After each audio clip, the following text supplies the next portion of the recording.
Gabriella Arnaud is the heiress of the most prominent conglomerate in the Muggle world. She had once believed that her life would be spent indulging in frivolities and pleasures. One fateful day, she unexpectedly received an admission letter from a magical academy, along with an unusual system that bound her to conquer the hearts of various male leads. Yet the boys at Hogwarts proved to be quite the challenge to win over. Harry, I find it difficult to convey the essence of Gabriella. She is even more ostentatious than Malfoy. Draco, she's undoubtedly a haughty and arrogant girl. I have never encountered anyone so utterly detestable. Cedric, I rarely express such sentiments, but she is exceedingly rude, and I believe the Sorting Hat has made a grave misjudgment. Theodore, what can I say? She is simply a beautiful femme fatale. Hermione, I often hear her family's name in the Muggle world, and to be frank, she is even more bothersome than the reports in the newspaper suggest. Fred, I refuse to discuss her. She is one of my most significant clients. Blaise, Gabriella, a little demon with impeccable taste. Wood, I have no interest in her and know little about her. Chapter 1, A Witch. Gabriella Arnaud stood before the floor-length mirror in her bedroom, scrutinizing her outfit for the day with a discerning eye. The reflection revealed a young girl, every contour seemingly a masterpiece favored by the creator. With a refined nose, soft, full lips, and an impeccably shaped oval face, she possessed a visage as exquisite as that of the most elite doll. The tailored school uniform skirt clung perfectly to her slender waist, accentuating her naturally superior physique. She reached out to gently adjust the pearl hairpin at her temple, ensuring that each golden strand remained obediently in place. Every detail must be flawless. Miss, your truffle chicken porridge. The housekeeper Martha gently knocked and entered, pushing a gilded serving cart. Besides the bowl of porridge, there was a plate of caviar and a glass of freshly squeezed acai juice.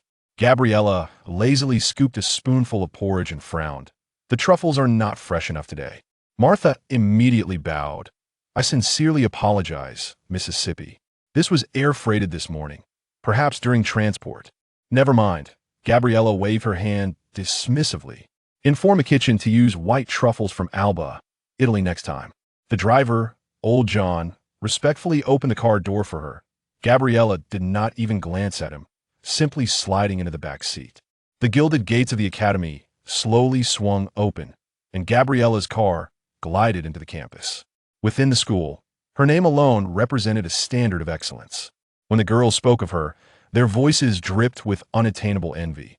Her every appearance was akin to a mini fashion show, setting the trends of the moment. She was undeniably the centerpiece of every ball, a moving spectacle in the corridors, and a vivid highlight in the youthful memories of all, a queen acknowledged for her beauty and haughtiness. She had long since grown accustomed to being observed, discussed, and admired, naturally believing that the world should revolve around her. The head girl stood personally at the entrance of the teaching building to greet her, her face adorned with a beaming smile. The new library, which her father donated last week, has commenced construction. Gabriella nodded perfunctorily. The class was as monotonous as ever. When the economics professor broached the topic of the luxury goods market, he deliberately sought Gabriella's opinion, as though she were the instructor. I heard your father has just acquired the entire Swiss watch conglomerate? Princess Victoria inquired gracefully while delicately slicing foie gras. Gabriella merely shrugged. It was just a minor acquisition, hardly worth mentioning. However, I have heard that your uncle's wedding will utilize our family's jewelry. Indeed, Arnaud's jewels are the only selection befitting the royal family, Victoria replied with a smile. As the final class of the afternoon concluded, Gabriella exhaled deeply, finally welcoming the long-anticipated summer vacation. She eagerly instructed the driver to take her directly back to the Arnaud estate. The 5-acre glass greenhouse was Gabriella's most cherished sanctuary, where her father had diligently employed several botanists to tend to her beloved exotic flora. Miss, you have arrived. That carnivorous plant has devoured another fly today. The chief botanist Leon adjusted his glasses. Just as she was engrossed in pruning a blue rose, a sudden thud echoed from the top of the greenhouse. What was that sound? Gabriella furrowed her brow and looked up. Following that, a flurry of frantic flapping ensued as a gray-brown owl collided violently with the glass dome. Clutched in its talons was a yellowed parchment envelope, appearing utterly exhausted. Goodness! Quickly, let it in. Gabriella exclaimed. Leon hurriedly opened the ventilation window, and the owl stumbled inside, landing directly on the gardening table before Gabriella. It shook its feathers, haughtily dropped the envelope at her feet, and then began preening its disheveled wings. Gabriella hesitantly picked up the envelope, which was inscribed in ink, for Miss Gabriella Arnaud of Arnaud Manor. Flipping the envelope, she noticed a wax seal embossed with a coat of arms, featuring a prominent H surrounded by a lion, an eagle, a badger, and a serpent. Is this some sort of prank? Gabriella glanced at Leon, who appeared equally bewildered. Then you should step outside first. She carefully broke the wax seal and extracted the parchment within. The handwriting seemed to have been penned with a quill, the ink slightly smudged. Headmaster of Hogwarts School of Witchcraft and Wizardry. Albus Dumbledore, Knight of the Order of Merlin, First Class, President of the International Confederation of Wizards. Dear Miss Arnaud, we are pleased to inform you that you have been granted admission to Hogwarts School of Witchcraft and Wizardry. Enclosed is a list of required books and equipment. The term commences on September 1st. We await your owl's response by July 31st. Minerva McGonagall. Gabriella's hands began to tremble, her mind blank, and a buzzing noise filled her ears. At that moment, a cold mechanical voice suddenly resonated in her mind. Ding! The male lead strategy system has been activated. Host, Gabriella Arnaud. Task objective: successfully conquer the designated male during your time at Hogwarts. Success reward: save a loved one's life. Failure penalty: erasure of the host's existence, after which the host will transform into a diminutive pot-bellied pig. Gabriella's brain felt as though it had been thrust into a high-speed blender. Her family seemed to be perfectly fine, with no lives in need of salvation. Moreover, this self-proclaimed system was spouting nonsense in her head, even threatening to turn her into a small pig. Who is speaking? Gabriella scanned her surroundings. This system is a higher dimensional existence, perceivable only by the host. Current task details will be provided upon arrival at Hogwarts. What small pig? You're the pig. I cannot accept this. Observing the astonished expressions of the nearby servants, she took a deep breath and forced herself to regain composure. She picked up the parchment and discovered another list below, detailing peculiar items such as wand, cauldron, and dragon hide gloves. I need to see my father immediately. Her voice was resolute. Mr. Arnaud's private study was located on the top floor of the manor, requiring both fingerprint and iris recognition for entry. When Gabriella hurriedly burst in, he was engaged in a video conference with the CEO of the Asia-Pacific region. Upon seeing his daughter's pale complexion, Mr. Arnaud promptly ended the call. What is the matter, my dear? Gabriella silently handed him the letter. After reading it, a complex expression crossed Mr. Arnaud's face. It has finally arrived, he murmured, moving toward an ancient safe in the corner of the study. Father, what on earth is going on? Gabriella's voice trembled on the verge of collapse. I'd hoped this day would never come, he softly replied, opening the box. Inside lay a yellowed photograph. A young Mr. Arnaud embraced a blonde woman who cradled an infant in her arms. The woman held an odd wooden stick. Gabriella's heart skipped a beat. Is this my mother? Your mother, Erin, was quite extraordinary. Her father struggled to find the right words. When you were 3, she suddenly vanished, leaving only this letter stating that if you received an acceptance letter from Hogwarts, it would signify that you had inherited her gifts. Gabriella's world spun wildly. She had been led to believe her mother had abandoned the family, with all photographs of her mother hidden away in the estate. And now, her father was revealing that her mother might be a witch? Chapter 2. The system. As night fell, Gabriella once again heard the system's alert tone, abruptly jolting her from slumber. Father, she exclaimed, springing barefoot towards her father's study. A sudden, sharp pain constricted her throat, rendering her voiceless as she gasped for air. Panic surged within her as she instinctively touched her neck, finding it devoid of any obstruction, yet feeling as if it were ensnared by an iron grip. What is happening? Mr. Arnaud inquired, setting down his documents and frowning at his daughter's flushed visage. The moment Gabriella ceased her attempts to utter the word system, the pain vanished, leaving her to cough violently, tears streaming down her cheeks. There is something in my head, she tried to describe, but the same agonizing sensation struck again, more intense, as if countless needles were piercing her vocal cords. What is wrong, Gabriella? The study door swung open, revealing a tall young man leaning against the frame, a glass of whiskey swaying in his hand. Oh, a family meeting without me? Christian Arnaud sauntered in lazily, his eyes flitting between his sister and father. What trouble has our little princess stirred up this time? Gabriella opened her mouth to explain, but felt that familiar constriction return to her throat. Leave, Christian. This is not your concern, her father's voice rang out. Christian scoffed, slamming his glass down upon the table. Once again, why shouldn't I be informed? Enough, both of you. Return to your rooms, Mr. Arnaud sighed, rubbing his temples as he dismissed them. That night, Gabriella tossed and turned, pondering the reason behind her entanglement with the system. Questioning host privileges. Requesting review of binding reasons. Binding reason confirmed. Host Gabriella Arnaud, soul trait assessment. High arrogance, lack of empathy, tendency to objectify. Behavioral analysis. Habitual disregard for others' feelings, severe deficiency in respect and recognition of individual lives, inadequate emotional interaction capabilities. The mechanical voice continued. Due to your arrogance and disrespect, viewing all life as mere insects, exploitable resources, and quantifiable values. Because you dismiss any emotions or connections that do not conform to your worldview, your vision is solely fixated on the self. Because you fail to comprehend the essence of respecting others, let alone how to perceive and reciprocate love and kindness. You cannot even recognize them. Gabriella turned over, dismissing the system's words with a wave of her hand. However, a thought crossed her mind. If the system's reward was to save her family's lives, and if her father and brother were healthy, did that imply she could save her mother if she succeeded in her quest? She recalled her brother's hushed revelations about their mother being a gentle and kind-hearted soul, eagerly anticipating her arrival. Such musings led her to believe that her mother might indeed be in peril. Morning arrived, and Gabriella was startled awake by a rapid series of doorbell rings. Blinking through the haze of sleep, she glanced at her bedside clock, 7:15 a.m., a full 2 hours earlier than her usual waking time. Who dares to disturb my slumber? She began to protest when the bedroom door swung open, revealing Martha in a flurry. Miss, an eccentric lady insists on seeing you at the door. The housekeeper's lips twitched slightly. Gabriella's drowsiness vanished instantly as she donned her silk robe and rushed barefoot towards the corridor's floor-to-ceiling window. From the third floor, she spied a short, stout figure standing at the manor's entrance, adorned with a patched, wide-brimmed hat, bent over to inspect the golden chain beside the gatepost. Let her in, Gabriella commanded, a sudden realization dawning upon her.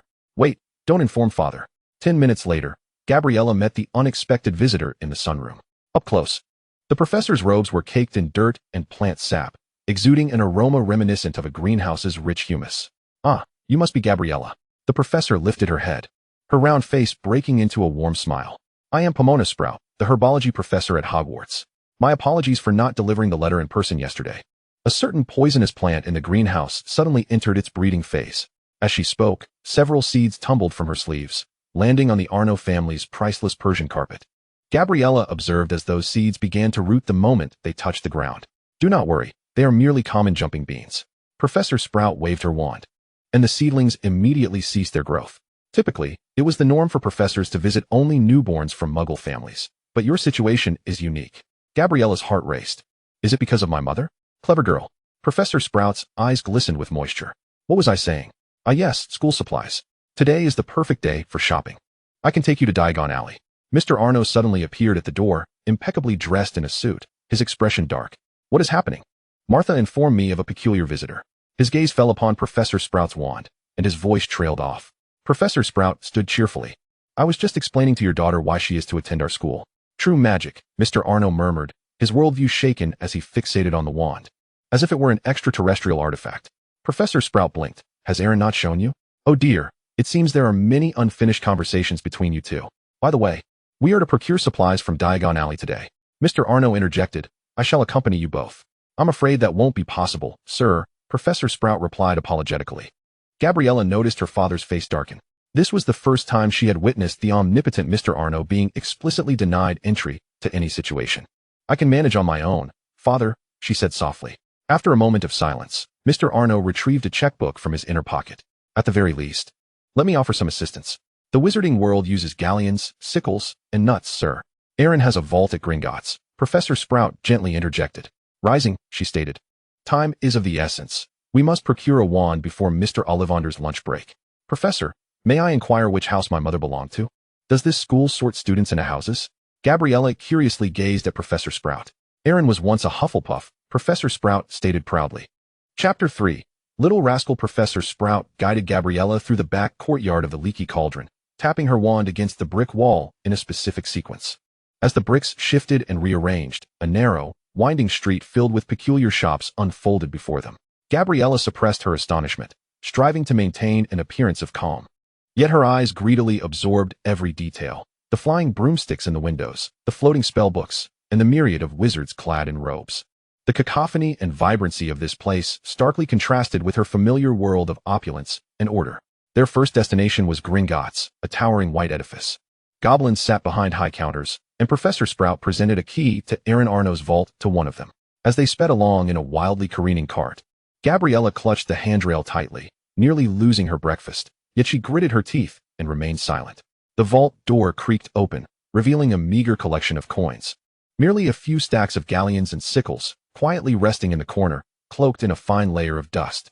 In stark contrast to the immense wealth of the Arnaud family, this seemed utterly insignificant, even less than a single coin pouch belonging to Gabriella. Yet, for reasons unbeknownst to her, as she gazed upon her mother-esque treasures, Gabriella felt a slight tug at her heart. She cautiously tucked the coins into the leather pouch that the professor had provided her. Next came the task of acquiring her robes. At Madame Malkin's robes for all occasions, Gabriella stood upon a stool, allowing a magical measuring tape to take her dimensions. She scrutinized the uniformly styled, drab black robes displayed on the shelves, her brow furrowing deeper with each passing moment. Was this truly the extent of the styles available? Her voice dripped with disdain. Is this all there is? These designs are utterly devoid of creativity, dreadfully rigid. Must we all wear such tasteless attire at Hogwarts? It's quite alarming for these wizards. Nearby, a blond boy on another stool, taking his own measurements, turned his head at her words. With a sharp chin and an air of innate arrogance, he surveyed Gabriella from head to toe, a smirk of derision playing at the corners of his mouth. "Excuse me," he drawled. "Is this your personal fashion show? These are school robes. Whether they are unattractive or not, you must wear them." Never before had Gabriella encountered such insolence in the Muggle world, especially not in the realm of aesthetics, which she held dear. Immediately, she bristled like a cat whose tail had been stepped on, glaring at the boy. "Ugly is ugly." She shot back coldly, her tone unmistakably haughty. "It has nothing to do with it being a school robe. Am I expected to feign admiration simply because it is mandated? Your logic is truly touching." The boy scoffed. "Yet, you still have to buy one, don't you? Being choosy here won't make you special. At least I know the difference between beauty and ugliness, rather than accepting everything as it is." "Draco?" A voice called from outside the shop. A haughty wizard and a witch clad in an expensive green robe were gazing into the store. Draco shot Gabriella one last glare before jumping down from the stool, adjusting his not quite finished robe, and strode towards his parents with his head held high, muttering, "Incomprehensible," as Gabriella watched him depart, infuriated and ready to continue the argument. She was gently halted by Professor Sprout. "All right, Miss Arnaud, your measurements are complete." The professor seemed unfazed by their brief altercation, merely finding it amusing. "I never expected you to quarrel with a Malfoy so soon." "Malfoy?" Gabriella seized upon the surname. "What is that? A brand or something?" Professor Sprout shook her head with a smile. "No, it's an ancient wizarding family. That boy is likely Draco Malfoy, starting at school this year, just like you. Their family is quite renowned and has a distinctive style." Gabriella nodded thoughtfully, her initial anger gradually replaced by a calm assessment. She committed that haughty face and surname, Malfoy, to memory. Just as she was contemplating how to show him what true aesthetics and taste entailed in the future, a sudden notification blared in her mind. Ding. Potential target detected, Draco Malfoy. Current favorability, 100. A glaring red numeral, 100, flashed vividly in her mind's eye, suffocatingly clear. 100. She internally shrieked, aghast that merely countering his foolish aesthetic opinions had garnered such a score. Her fury surged, obliterating her reason as she completely forgot the previous reprimand. Mentally roaring at the system, he asked the target, "Why didn't you inform me earlier?" "If I had known." Warning, hostile intentions towards the system's core decisions detected, triggering preemptive mute penalty warning. The mechanical voice interrupted her coldly, devoid of any emotional fluctuation. "Information on the target will be disclosed at an appropriate time. The system is not obligated to elucidate the logic behind the timing of disclosures. Further violations will result in penalties." Gabriella swallowed back a torrent of curses, her fingers trembling in frustration, feeling almost physically injured. A favorability of 100. How was she supposed to pursue him? Did it require her to grovel before his slick golden hair?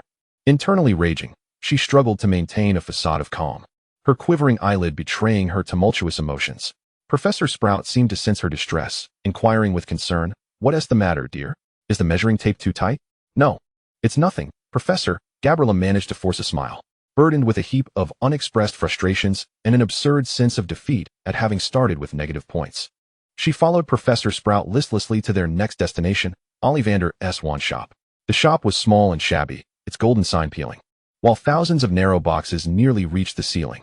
An elderly man with silvery hair and large eyes, Garrick Ollivander, appeared before them like a specter, startling Gabriella. "Oh, Professor Sprout, good afternoon, and this young lady as well." His gaze settled on Gabriella. "No need to say more. Let me see, Miss Arnaud, yes? You resemble her quite a bit." Gabriella's heart skipped a beat. Mr. Ollivander had already turned, wandering among the shelves, muttering to himself, "Eileen Arnaud. Yes, you. Unicorn hair. 10¼ inches, reasonably springy. A kind and loyal witch." So for her daughter he produced a dusty box. "Try this one, elm, dragon heartstring, 13 inches, powerful, but perhaps too proud." Just as he extended the wand towards her, he pulled it back before her fingers could touch it. No, not right. "Perhaps this? Mahogany. Phoenix feather, 12 inches, suited for the adventurous." Gabriella accepted it, giving it a flick, only for a box on the adjacent shelf to explode, releasing a cloud of black smoke. "Oh dear, certainly not." Mr. Ollivander exclaimed excitedly, reclaiming the wand, his eyes brightening. "Picky, very proud, but there is potential." He vanished into the depths of the shelves, only to return after a while, cradling a rather antiquated-looking box. "Rosewood, phoenix feather, 11¾ inches. An extraordinary combination. Both elegant and powerful, and extremely loyal to a master who matches its essence. Give this a try." Gabriella took the wand in confusion. It felt warm to the touch. A unique light brown hue, adorned with delicate patterns. As her fingers tightened around the handle, an incredibly comfortable warmth surged from her fingertips throughout her entire being. And the wand's tip erupted in a cascade of golden-red sparks, akin to miniature fireworks. Mr. Ollivander clapped his hands enthusiastically. "Marvelous. Splendid. The wand has chosen the witch. Miss Arnaud, rosewood, phoenix feather. This combination must belong to a beautiful and tasteful witch. It will exhibit tremendous loyalty and power to its recognized master. Congratulations." Holding the wand, Gabriella felt a measure of warmth and the delightful response she had just experienced slightly dispelling the shadow cast by Draco Malfoy and that infernal favorability score of 100. At the very least, this wand resonated with her spirit, elegant, unique, and undeniably noble. She paid 7 galleons and carefully tucked the wand box away. Well, at least the wand was to her liking. As for that insufferable blonde brat Malfoy and his 100 points of good favor, there had never been a task that Gabriella Arnaud could not accomplish in her life. At the end of their shopping excursion in Diagon Alley, Professor Sprout led Gabriella to the Aeolip's Owl Emporium. The shop was filled with an array of feathers and cooing sounds, with various owls perched on branches, scrutinizing the newcomers with their round, glistening eyes. Gabriella's discerning gaze swept across the shop, ultimately landing on a particularly exquisite little creature. It boasted a coat of fluffy, snow-white feathers adorned with gray speckles, a round face, and 2 enormous amber eyes that appeared both clever and endearing. It tilted its head at Gabriella, emitting a soft coo. "This one," she decided, pointing at it. After paying, she carefully placed her new companion in a splendid birdcage. The little creature seemed quite content with its new owner, quietly preening its feathers. Upon exiting the shop, Professor Sprout gazed at the beautiful owl in the cage and affectionately inquired, "What a charming little fellow. Have you chosen a name for it?" Gabriella replied without hesitation, "Chanel." "Chanel?" Professor Sprout appeared somewhat puzzled, entirely unaware of the name's origin. "It's quite an interesting name. Does it hold any special significance?" Gabriella realized that in the magical world, few would recognize the name of this Muggle luxury brand. She glanced at the professor's hands and suddenly had a brilliant idea. Opening her rather expensive handbag, she revealed not only magical items, but also several elegantly packaged Muggle skincare products. Gabriella extracted a brand new, unopened hand cream and handed it to Professor Sprout. With a smile, she cleverly evaded the explanation of the brand. "This is for you. I heard you often need to care for those precious herbs, and this might help you better nurture your hands." Professor Sprout, taken aback, accepted the elegantly designed yet simply packaged hand cream, momentarily flustered. "Oh dear, this is too kind." Gabriella's tone held a playful jest as she remarked, "They say that after using it, your hands will be as beautiful and delicate as a fairy tending to a flower garden." Professor Sprout chuckled at her words, although she had no clue what Chanel was. She could sense the girl's goodwill and wit. She carefully tucked the hand cream into her robe pocket and gently patted Gabriella's shoulder. "Thank you, dear child." Her eyes brimmed with nostalgia and affection. "Now, welcome Chanel to Hogwarts. She shall undoubtedly become a capable messenger." Ding. Pomona Sprout's favorability level, 10. Initial relationship established with the head of Hufflepuff House. Gabriella gazed at the professor's warm smile, feeling a sense of relief wash over her. She had never been this courteous to a teacher before.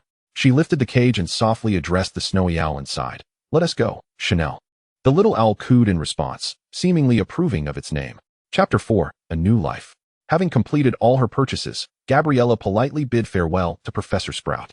The professor reiterated some details before vanishing into thin air, leaving Gabriella standing alone at the back door of the leaky cauldron. The Arnaud family's Rolls-Royce was waiting for her. Old John stepped out to open the door, his gaze as respectful as ever, showing no curiosity about where she had disappeared for most of the day. Upon returning to Arnaud Manor, dinner was already prepared. The long dining table was adorned with exquisite tableware and crystal glasses. Her father, Benedict Arnaud, was seated at the head of the table, while her brother, Christian, lounged lazily against the back of his chair, swirling a goblet of wine. "Back already?" Benedict put down the financial newspaper in his hand, scrutinizing his daughter's face, still flushed with residual anger. "What trinkets have you bought today? Did you have fun?" Gabriella organized her purchases and took her seat. She picked up her fork and poked at the asparagus on her plate, finally unable to contain herself as she recounted her encounter at Madame Malkin's robe shop in its entirety. "And that Malfoy had the audacity to say that to me? What does he know? That shapeless black sack? Even our cleaning rags have more design than that. I merely offered an objective critique, and he acted as if I had insulted his entire family." Christian, who had been listening with casual disinterest, could not help but chuckle at this point. "Is there really someone who can make you this furious? I thought you were the only one who critiqued others. What is this called? Poetic justice?" Christian. Benedict shot his son a warning glance before turning back to his daughter. "Sounds like quite a headstrong child. What is his name?" "Draco Malfoy." Gabriella nearly spat the name through clenched teeth. "Malfoy. That sounds somewhat familiar, but I can't quite place it." Benedict frowned, searching his memory for the name. Gabriella set her fork down, crossed her arms, and retorted to her brother's earlier mockery. "You've just never seen him, Christian. If you witnessed his arrogant demeanor, you might just end up in a brawl with him." Christian raised an eyebrow and took a sip of his wine. "Now that sounds rather intriguing. At least it's better than those sycophants at school, isn't it?" Gabriella snorted softly, reluctant to admit that her brother might have a point. She picked up her knife and fork again, slicing into the lamb chop on her plate, imagining that the piece of meat was Draco Malfoy's head. King's Cross Station on September 1st was as bustling and noisy as ever. Gabriella Arnaud stood before the barrier between platforms 9 and 10, flanked not by a butler or maid, but by her father, Benedict, and her brother, Christian. The two Arnaud men, clad in impeccably tailored bespoke suits, stood in stark contrast to the surrounding ordinary travelers pushing carts piled high with luggage, drawing curious glances from passers-by. "I can truly go in by myself," Gabriella insisted for the umpteenth time, attempting to maintain her final semblance of proud independence. "This seems absurd," she thought, gazing at the solid barrier in disbelief. The Arnaud family never shied away from farewells, particularly when sending off the youngest member to a place entirely beyond their control. "It's only natural." Benedict's voice was steady. Meanwhile, Christian, with his hands tucked into his pockets, wore a lazy smirk. "Yes, little princess, let us see how you collide with the wall. That scene will give me a year's worth of laughter." Gabriella shot him a glare. Though the sentiment of trepidation about leaving home and fear of the unknown did indeed wane somewhat in the face of her father and brother's overly grand send-off. "Observe how others do it, Gabriella." Benedict gestured for her to watch. A boisterous family with red-haired children came into view, the kids pushing their luggage carts and merrily sprinting toward the wall, one after another vanishing through it. They looked around, and even the ever-composed Mr. Arnaud could not suppress a flicker of astonishment in his eyes. Christian dropped his nonchalant demeanor, surveying the crowd of oddly robed individuals. "This is the place," Gabriella whispered, a genuine sense of farewell washing over her. Benedict turned to her, his gaze intricate and multifaceted. He extended his hand to gently smooth the collar of her attire, which was not in disarray. "Take good care of yourself, Gabriella. Remember, no matter the rules of that world, you are first and foremost an Arnaud. Do not let those moving staircases or talking hats bring you to tears." Christian, returning to his usual demeanor, spoke with his characteristic teasing tone. Yet he stepped forward and tousled her golden hair in a haphazard manner. "I must be off," Gabriella said, her voice softer than usual. She regarded her father's serious and concerned expression, then glanced at her brother's facade of indifference. Suddenly, she stepped forward and quickly embraced her father, followed by a similarly swift hug for Christian. "I will miss you both," she murmured, her voice barely above a whisper, yet sufficient for them to hear. Upon finishing, she released her grip, her cheeks slightly flushed, and resumed her composed demeanor, as if the emotional girl from moments ago was no longer present. Benedict paused for a brief moment, Then genuine tenderness flickered in his eyes. We will miss you too, sweetheart. Christian, however, appeared as if struck by something soft, awkwardly turning his head away with a grunt, yet he refrained from making any further sarcastic remarks. Very well, Gabriella inhaled deeply, tightening her grip on the handle of her suitcase, which contained her wand and the small bag she held. I suppose this is it. She adjusted her posture, raising her chin as though she were not about to collide with a brick wall, but rather striding towards the runway of Paris Fashion Week. She pushed the cart with resolute steps towards the partition between platforms 9 and 10. As she drew nearer, just moments before impact, she instinctively closed her eyes.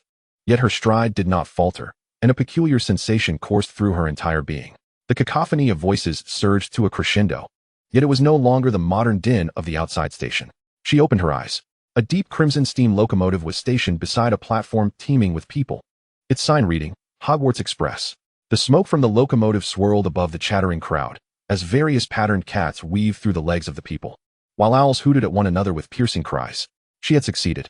Gabriella, no longer hesitating, hoisted her suitcase, filled with her new robes, textbooks, her rosewood wand, and the luxurious trappings of the Arnaud family. She turned to join the throng boarding the train, not glancing back, yet her spine remained impeccably straight. Chapter 5. It was unnecessary. The interior of the Hogwarts Express was even more crowded and boisterous than it appeared from the outside. Gabriella furrowed her brow, carefully sidestepping the frogs darting through the aisles and a basket of chirping chocolate frogs as she searched for an available compartment. Most compartments were filled with groups of chatterboxes or familiar families congregating together. She was not fond of such noise and chaos.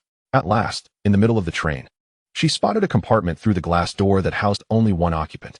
It was a boy who appeared to be of her age, with dark hair, quietly gazing out at the passing scenery. He exuded an aura of unapproachable calmness, which perfectly suited Gabriella's current needs. She preferred the company of a quiet individual over a raucous group of youngsters. She adjusted her already neat collar, ensuring her pearl hairpin remained flawless, then gently knocked on the glass door. The boy turned his head. His eyes resembled the surface of a winter lake, tranquil yet devoid of warmth. Nevertheless, it was undeniable that he was quite handsome, embodying a striking, bookish charm. Gabriella pushed open the door and, adopting a tone that was slightly haughty yet courteous, inquired, "Pardon me, all the other compartments are full. Is there space here?" The boy's gaze lingered on her momentarily, sweeping over her meticulously arranged golden hair, her expensive attire, and the seemingly costly suitcase she held. His expression remained unchanged, and he nodded slightly, responding in a flat tone, "Yes. Thank you." Gabriella stepped inside, placing her suitcase down, and took a seat by the window opposite him. The compartment fell into a brief silence, punctuated only by the rhythmic clattering of the train. To break the somewhat awkward quiet, and out of basic social courtesy, Gabriella took the initiative to speak. "I am Gabriella Arnaud." She instinctively introduced herself with her full name, hoping for a reaction akin to that which she would receive in the Muggle world. The boy looked at her once more, his eyes still devoid of any emotion, and he simply replied, "Theodore Knott." Chime. Detectable target, Theodore Knott. Current favorability, 2. The cold, mechanical notification pierced Gabriella's mind like a needle, causing her smile to freeze in place. 2. She nearly screamed internally. Another negative score. She had merely sat down and introduced herself. What was the matter with the boys in this magical world? Did they collectively suffer from antisocial tendencies? Not. Another unfamiliar old family. Did they harbor grievances against the surname Arnaud? Or did they simply possess an inexplicable aversion to all newcomers? She struggled to maintain her composure, mentally cursing this Theodore Knott, who, despite his handsome appearance, had already earned her ire. Simultaneously, a wave of helplessness and frustration surged within her. This blasted system task had begun at a hellish difficulty. Draco Malfoy at 100. And this Theodore Knott at 2, was every somewhat decent-looking boy she encountered destined to have a negative favorability score? Theodore appeared completely oblivious to the turmoil swirling within her. Or perhaps he simply did not care. After stating his name, he redirected his gaze to the swiftly passing fields outside, as if the brief exchange had exhausted his social quota for the day. Gabriella took a deep breath, forcing herself to regain her composure. Well, 2 was better than 100. At least it wasn't outright enmity. She silently recalibrated her strategy, deciding to remain quiet for the time being, since he seemed disinclined to converse. There was no need for her to press forward, at least not now. Gabriella also turned her gaze to the window, but her mind was racing. Theodore Knott. Aloof and unapproachable. Her preliminary assessment of the low favorability likely stemmed from either her overtures or the unfamiliarity of the surname Arnaud. The silence in the compartment persisted, filled only with the train's rhythmic clattering and the swiftly receding scenery outside. Gabriella and Theodore not maintained their silence, one gazing out the window, the other internally lamenting the system and this bizarre negative favorability score. Just as Gabriella pondered whether to retrieve her theory of magic book to avoid further awkwardness, the compartment door slid open once more. Both of them looked up simultaneously. At the entrance stood a boy with smooth, dark skin and deep-set eyes. His gaze flicked quickly between Gabriella and Theodore, a teasing smile playing at the corners of his mouth. This boy was tall and handsome, his demeanor more relaxed than Theodore's icy composure. "Is there still room here? Everywhere else is packed like sardines," he remarked, his voice melodious yet tinged with arrogance. Theodore furrowed his brow, seemingly displeased at being interrupted yet again, but he nodded faintly. Gabriella, momentarily jolted from the system's blow by the arrival of another person, returned her attention to the unfolding scene. She instinctively straightened her back, regaining the poise befitting a young lady of noble birth. The newly arrived boy appeared considerably more amiable than the frigid figure beside him. "Please, go ahead," Gabriella spoke, her tone softened slightly compared to her earlier address to Theodore. The boy entered the compartment, effortlessly placing his luggage on the rack, and then seated himself next to Gabriella, directly across from Theodore.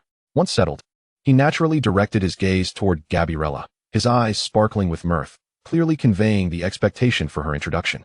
"I am Gabriella Arnaud," she reiterated her name, this time paying closer attention to his reaction. "Blaise Zabinai," the boy responded with a smile, his gaze lingering on her face for a moment. "Ding. Target detected, Blaise Zabinai. Current favorability, 5. Gabriella felt tears welling up in her eyes. She had braced herself for yet another negative score upon hearing his dismissive tone.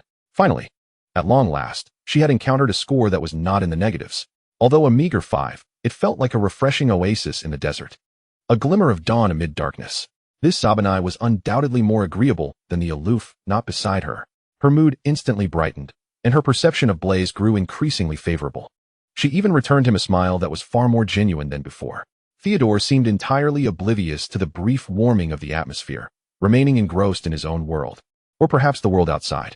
Blaise appeared genuinely intrigued by Gabriella. He relaxed against the back of his chair and initiated a conversation. "Arnaud, that surname seems rather uncommon. Are you from abroad, or?" He skillfully left the sentence unfinished, hinting at the possibility of a Muggle heritage with a hint of disdain. Gabriella raised her chin slightly. "My father is Benedict Arnaud." She instinctively relied on her father's name for recognition, yet it seemed ineffective in the magical realm. She noticed a flicker of confusion in Blaise's eyes, devoid of negativity, merely indicating he had not heard of him. She added, "I grew up in France, but my mother is British." She withheld the crucial detail that her mother was a witch, not wishing to divulge too much just yet. "I see," Blaise nodded, seemingly accepting her explanation. "Welcome to England. Hogwarts is a marvelous school." His tone was utterly natural. Just then, a witch pushing a snack cart arrived at the compartment door. "Dear, would you like to buy some snacks?" she inquired with a cheerful smile. Blaise turned to Gabriella and Theodore. "Does anyone want something?" "My treat." Theodore finally withdrew his gaze from the window, shaking his head coldly in refusal. Gabriella initially intended to decline.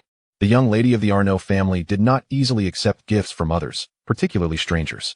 However, considering that precious favorability of 5 and the potential opportunity to foster a connection, she nodded and modestly said, "Thank you. I would like to try that chocolate frog." "Splendid."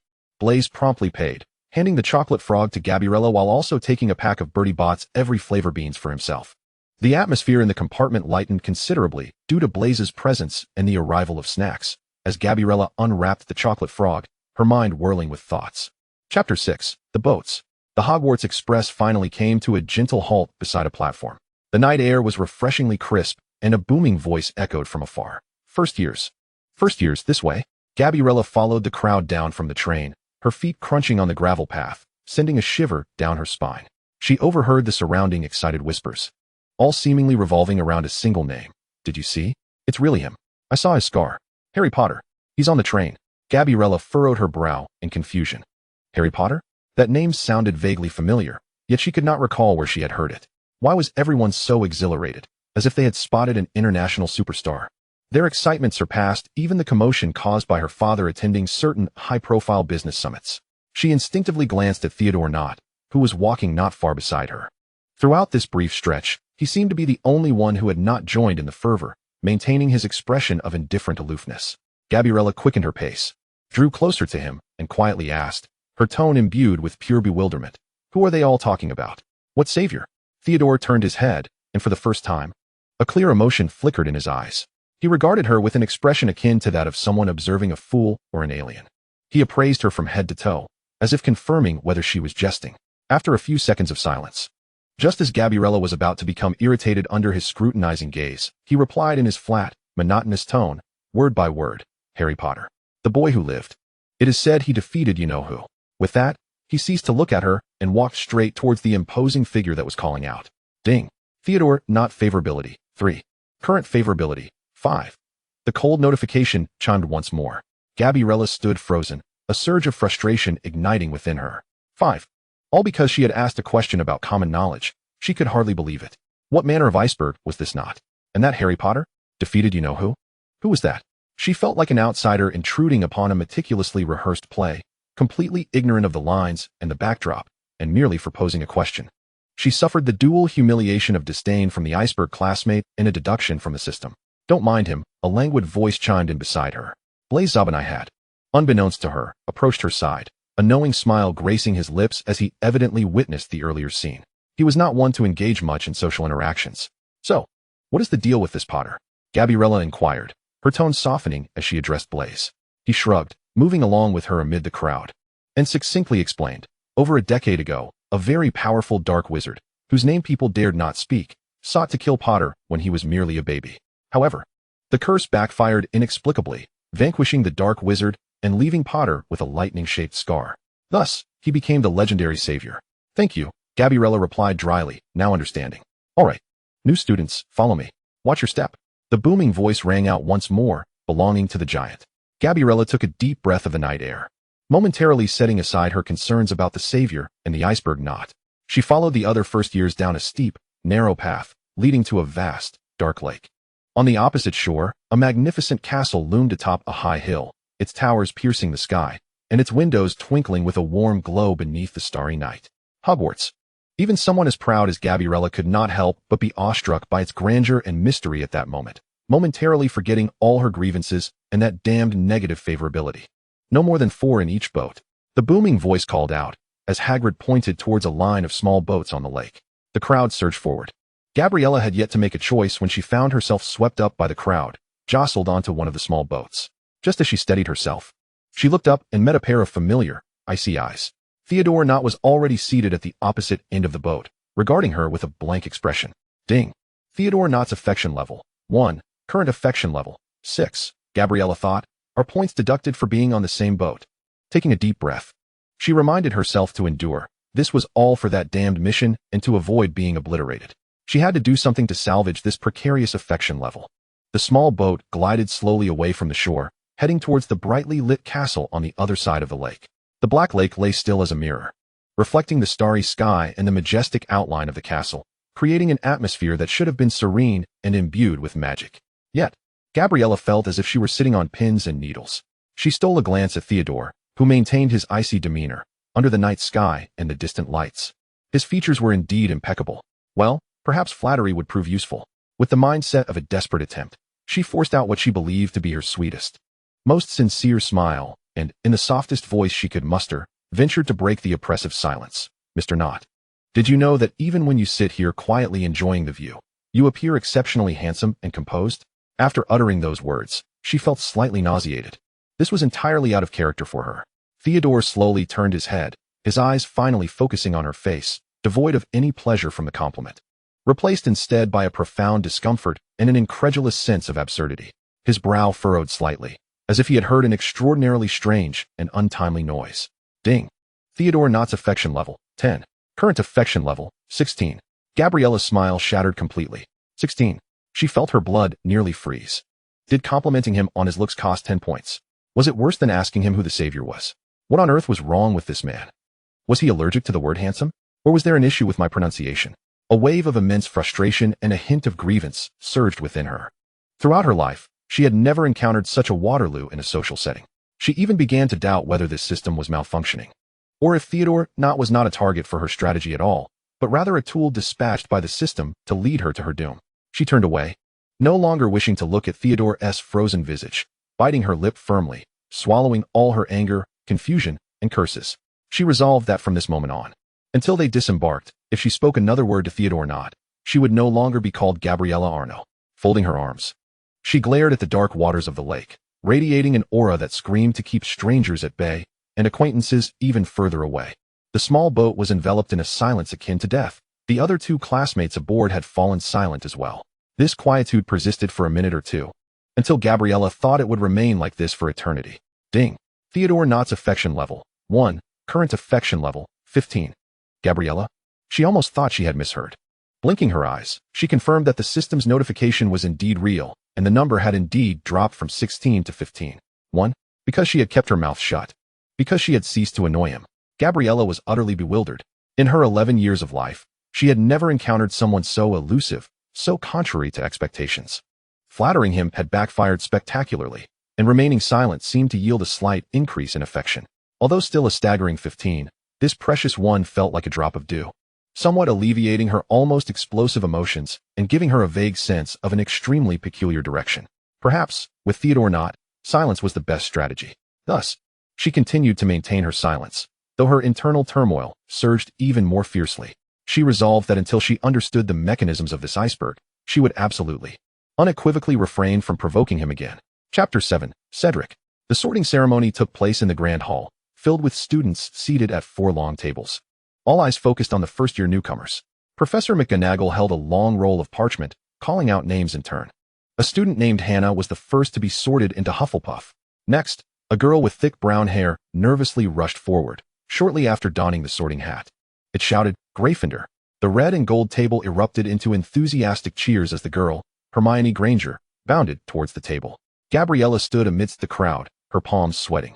She observed the anxious and excited faces around her, stealing a glance at the first-year line, where Draco Malfoy stood arrogantly, speaking to those beside him. Theodore Knott stood quietly not far away, his expression still one of perpetual indifference. Gabriella Arnaud. Upon hearing her name, Gabriella took a deep breath and walked forward as gracefully as she could, sitting on the stool. Professor McGonagall placed the tattered sorting hat upon her head. The hat nearly obscured her vision, and a faint voice whispered in her ear. A strong sense of self-esteem. Oh yes, quite proud, eager to prove oneself, ambitious. But that is not the main thing. I see a deep value placed on loyalty, a profound yearning for home and belonging, though you attempt to mask it with arrogance. There is also a pursuit of knowledge, but leaning more towards practicality than showiness. Oh, and there is a powerful external force influencing your destiny, quite peculiar. The hat pondered for a moment. There is cunning and ambition in Slytherin, but the current atmosphere there might only fuel your arrogance, rather than nurture your true needs. You appreciate Ravenclaw's wisdom, but you may not be able to endure the solitude required for deep study. Gryffindor? No, you certainly possess courage, but not of the impulsive kind. Therefore, the best choice is Hufflepuff. The hat called out the final name loudly. Hufflepuff?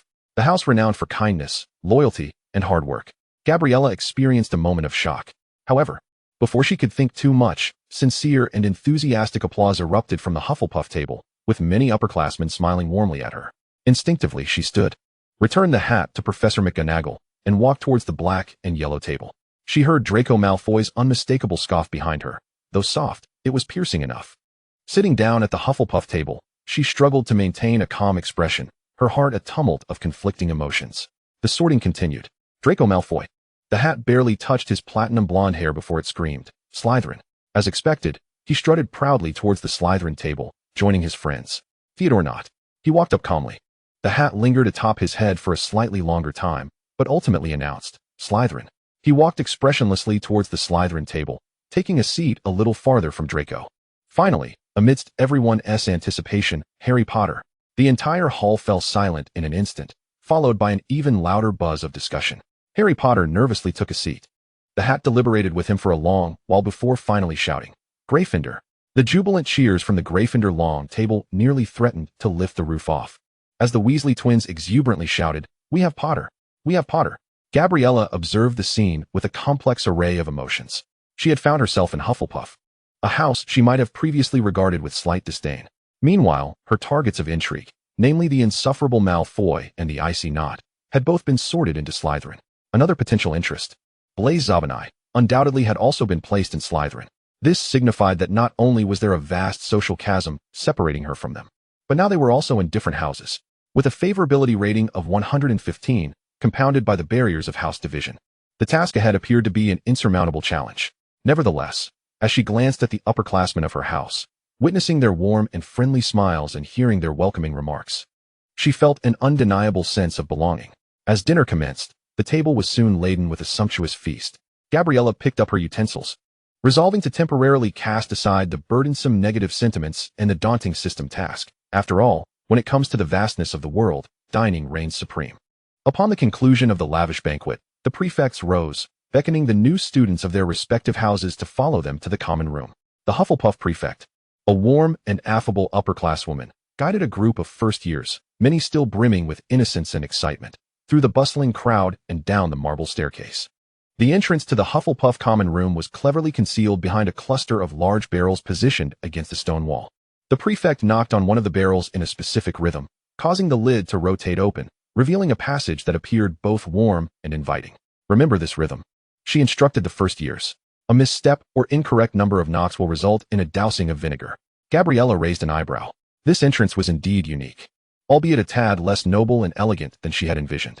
One by one, the new students ventured into the passage. The interior was unexpectedly spacious, warm, and cozy, featuring low ceilings, polished brass fixtures, and adorned with cheerful decorations and lush plants. The yellow and black cushioned sofas and chairs looked exceptionally soft, enticing one to sink into them at once. As Gabriella curiously surveyed this space, which starkly contrasted with her previous living environment and inexplicably instilled a sense of relaxation, a gentle voice emanated from beside her. "Welcome to Hufflepuff. Do you need assistance finding your dormitory? The first-year rooms are over there." Turning her head, Gabriella's gaze brightened. The speaker was a boy who appeared to be in his third year. He was remarkably handsome, with dark hair, gray eyes, and a chiseled face, graced with a sincere and friendly smile that exuded a calm and reliable aura. This handsome visage was distinct from Blaise Zabinai's languid charm and Theodore Knott's cold refinement. It embodied a wholesome, sunlit handsomeness. "Thank you." Gabriella instinctively tidied her hair, which was already in order, and offered a smile that was sweeter than usual. In the presence of such an agreeable and amiable individual, her demeanor unconsciously softened. "I'm still quite unfamiliar with this place. I'm Gabriella Arnaud, a first-year student." "Cedric Diggory." The boy extended his hand, naturally shaking hers. His palm was warm and dry. "Third year. It's a pleasure to meet you, Arnaud. It seems we have gained another remarkable new member this year." His compliment sounded genuinely heartfelt, devoid of pretense. Beep. Detecting a potential target, Cedric Diggory. Current favorability, 10. 10. Gabriella's spirits soared. At last, this was the response one would expect from a normal person. Friendly, handsome, and a senior. Indeed. She had made the right choice in Hufflepuff. "Thank you, Diggory-senpai." Her smile blossomed further. "This place is far more comfortable than I anticipated, and everyone is exceedingly friendly." She endeavored to display her social adeptness and adaptability. "Just call me Cedric," he replied with a smile, naturally leading the way. "Hufflepuff is like one big family. You'll love it here. By the way, you are from..." Before he could finish his question, Gabriella instinctively interjected, lacing her tone with a hint of her habitual boastfulness. "I primarily lived in France and Switzerland, near Beauxbatons, you know? My father believes the environment there is more suitable." Cedric's smile remained intact, yet the pure enthusiasm that had previously radiated from him seemed to wane slightly. Beep. Cedric Diggory favorability, 5. Current favorability, 5. Gabriella's heart sank. Why this again? She had merely mentioned where she had previously resided. Was that a fault? Wasn't Hufflepuff supposed to value honesty and kindness? Could she not even boast a little? She quickly silenced herself, mentally replaying the conversation. Cedric Diggory appeared to disfavor conversations imbued with a sense of pride. He had just emphasized family, loyalty, and hard work. Gabriella promptly recalibrated her strategy, swiftly tempering her inadvertent arrogance, her tone becoming softer and more sincere. "But honestly, this place makes me feel more grounded. I truly appreciate the warm atmosphere." As she glanced around, her eyes fell upon the thriving plants and the plush sofas, and this time her praise was heartfelt. Cedric regarded her, noticing the subtle shift in her demeanor, and his smile regained a touch of warmth. "I'm glad to hear that. Your dormitory is at the end of this hallway, the left room. The female prefect will be waiting for you at the door. Good night, Gabriella." "Good night, Cedric." "Thank you." Gabriella smiled as she bid farewell. Beep. Cedric Diggory favorability, 2. Current favorability, 7.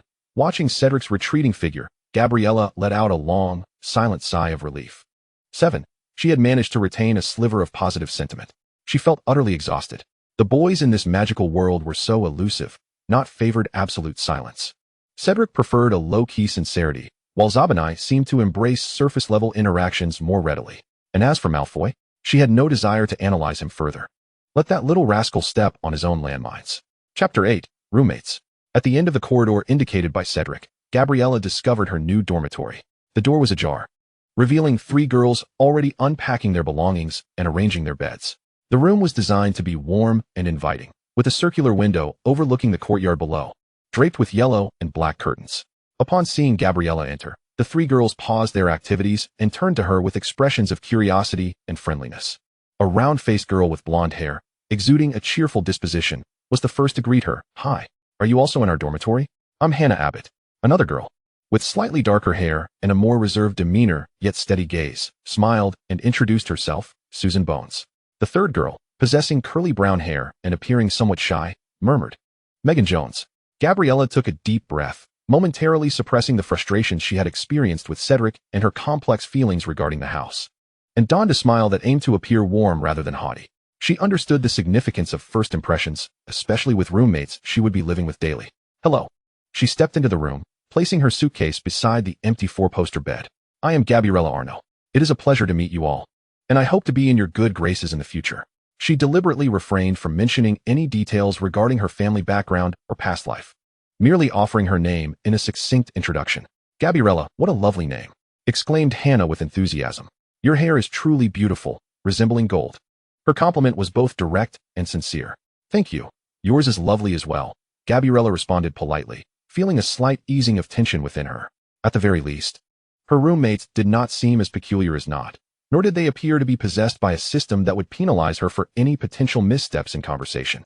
Susan gestured towards the room's decor, saying, "It's quite comfortable here, isn't it? Although we're underground, it doesn't feel stifling at all." "Indeed, it feels warm," Gabriella nodded in agreement, this time expressing her genuine thoughts. Though Megan was somewhat reserved, she too indicated the empty wardrobe and bedside table, suggesting that Gabriella was welcome to use them. The 4 girls busied themselves unpacking while engaging in light conversation, primarily about their anticipations for Hogwarts and the delectable food from the recent feast. Gabriella listened attentively, responding appropriately, choosing not to divulge much about herself, but instead inquiring more about their experiences. Hannah's vivacity, Susan's steadiness, and Megan's shyness coupled with warmth all contributed to a pleasant atmosphere. They seemed to accept her entirely, showing no signs of alienation due to her appearance or the occasional hints of her reserve. This ordinary yet friendly ambience was a novel experience for Gabriella. In her previous world, those around her were either sycophants or rivals. Such uncomplicated camaraderie, blossoming purely from the prospect of shared living, was rare. Once her belongings were stowed away and she had donned comfortable sleepwear, Gabriella nestled into her soft bed, drawing the curtain halfway to glimpse the luminous plants in the underground courtyard.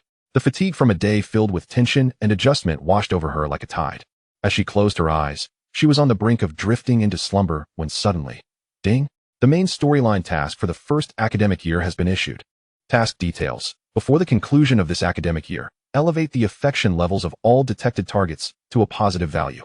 Current detected targets and their affection levels: Draco Malfoy, 100, Theodore Nott, 15, Blaise Zabinai, 7, Cedric Diggory, 7, Harry Potter, 0, Ron Weasley, 5, Fred Weasley, 0, George Weasley, 0, failure penalty, host will be erased. Gabriella's eyes flew open, her drowsiness vanishing instantaneously, her heart racing as if it might leap from her chest. Oh, positive values. She stared intently at the top of the curtain in the darkness. Draco Malfoy, 100, Theodore Nott, 15. These two appeared to present nearly insurmountable challenges, while Blaise and Cedric, though at least positive, languished at a pitiful 7. Liable to plummet to negative if she misstepped in her words. And then there was Harry Potter, 0. The savior had no impression of her whatsoever. Well, that could be considered neutral, certainly better than negative. Ron Weasley, 5. That red-haired boy with a slightly dirty face. When had she possibly offended him? Fred and George Weasley, 0. Those twins who shouted in the Great Hall. They too had no impression of her. A longer list meant more individuals to focus on and win over, particularly that inexplicably low 5. She could almost feel the system's cold thread of erasure looming over her like the sword of Damocles. Sitting upright, her breath quickened. The warmth of the Hufflepuff dormitory and the rhythmic breathing of her friendly roommates offered no solace in that moment. This wretched system was truly intent on driving her to despair. Not only did she have to contend with the troublesome Slytherins, but now even the Gryffindors were embroiled in this predicament. with one starting out with a negative impression of her. The first battle of her academic year had truly begun at this very moment, and the stakes were set at an infernal level of difficulty. Her mind raced, endeavoring to sift through the chaotic memories of the day to discern the reason behind Ron Weasley's 5 affection points, and to devise a strategy for approaching the long list of targets. Chapter 9. Greetings. The following morning, Gabriella awoke in the soft, comfortable embrace of her bed, momentarily disoriented, nearly believing she was still at Arnaud Manor. It was only upon seeing the yellow and black curtains and Hannah's sleeping face on the adjacent bed that she abruptly recalled her true location, Hogwarts, and the infuriating system task awaiting her.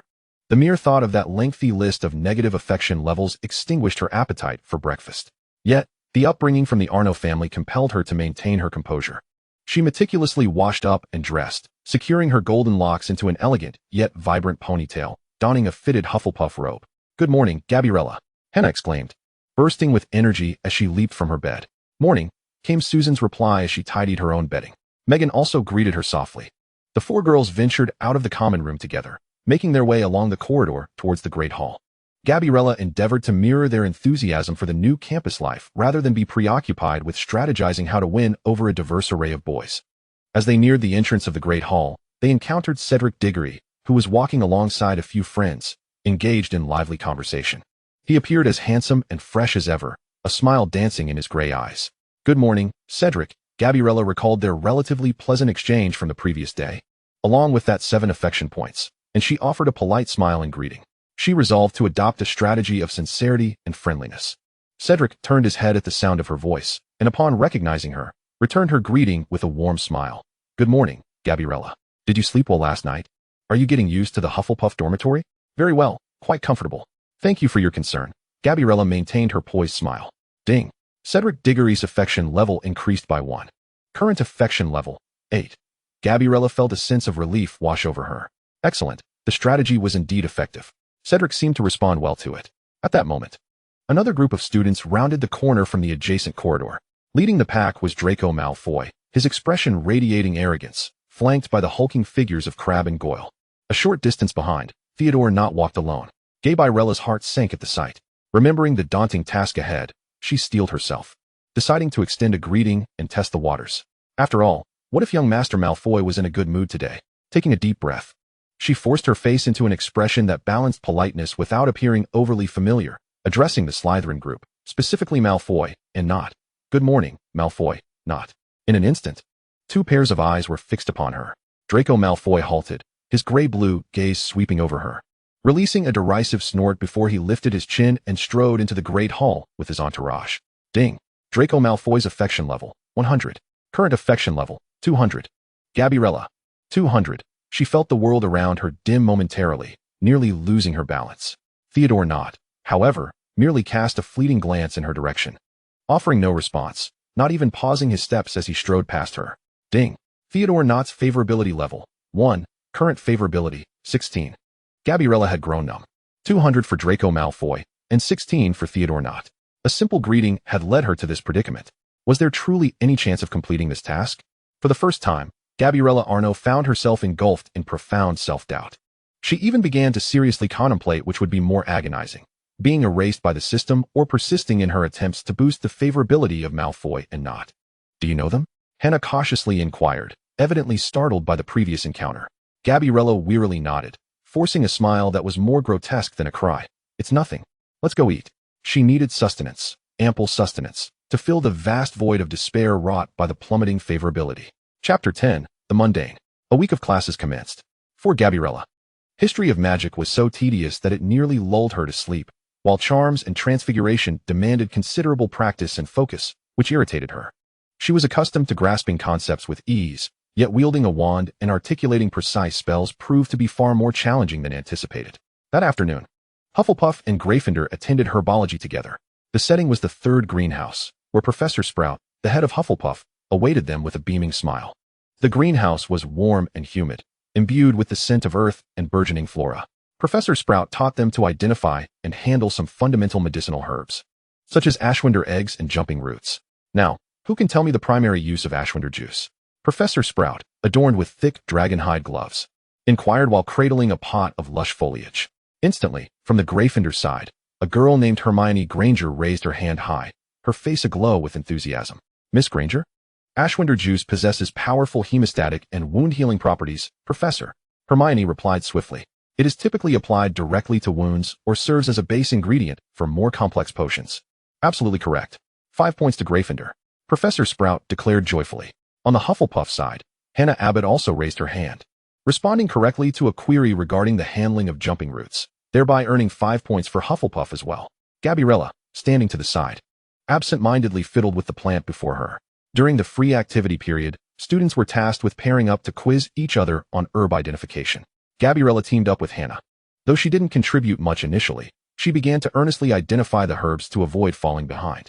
Her gaze caught sight of Hermione Granger not far away, rapidly flipping through 1,000 magical herbs and fungi, seemingly preparing for subsequent content. An opportunity had presented itself, Gabriella thought. She composed her expression, striving to appear friendly without being overly enthusiastic, and approached Hermione. Hi, Granger. Gabriella attempted to sound casual. You read so quickly. Your answer earlier was fantastic. Hermione looked up from her book, pushing back her voluminous brown curls. She scrutinized Gabriella, her brow furrowing in recollection. We met at the sorting ceremony yesterday. You are a Hufflepuff. Her gaze dropped to Gabriella's golden hair, the exquisite pearl hairpin, and her impeccably tailored robes, and suddenly, her eyes lit up with uncertain astonishment. Wait, you are Gabriella Arnaud? Of the Arnaud family? I read about your father in the Financial Times and my dad's economic magazine. He's the luxury goods magnate, right? Gabriella's heart sank. She had been recognized, and in the magical world, by a witch of Muggle descent through a Muggle newspaper, which felt rather bizarre. Her habitual arrogance, which she intended to temper, involuntarily flared as she heard her family background articulated with such precision. Wow, you've seen those articles?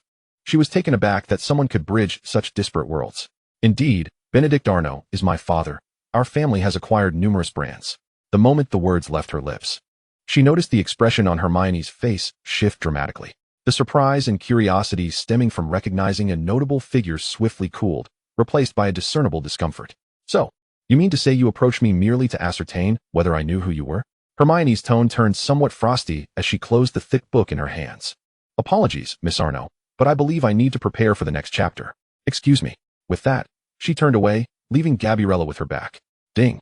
Hermione Granger's favorability. 5. Current favorability. 5. The icy notification echoed like a bucket of cold water, drenching Gabriella in despair. She felt an overwhelming sense of grievance and defeat. Her first attempt to extend a friendly gesture to a Gryffindor had resulted in a glaringly low score of 5. Akin to Ron Weasley's response. Watching Hermione storm away in evident anger, Gabriella pondered Ron's inexplicable score and found herself engulfed in confusion and helplessness regarding how to foster amicable relationships. Gabriella merely wished to convey goodwill, only to falter once more.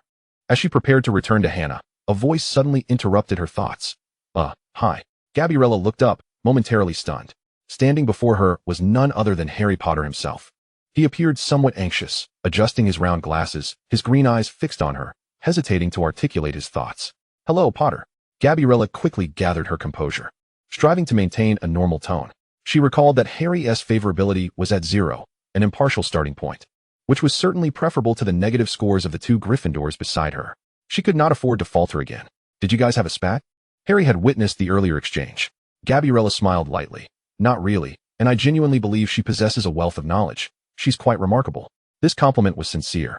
Hermione's vast reservoir of knowledge had indeed astonished her. Harry relaxed somewhat, returning her smile. Yes, I am Harry Potter. I am Gabriella Arnaud, a first year from Hufflepuff. It's a pleasure to meet you, Arnaud. He nodded, appearing devoid of any preconceived biases, simply offering a greeting. Just call me Gabriella, she offered, attempting to bridge the gap. All right, Gabriella, Harry acquiesced readily. He seemed to seek a topic of conversation, his gaze landing on the Ashwinder plant she had been handling moments before. Professor Sprout's lessons are quite interesting, aren't they? Much more enjoyable than history of magic. Indeed, Gabriella agreed, secretly relieved that the conversation had shifted to a safer subject. At least these things were tangible. Professor Bin's voice nearly lulled her to sleep. She exaggeratedly mimicked a sleepy gesture. Harry chuckled at her antics. Same here. Ron was almost drooling. Ding. Harry Potter's affinity level. 5. Current affinity level. 5. Gabriella felt a surge of joy within her. 5. She had succeeded. Just a casual chat about classes and a light-hearted joke had elevated their affinity, revealing how effortlessly one could converse with the savior. Compared to the mercurial Nott and the easily irritable Malfoy, Harry Potter was nothing short of an angel. Her smile grew more genuine. It seemed they had discovered a common ground. Neither was particularly fond of history of magic. Absolutely, Harry nodded with a smile. At that moment, Ron Weasley called out to him from afar, seemingly preparing to leave. Harry flashed an apologetic grin at Gabriella. I must take my leave. See you in the next class. Gabriella. Goodbye, Harry. Gabriella cheerfully bid him farewell. Watching Harry sprint towards his red-haired companion, a considerable shadow that had loomed over her heart began to dissipate. Though Hermione and Ron's affinity levels remained negative, at least a breakthrough had been achieved with Harry, and the process had been surprisingly smooth. She pondered privately that, indeed, one must employ different strategies when dealing with different individuals. Harry Potter seemed to favor a more relaxed, unpretentious mode of communication, one that did not impose pressure nor appear overly purposeful. Chapter 11. The Gift. The successful exchange with Harry Potter during herbology shone like a glimmer of light, illuminating the dim prospects overshadowed by her negative affinity levels. She realized that perhaps catering to one's preferences and exhibiting kindness were universal strategies, albeit requiring adjustments for different individuals. Upon returning to the warm and cozy confines of the Hufflepuff common room, an idea began to take shape in her mind. Her suitcase was brimming with lavishly packaged, expensive snacks collected from around the world, originally prepared by Martha out of concern that she might not adapt to the school food. Now it would serve its purpose perfectly. She opened the massive suitcase and began rummaging through it. Swiss handmade chocolates, Italian nougat, gold leaf-wrapped Japanese candies, French macarons. Wow. Hannah's eyes widened in astonishment. Gabriella, are these all your snacks? They look so fancy. Susan and Megan curiously gathered around as well. Gabriella selected a few of the most exquisite boxes and handed them to her 3 roommates. These are for you. Give them a try, if you like them. I have plenty more. Hannah, delighted, immediately unwrapped a piece of chocolate and took a bite, her eyes squinting in bliss. Oh my, this is heavenly. Thank you, Gabriella. Susan, a bit bashful, nonetheless graciously accepted. Megan quietly expressed her gratitude. Her curiosity piqued as she examined the beautifully packaged candies. Relations with roommates Hannah Abbott, Susan Bones, and Megan Jones eased, friendliness slightly increased. Although there was no system notification regarding specific affinity levels, Gabriella could sense that the atmosphere in the dormitory had noticeably become more harmonious and natural. Next came the true challenge. She retrieved more snacks and sat at her desk, meticulously wrapping them. Using the luxurious ribbons and gold-embossed wrapping paper she had brought from home, she strived for perfection with each box, as if they contained priceless jewels rather than mere confections. She prepared 6 different boxes, each tailored for a specific individual. For Cedric Diggory, she chose a box of exceptionally high-quality dark chocolate, wrapped in a refined manner. For Harry Potter, she selected an assortment of whimsically shaped and flavorful candies, packaged in a more playful style. For Ron Weasley, she opted for the largest and most filling chocolate bars and biscuits, wrapped in a straightforward manner. For Hermione Granger, she chose a box of the most exquisite and artfully blended teas paired with delicate biscuits, elegantly packaged. For Theodore Nott, she selected a box of exceedingly rare and uniquely flavored Japanese matcha truffles, wrapped in a minimalist and cool fashion, befitting his demeanor. For Draco Malfoy, she picked the most opulent chocolates adorned with edible gold leaf, wrapped in the most dazzling manner, as if to proclaim their exorbitance. With each box completed, she mentally recited her strategy. She gazed at the 6 gift boxes on her desk, each carrying the significant mission of enhancing her affinity levels, and took a deep breath. She hoped this tactic would prove effective. At the very least, it wouldn't result in a deduction, especially with Malfoy and Nott. She felt as if she were risking her very life by giving gifts. The following day, she began to seek opportunities to deliver these goodwill bombs. On her way to Transfiguration class, she serendipitously encountered Cedric and naturally handed him the box. Cedric, thank you for guiding me. Here, as a little snack. I hope you enjoy it. Cedric appeared somewhat taken aback, but quickly revealed a warm smile as he accepted. Thank you. Gabriella, you are too kind. He seemed genuinely pleased. Ding. Cedric Diggory's affinity level, 3. Current affinity level, 11. Excellent. Cedric's route was progressing steadily. During lunch in the Great Hall, she spotted Harry and Ron seated together, with Hermione alone at a distance. Summoning her courage, she approached them. Hi, Harry, Weasley, Granger. She endeavored to maintain a cheerful tone. I brought some snacks from home, thinking you might enjoy trying them. She handed the corresponding boxes to each of them. Harry appeared somewhat surprised, but quickly smiled and accepted. Wow. Thank you, Gabriella. Ron's eyes lit up at the largest box, his mouth agape. Is this for me? Awesome. Thank you, Arnaud. Hermione seemed a bit hesitant, glancing between the beautifully wrapped boxes and Gabriella, her expression scrutinizing. Yet, She ultimately accepted it politely, saying coolly, "Thank you." Ding. Harry Potter's affinity level, 5. Current affinity level, 10. Ding. Ron Weasley's affinity level, 15. Current affinity level, 10. Ding. Hermione Granger's affinity level, 2. Current affinity level, 3. Hooray. For Harry and Ron. Especially Ron. 15. My goodness. Gabriella's heart soared with joy, nearly unable to contain her expression. Now, only the two trickiest challenges remained. After the afternoon potions class, students from Slytherin and Hufflepuff surged out of the classroom. Gabriella's keen eyes caught sight of Theodore not walking alone at the back. She quickened her pace, her heart racing. Stay calm, Gabriella, stick to the plan. Subtle, expensive, and unforced. Not. She called after him, striving for a calm tone. Theodore halted, turning to face her with a cold, indifferent gaze. Gabriella produced the minimalist black box. Extending it toward him, her tone as flat as stating a fact. I bought a box of snacks. They taste rather good. I thought I'd give it to you. Theodore's eyes flickered between her face and the box, pausing in silence for a few seconds.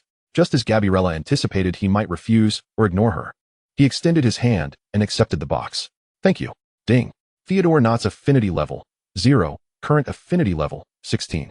0. Gabriella observed his retreating figure, surprisingly not feeling too disheartened. Well, no deduction is a blessing. At least he accepted it. Finally, the most daunting task awaited Draco Malfoy. She encountered him in the entrance hall, where he was preparing to descend the stairs to the dungeons with Crabbe and Goyle. Malfoy, Gabriella called out to him, striving to ensure her expression conveyed neither servility nor provocation, merely extending her hand in calmness. Here, this is for you. Draco halted in his tracks, his golden head slightly raised, surveying her and the shimmering box she held with an air of haughty scrutiny. He let out a derisive snort, refraining from reaching out to accept it. What is this, Arnaud? He elongated the syllables mockingly. Gabriella felt a surge of blood to her head, but resolutely suppressed the urge to retort. She reminded herself of the mission, of the necessity to avoid obliteration. Maintaining the posture of offering the box, she spoke as evenly as possible. I merely thought you might not have tasted it. It's rather pleasant. She could not frame it as an apology, nor could she present it as flattery. She could only find the most neutral justification. Draco squinted, seemingly taken aback by her reaction. He scrutinized her for several seconds before abruptly reaching out, snatching the box, and tossing it casually to Crabbe beside him. Then, without casting another glance in Gabriella's direction, he strode away with his entourage. Ding. Draco Malfoy favorability, 10. Current favorability, 210. She turned away, her spirit deflated, longing to retreat to the Hufflepuff common room and bury herself in the soft cushions. Yet, as she made her way back to the castle's main hall, visions of Hannah's delighted face enjoying chocolate, Ron's eyes aglow as he clutched the large box, and Harry's grateful smile towards her floated unbidden into her mind. Although the process of gifting Malfoy and Nott had been exceedingly distressing, initially compelled by the system's mandate, witnessing the joy on Hannah, Susan, and Megan's faces due to the snacks she shared, seeing Ron's unabashed delight, Harry's friendly smile, and even Cedric's gentle thanks, filled her heart with an unexpected warmth, a pure, heartfelt joy. She realized she genuinely cherished Hannah's vivaciousness, appreciated Susan's steadfast reliability, and even found comfort in Megan's shy tranquility. She began to relish the uncomplicated conversations with Harry. She sincerely wished for their happiness, hoping this small gift could bring them a measure of joy. The warmth derived from sharing and camaraderie was an experience rarely afforded to her in the isolating and sycophantic environment of Arnaud Manor. She began to comprehend her mother's choice of this place and why Professor Sprout spoke with such pride about Hufflepuff. Silently, she mused, not merely to fulfill a task. I genuinely desire to forge friendships here, to witness the joy and happiness of others over the simplest of matters. This thought alleviated much of the gloom and humiliation she felt due to Malfoy. The task remained daunting, the path still fraught with peril, yet for the first time, Gabriella Arnaud perceived that life at Hogwarts, apart from that accursed system, seemed to harbor genuine moments worthy of anticipation and appreciation. She inhaled deeply, straightened her back. Very well. It appeared that the ordinary gift strategy with Malfoy was futile. She must devise another approach. She quickened her pace. Perhaps she should return to see if Hannah and the others had finished that box of chocolates. Perhaps she could share a bit more with them? Chapter 12, The Backpack. As she organized the gifts intended for various individuals, she had taken particular care to prepare one for Blaise Zabinai, that arrogant, handsome boy from the train. Yet among all the targets, he was one of the few whose initial favorability was positive and had not diminished due to any missteps on her part. This stable friendliness, amidst a sea of negative numbers, appeared particularly precious. She resolved to express her gratitude sincerely, not solely for the mission, but also as a genuine response to his initial kindness. She meticulously rummaged through her suitcase, eventually selecting a truly special gift, a small bottle of limited edition cologne crafted by a perfumer from a niche luxury brand under their family-esque conglomerate. The fragrance was unique and enchanting, perfectly suiting the languid allure that characterized Zabanai. The perfume itself held considerable value in the Muggle world, but more importantly, it symbolized refined taste. She carefully packaged it in a velvet pouch and tied it with an exquisite bow. During breakfast, she scanned the bustling great hall for the Slytherin table. Soon, she spotted Blaise. He was leisurely enjoying his meal, conversing with friends, exuding poise. Gabriella took a deep breath and approached him. This time, she endeavored to eliminate any posture that could be construed as arrogance or ostentation, presenting herself with sincere gratitude. Zabanai. She paused beside his table, her tone gentle. Blaise looked up, surprise flickering in his lazy eyes, quickly morphing into a playful smile. Miss Arnaud? Good morning. What brings you here? Gabriella produced the velvet pouch and handed it to him. I prepared some small gifts for everyone yesterday. This one is specifically for you. Thank you for your kindness on the train. She deliberately emphasized the individuality and gratitude to avoid any potential misunderstandings. Blaise raised an eyebrow, pleasantly surprised by her gesture. He set down his fork, accepting the pouch, his long fingers deftly untying the ribbon to reveal the elegantly designed, yet exquisitely crafted perfume bottle. He glanced at the brand and style, a glimmer of genuine appreciation crossing his features. He clearly recognized its worth. He uncapped the bottle and inhaled gently, the smile on his lips becoming more authentic. Wow, Miss Arnaud, this gift is quite generous and exquisite in taste. Ding. Blaise Zabanai favorability, 5. Current favorability, 12. Gabriella felt a wave of relief and joy wash over her. She had succeeded and accrued a significant amount. Blaise, as she had anticipated, appreciated this understated yet tasteful display of goodwill. I'm glad you like it. I won't interrupt your breakfast any longer. She smiled in farewell, her spirits lifting considerably, tossing her golden hair as she turned to depart from the Slytherin table area. However, just a few steps away, before she had completely exited their line of sight, 2 nightmarish notification chimes resounded in her mind, instantly extinguishing the warmth she had just felt. Ding. Draco Malfoy favorability, 100. Current favorability, 310. Ding. Theodore not favorability, 10. Current favorability, 26. 310, 26. She did not dare turn back to witness their expressions. In that instant, the realization struck her. In the distinctly hierarchical and subtly intricate social circle of Slytherin, as an outsider, especially one branded with the disdainful label of Hufflepuff by Malfoy, her solitary act of goodwill towards Zabanai might be perceived as provocation by Malfoy and as annoying social noise by Not. Whatever she did, her mere presence within their perceptual realm seemed to be an original sin. This path of strategy had spiraled into an inescapable deadlock. Particularly in the face of Malfoy and Not, she felt an unprecedented despair. The feelings of dejection and self-doubt clung to Gabriella like a cold mist, enveloping her for the entire day. No matter her actions, those 2 jarring negative notification chimes echoed relentlessly in her mind. In the evening, she sat by the warm hearth in the Hufflepuff common room, gazing at the flickering flames.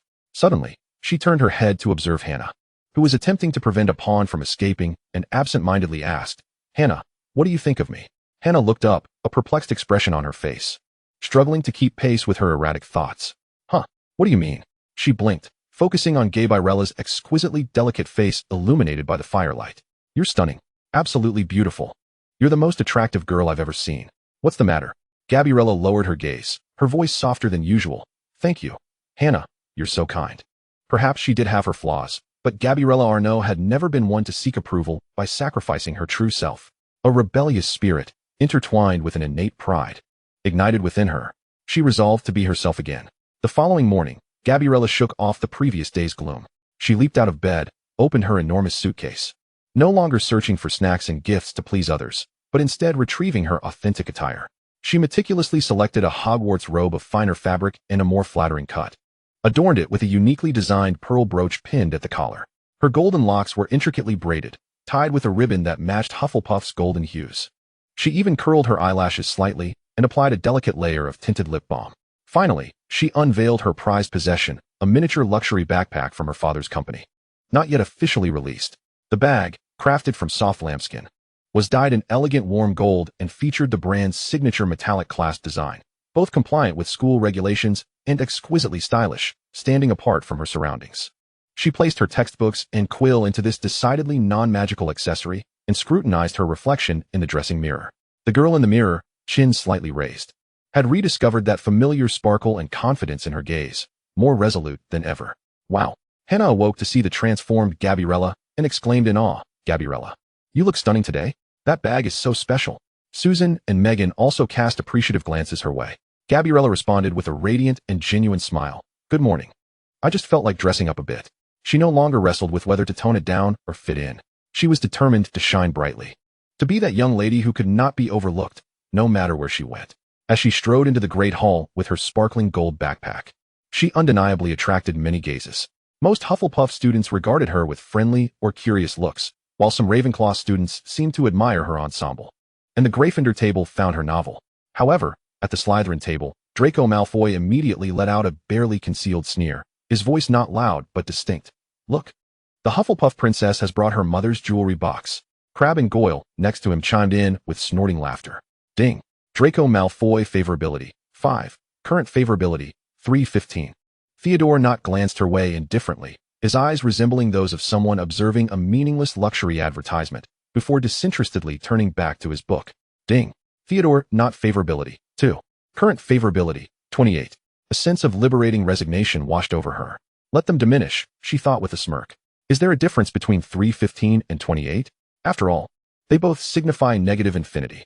She ignored the Slytherin stares and walked directly to the Hufflepuff table, gracefully seating herself beside Hannah and cheerfully grabbing a piece of buttered bread. She noticed Blaise Zabinai's gaze lingering on her for a few extra seconds, his eyes filled with amusement and arrogance, yet he said nothing. Ding. Blaise Zabinai favorability, 1. Current favorability, 13. Look, at least someone appreciates beauty. Even more surprisingly, as she made her way to History of Magic, Cedric Diggory smiled at her and said, "Good morning, Gabriella. Your brooch is lovely. It suits you well." His compliment was sincere and pure, devoid of any ulterior motives. Ding. Cedric Diggory favorability, 1. Current favorability, 12. Even when she encountered Harry Potter in the corridor, he smiled at her and greeted her, his gaze sweeping over her with innocent admiration. Though he quickly diverted his eyes in embarrassment, Gabriella suddenly realized that when she ceased to exhaust herself trying to please others, no longer cautiously fearing the loss of points, but instead confidently embraced her true self, those who genuinely mattered seemed more willing to accept and appreciate this side of her. Chapter 13, Leap. The potions classroom lay in the depths of Hogwarts Castle, starkly contrasting with Professor Sprout's warm and bright greenhouse. Gabriella partnered with her roommate, Hannah Abbott. Hannah appeared somewhat anxious, repeatedly flipping through the thick textbook, softly reciting the steps. "Relax, Hannah." Gabriella comforted her in a low voice while leisurely arranging her rosewood wand alongside a seemingly expensive set of knives and cutting board. "It's just chopping and cooking." She held little enthusiasm for a class that required hands-on work and the potential for messy clothes. Her basic principle was to coast through if possible. The classroom door swung open abruptly, and Professor Severus Snape's gaze swept across the room, instantly silencing the murmurs. "You are here to learn the precise science and rigorous craft of potion making," he began, his voice low yet resonant in every corner. "Since this does not require foolishly waving wands, many of you may not believe this is magic. I do not expect you to truly grasp the enchanting essence of a simmering cauldron, emitting fragrant wisps of steam. You will not fully comprehend the mysterious allure of the liquid flowing through people's veins, captivating the heart and clouding the mind." He commenced a foreboding introduction. Gabriella listened absently while observing the professor. Snape walked through the classroom, meticulously identifying every minor error, criticizing students with a sardonic tone capable of freezing confidence in an instant. A Hufflepuff boy lost 5 points for delaying the addition of porcupine quills by 3 seconds. Hannah, frightened, nearly spilled the measured dry nettle powder. Throughout the class, Snape's gaze scarcely lingered on Gabriella.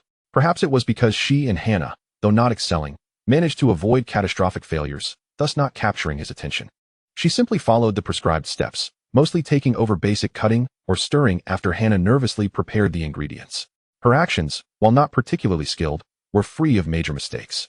By the end of the class, as she watched Professor Snape deliver his venomous critiques upon several unfortunate souls, she felt no particular disdain toward him. She could not quite articulate her feelings about him. His sarcasm was glaringly evident, yet Gabriella found him rather persuasive. He undeniably exuded professionalism.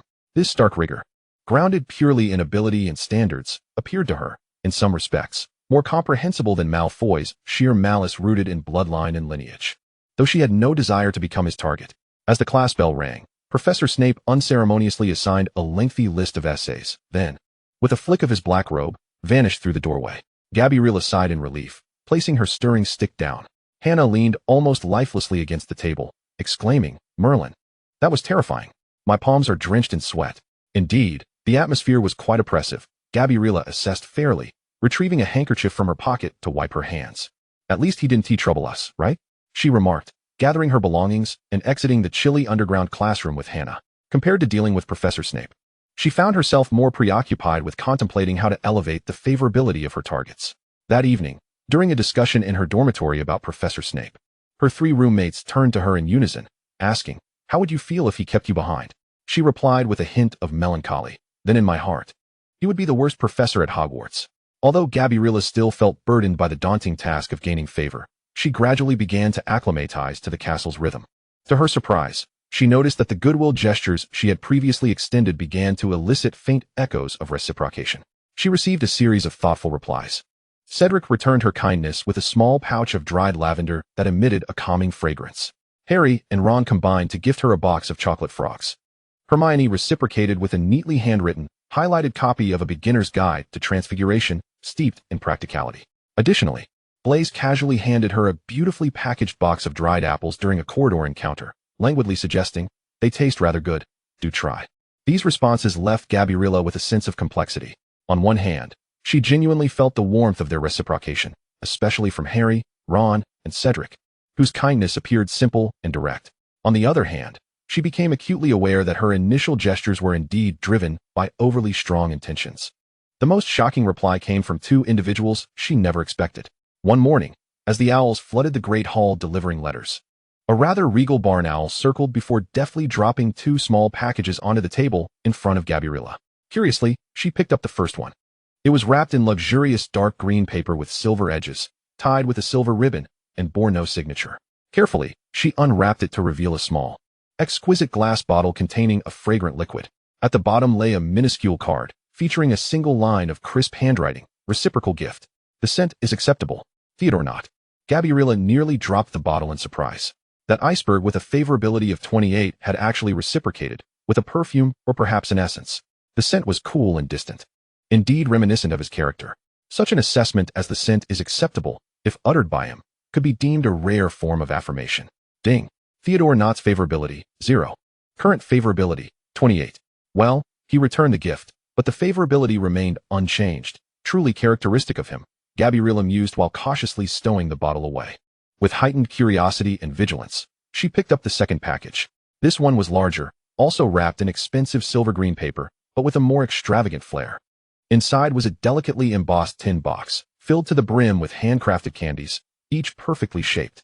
The box also contained a card, adorned with flamboyant and ostentatious handwriting. "My mother heard that a classmate gifted chocolates and insisted I return the favor. The Malfoy family never owes anyone a favor. DM Draco Malfoy," emphasizing that it was made by his mother. Gabriella gazed at the lavish box of candies, rich in pure-blood aristocratic politeness, her feelings growing even more intricate. Although Draco's wording remained haughty, this box seemed to symbolize a response of a ceremonial nature. She hesitated, then picked up a piece of candy, cautiously placing it in her mouth under the watchful eyes that might be cast from the Slytherin table nearby. The taste was indeed sweet and rich, crafted from the finest ingredients. Just as she swallowed the candy, ding. Draco Malfoy's favorability, 10. Current favorability, 320. Gabriella. She nearly choked on the candy that had yet to fully dissolve in her throat. Internally, she was screaming, "Why? I accepted his mother's gift and consumed it. What could possibly be wrong with that? Does he wish for me to refuse, thus providing him with more reason to trouble me? Or is it my manner of consuming the candy that is amiss?" She glanced up toward the Slytherin table, catching a glimpse of Draco swiftly turning his head away, his expression seemingly more disgruntled. Gabriella was utterly bewildered. The thought processes of these 2 individuals were incomprehensible to a normal person, leading her to question whether her strategy of gifting to enhance favorability had been fundamentally flawed from the outset. It was akin to digging a pit for oneself and joyously leaping in. Chapter 14, The Abyss. The night breeze atop the astronomy tower carried a chill. Gabriella, clutching a thick tome, inhaled deeply, feeling the oppressive weight in her chest dissipate significantly. Astronomy was her true passion. The vast expanse of the starry sky always allowed her to momentarily forget the intricate web of relationships at Hogwarts and that insufferable system. She located a spot at the edge, setting up her brass telescope, adjusting the angle to prepare for tonight's focal point, the trajectory of Mars. Merlin seemed to enjoy playing tricks on her. Just as she focused the lens, immersing herself in the tranquility of the night sky, a familiar, elongated drawl echoed behind her, sending shivers down her spine. Tisk, it seems the taste of tonight's stargazing leaves much to be desired. Gabriella turned to see Draco Malfoy, standing a few paces behind her, wearing an infuriatingly feigned smile. Crabbe and Goyle flanked him as usual. At least your presence can elevate the average standard here, Malfoy, Gabriella retorted immediately, though internally. Alarm bells were ringing. Professor Sinistra typically did not enforce group work, meaning she would likely have to contend with this fellow alone for the entire evening. As expected, Draco motioned for his two lackeys to move aside, sauntering over to the telescope beside Gabriella, deliberately making it clatter. I hope your knowledge of astronomy surpasses your sense of aesthetics, Arnaud. He clumsily fiddled with the telescope's knobs while hurling barbed remarks. Staring at stars requires no skill. It's perfectly suited for you. Gabriella forced herself to refocus on the eyepiece, attempting to ignore the source of the noise beside her. She recited the key points from her textbook in her mind, striving to accurately record Mars' position. However, Draco clearly had no intention of allowing her peace. Do you see that dim little dot? Much like your attempts to draw attention, utterly fruitless. He was peering through his telescope, commenting in a voice that was neither too loud nor too soft, just sufficient to penetrate Gabriella's ears. Gabriella clenched her quill, reminding herself to endure. Engaging in an argument under Professor Sinistra's watchful gaze was hardly a prudent decision. Noticing her lack of immediate response, Draco found the situation dull and resorted to a more direct method of disruption. He accidentally nudged Gabriella's telescope stand, causing the tube to tilt slightly off course. What are you doing? Gabriella could no longer contain herself, casting him an angry glare in a hushed tone. She had painstakingly calibrated it. Just a slip of the hand, Draco shrugged, his expression devoid of any remorse, even hinting at a smirk of satisfaction. What's the matter? Is your patience so limited? Gabriella's chest heaved with indignation. She longed to hurl her book at his pale face. But just then, Professor Sinistra's gentle voice interrupted. Children. Observation requires silence and focus. Is there a problem? No, Professor. Gabriella gritted her teeth in response, shooting Draco a venomous glare before resuming her adjustments to the telescope. Draco let out a derisive snicker, but fell silent for a moment. The ensuing time transformed into a silent tug-of-war. Gabriella diligently focused on completing her observation notes, while Draco engaged in a series of petty disruptions. He occasionally mispronounced constellation names loudly, made a rustling sound with his observation notes, or mocked the Hufflepuffs who were diligently taking notes alongside Crabbe and Goyle. Gabriella barely managed to hold on, relying solely on her genuine passion for astronomy and her determination for good grades. She effectively tuned Draco out, her quill scratching vigorously across the parchment as if she were etching Malfoy's face onto it. When the class bell finally rang, Gabriella swiftly gathered her belongings, ready to flee. In the instant she turned, the hem of her robe snagged on something, causing her to stumble, scattering parchment and books across the floor. Without needing to look back, she knew who was responsible. She bent down to silently collect her things, acutely aware of the malicious gaze fixed upon her back. Mind your footing, Arnaud, Draco's voice dripped with feigned concern. Being too cunning in life makes one unsteady. Gabriella turned her head and tripped Draco, causing him to stumble. Are you out of your mind, Arnaud? Draco bellowed in fury. Gabriella completely ignored him, snorting disdainfully as she hastily made her way back to the Hufflepuff common room. Ding. Draco Malfoy affection level 180. Current affection level 500. The system's notification chimed coldly once more. Chapter 15, Chaos. On Halloween night, Hogwarts Castle was adorned in an eerie yet festive manner, with jack-o'-lanterns flickering their warm glow and bats and cobwebs embellishing the corridors. Gabriella had not gone to extravagant lengths with her attire. Her taste forbade her from appearing ridiculous. She simply adorned one side of her hair with a fluffy, pastel yellow duck-shaped hairpin and pinned a matching rubber duck brooch at the collar of her robe, striking a playful yet understated note. Accompanied by Hannah and Susan, she descended the staircase, preparing to head to the Great Hall. The corridor bustled with life, filled with laughter and merriment, spotting several younger students engaged in the trick-or-treat game. Gabriella felt herself swept up in the atmosphere, her playful spirit ignited. She noticed a slender boy in a black robe walking ahead, about to turn into a less crowded corridor. Gabriella quickened her pace, cheerfully leaping in front of him, arms outstretched in a mock scare, and using what she believed was her most adorable voice, exclaimed, "Trick or treat." The boy halted, slowly turning around. It was Theodore Knott. His pallid face bore no expression, merely observing her and the silly duck perched in her hair. Gabriella's heart raced. Merlin, she'd blown her chance. Just as she expected a cold taunt or to be outright ignored, Theodore said nothing. He simply gazed at her for 2 seconds in silence, then expressionless, reached into his robe pocket, rummaging, and pulled out a handful of assorted candies. With swift and decisive motions, he deposited the various candies into Gabriella's outstretched palm. Stunned by the sudden bounty of sweets, she glanced up at Theodore's impassive face, momentarily at a loss for words. Ding. Theodore not affection level 10. Current affection level, 38. Gabriella rolled her eyes internally. Thanks. She stammered, attempting to ease the strange tension. I didn't expect you to carry candy. This was certainly not in Theodore Nott's character. Theodore averted his gaze. It's from someone else, implying that the sweets had been given to him by another, and he was merely passing them along. Gabriella eyed the carefully selected assortment in her hands with skepticism. As students gradually filed into the great hall before the feast commenced, the atmosphere was lively and bustling. Gabriella spotted Theodore in a relatively quiet corner, seemingly unaffected by the surrounding commotion, engrossed in a book. Compelled by an inexplicable urge, Gabriella approached him and sat down in the seat beside him. Leaving one space between them, Theodore did not lift his gaze. She took out the handful of candies he had given her and began unwrapping them one by one, offering her unfiltered commentary as she tasted. This caramel is too sweet, it's cloying. This sour candy is quite good, packs a punch. Wow. This roach pile design is incredibly creative. Ooh, this cream mint is rather pleasant, refreshing. Theodore continued to read, appearing entirely oblivious to her remarks. Yet, Gabriella noted that his page-turning had slowed slightly. She picked up the last candy she had praised, unwrapped it, revealing a small square. Hesitating for a moment, she opted not to eat it herself, but instead extended her hand, offering it to Theodore's book. This one's decent, not unpleasant. Theodore's page-turning halted. He lifted his eyes, shifting his gaze from the book to the candy she had presented, then slowly to Gabriella's face. Silence enveloped them for a few seconds. Just as Gabriella felt the awkwardness rising and prepared to retract her hand, Theodore suddenly leaned forward, opened his mouth, and took the candy directly from her hand. His lips inevitably brushed against her fingertips. The sensation was cool and soft, prompting Gabriella to retract her hand immediately. Theodore straightened, his expression still impassive. Returning to his book, his Adam's apple moving, as if savoring the candy's flavor. In the flickering firelight, Gabriella keenly observed his pale ears gradually tinged with the faintest shade of pink. Ding. Theodore not affection level 5. Current affection level, 33. The system's notification rang out, but Gabriella was far too preoccupied to analyze the peculiar increase in affection points. She merely stared blankly at Theodore's reddened ear tips, her mind a chaotic whirlwind. Chapter 16, Resolution. Gabriella scrambled from her quiet corner with all her might. The sensation of his fingers and the blush creeping up Theodore's ear replayed in her mind, stirring her heart into disarray.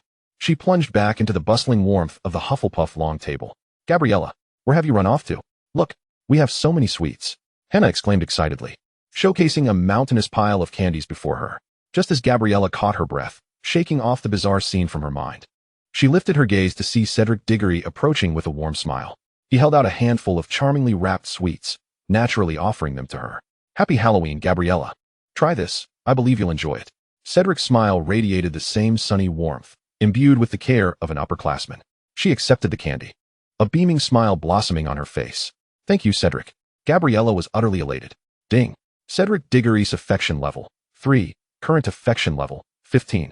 At that moment, the grand doors of the hall swung open violently, and Professor Quirrell stumbled in, terror etched across his features, his large turban askew. He dashed towards Professor Dumbledore's chair, collapsing onto the floor, trembling and shrieking, a troll. In the dungeons. I thought you ought to know. With that, his eyes rolled back, and he fainted onto the floor. Professor Dumbledore had to set off a few purple fireworks to restore order among the crowd. Prefects, immediately escort your students back to the dormitories. The Hufflepuff prefect promptly stood up, calling out loudly, Hufflepuff students, follow me. Remain calm and orderly. Gabriella's smile faded. A troll? That foolish, foul creature had invaded the castle? She stood up alongside Hannah and Susan, merging into the flow of Hufflepuff students. As they departed the hall, she cast a glance back, noticing Cedric composedly assisting the prefect in maintaining order, guiding the younger students. On the Slytherin table, she spotted Theodore not closing his book, his expression inscrutable as he followed the line out. Amidst the chaos, she followed the Hufflepuff group along the familiar path back to the common room. Discussions and fears regarding the troll spread amongst the students. Yet there was also a palpable thrill and curiosity about the unexpected turn of events. Gabriella's heartbeat gradually steadied. The Halloween feast had been interrupted, and the earlier chaos was overshadowed by this larger crisis. She clutched the sweet Cedric had given her in her pocket. Recalling the handful of candies Theodore had offered and the peculiar 5 affection points, letting out a complex sigh. After an evening filled with thrilling episodes and emotional turmoil, Gabriella headed straight to the dormitory bathroom upon returning to the Hufflepuff common room. She yearned for a bath that would wash away all fatigue and confusion. She retrieved the bath products she had meticulously chosen from home, a floral and creamy scented shower gel and shampoo. The warm water cascaded down, gradually soothing her taut nerves as she meticulously cared for every inch of her skin and her flowing golden hair. After bathing, she donned a comfortable silk nightgown and spritzed the matching fragrance on the collar and cuffs. The delicate aroma enveloped her. It was the scent of Gabriella Arnaud, a fragrance that instilled tranquility and elegance, regardless of the day's tribulations. The following morning, nearly everyone in the castle was abuzz with discussions of last night's troll incident. The news spread like wildfire to every corner, revealing that Harry Potter and Ron Weasley, 2 first-year Gryffindors, had defeated a troll. By Merlin's beard, they're only first years. It was said that Potter had used some clever trick to insert his wand into the troll's nostril. They saved Granger. She had been trapped in the girls' bathroom. At the Hufflepuff table, Hannah and her classmates excitedly chattered, their voices filled with admiration and awe. They were so brave. Indeed, it's terrifying to think they managed to confront it. Gabriella quietly ate her oatmeal, listening to the discussions around her without adding her own thoughts. It certainly sounded perilous. Yet, she had no concrete concept of how difficult it was to battle a troll. She had never seen one, let alone faced one. To her, it was a large, grotesque creature, and her first choice was to avoid and steer clear. As for how much courage and strength it required to defeat it, she lacked any intuitive understanding. In Gabriella's life principles, engaging directly in combat with dangerous creatures ranked far below maintaining elegance, avoiding trouble, and allowing the professionals to handle their expertise. Therefore, regarding Harry and Ron's feats, she perceived it merely as an astonishing fact, unable to resonate or admire it as strongly as her classmates did. She simply thought, well, it's good that the matter has been resolved. Chapter 17, Quidditch. The arrival of the Quidditch season enveloped Hogwarts in a fervent atmosphere, even affecting Gabriella, who was utterly inept at flying and a complete broomstick novice. That day marked the match between Hufflepuff and Gryffindor. Gabriella did not don heavy winter clothing like the other students. Instead, she dressed with care. She wore a fitted robe, complemented by a cashmere scarf from her father's luxury brand's latest collection, soft and exuding sophistication. She adorned a khaki headband and applied a bit of windproof powder to her face, ensuring she maintained her best appearance amidst the cold bleachers. Her roommates unhesitatingly praised her. Gabriella, you look stunning today. She followed the throng of Hufflepuffs toward the pitch, taking her seat in the black and yellow section. Surrounding her was a cacophony of cheers and shouts, along with the exuberant commentary of Lee Jordan, who clearly favored Gryffindor. Gabriella could not comprehend the intricate flying rules and tactical maneuvers.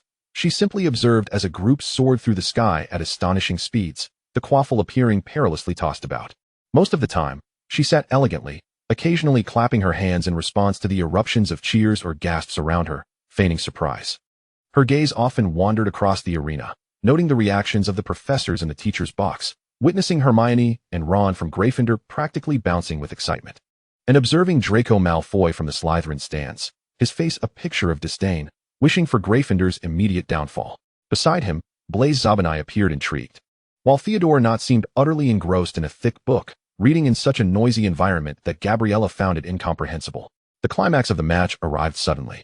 Just as Hufflepuff Seeker and Gryffindor Seeker, Harry Potter, darted towards the same direction, Harry executed a daring dive, nearly tumbling off his broom.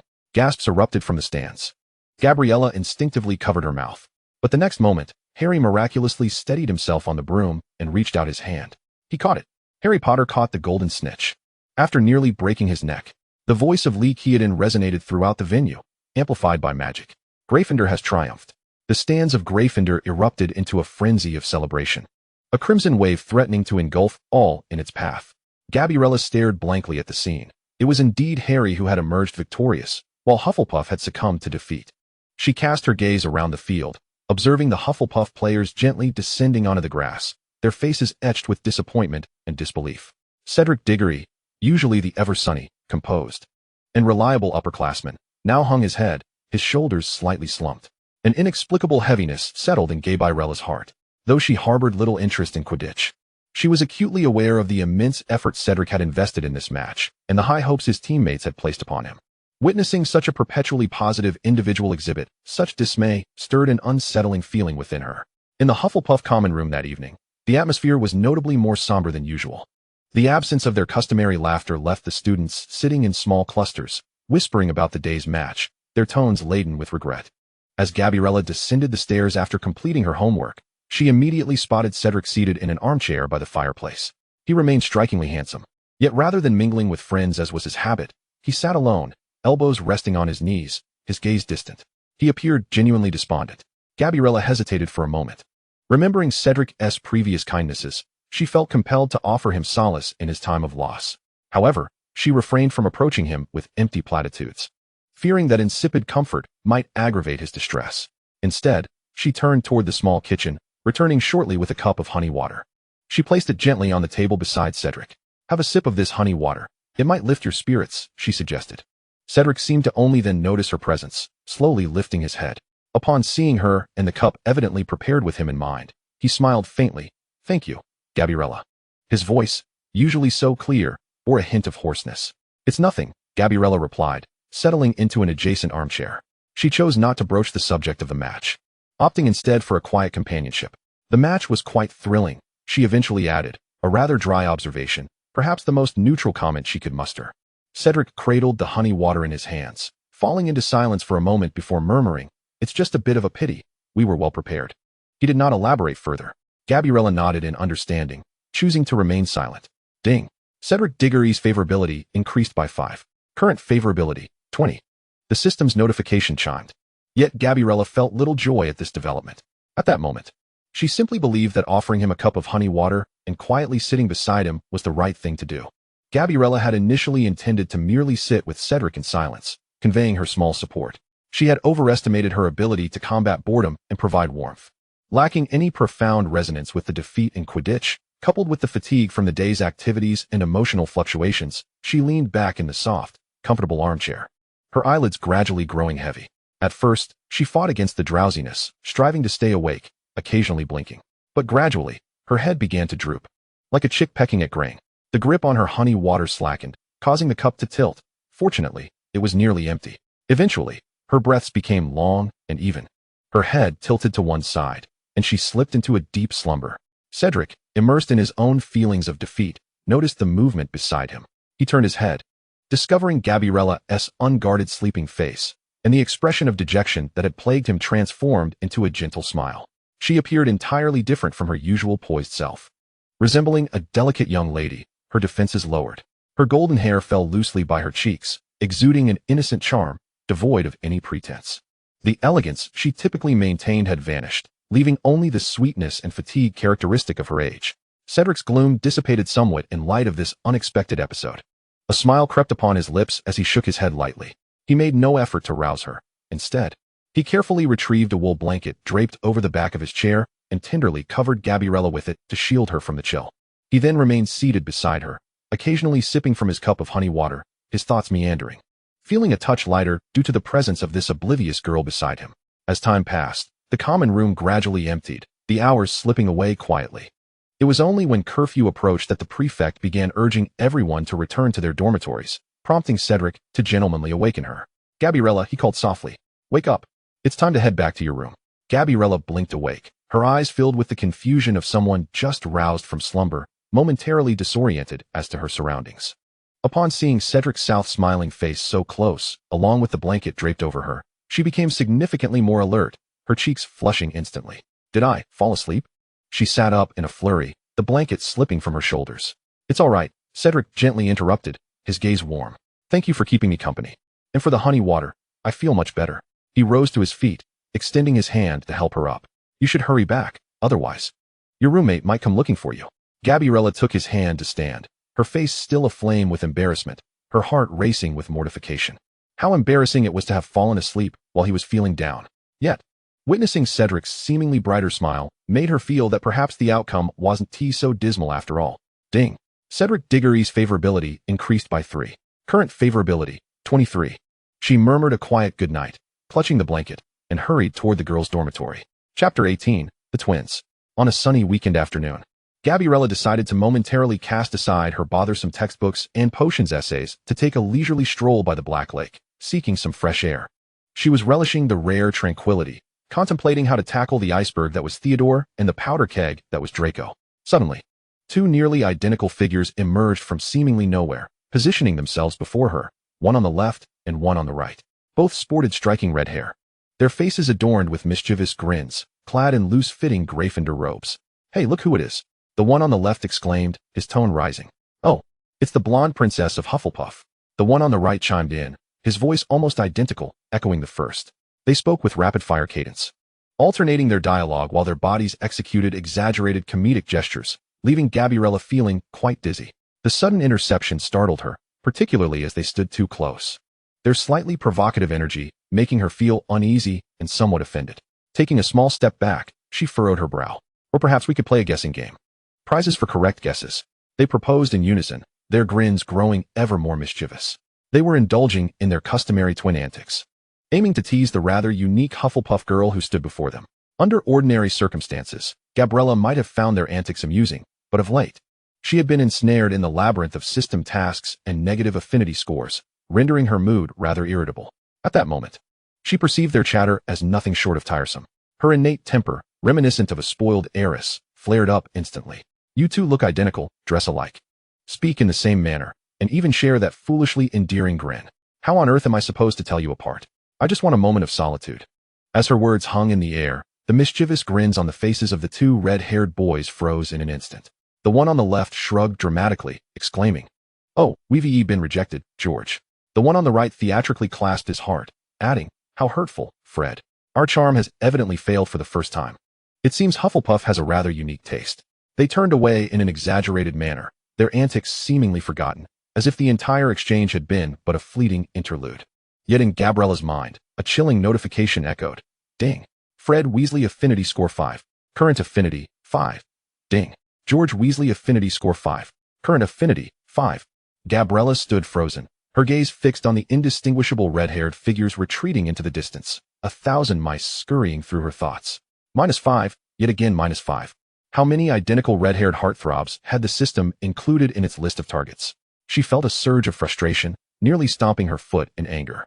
Only now did she recall that, upon the commencement of the school year, amidst the dense assortment of affinity scores presented by the system, the names Fred Weasley and George Weasley had indeed appeared, both starting at a score of 0.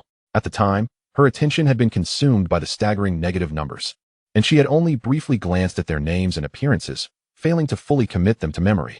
Now, it seemed, she had plummeted directly from 0 to 5. Gazing at the calm surface of the Black Lake, her heart felt anything but tranquil. Chapter 19, Christmas. As the Christmas holiday approached, a joyous and expectant atmosphere enveloped Hogwarts Castle. When classmates inquired if Gabriella would remain at school during the break, she replied without hesitation, her tone eager, "Absolutely not. I cannot bear to stay another moment. I am yearning to return to my world." As she spoke, images of Draco Malfoy's daunting score of 500, Theodore Knott's unpredictable 33, and a myriad of rules flashed through her mind. For Gabriella, Hogwarts resembled a battlefield rife with bizarre regulations and the pressures of survival. At last, the term concluded, and the Hogwarts Express once more pulled into Platform 9. Amidst the bustling throng, Gabriella instantly spotted a familiar figure, her father, Benedict Arnaud, standing tall in a perfectly tailored long coat, alongside her brother, Christian. Upon seeing her family, the pent-up feelings of grievance, stress, loneliness, and the facade of strength she had maintained for months all came rushing forth.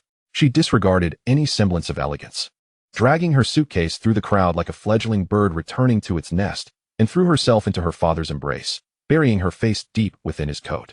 "Daddy." Her voice was muffled. Benedict appeared taken aback by his daughter's fervent welcome, gently patting her back. "Welcome home, my little princess."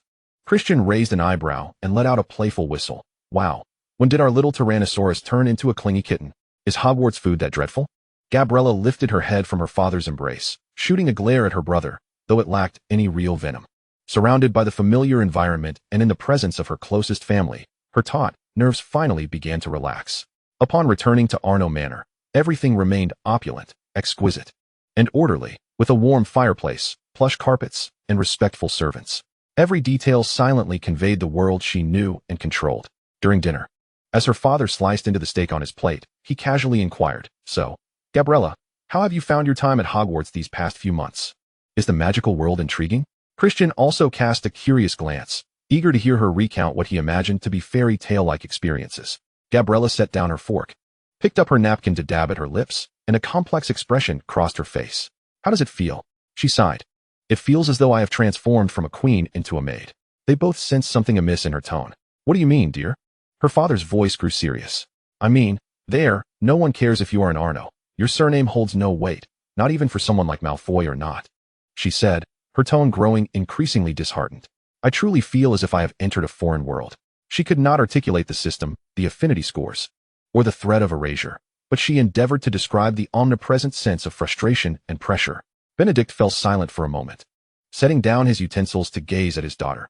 I understand that feeling. Stepping into a completely unfamiliar realm where all the rules need to be relearned is indeed challenging. However, Gabriella, I believe that with your talent and resilience, everything will turn out well. This is merely a process of adaptation. Everything will turn out well? Though her father's comforting words were warm, what Gabriella heard was that cold system notification and the mere remnants of a single semester. If she could not rectify the terrifying affinity scores of Draco and Theodore, she would face obliteration. She struggled to muster a reassuring smile for her father, but her lips merely twitched awkwardly, ultimately failing. The expression was more tragic than a frown.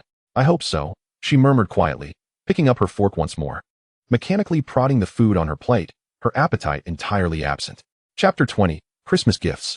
As the Christmas holiday drew to a close, the festive atmosphere in Arnaud Manor had yet to fully dissipate, but Gabriella had already begun preparing for her return to Hogwarts. She was strategizing for her daunting affinity tasks. Sitting in her bedroom, she arranged several elegantly wrapped gift boxes before her. The ribbons and wrapping paper were exquisite, suggesting a considerable value. For those at Hogwarts who had shown her kindness, their affinity scores positive, she resolved to reciprocate. She prepared a luxurious cashmere scarf from her father's company's high-end line for Cedric, its deep gray hue befitting his demeanor. For Harry and Ron, she selected the latest handheld gaming console, a sensation in the Muggle world, believing it would bring them more joy than mere sweets. For Hermione, she chose a limited edition set of exquisitely bound notebooks from a classic literary collection, practical yet aligned with her scholarly nature. For Blaise Zabinai, she procured a bottle of cologne from the same fragrance line as the perfume she had previously gifted him, albeit in a different scent. She also thoughtfully prepared gifts for her 3 Hufflepuff roommates, Hannah, Susan, and Megan, delicate yet age-appropriate jewelry that was both charming and understated. Every gift, without exception, stemmed from brands associated with the Arnaud family. In Gabriella's perception, this was the most substantial and heartfelt gift she could offer. As she gazed upon the carefully prepared presents, a flicker of confidence began to emerge within her. At the very least, her relationships with these individuals should be sustainable, perhaps even advancing to something deeper. Then her eyes fell upon a modestly wrapped box, set apart in the corner. Inside rested a new smartwatch from a Swiss brand, its design exquisitely minimalist yet technologically advanced, adorned in a cool titanium hue. This was intended for Theodore Knott. After much hesitation, she ultimately resolved to prepare it, reflecting on his commendable affinity score of 33.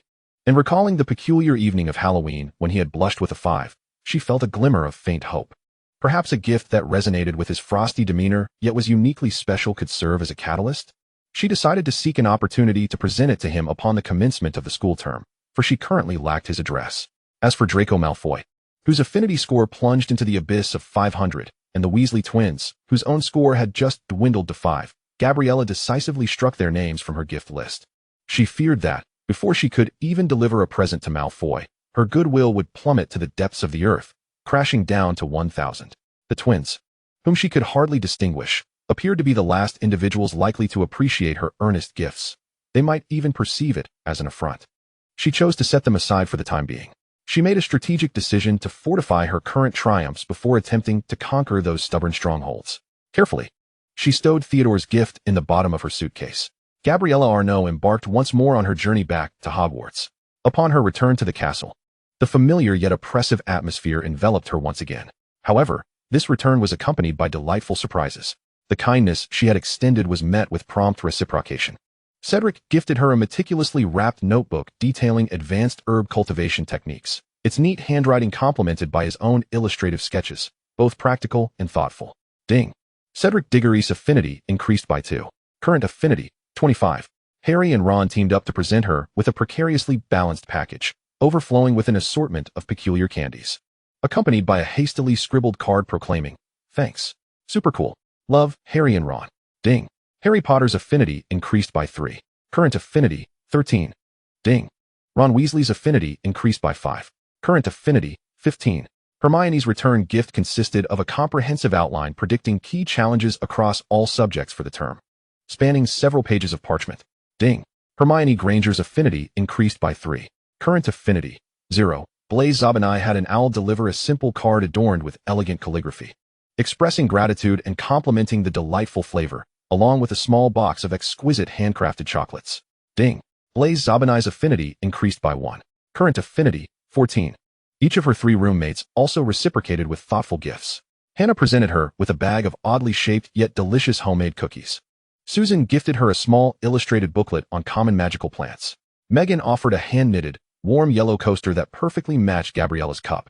Friendship with roommates Hannah Abbott, Susan Bones, and Megan Jones significantly enhanced.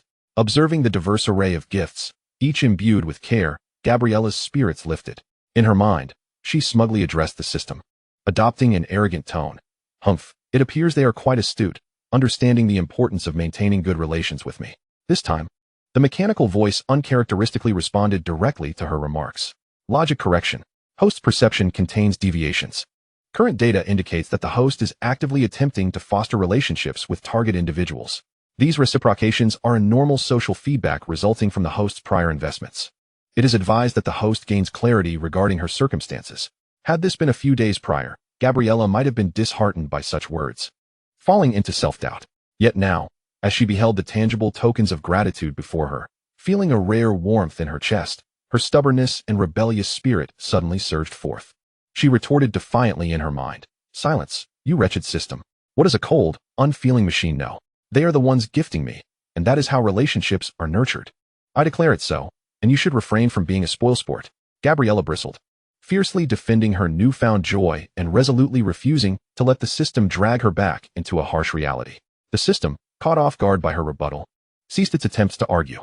Gabriella huffed, her mood inexplicably brightening. She meticulously organized the gifts, particularly the warm yellow coaster crafted by Megan, which she placed on her bedside table, determined to use it starting tomorrow. She refused to let the malevolent system dampen her spirits. After all, she felt quite well today, and the bothersome tasks and negative scores could wait until tomorrow. Chapter 21, Consultation. After class, Theodore not lingered as usual, his pace leisurely. Gabriella took a deep breath, clutching the box containing the watch in her pocket, and hastily followed him. In a relatively quiet corridor, she called out to him. "Not." Theodore halted and turned. Gabriella presented her neatly wrapped box, striving to make her tone sound casual and effortless. "This is for you. Thank you for the candy you gave me on Halloween." She avoided the term reciprocal gift, fearing it might inadvertently trigger some peculiar nerve within him. Theodore's gaze lingered on her face for a moment before his eyelids fell. Resting on the box, he did not immediately take it, nor did he refuse. He merely observed. After a few seconds of silence, as Gabriella felt her arm growing weary from holding it aloft, he slowly extended his hand to accept the box. His fingers inadvertently brushed against her palm. Cool. Much like his demeanor, he held the box, neither unwrapping it nor expressing gratitude, but instead raised his eyes to meet hers, asking in his flat tone, "Do ducks also give gifts?" Gabriella's face flushed crimson. He actually remembered her silly duck costume from Halloween. She opened her mouth to retort, to explain, but found herself momentarily speechless, only able to glare at him in mild annoyance. After uttering his enigmatic remark, Theodore did not linger for her response. He casually stuffed the box into the pocket of his robe and turned away, resuming his unhurried stride. Ding. Theodore Knott's affinity remained unchanged. Current affinity, 33. Well, at least it didn't decrease, Gabriella mused, her heart racing as she pondered the meaning behind his actions. Days later, a barn owl swooped down onto the Hufflepuff long table during breakfast, precisely dropping a deep blue velvet-wrapped object in front of Gabriella. Confused, she picked up the small parcel, feeling its weight. As she unwrapped the velvet cloth, she discovered an exquisitely crafted jewelry box inside. A sudden pang of intuition coursed through her heart as she opened the box. Upon the black velvet lining lay a bracelet, its pendant in the shape of a remarkably lifelike little duck. The duck, expertly carved from opal, boasted a plump and charming body, with exquisite details and eyes fashioned from 2 tiny sapphires. The entire bracelet was designed with an air of understated luxury. Unmistakably valuable and undoubtedly the work of a master craftsman, yet its theme was rather unexpected. The box contained no card, no signature, but in an instant, Gabriella was certain of the sender's identity. Holding the necklace, her expression was a complex tapestry of emotions as she gazed at the gem-encrusted duck. Recalling her own cheap plush hairpin and his teasing remark about ducks giving gifts, she found herself at a loss, unsure whether to laugh or cry. What did this signify? A return gift? A jest? Or perhaps a peculiar gesture of goodwill in true Theodore Knott fashion? To label it a jest would be to overlook the extraordinary expense and impeccable craftsmanship of the necklace. To consider it goodwill seemed equally awkward given its theme. Beep. Theodore Knott's affection level, 3. Current affection level, 30. The system's notification rang out, indicating that this was indeed a form of positive feedback. With a heart full of conflicting emotions, Gabriella carefully placed the necklace back in the box, feeling as though she were cradling a hot potato. Theodore Knott was a conundrum. His thought process is perhaps 100 times more intricate than the most complex problems. The first class of the day was History of Magic. As the Hufflepuff and Slytherin students shuffled into the classroom, most were already prepared to succumb to drowsiness. Gabriella, however, was slightly different today. Clutching a hefty tome entitled History of Magic, her gaze swept across the room until it landed on a familiar figure, Theodore Knott, who, as usual, occupied a relatively secluded spot by the window, his book already spread open before him. Taking a deep breath, Gabriella strode confidently over and unceremoniously took the empty seat beside him. Theodore furrowed his brow momentarily, but he neither looked up nor spoke, merely exuding an even colder aura of aloofness. Gabriella paid him no mind. Before class commenced, she set her book down and extracted a beautifully packaged bag of chocolate biscuits from her rather pricey handbag. Ripping open the wrapper, she unabashedly munched on one piece. Theodore could sense the girl's overwhelming presence beside him, accompanied by the incessant crunching noise. It irked him slightly, yet he chose to ignore it, redirecting his focus to the text before him and filtering out the cacophony. Beep. Theodore Knott's affection level, 1. Current affection level, 31. Gabriella paused her chewing momentarily, then bit down even harder. At last, after Professor Binns droned on in his monotonous fashion, he announced, "Now, for the next few minutes, you may freely discuss the material I just covered or work on the small quiz questions on your parchment." A wave of relaxed murmurs swept through the classroom. Gabriella quickly swallowed the remnants of her biscuit, clapped her hands, leaned closer to Theodore, and forced a studious smile, softening her voice. "Hey, Knott." Finally raising his eyes, Theodore regarded her quietly. Gabriella pointed to the blank parchment before her, seeking an excuse to engage him. "There are a few questions I'm not quite certain about. Could you help me out?" She thought to herself, seeking clarification would surely present her as eager to learn. Theodore's gaze swept over her empty parchment before returning to her face. After a 2-second silence, he replied flatly, "Which questions?"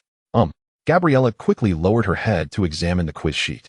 Professor Binns's voice had always been the perfect white noise to her, and she hadn't retained a single word. In a panic, she hastily scanned the questions. Merlin.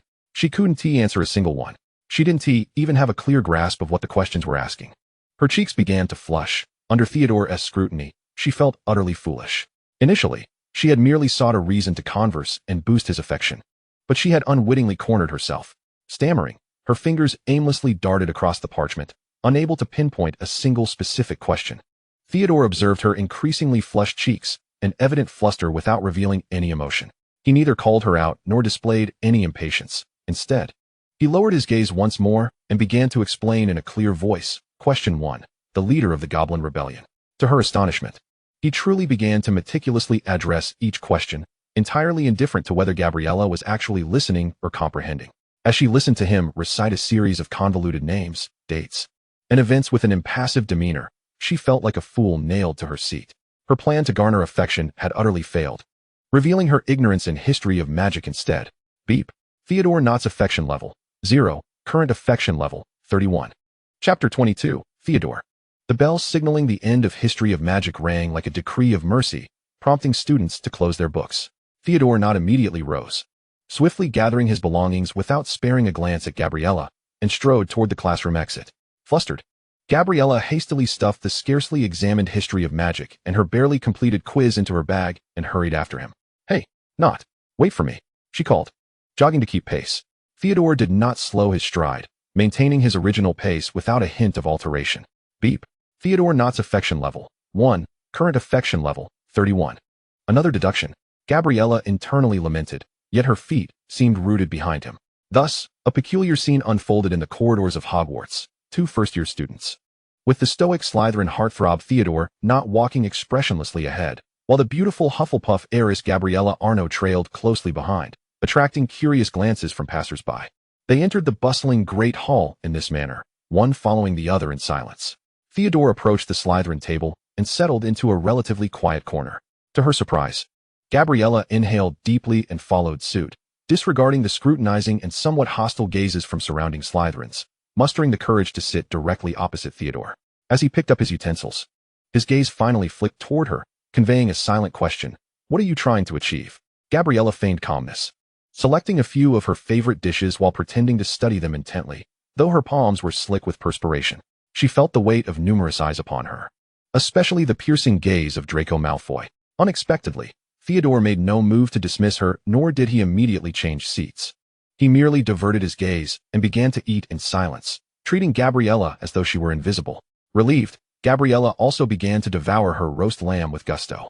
For a while, they sat at the table, each consuming their meal, the atmosphere oddly tense yet peaceful. This silence tortured Gabriella more than any argument could. She racked her brain for a topic to break the ice.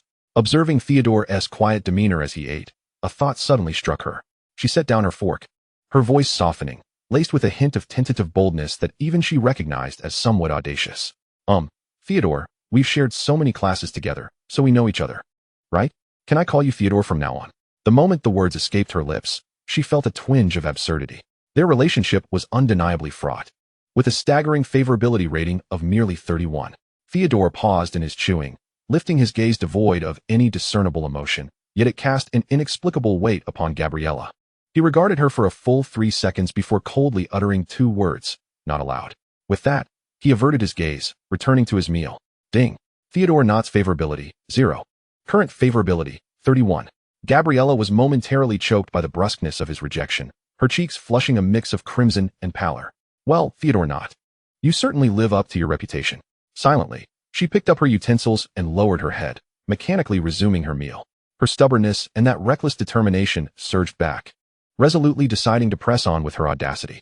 She lifted her head again, batting her large eyes, and stated clearly, "I would like to have lunch with you tomorrow. If that's all right. I want us to be friends." The sentence felt less like a request and more akin to a proclamation, an announcement, perhaps. Her tone always carried an air of entitlement. Theodore slowly raised his eyelids, his gray-blue eyes flickering with a hint of incredulity. He could not fathom the source of this Hufflepuff girl's confidence and persistence. He scrutinized her, as if examining an inexplicable magical phenomenon. After several seconds, Theodore seemed to reach a conclusion. Ignoring her was the best course of action. He said nothing, neither agreeing nor refusing again, simply lowering his head to continue methodically slicing his sausage, his silence conveying his stance. Ding. Theodore Knott's favorability, 0. Current favorability, 31. Gabriella observed his impenetrable demeanor, and a fresh wave of frustration surged within her. Yet, the fact that he did not further diminish her favorability indicated he did not harbor any greater disdain for her. With no afternoon classes, Gabriella learned that Theodore typically frequented the library. She promptly gathered her belongings and once again showcased her remarkable tracking skills, eventually locating him there. He was deeply engrossed in what appeared to be an exceedingly profound tome on magical theory. Gabriella quietly settled into a seat opposite him, striving to make no sound. Theodore remained oblivious, entirely absorbed in his studies. From her bag, Gabriella retrieved her notebook and a Muggle pencil, tools she used for sketching designs. She opened the notebook, her mind far from focused on studying. If she ever developed a fondness for academics, even a troll could become a charmer. Stealing glances at the intensely focused Theodore, she picked up the pencil and began to sketch fervently on the blank page. She was engrossed, occasionally tilting her head to admire her work. After a considerable time, she finished, her face breaking into a satisfied smile. She looked up to find Theodore had paused his writing, confirming that speaking to him now would not disrupt his concentration. Gabriella held up her drawing, extending it across the table to Theodore, her voice brimming with eager anticipation. "Hey, Theodore, look. How do you like it?" Theodore's train of thought was interrupted. He lifted his gaze, first landing on the paper that had intruded upon his book, and then shifted to the drawing itself. It depicted 2 children rendered in smooth, flowing lines, a small boy clad in a well-fitted suit, his hair impeccably styled, expressionless, holding a book, appearing both precocious and aloof. Beside him stood a small blonde girl in a frilly princess dress, chin held high, brandishing what seemed to be a crown, poised to place it upon the boy's head. The drawing was charming, yet bore an odd sense of absurdity and forced coordination. Theodore's expression remained unchanged as he stared at the drawing in silence. Gabriella, however, interpreted his silence as tacit approval. Without waiting for his response, she enthusiastically pushed the paper further towards him, placing it directly atop the book he was reading. "It's for you. Be sure to keep it safe. I drew it myself." With that, she hastily gathered her belongings, stood up, waved goodbye to the still expressionless Theodore, and softly said, "See you tomorrow," before skipping out of the library, leaving behind a faint trace of her fragrance. Theodore muttered to himself, "I never consented to you calling me Theodore." He looked down at the drawing that had suddenly appeared atop his book. The proud and domineering visage of the little blonde girl was strikingly reminiscent of the girl who had just thrust the drawing upon him. He gazed at the illustration for a good 10 seconds, ultimately deciding against crumpling it or carelessly discarding it. Instead, he extended 2 fingers, pinching the edge of the paper, and gently removed it from his book, placing it within the front cover of the thick volume on magical theory he was perusing. The pages closed, concealing the somewhat childish yet vividly animated drawing beneath the weighty text. Ding. Theodore Knott's favorability, 0, current favorability, 31. Chapter 23, Garlic. The classroom for defense against the dark arts was perpetually infused with an unsettling aroma of garlic, said to be a residual effect of Professor Quirrell's encounters with vampires in Romania. Gabriella frowned, covering her nose with a handkerchief. Seated with Hannah and Susan in the Hufflepuff section, adjacent to some Ravenclaw students, Professor Quirrell's stammering and timid teaching style made it difficult for her to concentrate. The lesson involved practicing some basic defensive spells, such as a rudimentary protective charm, a technique to deflect spells. When it came time for group practice, the classroom erupted with a cacophony of incantations and the occasional puff of failed spells. "Oh, Merlin, I hope we don't get called up," Hannah whispered fervently, nervously rubbing her wand. Her protective charm barely managed to make the approaching soft cushion wobble slightly.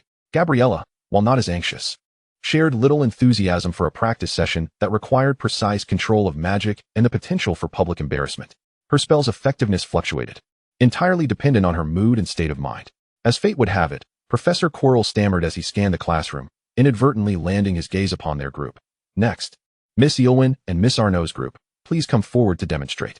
Hannah's face turned as pale as a ghost. "We're doomed."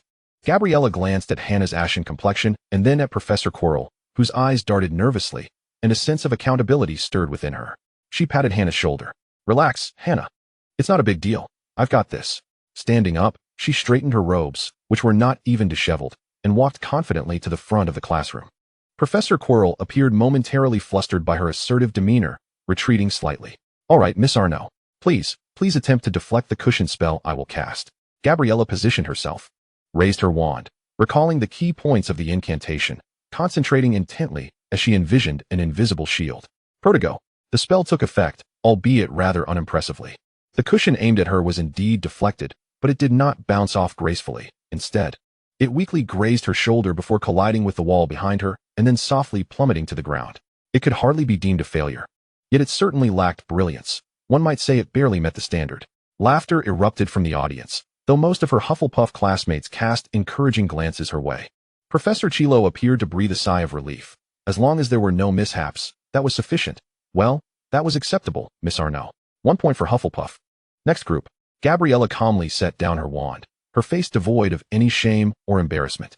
She couldn't even be bothered to glance at those who were laughing, merely winking at a relieved Hannah, as if to say, "See, that was easy." Upon returning to her seat, Hannah immediately grasped her arm and whispered, "Gabriella, you were so brave. Thank you. You scared me to death." Gabriella shrugged, accepting a lemon drop from Susan and tossing it into her mouth, mumbling indistinctly, "Don't take it to heart. It was merely adequate, neither good nor bad. At least it's better than those who merely hide and snicker. They might have ended up with the cushion in their faces." Her voice was neither too loud nor too soft, just enough for a few nearby Ravenclaw students who had been giggling to hear, causing their smiles to falter as they awkwardly averted their gazes. Ding. Hannah Abbott's affection level increased by 5. Friendship level significantly elevated. Ding. The perception of some Ravenclaw students towards the host slightly declined. Gabriella paid little mind to the notifications. Her primary concern was when she could escape this classroom reeking of garlic. Chapter 24. A sudden drop. After a day filled with classes, particularly the final one infused with the pungent aroma of garlic from defense against the dark arts, Gabriella felt a hollow sensation in her stomach. The scant dinner she had consumed seemed to have long been depleted. As curfew approached and the castle corridors grew desolate, She wandered out aimlessly, contemplating a visit to the kitchen for a snack. A noise echoed from a nearby corridor, prompting Gabriella to turn alertly. She spotted a golden head stealthily crouched behind a suit of armor, peering in another direction. Was it Draco Malfoy? What was he doing here? Curiosity piqued, Gabriella whispered, Malfoy? What are you doing? Before she could finish her sentence, Draco spun around. A mix of panic and anger etched across his face. Upon recognizing Gabriella, rather than offering an explanation, he lunged forward, roughly seizing her wrist and dragging her into a shadowy corner, firmly covering her mouth. Shoo! Be quiet, you fool! Draco hissed menacingly in her ear. Do you want to alert everyone? Gabriella was taken aback by the suddenness of his attack, his palm muffling her voice, leaving her to only emit muffled sounds. Wide-eyed, she glared at Draco, a mixture of shock and indignation on her face. Ding! Draco Malfoy's affection level increased by 5. Current affection level, 505. Another point deduction. Gabriella seethed, wanting to bite him, yet reason told her this was not the moment. She reluctantly nodded, signaling her silence. Draco then slightly loosened his grip on her mouth, but continued to hold her wrist tightly, as though fearing she might flee. He cautiously leaned out, his gaze fixed on the corridor's end, his voice low yet tinged with a peculiar excitement. Just wait, Potter and his lot are doomed. I heard them say they were sneaking off to find Hagrid. It must be about that dragon. Dragon? Hagrid? Gabriella was utterly bewildered. But upon hearing that Potter was in trouble, she immediately realized Draco was plotting something nefarious. She attempted to wriggle free from his grasp, but his grip was relentless. Let go of me. What does this have to do with me? Gabriella protested in a hushed tone. Shut up. You're in this with me now. Draco barked. Utterly unreasonable. If we get caught, you want to escape. Follow me. At that moment, 3 familiar figures emerged at the corridor's end. Harry, Ron, and Hermione. Trying their utmost to tread quietly, Draco's eyes lit up, and he pulled an unwilling Gabriella along, both of them creeping like inept spies in pursuit. Gabriella felt compelled to follow, inwardly lamenting her predicament. She had only intended to find a snack. They trailed the trio through several corridors, nearing the entrance hall, even catching the distant sound of barking from Hagrid's hut. Suddenly, a stern voice thundered behind them like a clap of thunder. Mr. Malfoy, Miss Arnaud, what are you two doing sneaking around at this hour? Both Draco and Gabriella froze in place. Professor McGonagall stood a few paces behind them, her expression brimming with anger and disappointment. Draco instantly released Gabriella's wrist, his complexion paling as he stammered, Professor, we caught them, Professor. Hermione interjected loudly, her face alight with righteousness. They've been following us. Professor McGonagall's gaze pierced through Draco and Gabriella like ice shards. Following? After curfew? Mr. Malfoy, I would have thought your father would wish for you to adhere more closely to school rules. And you, Miss Arnaud? How could you partake in this? Gabriella turned to glare at the instigator beside her, momentarily disregarding any system tasks or affection levels, her voice trembling with fury. Malfoy, you've truly ruined me. Professor McGonagall's stern gaze swept between the two, ultimately settling on Draco's ashen face. 50 points from each of you. For your egregious violation of school rules and for loitering during curfew. Now, return to your dormitories immediately. If I catch you again. She left her sentence unfinished. But her stare was enough to instill fear in any student. 100 points. 50 points from Hufflepuff and 50 from Slytherin, all due to Draco Malfoy's foolish tracking behavior. Gabriella trembled with rage, barely sparing a glance at the golden-haired boy, and under Professor McGonagall's formidable gaze, she swiftly turned and marched toward the Hufflepuff common room, cursing Draco Malfoy 1,000 times in her mind. Meanwhile, Draco, his face pale, trudged heavily towards the dungeons under the weight of Professor McGonagall's disapproving stare. The evening's plans had utterly collapsed, and he was left with a 50-point deduction, a humiliating disgrace. Ding! Draco Malfoy's affection level decreased by 20. Current affection level, 525. As for Harry, Ron, and Hermione, although they had successfully thwarted the followers and prevented Hagrid and Norbert's secret from being exposed, they were also startled by the abrupt confrontation during curfew. They watched as Gabriella stormed away in fury and Draco slinked off toward the dungeons. Their emotions tangled in a web of confusion. Ron was the first to murmur, how did she end up with Malfoy? And tracking us together? Hermione furrowed her brow, rationally analyzing, but from what we just witnessed, it seemed like Malfoy forcibly dragged her along. Still, she was indeed in a place she shouldn't have been, alongside Malfoy. Harry gazed in the direction Gabriella had vanished, his green eyes filled with perplexity and disappointment. He had initially thought Gabriella, despite her somewhat haughty demeanor, was not a bad person, different from someone like Malfoy. Perhaps she merely happened to pass by. Regardless, it is an undeniable fact that Gabriella Arnaud and Draco Malfoy were stealthily trailing them during curfew. This severely undermined the fragile good impression she had painstakingly cultivated through gifts and occasional friendly conversations. Ding. Harry Potter's favorability, 20. Current favorability, 7. Ding. Ron Weasley's favorability, 20. Current favorability, 5. Ding. Hermione Granger's favorability, 20. Current favorability, 20. The three abrupt notifications of plummeting favorability echoed in Gabriella's mind, causing her to stumble slightly as she hurried down the corridor, barely managing to steady herself against the cold stone wall. 20. All three of them at 20. Harry at 7. Ron at 5. Hermione a perfect 20. She had merely ventured out in search of something to eat. She knew nothing of dragons and had been dragged into this mess by that little scoundrel Malfoy. Chapter 25. Redemption. The next day, Gabriella appeared in the Great Hall sporting faint dark circles under her eyes. The grievances and indignation from the previous night had fermented overnight, transforming into a resolute determination to rectify the situation. She could not bear to be the scapegoat, particularly not because of that little wretch Draco Malfoy. Her keen gaze fixed sharply upon his golden head. Draco, in a lackluster mood, poked at the sausages on his plate, his own mood soured by the loss of points and reprimand from the night before. As the Great Hall gradually emptied, Gabriella strode over without hesitation, seizing Draco by the arm. Malfoy, come with me. Startled, Draco turned to see her and immediately recoiled, attempting to shake off her grip. Let go. What are you doing? You're the one who's gone mad. Gabriella tightened her hold, her azure eyes ablaze. Because of you, I lost 50 points. Because of your foolishness. Potter and the others think I'm your accomplice. You need to come with me right now and clear this up. Clear up? Why should I explain anything to those filthy muggles and their ilk?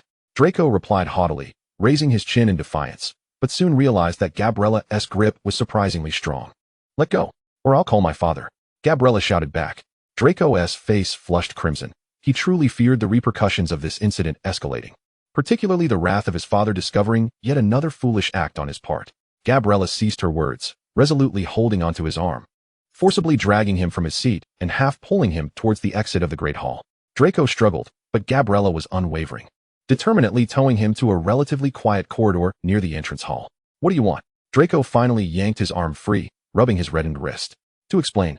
Gabriella glared at him unyieldingly. Now, immediately, go tell them we are not in cahoots. It was you who dragged me into following them. Not a chance. Draco retorted flatly, his expression a mask of arrogance and obstinacy. Gabriella fell silent, her unwavering gaze fixed upon him, her once playful demeanor replaced by sheer determination. She remained quiet, merely watching him. Draco, feeling increasingly uneasy under her scrutiny, attempted to walk away, but Gabriella promptly matched his pace, blocking his path like an unshakable piece of gum. Are you not tired of this? Draco attempted a glare that could pierce, but it was to no avail. Gabriella continued her silent pursuit. Occasionally, students passed by, casting curious glances at the peculiar pair, the scion of the Malfoy family and his Hufflepuff shadow. Draco felt the heat rising in his cheeks. He genuinely despised Potter and his group, and he was entirely unwilling to stoop to explain himself to them. More than that, he could hardly endure Gabriella's relentless proximity. It was utterly humiliating. All right, he finally snapped, exasperated, waving his hand dismissively. Fine, just this once. After this, you need to leave me alone. Gabriella's eyes lit up. Let us go now. With a sulky expression, Draco reluctantly trudged towards Gryffindor Tower, Gabriella immediately falling in step behind him, but maintaining a slight distance. They chanced upon Harry, Ron, and Hermione, who were preparing to leave. The trio's faces instantly reflected wariness upon seeing Draco and the determined Gabriella trailing him. Taking a deep breath, Draco addressed them with a palpable lack of sincerity. Listen, last night was an accident. Arnaud and I are not allies. I merely grabbed her in passing, and that's that. With that, he swiftly turned his head away. Harry, Ron, and Hermione were taken aback, exchanging glances, completely unprepared for Draco to come forth with an explanation, albeit one that sounded more like a statement of detached fact. However, in light of Gabriella's furious exclamation from last night, "You've really ruined me," this explanation seemed somewhat plausible. Hermione was the first to regain her composure.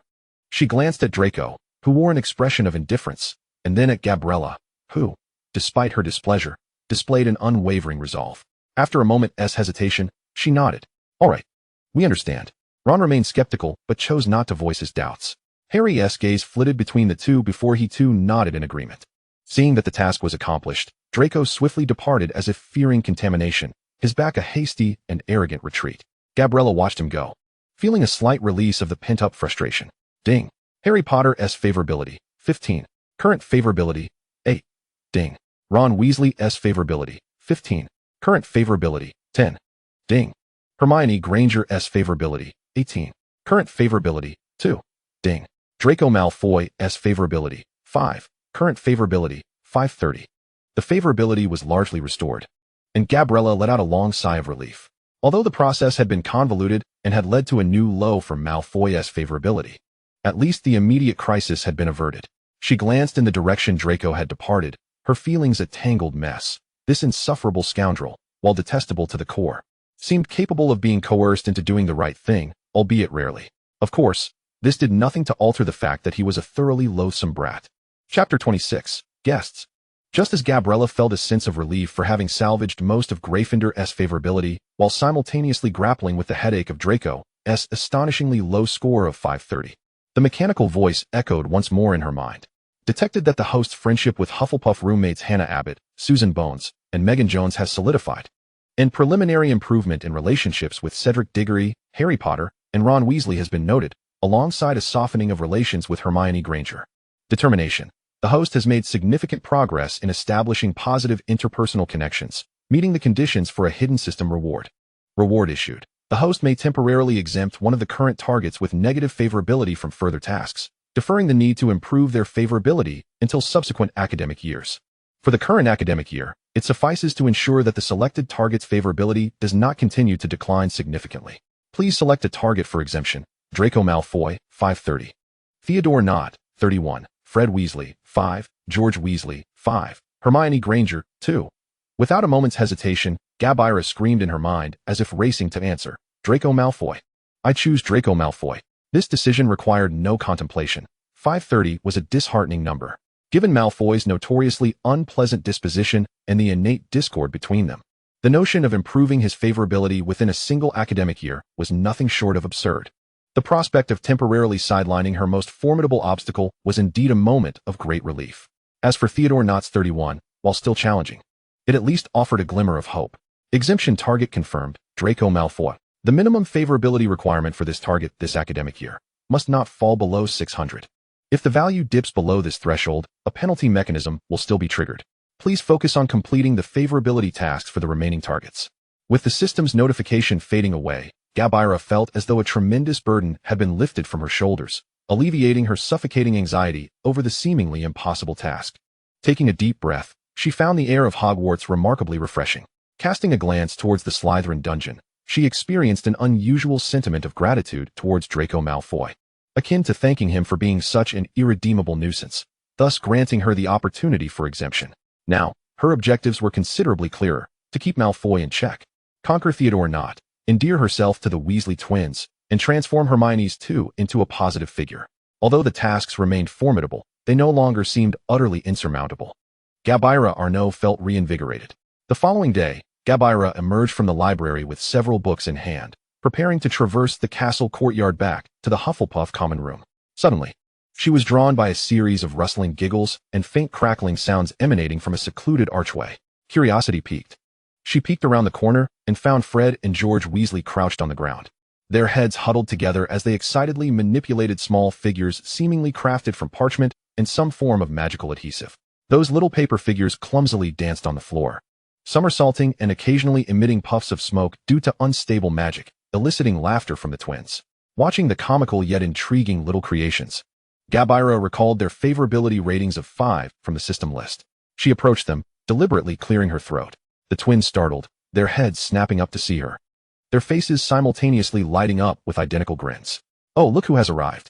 Our Hufflepuff princess, who can't tell Fred from George, they chimed in unison, synchronously sweeping the twitching paper figures behind them in an attempt to conceal them.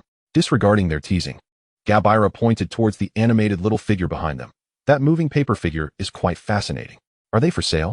Fred and George exchanged astonished glances, taken aback that someone who appeared to inhabit an entirely different world would express interest in their invention. For sale? Fred, perhaps it was George, drawled, their eyes glinting with the shrewdness of a merchant. Absolutely. Fair pricing, no deception. How does 5 silver sickles sound, given your discerning eye? They proposed a price that was modest for them, but undeniably below their production costs, with an air of testing the waters. Gabriella did not even contemplate the actual worth of 5 silver sickles. as she was still unfamiliar with wizarding currency. It simply sounded inexpensive. Not wishing to waste time haggling, she aimed to swiftly finalize the transaction, perhaps fostering a closer rapport in the process. Thus, she naturally retrieved 5 gleaming gold galleons from her exquisite coin pouch and handed them to the nearest Weasley, unable to discern which twin was which. 5 gold galleons. No need for change. The air grew thick with tension. The twins' smiles froze, their eyes widening in disbelief as they stared at the 5 gold galleons in their hands. As if witnessing something miraculous. 5 gold galleons. An astounding fortune. Enough to purchase a plethora of experimental materials. F5 galleons. One of them stuttered, his voice wavering. Merlin's lace-trimmed knickers. The other muttered, biting one of the galleons to verify its authenticity. Gabriella, bewildered by their reaction, inquired, "What's wrong? Is it not enough?" As she instinctively reached for her pouch once more. "Enough. More than enough," the twins exclaimed in unison, lunging for their little paper figures. Hastily stuffing every last moving one, including a few still smoking, into Gabriella's arms, fearing she might change her mind. "These are all yours, esteemed guest. Enjoy your playtime. Any quality issues? We bear no responsibility." They spoke with rapidity, their faces radiating incredulous joy, gazing at her as if she were a benefactor of immense fortune. Ding. Fred Weasley favorability 20. Current favorability 15. Ding. George Weasley favorability 20. Current favorability 15. Cradling a bundle of crooked, occasionally twitching magical paper figures, Gabriella watched as the twins, arms slung around each other, swiftly disappeared from view, only then realizing that she may have overpaid. However, glancing at the system notification reflecting her favorability soaring to a positive 15, she merely shrugged. Chapter 27, Deskmate. Astronomy class. Gabriella had learned her lesson this time. She arrived at the classroom early, her gaze swiftly locking onto the familiar figure of Theodore Nott. He was making his way towards a back observation station. Gabriella quickened her pace, jogging over to place her belongings on the adjacent empty seat just before Theodore could set down his books, and then looked up at him, presenting her most radiant smile. "Theodore, I shall be your desk mate for this class." Her actions and declaration immediately drew the attention of nearby Slytherin students, particularly Pansy Parkinson, who had intended to occupy that spot. Upon witnessing this, she let out a derisive snort, her eyes rolling dramatically towards the ceiling. Gabriella, seizing the opportunity to assert herself, turned to Pansy, raising an eyebrow and adopting a feigned look of concern. "Parkinson, what seems to be the matter? Is your nose bothering you? Perhaps I should fetch some stimulant from Madame Pomfrey for you?" Pansy's face flushed crimson with fury as she shot Gabriella a venomous glare. Yet she found herself at a loss for words to retort, ultimately stomping off in search of another seat. Throughout this exchange, Theodore maintained a neutral expression, casting only a fleeting glance at Gabriella before shifting his gaze to the now occupied seat. He neither welcomed her nor rejected her. Instead, he silently placed his belongings on the other side of the observation station, tacitly conceding to this forced desk-mate arrangement. Ding. Theodore Nott's favorability level stands at 0, with the current rating at 31. No deduction in points is indeed a triumph. Gabriella silently encouraged herself. Professor Sinistra entered the classroom, commencing the lesson, which today revolved around observing a rather uncomplicated celestial phenomenon, in an effort to avoid appearing foolish before Theodore. Primarily out of fear of hindering his progress and incurring point deductions, Gabriella steeled herself with utmost determination. She focused intently on Professor Sinistra's demonstration, straining to absorb every step, and even preemptively organized the necessary star charts and telescope lenses, her actions imbued with an unusual blend of tension and seriousness. However, she soon realized that her efforts were somewhat superfluous.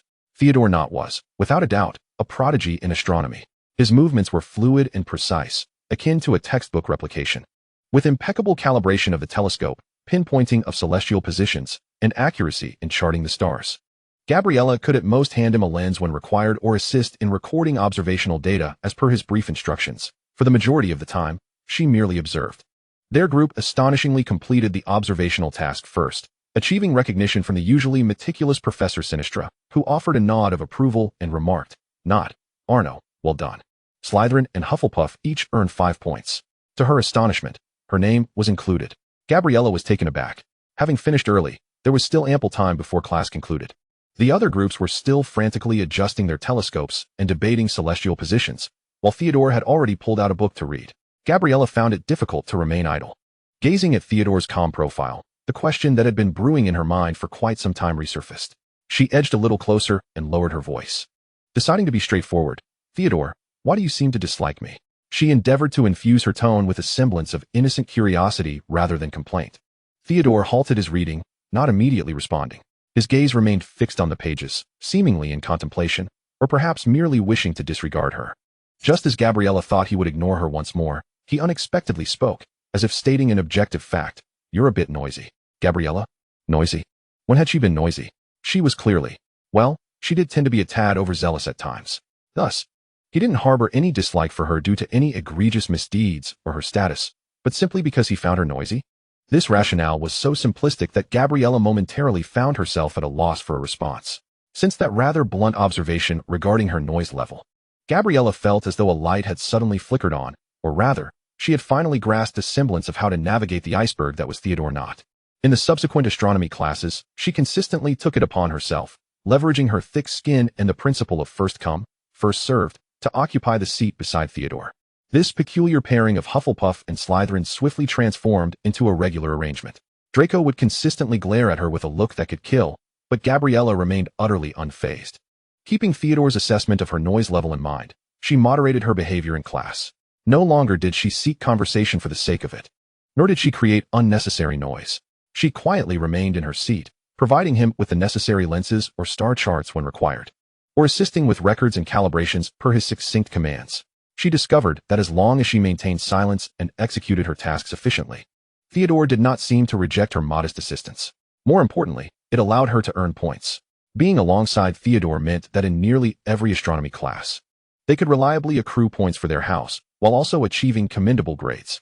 Gabriella believed her investment in her thick skin was indeed worthwhile. Occasionally, she would bring along small snacks, no longer the extravagant gift boxes of yore, but rather intriguing little candies or pastries, some of which she had pilfered from the kitchen. She would seize the moments when Professor Sinistra turned to assist other students, or during intervals as they awaited the rise of specific celestial bodies, subtly slipping a piece beside Theodore's book, whispering, "This tastes pretty good. You should try it." Her eyes would gleam brightly, akin to a small creature eager to share a newfound treasure. Theodore's typical reaction would involve a brief glance at the whimsically packaged snack, followed by a raising of his eyelids to meet Gabriella's expectant gaze. His upbringing and the standards he was wholly unaware of prevented him from rudely dismissing or rejecting something offered directly to him. Such behavior would be terribly impolite, inconsistent with the Knott family's principles. In most instances, he would remain silent for a few moments before extending two fingers, as though handling delicate magical materials. Expressionless as he plucked the snack from its resting place, discreetly consuming it with an air of mundane obligation. Once finished, he would typically offer no commentary, simply returning to his book or adjusting the telescope. Occasionally, there would be a slight uptick of one in favorability, only to swiftly tumble back down due to minor frictions. Oscillating perpetually between 30 and 32, Gabriella gradually grew accustomed to this dynamic.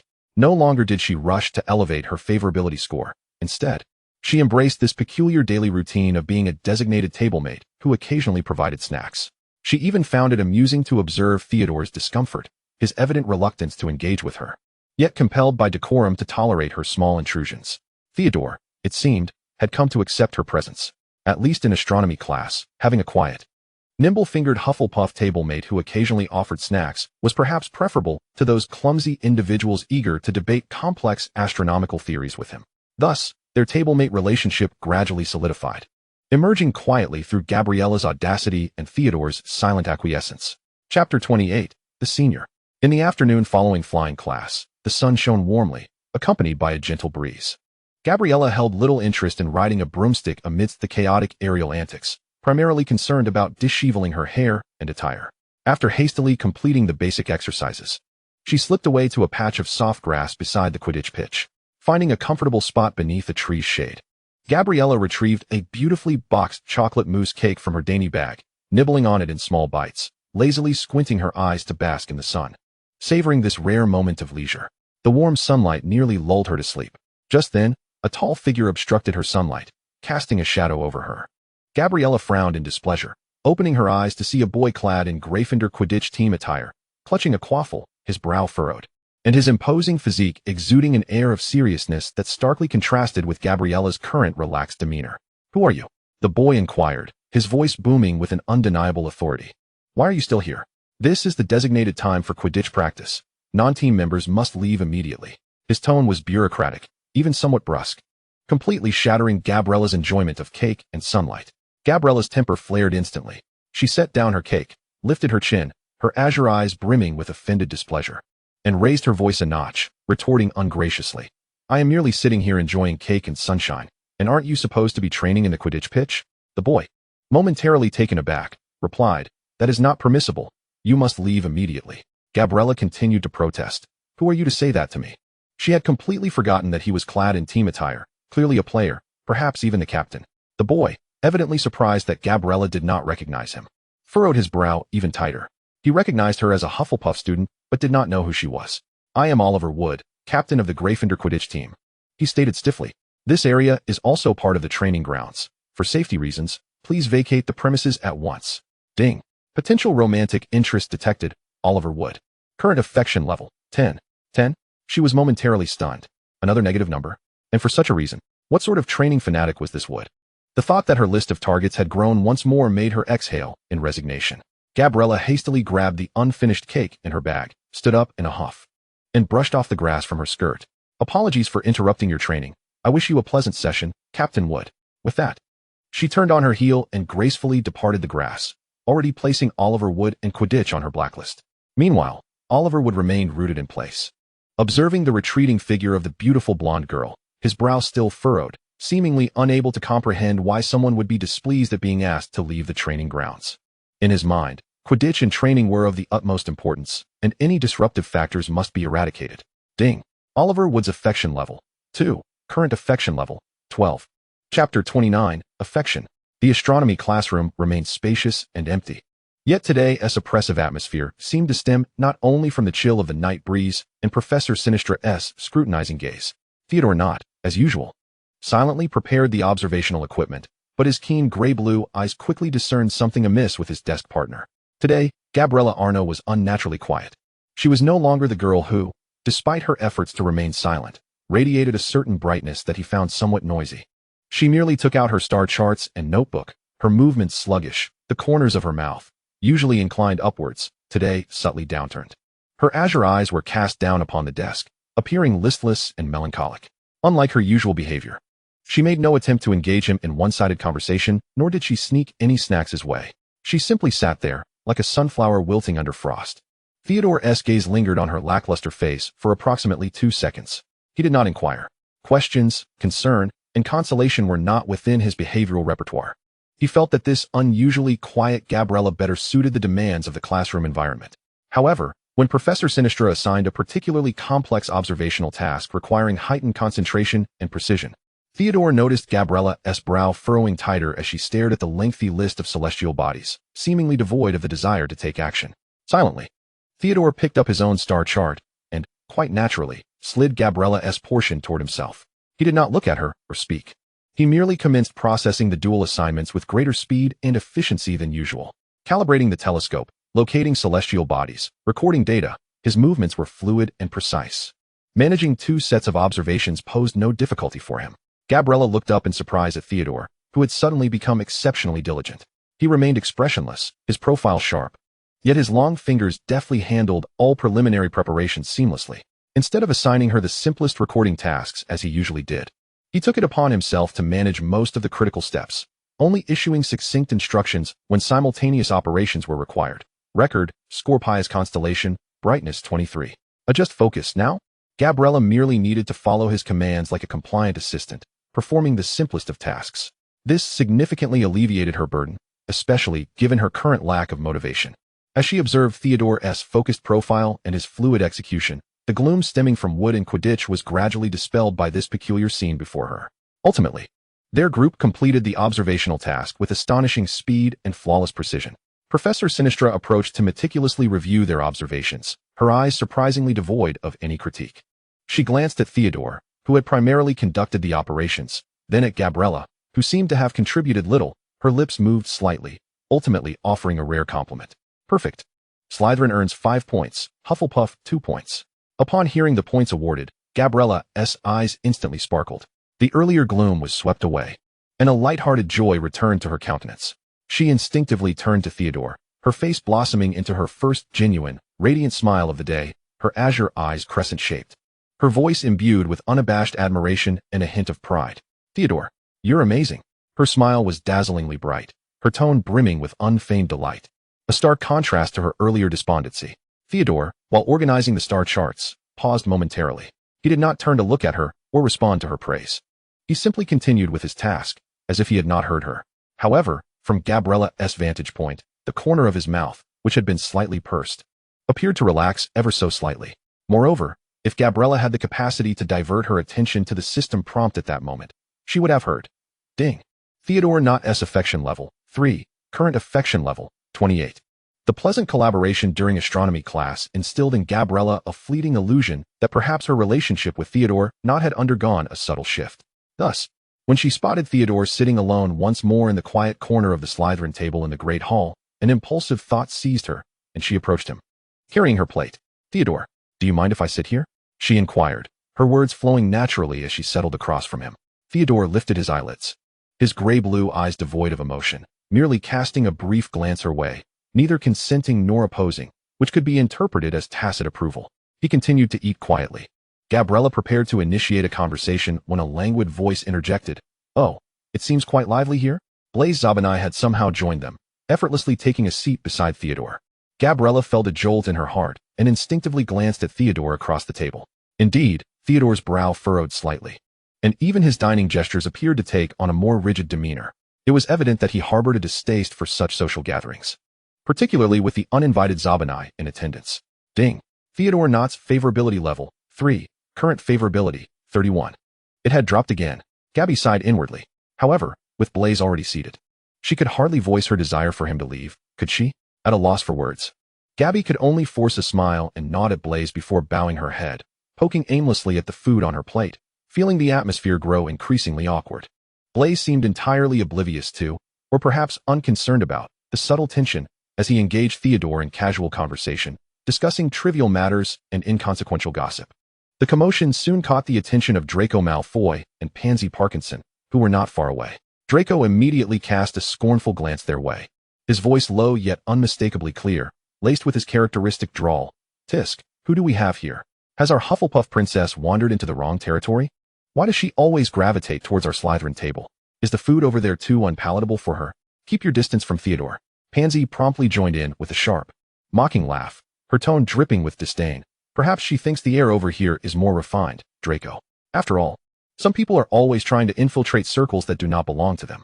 In the presence of Theodore, amidst this already uncomfortable atmosphere, their words were particularly jarring and irksome. Gabby felt her cheeks flush with indignation, a surge of anger rushing to her head. She lifted her gaze, unable to contain herself any longer, disregarding decorum and strategy as she retorted directly towards Draco and Pansy's direction. You two are insufferably loud. Can't you eat in peace? Mind your own business.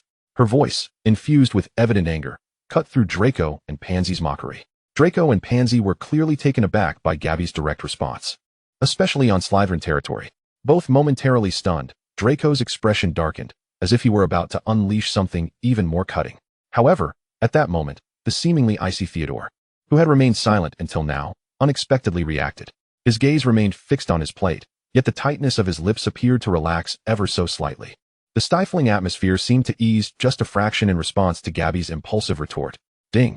Theodore Knott's favorability level, 5, current favorability, 26. Gabby.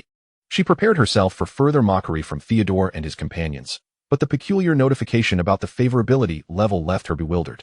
Gabby glanced at the still impassive Theodore across from her, then at Blaise, who wore an expression of intrigue.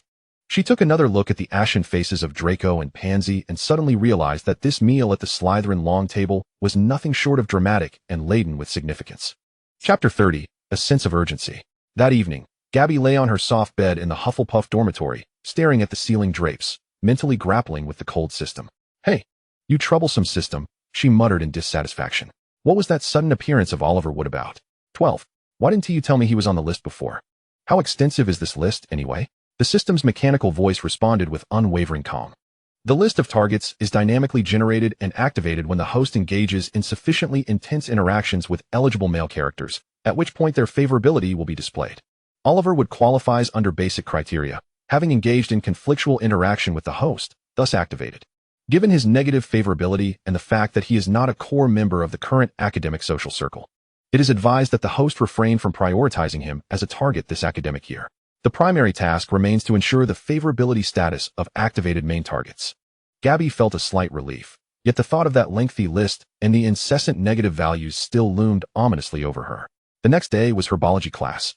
Alongside Gryffindor, Professor Sprout was discussing a sensitive plant that required deft communication for sap extraction and posed a related question.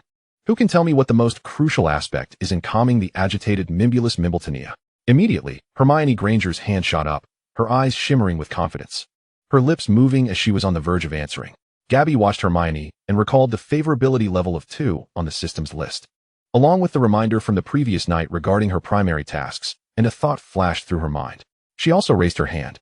But when Professor Sprout called on her, she infused her tone with just the right amount of humility and admiration, offering only a partial response. Professor, I believe Miss Granger seems to have considerable insight on this matter. Perhaps she should take the lead? I trust her answer will be quite comprehensive. Professor Sprout looked at Gabby with mild surprise, then at Hermione, whose expression was one of delight and anticipation, and smiled warmly. Oh, certainly. Excellent team spirit, Miss Arnaud. Now, Miss Granger? Hermione immediately stood up, articulately presenting her answer perfectly, addressing not only the key points, but also providing relevant historical applications and considerations. Very well. 5 points to Gryffindor. Professor Sprout declared joyfully. After Hermione sat down, she turned to Gabby, her gaze now devoid of the previous scrutiny and distance, replaced with genuine gratitude and surprise. She seemed taken aback that Gabby had voluntarily relinquished the opportunity to shine. Ding. Hermione Granger's favorability level, 5. Current favorability, 3. It worked. Hermione's favorability had finally turned positive. Gabby silently cheered within. Thus, she reviewed her strategy list. Draco Malfoy, 525, exempt. Only need to maintain above 600, Theodore Nott, 26, current primary target. Blaise Zabinai, 14, good. Cedric Diggory, 25, excellent. Harry Potter, 8, good. Ron Weasley, 10, good. Hermione Granger, 3, just turned positive. Fred Weasley, 15, good. George Weasley, 15, good. Oliver Wood, 12, to be addressed later. The daunting negatives had indeed dwindled down to just Theodore Nott's 26. However, before Gabby could revel in her fleeting happiness, Professor Sprout announced a piece of news. Children, remember your study progress. The end-of-term exams are fast approaching, and the semester is nearly over. I hope everyone achieves excellent results. The semester was about to conclude. This meant that the time left for her to elevate Theodore Nott's favorability from 26 was rapidly dwindling. The looming end-of-term exams felt like a mountain pressing down, and the task of overcoming the iceberg that was Theodore Nott seemed more formidable than passing all the exams combined. Gabby felt an unprecedented sense of urgency. Chapter 31, Not Friends. The pressure of the end-of-term exams enveloped Hogwarts, causing even the air to feel heavier. On a rare sunny afternoon, Gabby carried a large bag of chips to the castle grounds, seeking a change of scenery to catch her breath. To her surprise, she discovered that the long bench she frequently occupied was already taken, and it was none other than Theodore Nott. He remained as engrossed as ever in a tome of seemingly arcane magical texts, the sunlight casting a gentle glow upon his dark hair and austere profile, softening his otherwise frigid demeanor just a fraction. Gabriella hesitated briefly before approaching him and seated herself a seat away. Theodore did not even lift his eyelids, appearing utterly oblivious to her presence. The two of them sat in quietude, engrossed in their respective readings. Gabriella, however, found herself somewhat distracted, her gaze frequently drifting from the pages of her book to the imposing figure beside her. Just as Theodore closed his book, seemingly preparing to depart, Gabriella could no longer contain herself and called out to him. Theodore. Theodore halted, turning his head towards her. Gabriella set her book aside, gathering her thoughts before voicing a question that had long troubled her. I have been puzzled as to why it seems many here, such as Pansy and Malfoy, place such importance on pureblood status. Is it truly significant? Theodore appeared unfazed by her inquiry, his tone as casual as if discussing the weather. It is merely tradition. Many ancient families believe that maintaining pure bloodlines is essential for preserving magical power and heritage. His explanation was remarkably objective, devoid of any personal bias. Gabriella recalled Pansy's initial hostility towards her and pressed further. So, Pansy and her ilk disliked me from the start simply because they deemed me to be non-pure blood? She had always assumed it was due to her Hufflepuff affiliation or some other reason. Theodore regarded her with a fleeting expression akin to "didn't you know?" yet replied, Slytherin generally considers you to be of entirely Muggle descent. Muggle descent? Gabriella leapt from her chair as if her tail had been stepped on, her cerulean eyes igniting with fury, her voice rising. They are the true ignoramuses. She planted her hands on her hips, both anxious and enraged, abandoning all decorum as she began to defend herself vehemently. My mother is a witch, a Hufflepuff graduate from Hogwarts. My father, although not a wizard, is the head of the Arnaud Consortium. Are we, a renowned Muggle-born Hufflepuff family, finally to be vindicated? A familiar, haughty voice lazily interrupted her impassioned declaration. Gabriella halted mid-sentence. Turning towards the sound, Blaise Zabinai had approached at some point, leaning casually against a nearby beech tree, arms crossed, a smile of mixed superiority and amusement gracing his features. Zabinai, Gabriella sighed, her anger slightly abated. Blaise ambled closer, his gaze flitting between Gabriella's indignant expression and Theodore's indifferent demeanor. I heard that, he drawled, as if announcing a momentous discovery. So, according to the overly simplistic classifications of some around here, you are a half-blood witch, which is a step above Muggleborn. Gabriella pursed her lips, feeling a sense of disheartenment. Is the magical world truly defined by bloodlines? Blaise shrugged, his smile unwavering, though the hint of irreverence in his tone faded somewhat, taking on a more factual air. In this world, including my perspective, that is indeed the case. However, within the Slytherin common room, there are certainly intriguing speculations regarding your origins. Pansy firmly believes that your exceptionally bright hair and your peculiar knowledge of Muggle artifacts are irrefutable evidence of your Muggle lineage. Gabriella rolled her eyes. Her prejudice is deeply entrenched. Prejudice typically requires no logical basis. Theodore interjected nonchalantly, having resumed his reading, appearing disinterested in the familiar exchange. Ready to depart once more. Blaise chuckled, evidently in agreement. Indeed, Theodore rarely speaks a straightforward truth. So, do not take such gossip to heart. Gabriella cast a surprised glance at him, her anger dissipating significantly. She noted that Blaise's eyes were a warm shade of deep brown, reminiscent of when they first met on the train. Thank you, Zabinai. Are we friends now? I never proclaimed us friends. Until now, all my friends have been pure bloods. Blaise replied, blinking innocently and lifting his chin in a manner that lent him an air of arrogance. Very well, Gabriella nodded. Blaise formally inclined his head before his tone shifted to one of lightheartedness, naturally taking the seat beside her that Theodore had vacated. Gesturing towards the bag of chips she had set aside. May I sample this? It appears delectable. Gabriella beamed as she handed him the chips. Of course. Just as Blaise reached for them, she fixed him with a gaze. But you must promise not to be so critical of my bloodline in the future. Then I shall not accept your bribe, Blaise quipped with a huff. Chapter 32, Misfortune. Gabriella Arnaud found herself undertaking a task far more formidable than final examinations. How to chip away the last remnants of negative points from the imposing iceberg known as Theodore Knott, redeeming herself before the semester's end. This was no easy feat in astronomy class. Gabriella remained the quiet, efficient assistant, even preparing star charts in advance to enhance the speed and accuracy of her data recording. In the library, she refrained from forcefully inserting herself into conversations or posing questions, opting instead to sit quietly nearby, often losing focus or dozing off. When they crossed paths, she would offer him a piece of candy, no longer inquiring about its taste, simply placing it beside him before walking away. It was as though she were engaged in a silent marathon, gradually wearing him down. A turning point occurred during an unremarkable breakfast. The great hall buzzed with noise, students seizing the opportunity to study while eating. Gabriella noticed that Theodore arrived slightly later than usual, and the secluded corner he typically favored seemed almost full. In a moment of boldness, she quickly finished her meal, produced a hefty book, and placed it on the empty seat beside Theodore's usual spot, pretending that it was reserved. After a while, Theodore finally strolled in. Approaching his customary position, he paused at the sight of the book on the vacant seat, his gaze scanning the surroundings as if pondering whose it might be. Gabriella feigned surprise at seeing him, picked up the book, and attempted to sound casual. Oh, Theodore, you're here? This seat is unoccupied. I saved it for you. She gestured towards the empty space, striving to maintain a calm demeanor while her heart raced, fearing he might consider her meddlesome. Theodore glanced at the seat, then at Gabriella, his expression inscrutable, and fell silent for a few seconds. Just as Gabriella braced herself for a rejection or indifference, he nodded slightly and murmured, "Thank you." He then took a seat. Ding. Theodore Knott's affection level, 3. Current affection level, 23. Gabriella felt a small flutter of joy within her. A few days later, during the final observational practice before the astronomy course's end-of-term examination, the observational task proved exceedingly intricate. Even Theodore furrowed his brow slightly, wholly engrossed in adjusting the telescope. Gabriella was even more alert than usual. Just as Theodore needed to execute two delicate operations simultaneously, he habitually issued a succinct command. Coordinates, record now.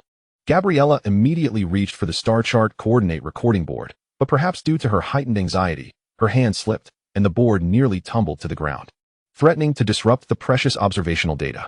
This could spell disaster, even jeopardizing a rare planetary transit window. Gabriella's face turned pale with fright.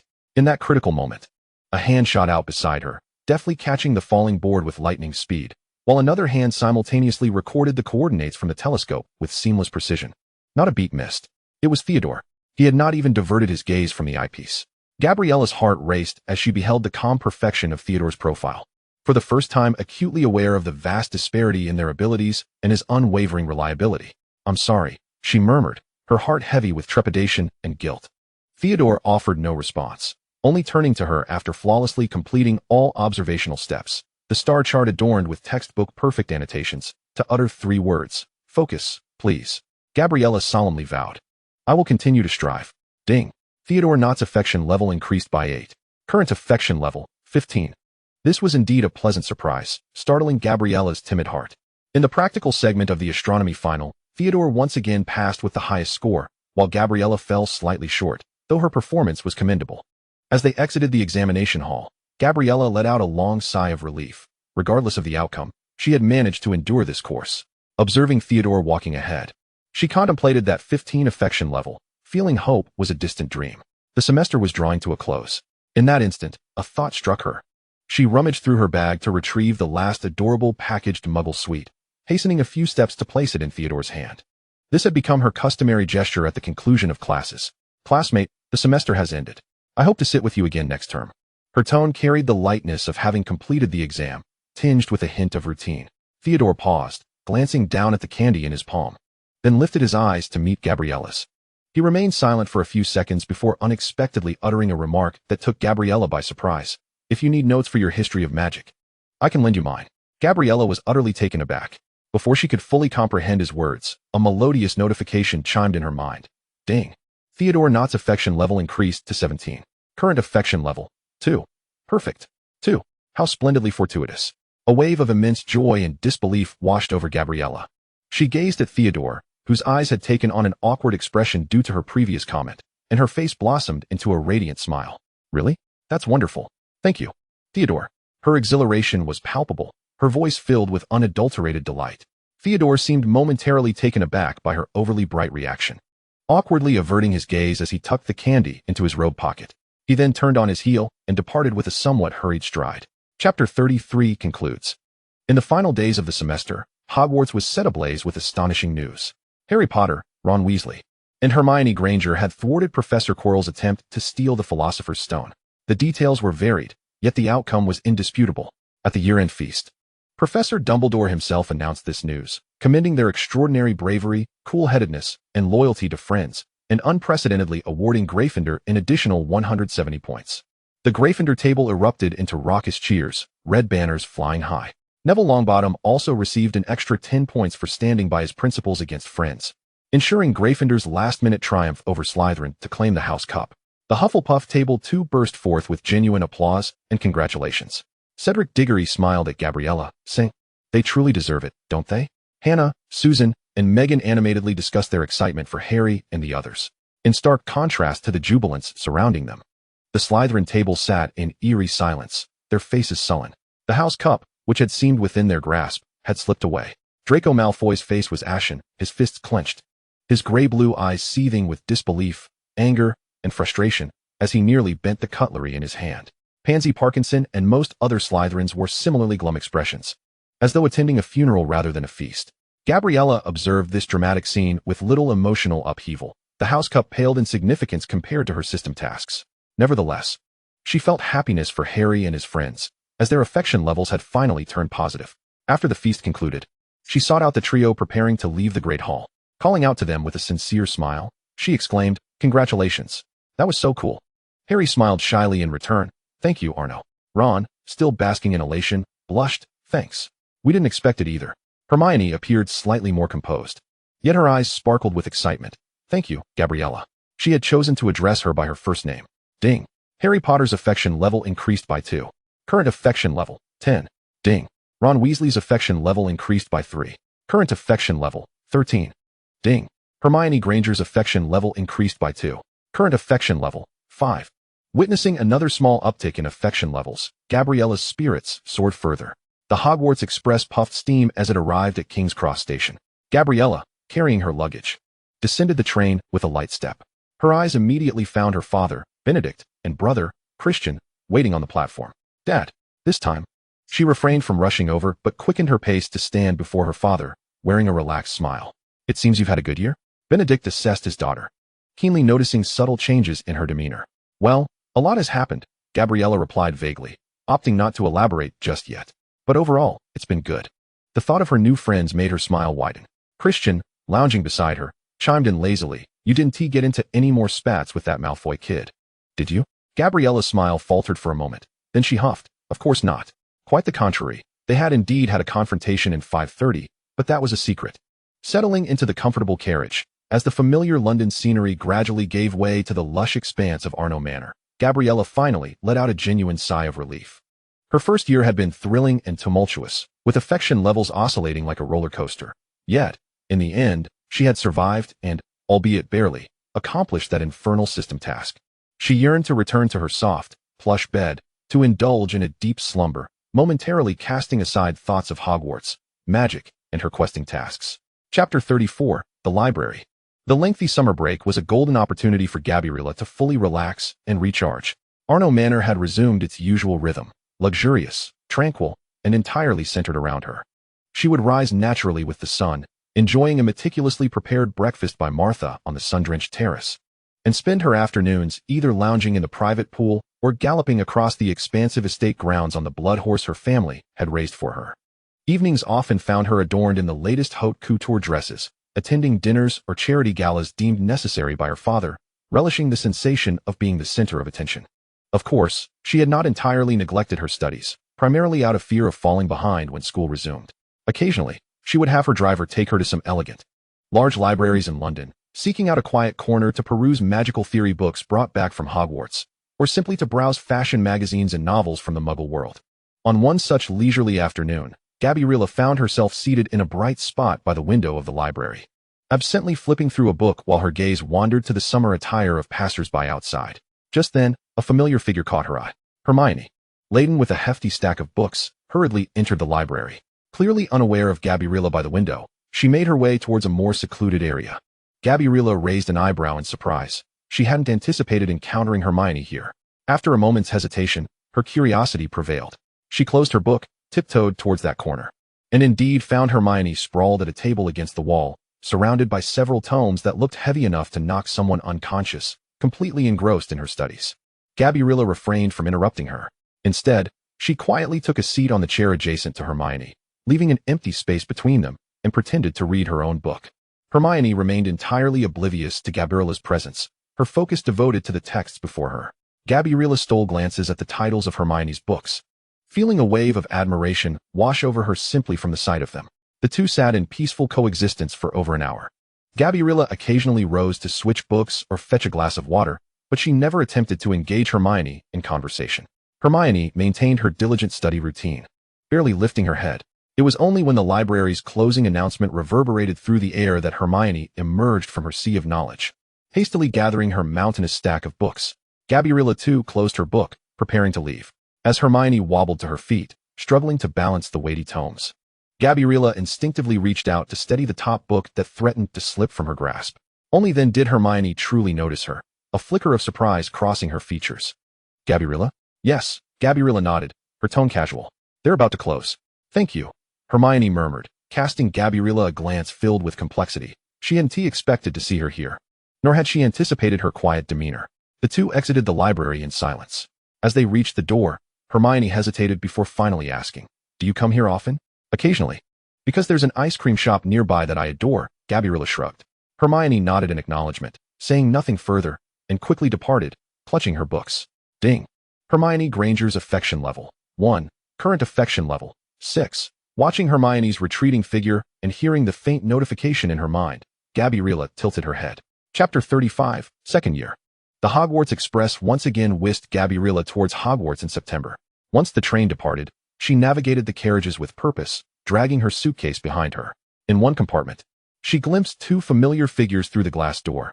Theodore Knott was still seated by the window, engrossed in a book, while Blaise Zabinai reclined lazily in the opposite seat, seemingly napping. Gabriella took a deep breath, donning what she believed to be her most amiable smile, and without hesitation, opened the compartment door. "Hi, Theodore." "Blaise." Her voice was bright, yet not overly loud as she greeted them, seamlessly sliding her suitcase into the luggage rack before plopping down in the empty seat beside Blaise. Theodore lifted his gaze from the pages, casting a disinterested glance in her direction before returning to his reading, tacitly acknowledging her presence. Blaise stirred, his eyes fluttering open upon realizing it was her, a smirk gracing his lips as he adjusted his position to grant her more space, yet he remained silent. Ding. Theodore Knott's affection level, 0. Current affection level, 2. Ding. Blaise Zabinai's affection level, 1. Current affection level, 15. Once seated, Gabriella promptly opened her seemingly expensive backpack, extracting an array of treats. Chocolate, fizzing whiz-bees, bubblegum, and several boxes of macarons and handmade cookies quickly amassed into a small mountain on her table.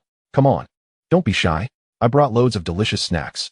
She beamed, naturally pushing the goodies towards Theodore and Blaise as if entertaining old friends. "Try this. I think it's particularly delightful." She held up a bag of colorful candies, enthusiastically recommending them. Theodore gazed at the sudden bounty of snacks before him, observing Gabriella's sparkling eyes. After a brief moment of silence, he finally reached out, awkwardly taking the smallest piece from the nearest box of cookies. Blaise, on the other hand, appeared far more at ease. He smiled, thanked her, and without hesitation, grabbed a slice of cake, commenting, "Quite tasty. Did you empty out some shop?" "Pretty much," Gabriella replied proudly, tilting her chin upward as she unwrapped a chocolate frog and took a satisfying bite. As the trio, mainly Gabriella and Blaise, chatted casually while snacking, the compartment door was suddenly pulled open a crack. Draco Malfoy's pale, haughty face peered in, clearly passing by to locate his lackeys, Crabbe and Goyle. Upon witnessing the scene inside, the unlikely trio of Gabriella, Theodore, and Blaise, with an array of snacks creating a surprisingly harmonious atmosphere, his eyes filled with unabashed disdain. He let out a derisive snort, said nothing, and slammed the compartment door shut with a forceful thud as he stormed away. Ding. Draco Malfoy's affection level, 5. Current affection level, 535. Gabriella flinched at the sound of the door slamming, but shrugged it off nonchalantly. She turned back, continuing to enthusiastically promote another type of candy that squeaked, even attempting to push a pack of Bertie Bott's every flavor beans towards Theodore. "Theodore, you should try this. I hear there's an earwax flavor." Theodore cast a flat look at the pack of beans, silently shifting his book aside to distance himself from the noisy assortment of snacks. Not long after the start of the school term, she encountered Hermione in the corridor, clutching a stack of new books. Gabby realized that their quiet companionship in the library over the summer, along with that subtle sense of affinity, prompted her to offer a friendly smile and greet, "Hi, Granger." Hermione seemed somewhat taken aback, but quickly returned the gesture with a polite smile, "Hi, Gabby." Although her demeanor was not particularly warm, it was a significant improvement from the palpable aloofness of their first year. Thus, they became acquaintances who exchanged simple greetings whenever they crossed paths in the castle. This uncomplicated, yet positive relationship brought a sense of comfort to Gabby. That afternoon, Hufflepuff and Gryffindor shared a herbology class. Professor Sprout announced that today's lesson would involve group collaboration, focusing on a material that required a harmonious partnership for proper handling. "Now, please form your own pairs. 2 to a group," Professor Sprout cheerfully proclaimed. Instantly, the classroom buzzed with activity as students sought their partners. Naturally, Harry and Ron gravitated towards one another, while Hannah quickly teamed up with Susan. Gabby's gaze swept across the classroom. She was quite aware of her abilities in herbology. They were decent, yet far from exceptional, especially concerning this intricate cooperative task. Ultimately, her eyes landed on Hermione, who was searching for a partner. Joining forces with Hermione would undoubtedly make the task a breeze, and perhaps she could even learn something. Taking a deep breath, she approached Hermione with a hint of trepidation and anticipation, asking, "Hermione, have you found a partner? Would you like to team up with me?" Hermione looked up, and upon recognizing Gabby, nodded readily. "Sure." Gabby's heart fluttered with delight. She hadn't anticipated such an enthusiastic agreement from Hermione. They found an available workstation, and indeed, teaming up with Hermione was akin to a heavenly experience. Hermione was well versed in the steps, providing clear explanations and executing each action with precision. Gabby merely had to follow her directions, securely holding the fungi or catching the spores in a specific container as Hermione released them. The entire process flowed smoothly and efficiently, devoid of any errors. When Professor Sprout made her rounds and noted the high-quality spores they had collected, she praised them profusely, awarding both Hufflepuff and Gryffindor an additional 5 points. "Thank you so much, Hermione." After class, as Gabby tidied up the tools, she sincerely expressed her gratitude. Working with you is so effortless. It's like riding on your coattails. Hermione, meticulously transferring the spores into small vials, looked up with a smile. It's nothing. You did exceptionally well. Besides, you're far more reliable than Ron. He nearly toppled the entire basin last time. Hearing Hermione compare her to Ron made Gabby chuckle. She could sense that Hermione's attitude towards her had indeed shifted. The barriers had lessened, replaced by a newfound camaraderie. Ding. Hermione Granger's affinity level 3. Current affinity level 9. Listening to the system's notification and observing the profile of Hermione as she organized her belongings, Gabby felt a warmth in her heart. This genuine friendship, gradually cultivated through a series of mundane yet positive interactions, brought her more comfort and joy than the previous, overtly strategic pursuits. Chapter 36. Assignments. On a Sunday afternoon, many students lounged in the cozy sofas and armchairs of the Hufflepuff common room, engrossed in books, completing assignments, or engaging in casual conversations. Gabby had intended to return to her dormitory for a nap, but upon entering the common room, she immediately spotted Cedric at a large desk by the window. The afternoon sunlight streamed through the round window as he focused intently on a long piece of parchment, furrowing his brow as he contemplated a challenging problem. Gabby paused momentarily before changing direction and approaching him. Cedric was one of the most comfortable and genuinely normal upperclassmen she had encountered at this school. Being in his presence was always a relaxed experience. "Hi, Cedric," she greeted softly, wary of disturbing him. Cedric looked up at the sound of her voice, and his face instantly broke into a warm smile. "Good afternoon, Gabby." As he spoke, he naturally shifted to the side, making room for her. "Good afternoon." Gabby settled into the chair beside him, glancing curiously at the parchment he was writing on, which was densely filled with intricate theories of spells. "Wow, is all of this your homework?" "Yes," Cedric replied with a wry smile, rubbing his slightly sore wrist. "It's quite a headache. What about you? How does second-year coursework feel? Are you keeping up?" At the mention of her studies, Gabby's expression immediately soured, resembling a deflated balloon. She sighed and candidly confessed, "Not so great. Especially in charms and transfiguration. Professors Flitwick and McGonagall have such high expectations." She began counting on her fingers. "In history of magic, Professor Ben's voice is practically the best lullaby. As for defense against the dark arts," she made a face. "Lockhart. Well, you know." Seeing her downcast expression, Cedric couldn't help but chuckle. "It's normal to encounter some difficulties at first. Once you adapt, it'll be fine." "Yes, I know. I'll do my best," Gabby declared, pumping her fist in encouragement. Her face brightening once more. "However," Cedric nodded and, in a very natural tone, added, "Then you should start working on your assignments now." "Huh." Gabby was momentarily taken aback. Failing to grasp his suggestion, Cedric pointed with his quill at her stylish little bag, which seemed barely filled with books. "Since you have some free time this afternoon, why not write them here? If you have any questions, I could help you out." Gabby had not anticipated Cedric to say such a thing. In her memory, he had always been the gentle, considerate upperclassman who never pressured anyone.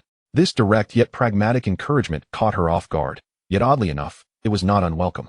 Gazing into Cedric's gray eyes, which sparkled with kindness yet held a sincere seriousness, she suddenly thought that perhaps he had a point. After all, going back to the dormitory would only mean sleeping, while writing assignments here seemed rather appealing. "All right," she replied somewhat reluctantly, but slowly began to rummage through her bag.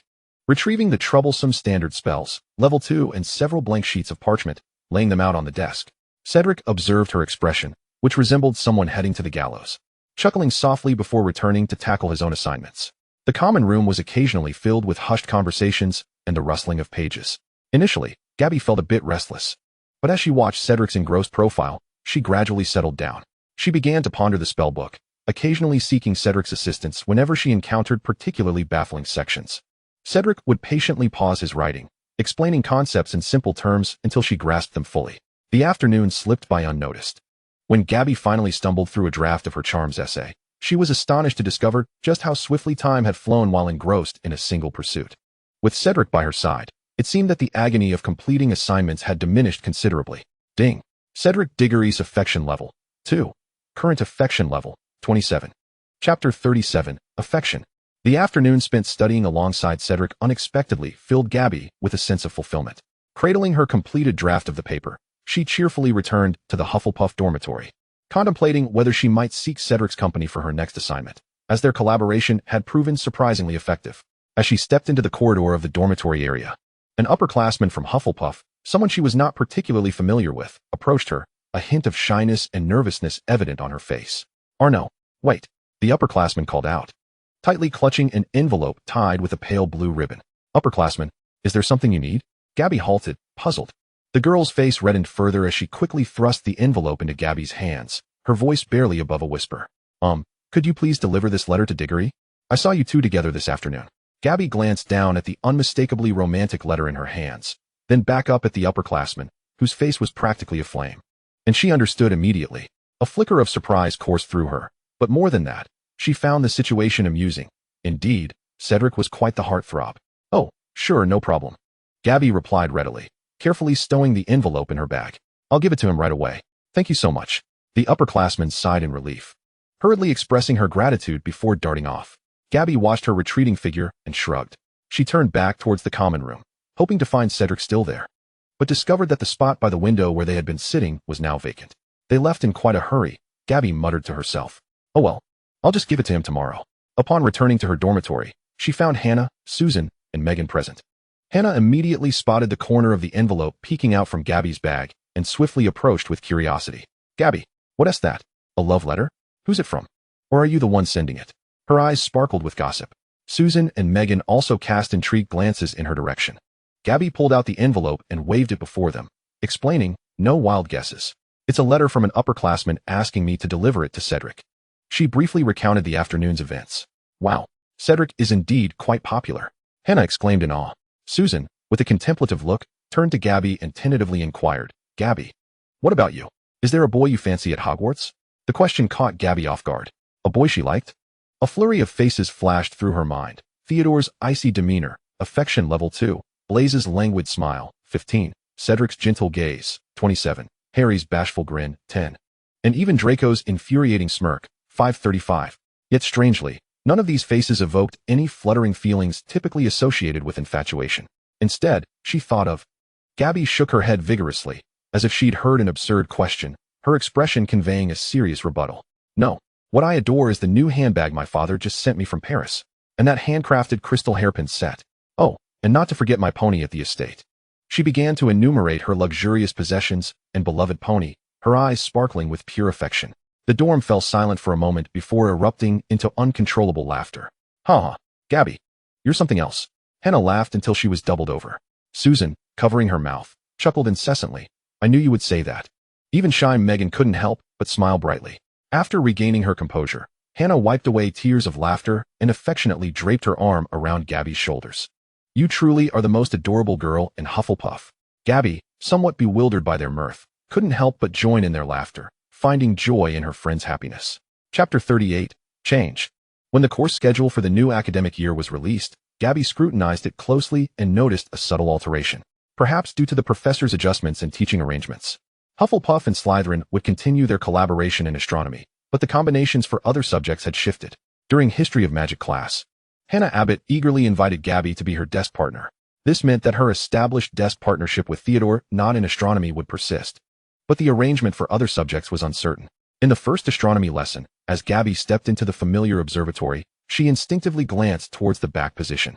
A strange sense of familiarity washing over her. This year, she could once again sit beside Theodore without reservation. Her steps quickened as she made her way to that familiar spot. Theodore was already there, quietly adjusting the telescope's angle.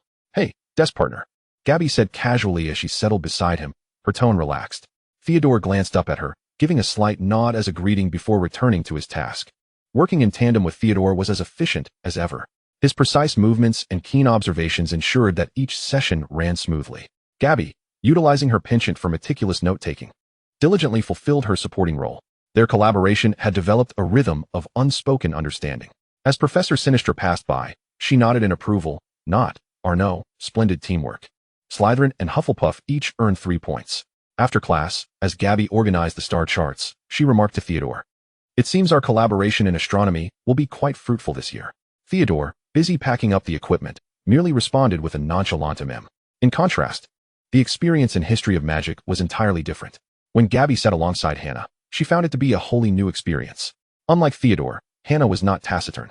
She would quietly exchange thoughts with Gabby during Professor Bin's monotonous lectures, and they would collaborate on notes, supplementing each other's highlights. Though the efficiency was less fluid than in astronomy, the interactive enjoyment was significantly greater. Thank you for being willing to sit with me, Hannah said after one class. Gabby, I feel like we study really well together.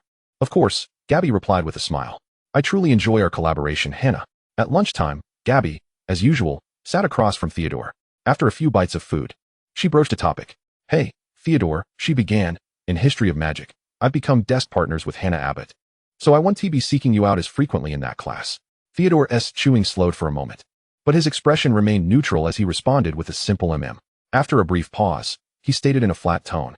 It seems you have found a new study partner. Gabby immediately shook her head. This was not my choice. Hannah invited me first. However, her lips curled into a smile. She is indeed a good desk partner, and we work quite well together. Theodore listened attentively, displaying no particular reaction, merely murmuring an acknowledgement before lifting a cup from beside him to sip some water. Ding. Theodore Nod's favorability has increased by 1. Current favorability, 3. During the leisurely breakfast hours of the weekend, the atmosphere in the Great Hall was relaxed.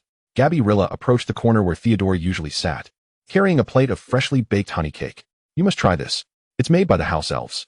She exuberantly recommended. Theodore silently took a small bite, his expression still devoid of any discernible emotion. Ding. Theodore Nod's favorability remains unchanged.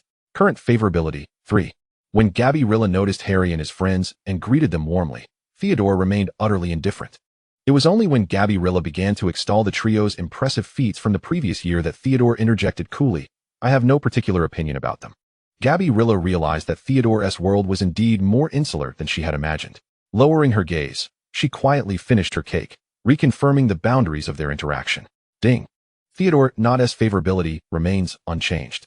Current favorability, 3. Well, at least in astronomy class, they remain the best of partners, Gabriella thought, somewhat satisfied with this outcome. Chapter 39, a bit further away. The astronomy classroom was situated in the highest tower of Hogwarts. Just 10 minutes prior, Gabriella had already reached the entrance hall, only to suddenly recall that the house elves mentioned trying a new lemon tart recipe today. The temptation proved irresistible, compelling her to divert into the secret passage leading to the kitchen.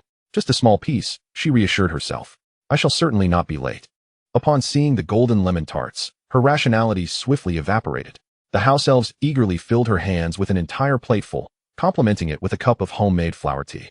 By the time Gabriella, contentedly licking the frosting from the corner of her mouth, became aware of the time, she realized she was a full 15 minutes late. As she dashed into the classroom, she found most seats already occupied. Professor Sinistra had yet to arrive, and students gathered in small groups, adjusting their telescopes or whispering amongst themselves. Gabriella's gaze quickly scanned the room, only to despair at discovering that Theodore was absent. The only remaining seat was next to the last person she wished to see, Draco Malfoy. He was idly fiddling with a seemingly expensive brass telescope. An expression of habitual arrogance etched across his face. Gabriella internally lamented her misfortune, yet she had no other choice. Gritting her teeth, she approached, striving to ignore the disdainful and mocking glance Draco cast her way, and plopped down onto the empty chair beside him, deliberately making a loud noise as she did so. Draco emitted a barely audible scoff from his nose, shifting away exaggeratedly as if to distance himself from her. Ding. Draco Malfoy's favorability has increased by 2. Current favorability, 537. Gabriella placed her telescope heavily on the table, then retrieved parchment and a quill, preparing for class. Throughout the first half of the lesson, the two acted like two unperturbed entities, each engrossed in their own telescopes, recording observations on parchment, entirely regarding each other as mere air. The atmosphere was so frosty it could have chilled the surrounding air several degrees. Professor Sinistra assigned a task, instructing them to draft a sketch illustrating the relative trajectories of Mars and a nearby asteroid based on their observations.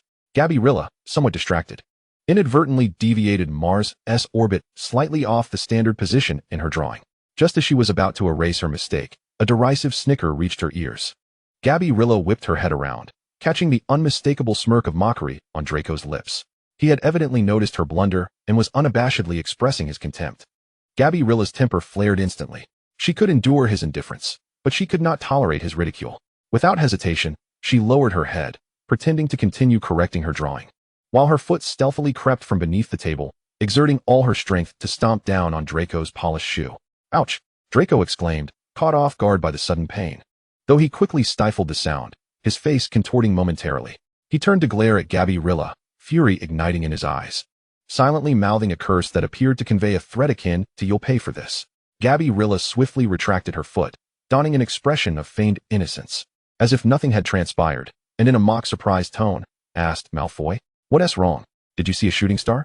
Draco's face paled with anger. But he could not voice his outrage in class and merely glared at her, his eyes communicating a silent promise of retribution.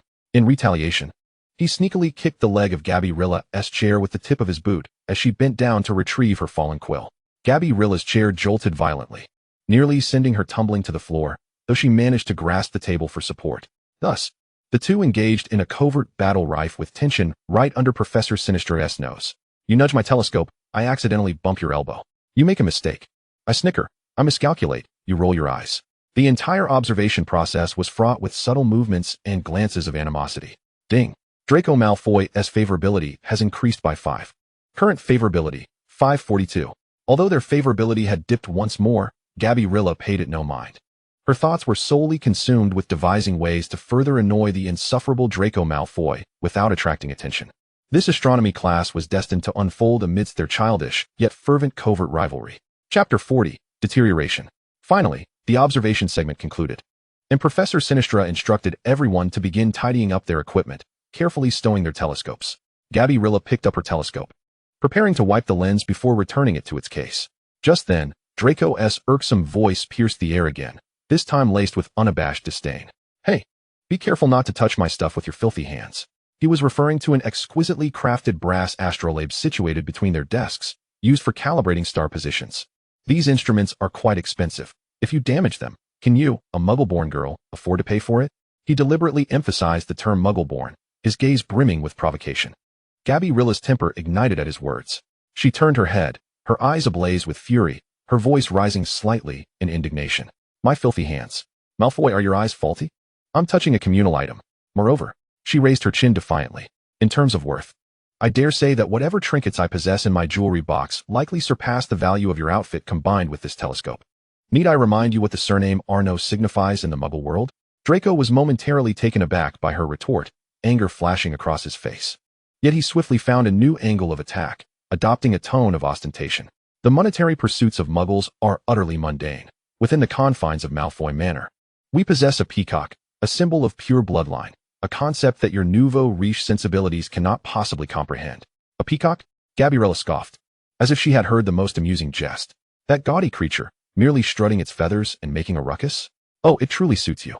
I, on the other hand, am the proud owner of a pedigree warm-blood horse, capable of clinching victory on the racetrack. What can your peacock do, aside from feasting and defecating? Can it do anything other than flaunt its plumage at you?" The two exchanged barbs, neither willing to concede, their quarrel spiraling from the value of instruments to the superiority of pets, entirely oblivious to the ongoing lesson. Though they lowered their voices, the palpable tension and sharp retorts elicited anxious glances from those nearby. Professor Sinistra finally took note of the commotion, approaching with a furrowed brow.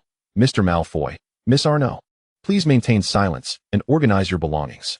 With the professor's intervention, the two begrudgingly ceased their verbal sparring, casting lethal glares at one another before simultaneously turning away, dramatically gathering their things as if even a fleeting glance at one another would sully their eyes.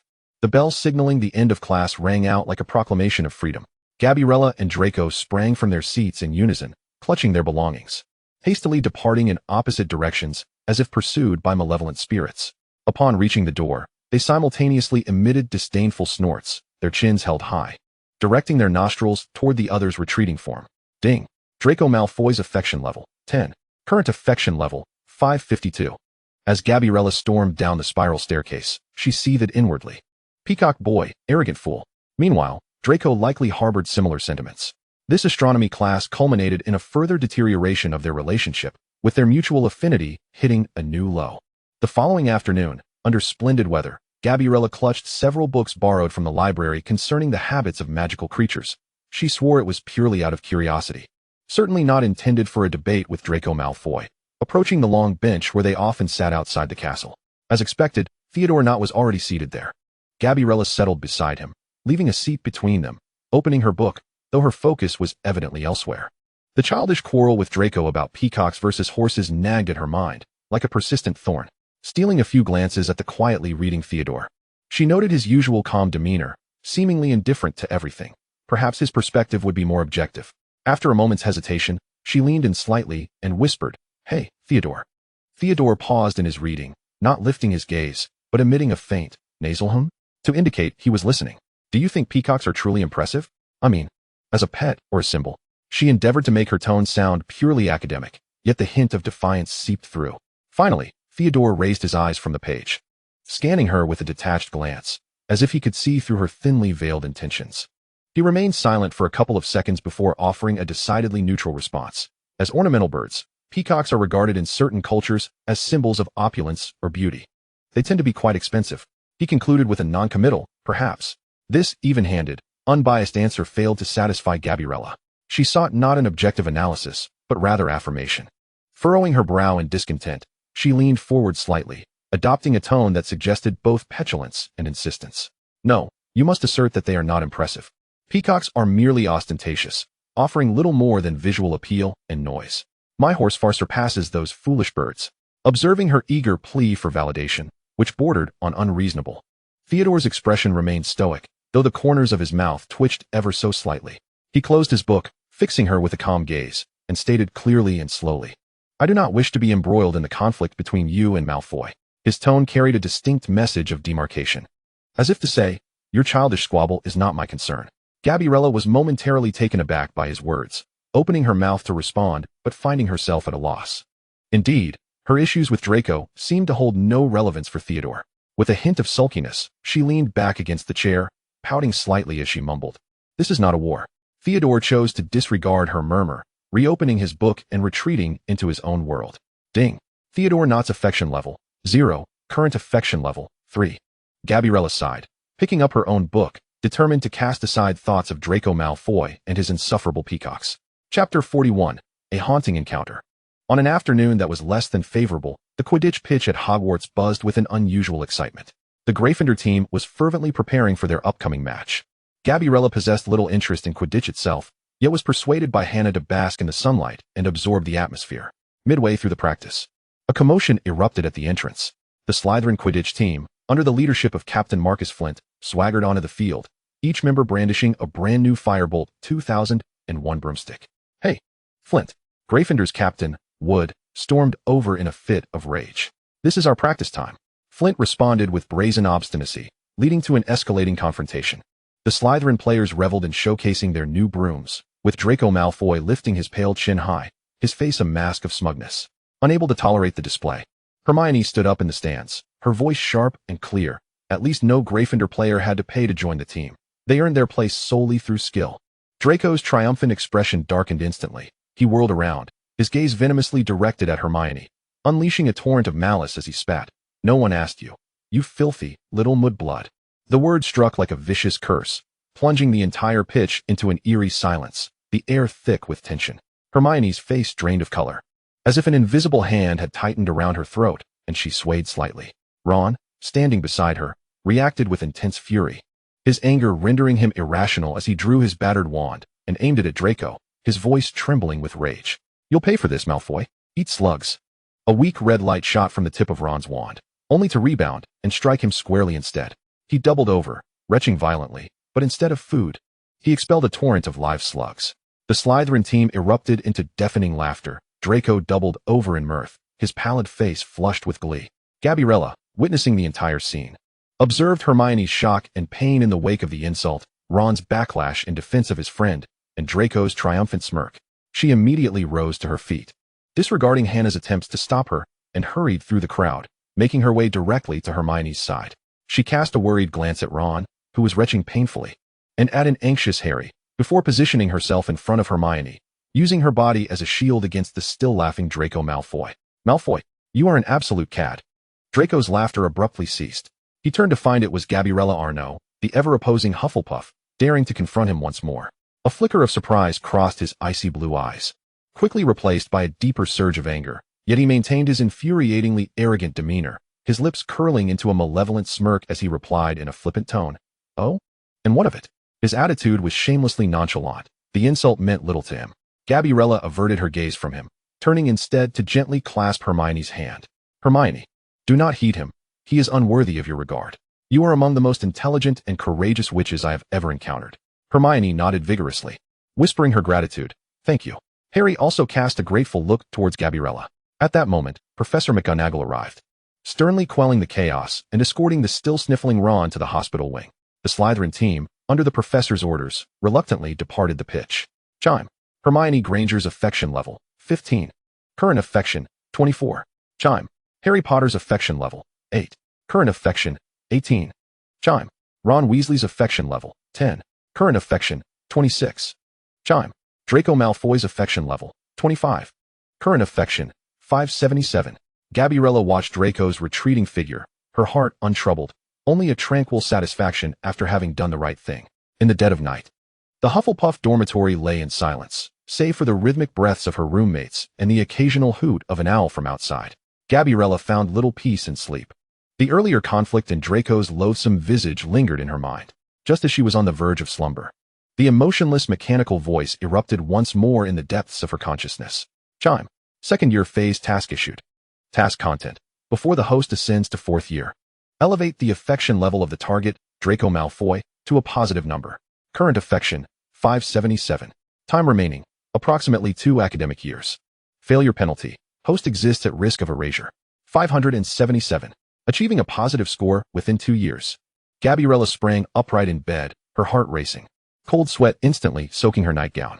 In the darkness, her eyes widened in disbelief. How could this be? She screamed internally, her thoughts rife with despair and incredulity.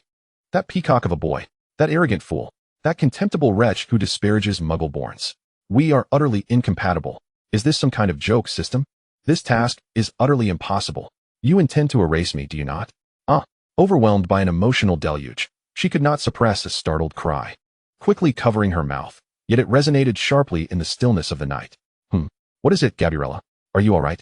Her roommates, Hannah, Susan, and Megan, stirred from their slumber, still bleary-eyed, and gazed at her with concern. Hannah even switched on her bedside lamp, the warm glow dispelling some of the darkness, illuminating Gabriella's pale, flustered face. Gabriella, did you have a nightmare? Hannah asked, rubbing her eyes with genuine care. Susan looked at her with concern. You look rather pale. Megan whispered, are you feeling unwell? Gabriella gazed at her friends' worried faces, opening her mouth, yet found herself unable to articulate her plight. Could she confess that a system in her mind was compelling her to woo the very Draco Malfoy she loathed, or face obliteration? The immense pressure and helplessness sent tremors through her. She hugged her knees, burying her face in them, her voice muffled, laced with a hint of tears and the ramblings of a breakdown. I think I encountered a ghost. This explanation felt flimsy and absurd, yet it was the only excuse she could muster to deflect their concern. A ghost? Hannah exclaimed, startled. In the dormitory? What kind of ghost? Susan furrowed her brow. Hogwarts does have ghosts, but they typically do not frighten students. Megan shrank back, fear evident in her demeanor. The roommates exchanged glances, though they found Gabriella's reaction peculiar. After all, she was not typically timid. They accepted her words, believing she had indeed been frightened by something unclean. Hannah climbed down from her bed, approaching Gabriella's side, gently patting her back in a soothing manner. Do not fear, perhaps you merely imagined it. Or Peeves was playing a prank. We can tell the head of house tomorrow. Or inquire with the fat friar. Susan and Megan chimed in with reassurances as well. Under the warm compassion of her friends, Gabriella's emotions began to settle somewhat. Yet the icy despair in her heart remained undiminished. 577. Achieving a positive score before fourth year. This truly felt more daunting than encountering 100 bloody barons. Chapter 42. Ranting. Having endured a sleepless night tormented by the system's death decree, Gabriella awoke late the following day. As she hurried to the great hall, her faint dark circles betraying her fatigue, breakfast was nearing its conclusion. The long tables were sparsely populated with a few students leisurely finishing their meals. While the house elves had already begun clearing most of the tables, Gabriella had little appetite, but resolved to sip some pumpkin juice for a pick-me-up. Approaching the Hufflepuff table, she noticed a figure at the Gryffindor table. It was a girl she had not paid much attention to before, with a cascade of thick, waist-length red hair, reminiscent of the Weasley brothers and Ron's hair color. The girl had arrived late as well, seated alone at the far end of the table, nibbling timidly on a slice of toast, her demeanor suggesting she wished to avoid notice. Gabriella instinctively stole a few glances at her. The girl was strikingly beautiful. Perhaps lingering a moment too long, the red-haired girl seemed to sense Gabriella's gaze and looked up. Upon meeting Gabriella's eyes, a flicker of wariness and tension crossed her lovely features, and she instinctively straightened her posture as if bracing for something. Gabriella noted the girl's defensiveness, which piqued her interest. Holding her pumpkin juice, she boldly approached and seated herself beside the girl, offering a friendly smile. Hi, good morning. You also woke up late. The red-haired girl seemed taken aback by Gabriella's approach, pausing for a moment before responding softly, yes. Her voice was gentle, tinged with uncertainty. I am Gabriella Arnaud. Second-year Hufflepuff. Gabriella introduced herself, then gestured to the girl's hair, attempting to spark conversation. Your hair color is lovely, just like George, Fred, and Ron's. Are you their sister?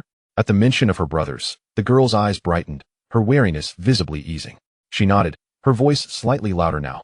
Yes, I am Ginny Weasley. First-year Gryffindor. She added, do you know Fred, George, and Ron? I suppose so, Gabby replied with a smile, reminiscing about the mischievous twins and Ron. They had interacted a few times, though she refrained from elaborating on the specifics. Knowing that Gabby was acquainted with her brother seemed to ease Ginny's demeanor considerably. Thus, the two girls, both tardy for different reasons, found themselves seated in the nearly empty hall, engaging in casual conversation.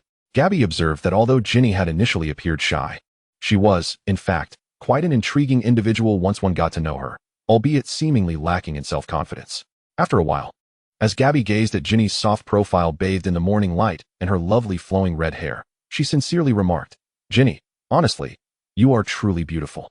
Instantly, Ginny's face flushed a deep crimson, reaching all the way to her ears. She appeared quite unaccustomed to such straightforward compliments, especially concerning her appearance, and awkwardly lowered her gaze. Muttering, thank you. You are too. Yet Gabby could discern that Ginny was genuinely pleased, unable to suppress a smile that curled at the corners of her lips. Ding. The notification's sound chimed, indicating Ginny Weasley's affection level had reached 10, and Gabby momentarily paused, realizing that Ginny seemed to have been included in the list of potential allies. Nevertheless, observing Ginny's bashful yet joyful expression, along with the sudden surge of affection, Gabby felt that befriending girls was indeed far more straightforward and delightful than dealing with those awkward boys. This year's Defense Against the Dark Arts classroom had been extravagantly decorated by Professor Lockhart, with walls adorned with magical photographs of himself winking and flashing a dazzling smile. As the class bell rang, Professor Lockhart strutted to the podium with exaggerated steps, commencing his performance. Oh, my dear students, he proclaimed, showcasing his perfect white teeth with a booming voice. I trust you have all perused my latest tome, Gadding with Ghouls. It meticulously documents how I subdued an entire village with a mere incantation. For the entirety of the class, Professor Lockhart regaled them with tales of his own gallant exploits, how he outsmarted werewolves, charmed banshees, and reformed vampires. Actual knowledge of dark arts was scarcely imparted. Instead, he distributed a ludicrous questionnaire filled with inquiries about his personal preferences, such as what is Gilderoy Lockhart's favorite color, and what would be his ideal birthday gift. Gabby, seated beside a Ravenclaw student, listened to Lockhart's self-aggrandizing and utterly vacuous lecture, unable to restrain herself from rolling her eyes dramatically beneath the desk. The Ravenclaw student beside her appeared to be dozing off. Merlin's beard, she mentally scoffed. Even the most inept spokesperson in my father's company wouldn't boast like this. Is this truly a Defense Against the Dark Arts class, or merely a fan meeting for Lockhart? However, recalling the lessons learned from the previous year, she refrained from overtly expressing her dissatisfaction, enduring the ordeal primarily for the sake of credits. After hastily completing the absurd questionnaire, she escaped the classroom suffused with an overpowering scent of perfume and vanity. In the afternoon, she returned to the Hufflepuff common room, filled with exasperation and irritation, determined to finish her assignments for other subjects to erase the unpleasant memories of Lockhart's class. Her eyes immediately fell upon Cedric Diggory, seated in his usual spot. He was deeply engrossed in what appeared to be a challenging essay on charms, his brow furrowed in concentration. Gabby, spotting a beacon of hope, hurried over, plopping down in the empty seat beside him and placing her book on the table, eager to vent her frustrations. Cedric, you will not believe how absurd Defense Against the Dark Arts class was today. That Professor Lockhart, he spent the entire class talking about himself, about how he enchanted vampires with his smile, how he frightened off werewolves with his hairstyle, Merlin's beard. He even handed us a questionnaire asking what his ideal birthday gift would be. Is this a Defense Against the Dark Arts class, or a Witch Weekly celebrity interview? The more she spoke, the angrier she became, her cheeks slightly flushed, her azure eyes brimming with disbelief. I've never encountered someone as narcissistic as him. This class is a complete waste of life. She poured out all her grievances, then looked at Cedric, hoping for his empathy and agreement. Cedric listened quietly, not interrupting. Once she finished, he set down his quill and turned to her. Observing Gabby's animated expression, fueled by indignation, he chuckled softly, his tone imbued with genuine admiration as he said, Gabby, you are truly delightful. Gabby paused, momentarily taken aback, struggling to process his compliment. Delightful? Yes, Cedric nodded affirmatively. Gabby, feeling a bit bashful, touched her nose. I was merely venting to you. I know, Cedric smiled, picking up his quill once more. Now, let us finish our assignments. Or else you'll be complaining about too much homework again. Ding. Cedric Diggory's affection level reached 30. Gabby retrieved her History of Magic textbook, burying herself in her writing. Having a friend as gentle and reliable as Cedric felt truly wonderful. As for Professor Lockhart, she would simply regard him as a comical character providing ample material for her rants. Chapter 43, Good Night. Time slipped by quietly, punctuated only by the scratching of her quill. Finally, Gabby laboriously penned the last word of her History of Magic assignment, exhaling a long sigh, her eyelids feeling as heavy as lead. She yawned widely, tears welling in her eyes. Ugh, I'm so tired, Cedric. I think I'll head back to sleep now. Rubbing her eyes, she began to gather her belongings, wobbling slightly as she stood. Good night, Gabby, Cedric said gently, looking up from his essay to bid her farewell. Gabby clutched her book, groggily taking a few steps when Cedric's voice called out behind her. Wait, Gabby. Gabby sleepily turned around, tilting her head to look at him. What is it? Cedric retrieved a small bag wrapped in brown paper from his robe pocket and handed it to her, a subtle smile gracing his lips. This is for you. Something I bought in Hogsmeade. It's quite pleasant and might be a bit refreshing. Gabby, puzzled, accepted the small bag and opened it to reveal several packets of candy that appeared to be honeycomb or cream mints, delightfully packaged. She lifted her gaze, her azure eyes sparkling in the warm light of the common room, her face breaking into an expression of surprise and gratitude. Wow, thank you, Cedric. You're truly the best upperclassman. Her words were heartfelt. Cedric, slightly embarrassed by her candid praise, joked, the best upperclassman? Do you know many others to make a comparison? Caught in a haze of drowsiness and emotion, Gabby genuinely began to ponder, counting on her fingers. Well, let me think. There's Wood from Gryffindor. Oh, the Quidditch captain. And the Weasley twins? As for Slytherin, I don't think I know any upperclassmen particularly well. I might actually consider counting the Ravenclaws one by one. Cedric observed her earnest yet foolish demeanor as she meticulously enumerated her thoughts, finally unable to suppress a chuckle, swiftly gesturing for her to halt. All right. You can stop now. If you continue, I might cease to find this amusing, he remarked, his tone laced with evident teasing and delight, clearly not genuinely displeased.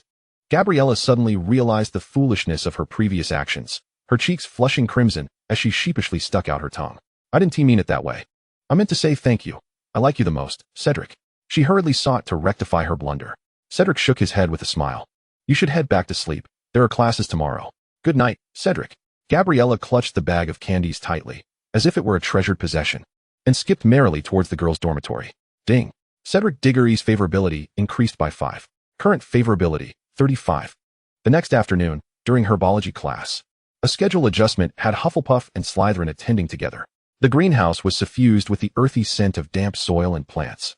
Yet Gabriella sensed a more potent tension in the air than the fragrance of foliage. Professor Sprout announced that the focus of the day would be on pollinating a certain umbelliferous plant that emitted a paralyzing powder, necessitating precise teamwork in pairs. No sooner had the professor's words echoed than Gabriella and Draco's gazes clashed fiercely in midair, sparks flying. Both were resolute in their determination not to be paired together. As the groupings commenced, students began to shift about. Gabriella, quick-wit and purposeful, made a beeline for Theodore. Draco, evidently harboring the same intent, sought to partner with Theodore or at least find a familiar Slytherin.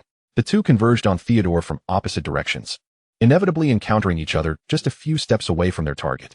Move aside, Arnaud, Draco hissed, lowering his voice in an attempt to shove past her with his shoulder.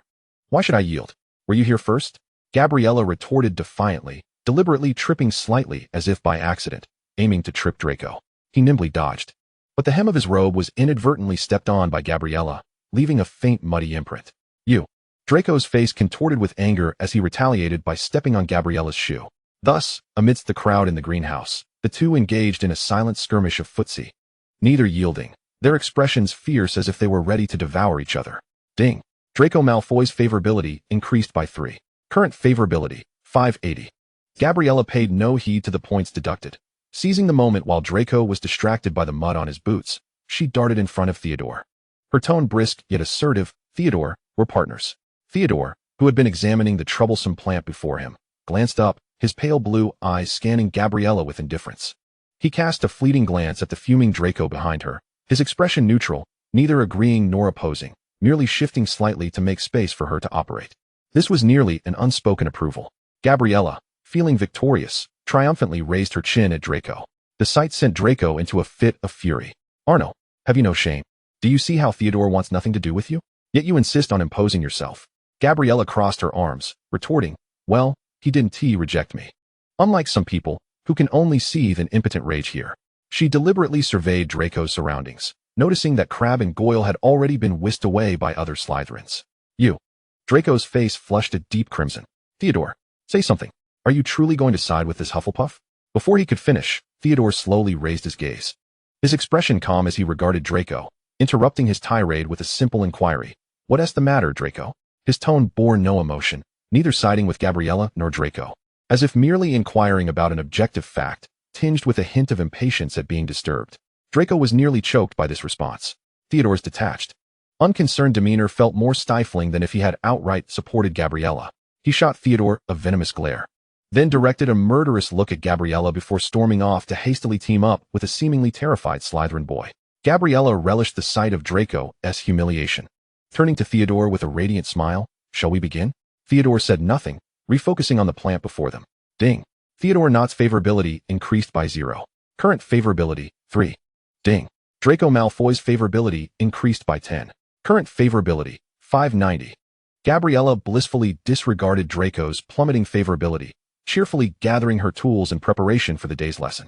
Partnering with Theodore not only ensured the smooth progression of the class, but also provided a delightful means to irk Draco, truly a double victory. Chapter 44, The Jazz. On the eve of Halloween, Hogwarts Castle buzzed with a festive atmosphere, yet Gabriella received a rather special invitation. The Fat Friar, the ever-cheerful ghost of Hufflepuff, mysteriously approached her, presenting an invitation. Dear Miss Arnaud, the Fat Friar beamed, his rotund figure brimming with joviality. Sir Nicholas de Mimsy Porpington, known to you as Nearly Headless Nick, is about to celebrate his 500th death day. He will host a death day party tonight, inviting select students who appreciate diverse pleasures, and I believe you would make a fitting guest. Are you interested? Gabriella accepted the invitation, her gaze fixated on the ornate script announcing the death day celebration. Rather than feeling trepidation, she was filled with intrigue. A ghost's 500th death day party sounded infinitely more captivating than the monotonous Halloween feast in the Great Hall. Absolutely, thank you, Fat Friar. She replied with enthusiasm. On the night of the celebration, Gabriella did not adorn herself in the customary ghastly attire like the other students attending the Great Hall feast. Instead, she selected a delicate shawl and adorned her hair with an enormous pink bow, believing that attending the death day party of a gentleman, even a ghost, warranted proper and elegant attire. Though her ensemble stood out starkly against the sea of translucent, grayish apparitions. The venue for the death day party was a vacant room in the basement classroom, chilling as an ice cellar, with black curtains draping the walls, tables laden with decayed food, and candles flickering with black flames, as a ghostly band played mournful melodies using saws and teapots. Gabriella tightened her expensive fur shawl, curiously surveying her surroundings. She soon spotted familiar faces, Harry, Ron, and Hermione, huddled together, appearing somewhat cold and bewildered. Hey, you're here too. Gabriella greeted them, her pink bow glowing like a moving lantern in the dim light. Gabriella? Harry exclaimed in surprise, taken aback by her attire, which seemed so out of place for the occasion. Of course, one must adorn oneself splendidly for an evening gala, Gabriella asserted with unwavering confidence. At that moment, Nearly Headless Nick floated by, having made a special effort to dress up in a velvet coat, though the conspicuous seam around his neck remained apparent.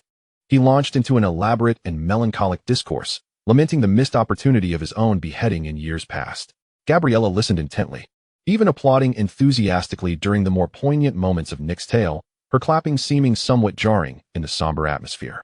The ghost noticed the elegantly attired young lady, thoroughly engaged in his oration, and felt a surge of joy and gratitude. Thank you, perceptive young lady. It is rare for someone to grasp the weight of such historical burdens, he intoned with an echoing voice. Gabriella blushed slightly at the compliment. The party continued, enveloped in an eerie and frigid ambience. Harry appeared discomfort, whispering something to Ron and Hermione before making his way outside, presumably in search of the lavatory. Gabriella was contemplating whether to sample a dish on the table that resembled moldy cake when a terrified scream pierced the air from the corridor, followed closely by Harry's frantic return. His face was as pale as parchment, his lips trembling as he struggled to articulate. Out there, on the wall, Mrs. Norris. She has been petrified. Gabriella hurriedly joined the throng rushing into the corridor and was met with a chilling sight. In the dim light of the torches, on a damp wall, 2 lines were inscribed. The Chamber of Secrets has been opened. Enemies of the air, beware. Beneath the writing, the caretaker Filch's cat, Mrs. Norris, lay rigid as a board, her tail stiffly erect, suspended from a torch bracket. recollecting the terrifying tales she had heard about the Slytherin chamber since the beginning of term. Gabriella wondered if they were indeed true. Instinctively, she wrapped her shawl tighter around herself. This Halloween was destined to conclude in a wave of panic. The news of the chamber's opening spread like a contagion across Hogwarts, casting a palpable atmosphere of tension and fear throughout the castle. Students huddled in small groups, whispering about the blood-written message and the petrified Mrs. Norris, with rumors swirling about the air of Slytherin and dreadful monsters. Although Gabriella typically exuded a carefree demeanor, she was, after all, merely a second-year girl. The thought of a creature capable of petrifying a cat, or even a person, roaming the castle sent chills down her spine, causing her to glance nervously around as she walked, wary of any lurking horrors. The following afternoon, while deep in thought as she traversed the entrance hall en route to the Hufflepuff common room, two identical figures with mischievous grins suddenly blocked her path on either side. Look who it is. Our very own golden-haired princess of Hufflepuff. Fred and George, arms slung over each other's shoulders, stood before her, their expressions perpetually scheming mischief. Yet today their eyes seemed to gleam with something more. You don't look too well, princess, Fred remarked, tilting his head to scrutinize her. Were you spooked by that little surprise yesterday? Chimed in George, pulling a comically exaggerated face. Gabriella was taken aback by their antics and retorted, What do you want? No need to be so fierce. Fred chuckled, producing a small contraption from his robe. It was a jester's head, seemingly crafted from cheap plastic and springs, adorned in vibrant colors. We're here to offer assistance, George added, magically revealing a similar item, lowering his voice to a conspiratorial whisper. A fear-dispelling chuckle box. Only 5 galleons each, guaranteed to banish all your fears and gloom. Remarkable efficacy, Fred supplemented, pressing the jester's nose, which emitted a distorted, cackling laughter that echoed throughout the otherwise quiet hall. Gabriella observed the two shoddily made, eerily laughing jester heads, her lips twitching slightly. This thing is supposed to dispel fear? More likely it will turn it into a nightmare. Yet, seeing the twins' playful expressions and their intent to cheer her up, she found that her trepidation began to wane. She recalled how, upon returning to the dormitory the previous night, Hannah, Susan, and Megan had been equally terrified, huddling together on one bed to find solace. She also thought of Hermione. Although intelligent and brave, she would undoubtedly feel fear in the face of such unknown horrors. Gabriella pulled out her hefty pouch of coins and decisively stated, 5 galleons each, right? I'll take 4, 1 for each of my roommates. The twins' eyes lit up. However, before Gabriella could finish, she reconsidered and added, Oh wait, let's make it 5. I want to give 1 to Hermione. She'll surely need it. 5, please. She deftly counted out 25 gleaming galleons and handed them to Fred, who stood closest. Fred and George gazed at the pile of coins in disbelief, their faces lighting up with incredulous delight. They had merely intended to jest and see if they could trick her, rather, make a small profit, but Gabriella's willingness to buy so readily astounded them. Deal. You are the most generous and discerning customer in the world, they exclaimed, hastily shoving 5 crudely fashioned fear-dispelling chuckle boxes into her arms, moving as if afraid she might change her mind. Embracing the 5 whimsically colorful jester boxes, Gabriella watched the twins depart, arms linked and exuberant, then glanced down at her newfound treasures, unable to suppress a smile.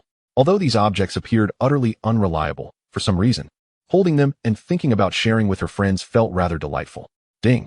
Fred Weasley's favorability increased by 10. Current favorability, 25. Ding.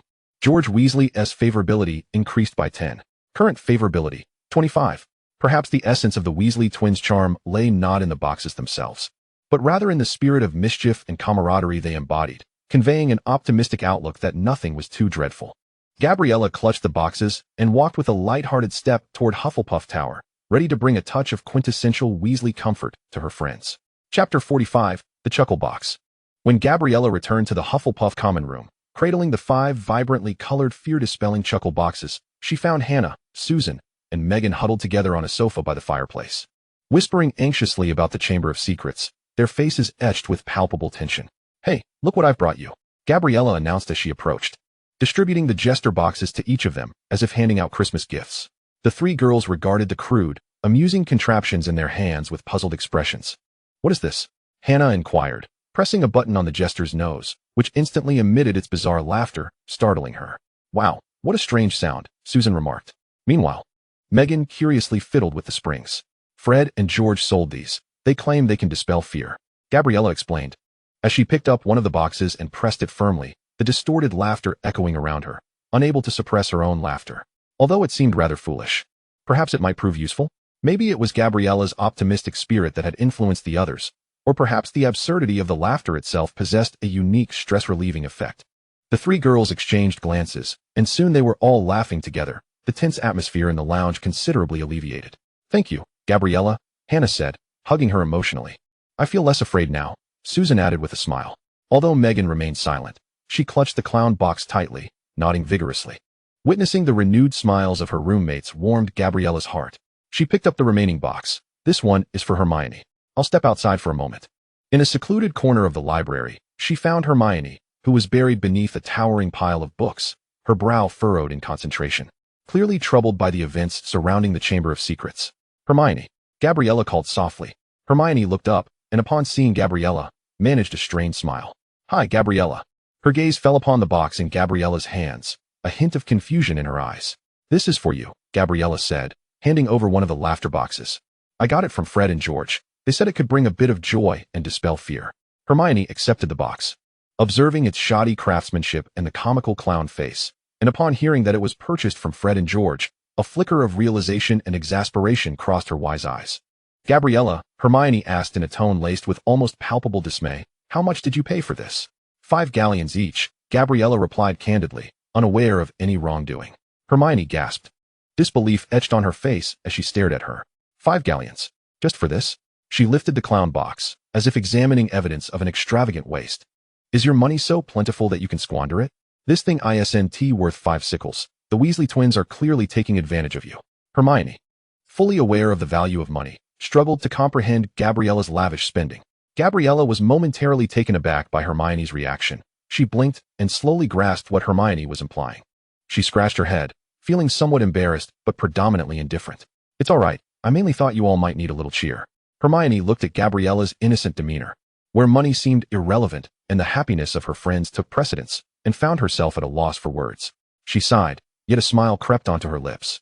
Despite believing Gabriella had been swindled, the feeling of being cared for, especially in such a time of panic, was undeniably comforting. "Thank you, Gabriella." Hermione's tone softened as she tapped the clown box against the one in Gabriella's hand. "Though I think you were cheated, I'm genuinely happy."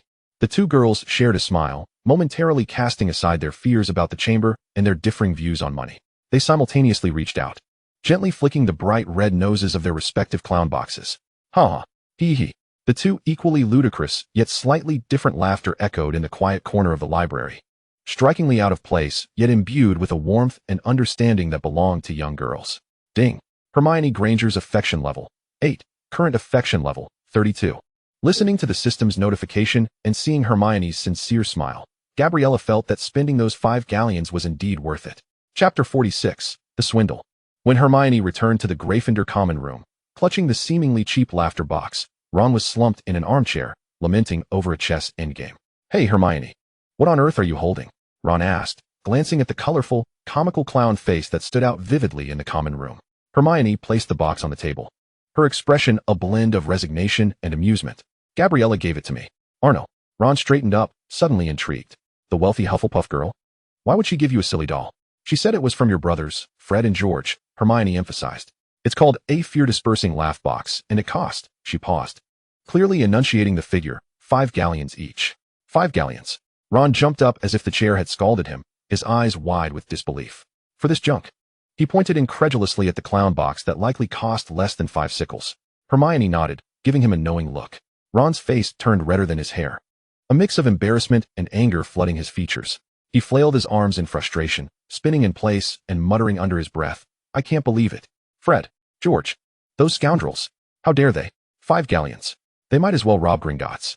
He found it unfathomable that his twin brothers could sink so low, charging an exorbitant price for something that was clearly a prank leftover, sold to a somewhat naive, kind-hearted girl. "I knew it. I knew they had ulterior motives. Always scheming." Ron huffed, visibly upset. Looking at Ron's indignant stance on behalf of Gabriella, Hermione couldn't help but chuckle. She pressed the clown box's nose, and the strange laughter erupted once more.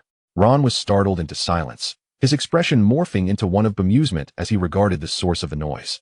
Hermione smiled lightly. Though the price is outrageous, Gabriella had good intentions. She bought one for each of her roommates, and even for me. Ron opened his mouth, but ultimately refrained from continuing, merely muttering, "They shouldn't be allowed to swindle like that. Next time I see them, I'm going to have a word." He plopped back into his chair, still feeling the sting of the 5 galleons as if it were his own money that had been squandered. Ding. Ron Weasley's affection level, 5. Current affection level, 31. Feeling sympathy and protective instincts towards the host due to perceived deception by his brothers. Meanwhile, far away in the Hufflepuff common room, Gabriella was blissfully unaware of the commotion unfolding in the Gryffindor lounge. She and Cedric were once again seated at their familiar large desk by the window, each engrossed in increasingly challenging homework. Cedric finished his essay, set down his quill, and naturally turned his gaze to Gabriella, who was biting the end of her quill as she wrestled with a transfiguration problem. As if recalling something, he asked gently, "By the way, Gabriella, did you enjoy the sweets I gave you last time? How were they?" Gabriella lifted her head from the difficult question, her face instantly brightening at the thought of the sweet candies. Her azure eyes sparkled as she exclaimed, "I did. They were absolutely delicious. I love them. Thank you, Cedric." Upon witnessing her genuine affection, Cedric smiled, warmth glimmering in his gray eyes. "It's delightful to hear." The atmosphere was light and cheerful. After Gabriella resolved the challenging problem, her spirits lifted, and she suddenly recalled another matter. She set down her quill, subtly turning towards Cedric, her tone laced with curiosity and a hint of gossip. "Oh, by the way, Cedric, remember I delivered a letter to you from a senior? Did you ever respond?" She recalled the pale blue love letter vividly. Cedric's smile slightly faded at her inquiry. He nodded, his tone remaining gentle yet devoid of the earlier casual warmth. "Yes," I replied. Gabriella observed his expression closely, noting his apparent reluctance to elaborate and the hint of detachment in his demeanor. She understood immediately. Cedric had undoubtedly declined the senior's affections. "I see," Gabriella said, wisely refraining from probing for details, such as how he had turned her down or how Anna had reacted. Instead, she merely nodded in acknowledgement and resumed her studies in transfiguration, attempting to steer the conversation away. Ding. Cedric Diggory's favorability increased by 1. Current favorability, 34. The system's chime startled Gabriella momentarily. She stole a glance at Cedric, who had resumed his writing with his quill. Feeling a twinge of frustration, she bit her lip. This problem is quite difficult." She hastily sought a study-related topic to divert her attention, her voice tinged with feigned distress. Cedric turned his head, examining the problem she indicated, his expression returning to its usual gentle patience. "What seems to be the trouble? Let me take a look." The weight of academic pressure began to stir a small protest in Gabriella's stomach. She remembered that her house elves might be able to provide some special assistance, as they seemed quite fond of her. After all, she never hesitated to praise their craftsmanship and always treated them with utmost courtesy. "Cedric, are you hungry? I'll fetch something to eat." Without waiting for his response, she set down her quill and cheerfully dashed out of the common room. She made her way to the kitchen, scratching the pear depicted in the fruit painting. The pear smiled and transformed into a doorknob. Gabriella pushed the door open, and the bustling scene of the kitchen and the industrious house elves immediately greeted her. "Miss Arnaud." Several sharp-eyed house elves recognized her instantly, setting aside their tasks, and excitedly gathered around her, their large eyes brimming with delight. "What can I do for you?" "At your service. I'm so happy to see you." "What can Kaka do for you?" Gabriella beamed at the enthusiastic little creatures. "Hello, everyone. I'm a bit hungry and would love something to eat. Could you help me make a margarita pizza? You know, the one with tomato sauce, cheese, and basil?" She endeavored to describe this Muggle delicacy, which might not be commonplace in the wizarding world. Upon hearing this, the house elves immediately patted their chests in assurance. "No problem. Please wait, Miss Arnaud." They sprang into action with astonishing efficiency, kneading dough, simmering sauce, and layering ingredients. Soon enough, a fragrant, perfectly baked pizza emerged, carefully placed on a charming wooden platter, complete with a knife and small plates. "Thank you. You're all amazing." Gabriella praised sincerely, causing the house elves to perk up with joy. She carried the warm pizza back to the common room, its enticing aroma wafting through the air. Cedric looked up from his sea of books, surprised by the sight of her offering. "What is that?" "A margarita pizza, a Muggle dish that's absolutely delicious. Come, give it a try." Gabriella placed the platter in the center of the desk, deftly slicing 2 generous pieces, pushing the larger one towards Cedric while she took the other, eagerly biting into it and squinting her eyes in satisfaction. It tastes just like the one I had in Italy. The house elves are incredible." Cedric observed the substantial slice before him, cheese stretching enticingly, and glanced at Gabriella, who was thoroughly enjoying herself, her delight unrefined and genuine. A smile crept across his face. He set down his quill and picked up his own slice, taking a bite. "It's indeed quite good," he nodded, acknowledging her enthusiasm. Thus, the two momentarily cast aside their burdensome studies, gathering around the pizza, engaging in casual conversation as they savored the meal. Gabriella shared tales of various delicacies she had encountered in the Muggle world, while Cedric recounted intriguing snacks he had tasted in Hogsmeade. Ding. Cedric Diggory's favorability increased by 3. Current favorability, 37. Hearing the system's notification and observing Cedric's relaxed profile, Gabriella secretly celebrated her small victory. Chapter 47. History of Magic. The hypnotic power of the History of Magic class remained as potent as ever. Professor Bin's voice echoed through the classroom, rendering it the ideal lullaby. Hannah, a diligent yet easily anxious girl, diligently followed Professor Bin's rhythm, taking notes and occasionally whispering to Gabriella when she stumbled upon something she didn't understand. Although Gabriella herself felt drowsy, she made an effort to quietly explain things to Hannah, even if her understanding was limited. The two girls huddled together, their low murmurs creating a harmonious contrast in the oppressive atmosphere of the classroom. Unbeknownst to them, on the other side of the room, near the window, Theodore not had his book splayed open as usual, yet his page-turning was noticeably slower than usual. His eyes would occasionally sweep discreetly towards the Hufflepuff side, landing on Gabriella, who was whispering with her head close to Hannah's. His expression remained inscrutable, betraying no emotional fluctuations. Throughout the class, he was even quieter than usual. At last, the bell rang, and the students, as if granted a reprieve, rose to leave. Gabriella and Hannah continued discussing the details mentioned in class as they packed their belongings. "Hey, Theodore," Gabriella called out instinctively in his direction, knowing he would likely not respond. Theodore lifted his gaze, his eyes lingering on her and Hannah for less than a second. His expression calm, even more distant than usual. He said nothing, merely nodding almost imperceptibly as a form of greeting before picking up his book and leaving the classroom first. His back radiating an aura of aloofness that suggested he preferred solitude. Gabriella watched his swiftly disappearing figure, blinking in confusion. "He seems particularly cold today?" Hannah shrugged. "Isn't not always like that?" Gabriella pondered for a moment and agreed. Theodore Knott's thoughts were as elusive as a needle in a haystack. She decided not to dwell on it further and continued chatting with Hannah as they exited the classroom. Just as she stepped through the doorway, the chilling notification echoed in her mind. Ding. Theodore Knott's favorability increased by 2. Current favorability, 1. Gabriella halted abruptly, nearly tripping over her own robes. Theodore Knott's favorability was as unpredictable as the weather, rising unexpectedly and plummeting without reason. Gabriella found immense joy in her friendship with Hannah, yet Theodore's presence truly perplexed her. Having just exited the library, Gabriella and Hannah were about to traverse the atrium to reach the Hufflepuff common room when Pansy and several Slytherin girls turned the corner from another hallway. Pansy immediately spotted Gabriella, and upon realizing that Theodore was absent from her side, a mocking smile crept across her typically disdainful features, deliberately slowing her pace with her companions. She sneered, "Look who it is. Our Hufflepuff's little shadow, Miss Tagalong." Humph. It seems Theodore finally couldn't tolerate her anymore and cast her aside. "I knew not wouldn't be able to endure a half-blood lingering around him for long." Laughter erupted among Pansy's companions, their gazes laden with malice as they swept over Gabriella. Hannah, stricken by the venomous words, turned pale and anxiously grasped Gabriella's arm. Gabriella trembled with fury, blood rushing to her head, ready to retaliate when, suddenly, a voice interrupted the unpleasant scene from behind them. "Arnaud." Everyone froze and turned to look. Theodore appeared seemingly out of nowhere, notebook in hand, his expression as indifferent as ever.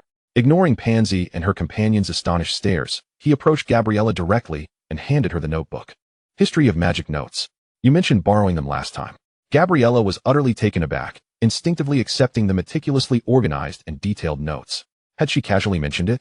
That had been days ago. After completing this gesture, Theodore didn't even glance at Pansy, whose complexion had drained to a ghostly white, her expression frozen in shock.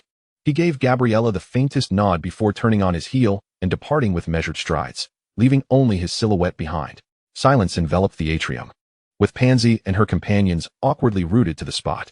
Pansy's face oscillated between crimson and pale. Her earlier derision had not only fallen flat, but had been starkly overshadowed by Theodore's unexpected act, rendering her a fool. She opened her mouth to salvage her dignity, but found herself utterly speechless, ultimately stomping her foot in frustration and hurrying away with her companions. Hannah let out a long breath, patting her chest. "That scared me. But what about not?" Gabriella gazed at the notes in her hand, then glanced at Pansy's retreating figure, and the anger within her dissipated like mist. Cradling the notes, she beamed at Hannah. "Forget about Pansy. Let us head back. We can refer to the notes." Chapter 48, The Golden Snitch. Upon returning to the Hufflepuff common room, a notification chimed. Theodore Knott's affection level, 0. Current affection level, 1. Gabriella had grown somewhat accustomed to this. Theodore's affection level fluctuated like the unpredictable London weather. The arrival of the Quidditch season intensified the atmosphere at Hogwarts. While strolling alone outside the castle, Gabriella fortuitously encountered Fred and George, who had just finished their training. Both were drenched in sweat, yet brimming with energy. Their faces adorned with their signature mischievous grins. Our esteemed VIP client. Fred and George sidled up to her, one on each side. Next week, Gryffindor faces Slytherin in a heavyweight showdown. Fred announced with exaggerated flair. We cordially invite you to attend, George added, gesturing invitingly. And Fred lowered his voice conspiratorially. We've arranged an exceptional VIP seat for you. Guaranteed prime view, far from the ruckus. Gabriella chuckled at their antics. Are there really VIP seats for a Quidditch match? Absolutely. The twins replied in unison, their voices filled with conviction. For a valued patron like you, special treatment is a must. The thought of having a prime seat to watch the match, especially to witness Slytherin, and particularly Draco Malfoy, face defeat, prompted Gabriella to eagerly agree. I shall look forward to it immensely. On the day of the match, the weather was clear yet slightly chilly. Gabriella wrapped herself in a luxurious cashmere scarf from a high-end brand, the warm cream hue enhancing the brilliance of her golden hair. She even treated herself to a light application of rosy lip balm, enhancing her complexion. She called for her roommate Hannah. Hannah, let us go watch the match. The Weasley twins saved us great seats. Hannah happily acquiesced. Upon arriving at the raucous Quidditch pitch, they indeed spotted Fred and George vigorously waving at them from a small section of the Gryffindor stands with an excellent view. This way, Miss Arnaud. Miss Abbott. The so-called VIP seats turned out to be a cramped spot that the twins had claimed amidst the throngs of spectators, complete with two somewhat clean mats laid out. What do you think? Is it VIP enough? Fred asked proudly. Absolutely unique. George chimed in. Gabriella and Hannah exchanged amused glances at the modest yet quintessentially Weasley seating, but settled down happily. The match commenced swiftly. The Slytherin team, clad in green uniforms, rode their uniform Firebolt 2001 brooms, with Seeker Draco especially exuding arrogance atop his broom. The Gryffindor team donned red uniforms. Their brooms varied, but their spirits high. Gabriella had only a rudimentary understanding of Quidditch tactics. Each time Gryffindor scored or Harry Potter executed a spectacular move, she and Hannah joined the surrounding Gryffindor students in jubilant cheers. Ding! Draco Malfoy affection level 5. Current affection level 610. Due to the host's support for Gryffindor during the match, Gabriella was indifferent to how many affection points Draco might lose. For her, it was a delightful afternoon, accompanied by friends, enjoying a prime view of the match, and relishing the opportunity to openly witness the annoying little scoundrel falter. The atmosphere in the Quidditch stadium reached a fever pitch as the scores remained tightly contested, with all eyes focused on the two seekers, Harry and Draco. Suddenly, Harry spotted something, pivoting his broom and diving at a perilous angle. A chorus of gasps erupted from the stands. What is he doing? Hannah shrieked, covering her eyes. Gabriella held her breath, anxiously clutching her scarf. Draco, clearly a moment too late, desperately tried to follow, but it was already too late. Just when everyone believed Harry was about to crash to the ground, he pulled up at the last moment, extending one hand toward the ground. Instantly, he was flung off his broom by the sheer inertia, tumbling across the grass several times before finally coming to a halt. Yet, he triumphantly raised his unscathed hand, a glimmer of gold shimmering between his fingers. He caught it. Harry Potter has seized the snitch. After nearly crashing to his demise, Lee Jordan-esque commentary boomed magically, infused with excitement and disbelief. Gryffindor had triumphed. The Gryffindor stands erupted into a frenzy of celebration, a crimson wave engulfing everything in its path. In stark contrast, the Slytherin side was shrouded in silence and disbelief. The cheers swiftly morphed into anxious gasps as Harry lay on the ground, failing to rise. Madame Pomfrey and Wood rushed onto the pitch without hesitation. Gabby watched as a crowd gathered around Harry, the exhilaration she had felt while watching the match dissipating, replaced by concern. Although she and Harry were not particularly close friends, witnessing his injury in the pursuit of glory for their house stirred something within her. That evening, the castle echoed with the raucous sounds of Gryffindor's victory celebrations. Gabby pondered for a moment before retrieving a box of chocolates from her bag, deciding to visit Harry in the hospital wing. The infirmary was considerably quieter, illuminated by only a few lamps. Harry lay on the innermost bed, his right arm secured with bandages and a splint, his complexion somewhat pale, yet his spirit appeared intact. Ron and Hermione sat by his bedside. Hello, Gabby gently approached, placing the chocolates on the bedside table. I heard you caught the golden snitch. Impressive. But how's your arm? Harry looked up, surprised to see her, yet managed a faint smile. Thanks, Gabby. I'm all right. Madame Pomfrey gave me some Skelgro. I just have to stay here for the night. He gestured towards his immobilized arm. Ron, brimming with excitement, animatedly exclaimed, Did you see Harry's dive? It was thrilling. Malfoy looked positively pale. Hermione, however, was more concerned with practical matters. When did Madame Pomfrey say the splint could come off? Gabby pushed the chocolates towards Harry. This is for you. I heard it helps with recovery and is quite tasty. Thank you, Gabby, Harry replied, expressing his gratitude once more. Hermione also cast her a thankful glance. The group exchanged a few light-hearted words about the match before Gabby decided it was time to leave, knowing Harry needed rest. Make sure to rest well and recover quickly, she said as she stood to take her leave. Yeah, thanks for coming, Harry nodded. As she exited the hospital wing, the castle corridors felt somewhat chilly in the night air. Gabby wrapped her scarf tighter around her neck, her thoughts lingering on Harry's determination to catch the snitch despite his broken arm. She couldn't help but concede that this slender Gryffindor seeker possessed extraordinary courage. Indeed, Harry Potter was undeniably a true Gryffindor. Chapter 49, Hair-Raising Potion. In the subterranean potions classroom, Professor Snape had assigned the task of concocting a hair-raising potion, a brew intended to make hair stand on end. While it sounded innocuous, caution was advised. Gabby partnered with Hannah, both meticulously following the instructions. Hannah was in charge of measuring the porcupine quills, while Gabby stirred the bubbling, oddly colored liquid in the cauldron. Everything proceeded smoothly until Gabby, while adding the final rat's tail, perhaps due to a tremor or a sudden bubble from the potion, inadvertently splashed a drop of scalding liquid onto the back of her left hand. Gabby gasped lightly. Though it was not excessively painful, the sticky, burning sensation startled her. She immediately recalled the potion's effects, hair-raising. Surely her hand would not begin sprouting hair. Ignoring the classroom's rule against loud disturbances, she raised her splashed hand and called out in evident panic to Professor Snape, who was surveying the room. Professor Snape. Professor Snape glided over to their cauldron, his robes billowing ominously. What is it, Miss Arnaud? His gaze swept over their cauldron, revealing no apparent disaster. Gabby extended her hand towards him, pointing at the barely visible red, her tone fraught with anxiety. Professor, a drop of hair-raising potion splashed onto my hand. My hand 1T starts sprouting hair. Will it? She envisioned herself with tufts of hair sprouting from her hand, her complexion paling at the thought. Snape scrutinized the insignificant dot, then lifted his gaze to Gabby's panicked face, which conveyed a dramatic sense of impending doom for her beauty. After a few agonizing seconds of silence, his response only heightened Gabby's apprehension. The hair-raising potion requires sufficient dosage to affect the hair follicles. A mere drop will not cause you to sprout hair, Miss Arnaud. His explanation was delivered with an air of incredulity, as if questioning her grasp of such basic knowledge. Upon hearing this, Gabby exhaled in relief, her countenance brightening as she patted her chest, exclaiming in a tone of someone who had narrowly escaped calamity, "Thank goodness. You frighten me.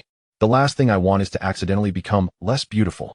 Professor Snape appeared momentarily taken aback by Gabby's blunt and superficial concern, his usually impassive face twitching slightly. Miss Arnaud, you need not disclose every thought to the professor, he remarked, casting her a penetrating look. With a dramatic flourish of his robes, he turned and moved towards the next group requiring guidance. Hannah, beside her, dared not breathe until Snape had distanced himself, finally whispering, Gabby, you really are quite bold. Oblivious to the impact of her words, Gabby busily wiped the small red with a clean handkerchief, muttering, thank goodness it's nothing, otherwise I'd have to wear gloves every day. At lunchtime, Gabby carried her plate, instinctively heading towards her usual corner, eager to see if Theodore was present, as she had a potion-related question for him. However, seated in her familiar spot was not Theodore but Blaise Zabinai, who languidly cut into a steak with graceful poise. Gabby confidently approached and naturally took a seat opposite him, setting her plate down. Blaise lifted his gaze, a playful smirk gracing his lips as he quipped, I don't recall agreeing to share lunch with you. His voice was low, laced with a teasing inflection that suggested amusement rather than irritation. Gabby, accustomed to Blaise's playful banter, nonchalantly retorted, did this table bear your name? If you'd prefer, you can simply move aside. With that, she speared a piece of roasted potato and popped it into her mouth. Blaise chuckled at her audacity, a deeper smile forming. Instead of departing, he set down his knife and fork, leaning forward with a glint of mischief in his eyes, and playfully declared, but I've changed my mind. I insist on dining with you. Gabby paused her chewing, locking eyes with Blaise. She raised an eyebrow, feeling not the slightest bit intimidated, but rather amused by his antics. Absolutely, let us partake in lunch together, she remarked with a shrug, resuming her meal. As long as you don't mind my chatter. A soft chuckle escaped Blaise's lips as he picked up his knife and fork once more. Occasionally indulging in a different kind of noise could be considered a refreshing change. Thus, the two commenced their lunch, each lost in their own thoughts. Blaise would occasionally broach topics, such as commenting on the saltiness of the soup that day or inquiring about her opinion on Lockhart's latest autobiography. Gabriella would respond in a casual manner, creating an atmosphere of delightful harmony. Blaise continued, I find Lockhart to be a complete fool. If I had to choose between him and Chilo, I would be at a loss. Gabriella nodded in agreement. Ding. Blaise Zabinai's affection level. 2. Current affection level. 17. Just as Gabriella was about to cut into the last sausage on her plate, Blaise, seated across from her, suddenly ceased his movements. The lazy smile that adorned his face diminished slightly as his gaze drifted over Gabriella's shoulder, peering into the distance behind her. He gently set down his utensils, dabbed his mouth with his napkin, and then raised his eyes to Gabriella, adopting a tone that was somewhat more serious than usual. He murmured, Gabriella, there is someone behind you. His voice was quiet, yet it caused Gabriella's hand, poised to slice the sausage, to freeze in midair. Chapter 50. There is someone. Gabriella inhaled deeply, slowly turning her head. Standing behind her was Theodore Knott. It was unclear when he had appeared, his calm eyes scanning the duo of Gabriella and Blaise before ultimately resting on Gabriella's face. His gaze bore no warmth, nor any fluctuation of emotion, merely observing her with a detached demeanor. It seems someone is indeed here. This statement, while seemingly straightforward, was rendered chilling by the coldness of his eyes and the lack of inflection in his tone. Ding. Theodore Knott's affection level. 5. Current affection level. 4. Gabriella internally lamented, nearly leaping from her seat. Observing Theodore's customary intent to turn and leave after delivering his statement, Gabriella, disregarding all semblance of decorum, stood up and exclaimed, No, no, no. What a coincidence. Theodore, you arrived just in time. She hastily navigated around the table to stand before him, her face adorned with a smile that was as radiant as it was somewhat rigid. She endeavored to salvage the situation. We can dine together. Look, there is ample space here. She gestured towards the empty seat beside Blaise, and then to the spot she had just vacated. Blaise remained seated, propping his chin on one hand, observing the unexpected scene with keen interest, a smirk deepening at the corners of his mouth as he relished the unfolding drama. Theodore's gaze flickered between Gabriella's eager countenance and the amused Blaise, his expression betraying no discernible emotion. He remained silent for several seconds. The stillness felt torturous to Gabriella. Ultimately, he neither accepted nor declined her invitation, simply replying in a tone devoid of sentiment, I have already eaten. With that, he turned away from Gabriella, ignoring Blaise entirely, and departed alone. Gabriella stood frozen in place, her outstretched hand lingering in midair, her smile crumbling completely. The progress she had painstakingly achieved over the past year, only to see it evaporate in an instant due to a single lunch, had cost her a point in affection. Blaise emitted a low, enigmatic chuckle from behind her, leisurely continuing with his meal.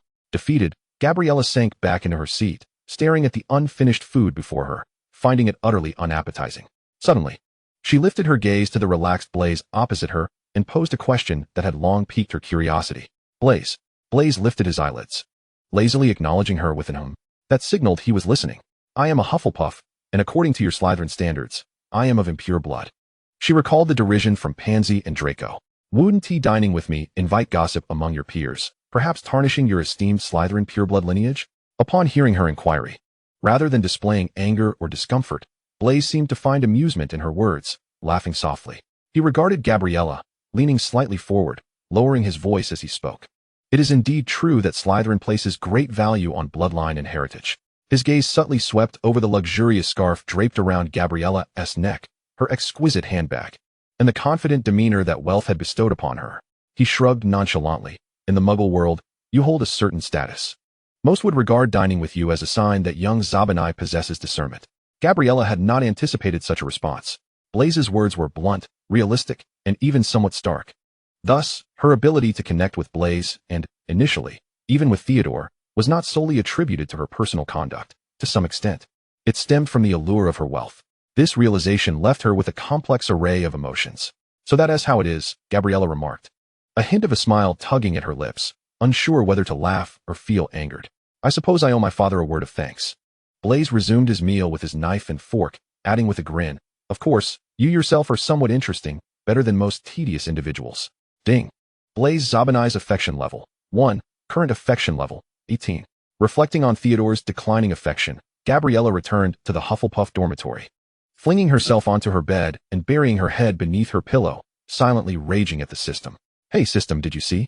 It dropped back into the negatives. And what about that monstrous task regarding Draco Malfoy with a score of 610? that is simply beyond the capability of any ordinary person. You bound me. You ought to provide some decent assistance, right? Perhaps a superpower? How about mind reading? So I can discern what those boys are truly thinking. Or a charm aura, enabling their affection to skyrocket upon seeing me. She whimsically made her demands, seeking a means to gain an advantage. The system remained silent for a few seconds, processing her illogical requests, before responding in an emotionless mechanical tone. System functions are limited to affection monitoring, task assignment, and penalty execution, and cannot provide the unconventional abilities requested by the host. In light of the current challenges faced by the host, the system can offer auxiliary resources, galleons. Does the host require them? Galleons? Gabriella tossed aside her pillow, nearly laughing in exasperation. What use do I have for such galleons? To throw at Draco Malfoy? Do you think he can be bought with money? Or shall I exchange them for affection points with Theodore Not? Does he appear to be in need of money? She felt utterly disillusioned with the system's unhelpful assistance. The system fell silent once more, re-evaluating. After a while, its voice returned. Auxiliary proposal. The host may attempt to complete an additional challenge task. Task objective: to elevate the affection level of target Oliver Wood to a positive value. Task reward: the host's potential capabilities in the realm of charms will receive a slight, permanent enhancement. Oliver Wood. Gabby recalled the fierce Gryffindor captain on the Quidditch pitch, possessing a favorability level of 12. By boosting his favorability, could I enhance my own magical prowess? She found this proposition quite astonishing.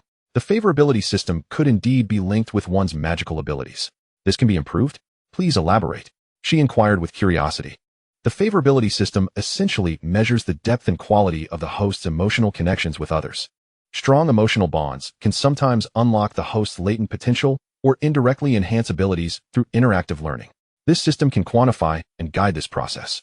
Upon completing the favorability task with Wood, the system will assist in awakening the host's potential in the precision and power of spellcasting. Gabby pondered this. In essence, cultivating good relationships with various individuals could yield diverse benefits. This seemed far more advantageous than mere monetary gain. Nevertheless, Oliver Wood's stern visage and a starting favorability of 12 appeared to present a formidable challenge. Very well. Gabby weighed her options and reluctantly accepted the deal.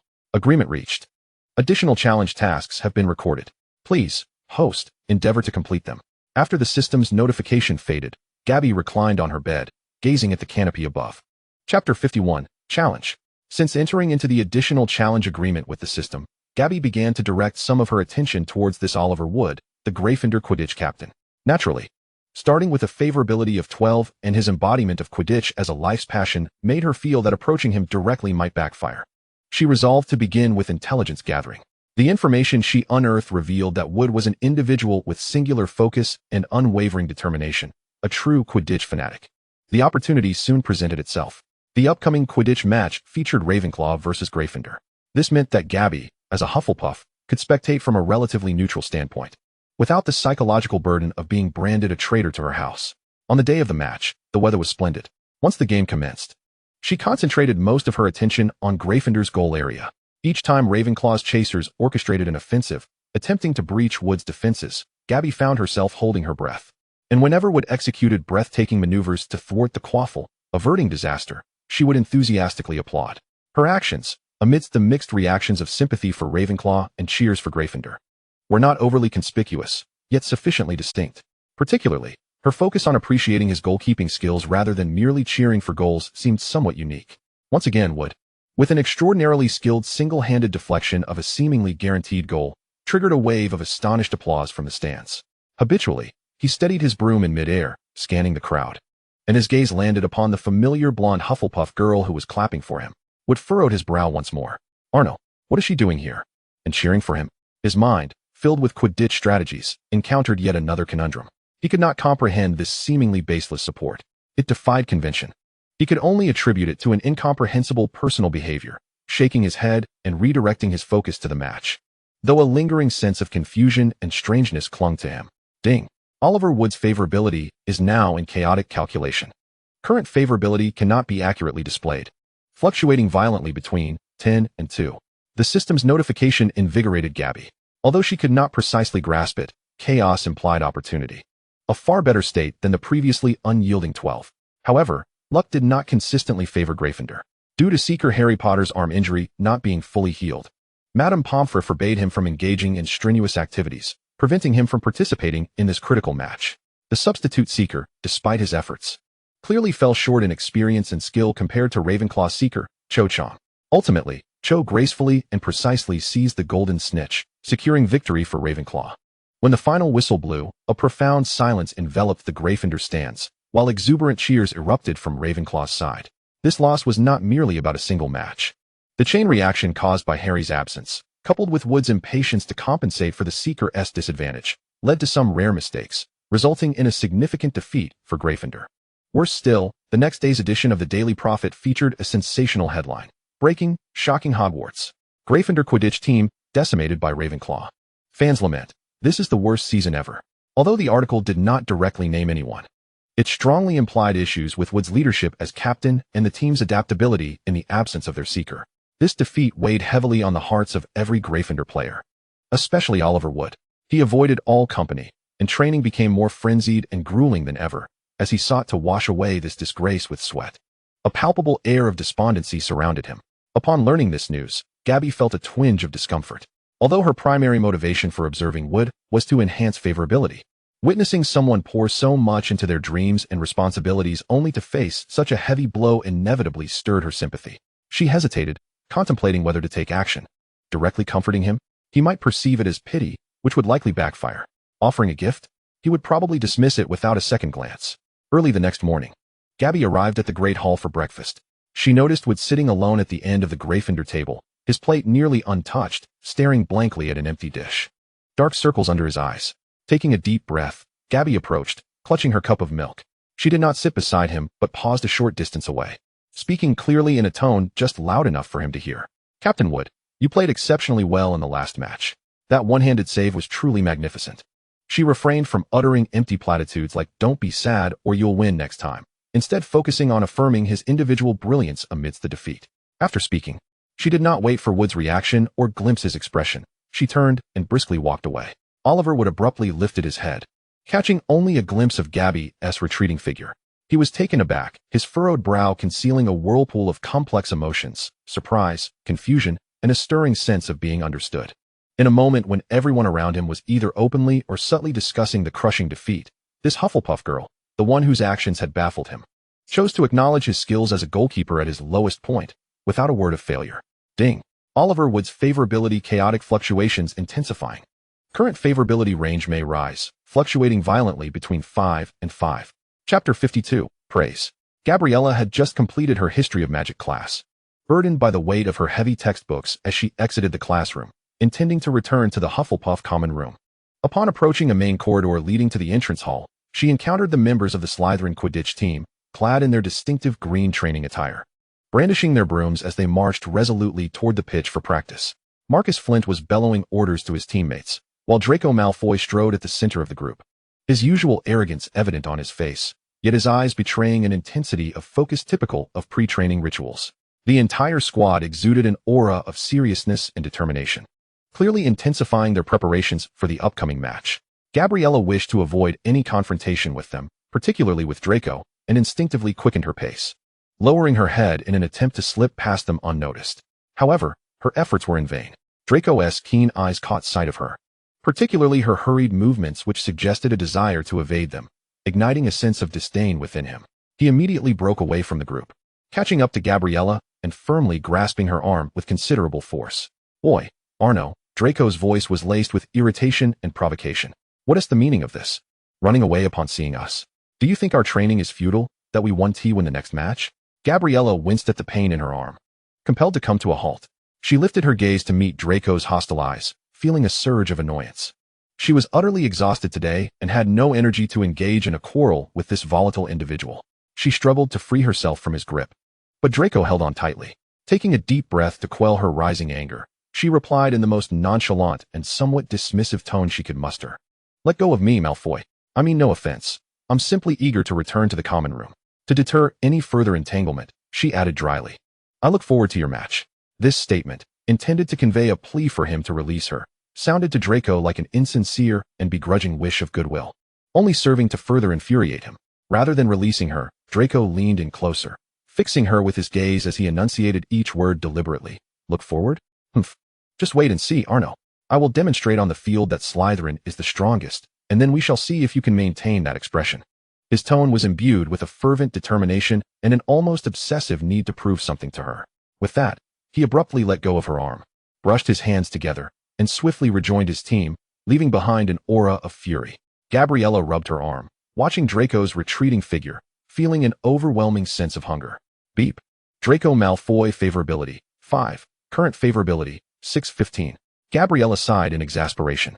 This Draco Malfoy was undoubtedly the greatest stumbling block on her path to increasing her favorability. She shook her head, resolving not to waste any more mental energy on such a pointless altercation. After all, what difference did it make whether her score was 615 or 610?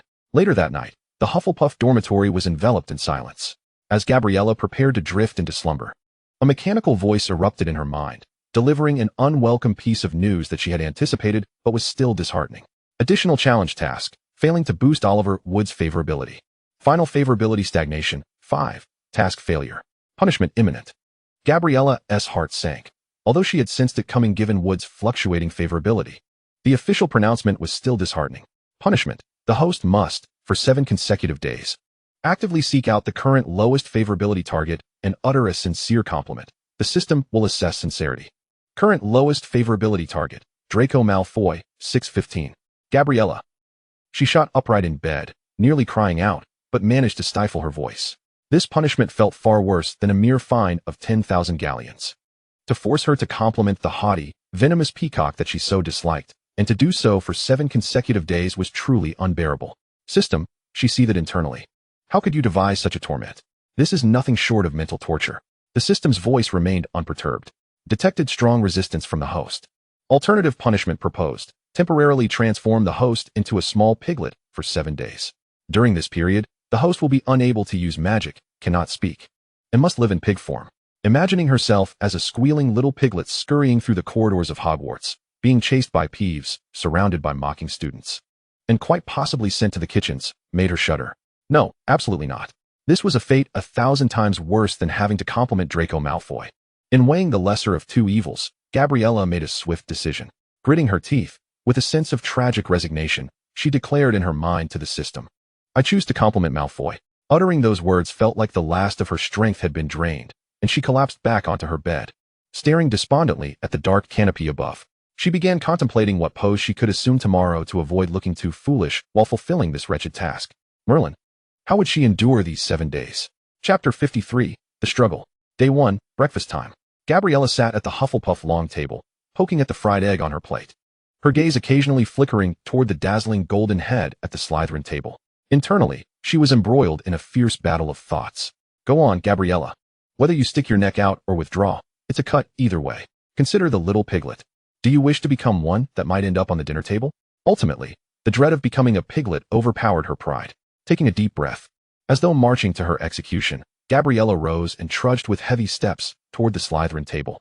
Draco was boasting about his new broomstick's performance to Crabbe and Goyle when he noticed Gabriella approaching, instantly donning an expression of wariness and disdain. What do you want, Arnaud? Several Slytherin students cast curious glances in her direction. Gabriella felt her cheeks flush, forcing herself to meet Draco's gaze while her mind raced to conjure a sincere compliment. Should she praise his Quidditch skills? He would surely interpret that as sarcasm. Compliment his looks? Too unoriginal. Acknowledge his lineage? Too plebeian. In a moment of desperation, she glanced at Draco's meticulously styled, glossy golden hair gleaming under the hall's lights, and blurted out, Malfoy, your hair looks particularly radiant today. Once the words escaped her lips, she felt as if she had expended all her courage, immediately turning on her heel and hastily retreating to the Hufflepuff table, her heart racing wildly. Draco was momentarily taken aback, touching his meticulously groomed hair as he watched Gabriella flee in a panic, his brow furrowed in confusion. Radiant hair? What kind of compliment is that? It's nothing more than a veiled provocation. He perceived Gabriella's words as an insinuation that he resembled a showy peacock. Draco Malfoy perceives the host as provoking him. Favorability, 3. Current favorability, 618. Gabriella finished her breakfast with an impassive expression. The following day, armed with the experience from the previous one, Gabriella felt even more disheartened. Mustering her courage once again, she approached Draco Malfoy, this time opting to compliment him on a more objective facet. She endeavored to maintain a calm tone. I've noticed your extensive repertoire of invectives, she thought, acknowledging the undeniable truth that Draco was indeed quite adept at crafting insults. Draco regarded her with a peculiar, almost deranged gaze. What was this? A concession in acknowledging his skill in verbal sparring? Or perhaps another form of mockery? This unpredictable approach felt akin to striking a punch into cotton, sticky and unpleasant. The sensation of having one's insults rejected and then lightly touched upon left Draco with a creeping unease. Draco Malfoy found the host's behavior incomprehensible and repulsive. Favorability 5. Current favorability, 623. After 2 consecutive days of declining favorability, if this trend continued, Draco's favorability would likely surpass 700 in just a week. She slumped in a chair in the Hufflepuff common room, feeling as though her life had plunged into darkness. The twin failures and the plummeting favorability left Gabriella emotionally and physically drained. On the 3rd day, adopting a numb mindset, she ventured once more towards the Slytherin table. Draco, clearly aware of her inexplicable harassment over the past couple of days, preempted her approach. Not waiting for Gabriella to speak, he signaled to Goyle, who was voraciously consuming a pie beside him, and nodded in her direction. Though Goyle was not the sharpest tool in the shed, he responded promptly to Draco's directive. He lifted his head, cheeks bulging with food, and in a tone mimicking Draco's usual cadence, addressed Gabriella. Arnaud, your taste is truly dreadful. Gabriella halted, fury igniting in her cerulean eyes. Without a moment's thought, she retaliated against Goyle with sharp, rapid-fire retorts. Your taste is the one that's dreadful, you glutton. Why don't you clean yourself up before you turn into a pig-s trotter? Her words were both blunt and cutting, eliciting chuckles from a few nearby Slytherin students. Even Pansy casting a disdainful glance at Goyle. Stunned by the rebuttal, Goyle stood with his mouth agape, food nearly spilling out. Draco observed Gabriella's fierce counterattack and, instead of feeling anger, he experienced a sense of relief wash over him, his face finally displaying a semblance of normalcy after days of discomfort. He even nodded in approval, elongating his words in his characteristic manner. It seems your faculties remain intact, Arnaud. I had begun to think you were afflicted by some bizarre curse. His remark alluded to her peculiar behavior from the previous days. In the heat of the moment, Gabriella, upon hearing Draco's quintessentially sarcastic comment, instinctively responded. Driven by the system's influence, with a dry tone laced with defiance, "You're quite clever, Malfoy." The statement, far from a compliment, resembled a retort to his mockery, implying that he was astute enough to discern her predicament. Draco was momentarily taken aback by her unexpected praise. He gazed at Gabriella, who was clearly irate yet attempting to commend him, and although he could not fathom her motives, this familiar tone felt far more normal compared to the previous day's nauseating niceties. Ding. Punishment task, 37, completed. Draco Malfoy, favorability 0. Current favorability, 623. Though perplexed, he felt it was more normal than the previous days, and the decline ceased. Gabriella was momentarily stunned by the notification of task completion. Her peculiar and awkward attempts to praise Draco Malfoy over the past few days had not gone unnoticed by her closest friend, Hannah Abbott. That evening, in the Hufflepuff common room, Hannah could no longer contain her concerns. Seizing the moment while Susan and Megan were off washing up, she approached Gabriella, who was staring blankly at her potions textbook, lost in thought about how to praise Draco from an unusual angle the next day. Leaning in and lowering her voice, she asked with genuine worry, "Gabriella, are you all right? Is something bothering you? Or have you been cursed by some strange hex?" She cautiously pointed towards the Slytherin dungeon. "I've seen you seeking out Malfoy these past few days, speaking to him in odd ways." Hannah could not conceive of any other rationale to explain Gabriella's self-destructive behavior. After all, this was Draco Malfoy, known throughout the school for the mutual disdain between them. Gabriella snapped out of her reverie, meeting Hannah's sincere gaze filled with concern. She couldn't divulge the truth about the system and the punishment tasks. Taking a deep breath, she forced a smile that appeared genuinely sincere but felt like it was bleeding inside, and with a tone reminiscent of a sudden epiphany, she addressed Hannah. "It's nothing, Hannah. Don't worry. I'm not ill, nor have I been cursed." She paused, her gaze fixed resolutely into the void, as if seeking some elevated truth. "I've recently come to realize that, as a Hufflepuff, we ought to be more forgiving and adept at spotting even the tiniest virtues in others." She even nodded vigorously to bolster her argument. "Yes, exactly. I must strive to become someone who can appreciate the merits of others, even someone like Malfoy. I believe he must possess some redeemable qualities." After expressing this, Gabriella felt a twinge of nausea and a churn in her stomach. Hannah stared at her, wide-eyed. Disbelief etched across her face. She reached out to touch Gabriella's forehead. "Are you really okay? Discovering Malfoy's virtues? That sounds more absurd than if you had been hit by a Confondue's charm." "I'm perfectly fine," Gabriella insisted, brushing off Hannah's hand and maintaining the expression of someone on a path of self-discovery. "This is merely a small personal growth and realization." Hannah regarded her with skepticism but ultimately chose to trust her friend, despite the bizarre nature of this realization. She sighed. All right, if you insist. But be careful, that Malfoy. I know. Gabriella interrupted, fearing Hannah would delve deeper. I know my limits. Chapter 54, The Summit. Atop the astronomy tower. Gabriella and Theodore had become fixed partners at the table. Theodore remained as reticent as ever, intently adjusting the telescope's angle and documenting the celestial phenomena. Gabriella found herself somewhat distracted. The relentless task of praising Draco and the anxiety of potentially transforming into a small piglet had left her unsettled. Observing Theodore's stern profile, an absurd yet slightly probing thought struck her. Leaning in closer, she lowered her voice. Theodore, may I pose a question? Theodore did not look up, but paused momentarily, indicating his attentiveness. Gabriella gathered her thoughts and spoke in a tone that was half joking, half serious. If, and I mean if, I were to suddenly transform into a small piglet, you know, the kind that oinks, would you still want me as your partner? After she posed her question, she felt it was somewhat foolish, her cheeks flushing slightly. Yet she could not help but be curious about how Theodore would respond. Finally, Theodore ceased his note-taking and slowly turned his head. He furrowed his brow, gazing at Gabriella, as if to ascertain whether she was merely daydreaming, and distinctly countered, where does this little piglet come from? His attention was entirely fixated on the illogical origin of the little piglet rather than the essence of her inquiry. Gabriella found herself momentarily stifled by his pinpointed, yet entirely off-course retort. She opened her mouth, wishing to clarify that it was merely a hypothetical scenario. But the system's restrictions loomed in her mind, forbidding her from disclosing the truth. Sighing in exasperation, she slumped onto the observation platform, burying her face in the crook of her arm, her muffled voice resonating with profound frustration and resignation. I can't explain this to you, Theodore observed Gabriella, who suddenly resembled a deflated balloon, and remained silent for several seconds. He could not comprehend her abrupt descent into melancholy and ultimately averted his gaze, redirecting his focus to the starry sky. Ding. Theodore Nate's affection level, 0. Current affection level, 4. This silence endured for several minutes. And just as Gabriella thought he would, as usual, entirely disregard her peculiar behavior, Theodore unexpectedly spoke. His voice was quicker than usual, tinged with a sense of urgency to conclude the topic, his eyes fixed intently on the telescope's eyepiece. If you truly became a little piglet, I would feed you. Upon uttering this statement, he seemed startled by his own words, abruptly turning his head away, leaving Gabriella with only a profile view and slightly reddened ears. As if this promise had not originated from his lips at all, Gabriella stared at Theodore in disbelief. What had she just heard? Her previously dim eyes sparkled with newfound brightness, brimming with incredulity. She forgot the rule of silence in astronomy class and the earlier frustration. Unable to resist gently tugging at Theodore's robe sleeve, her voice bubbling with uncontainable joy and emotion. Theodore, would you really feed me? Theodore's body stiffened momentarily at her touch. Yet he neither shook her off nor turned back, merely emitting a sound somewhere between an mm and a hum in acknowledgement. From Gabriella's perspective, he subtly relaxed the corners of his tightly pressed lips. Ding. Theodore Nate's affection level, 8. Current affection level, 4.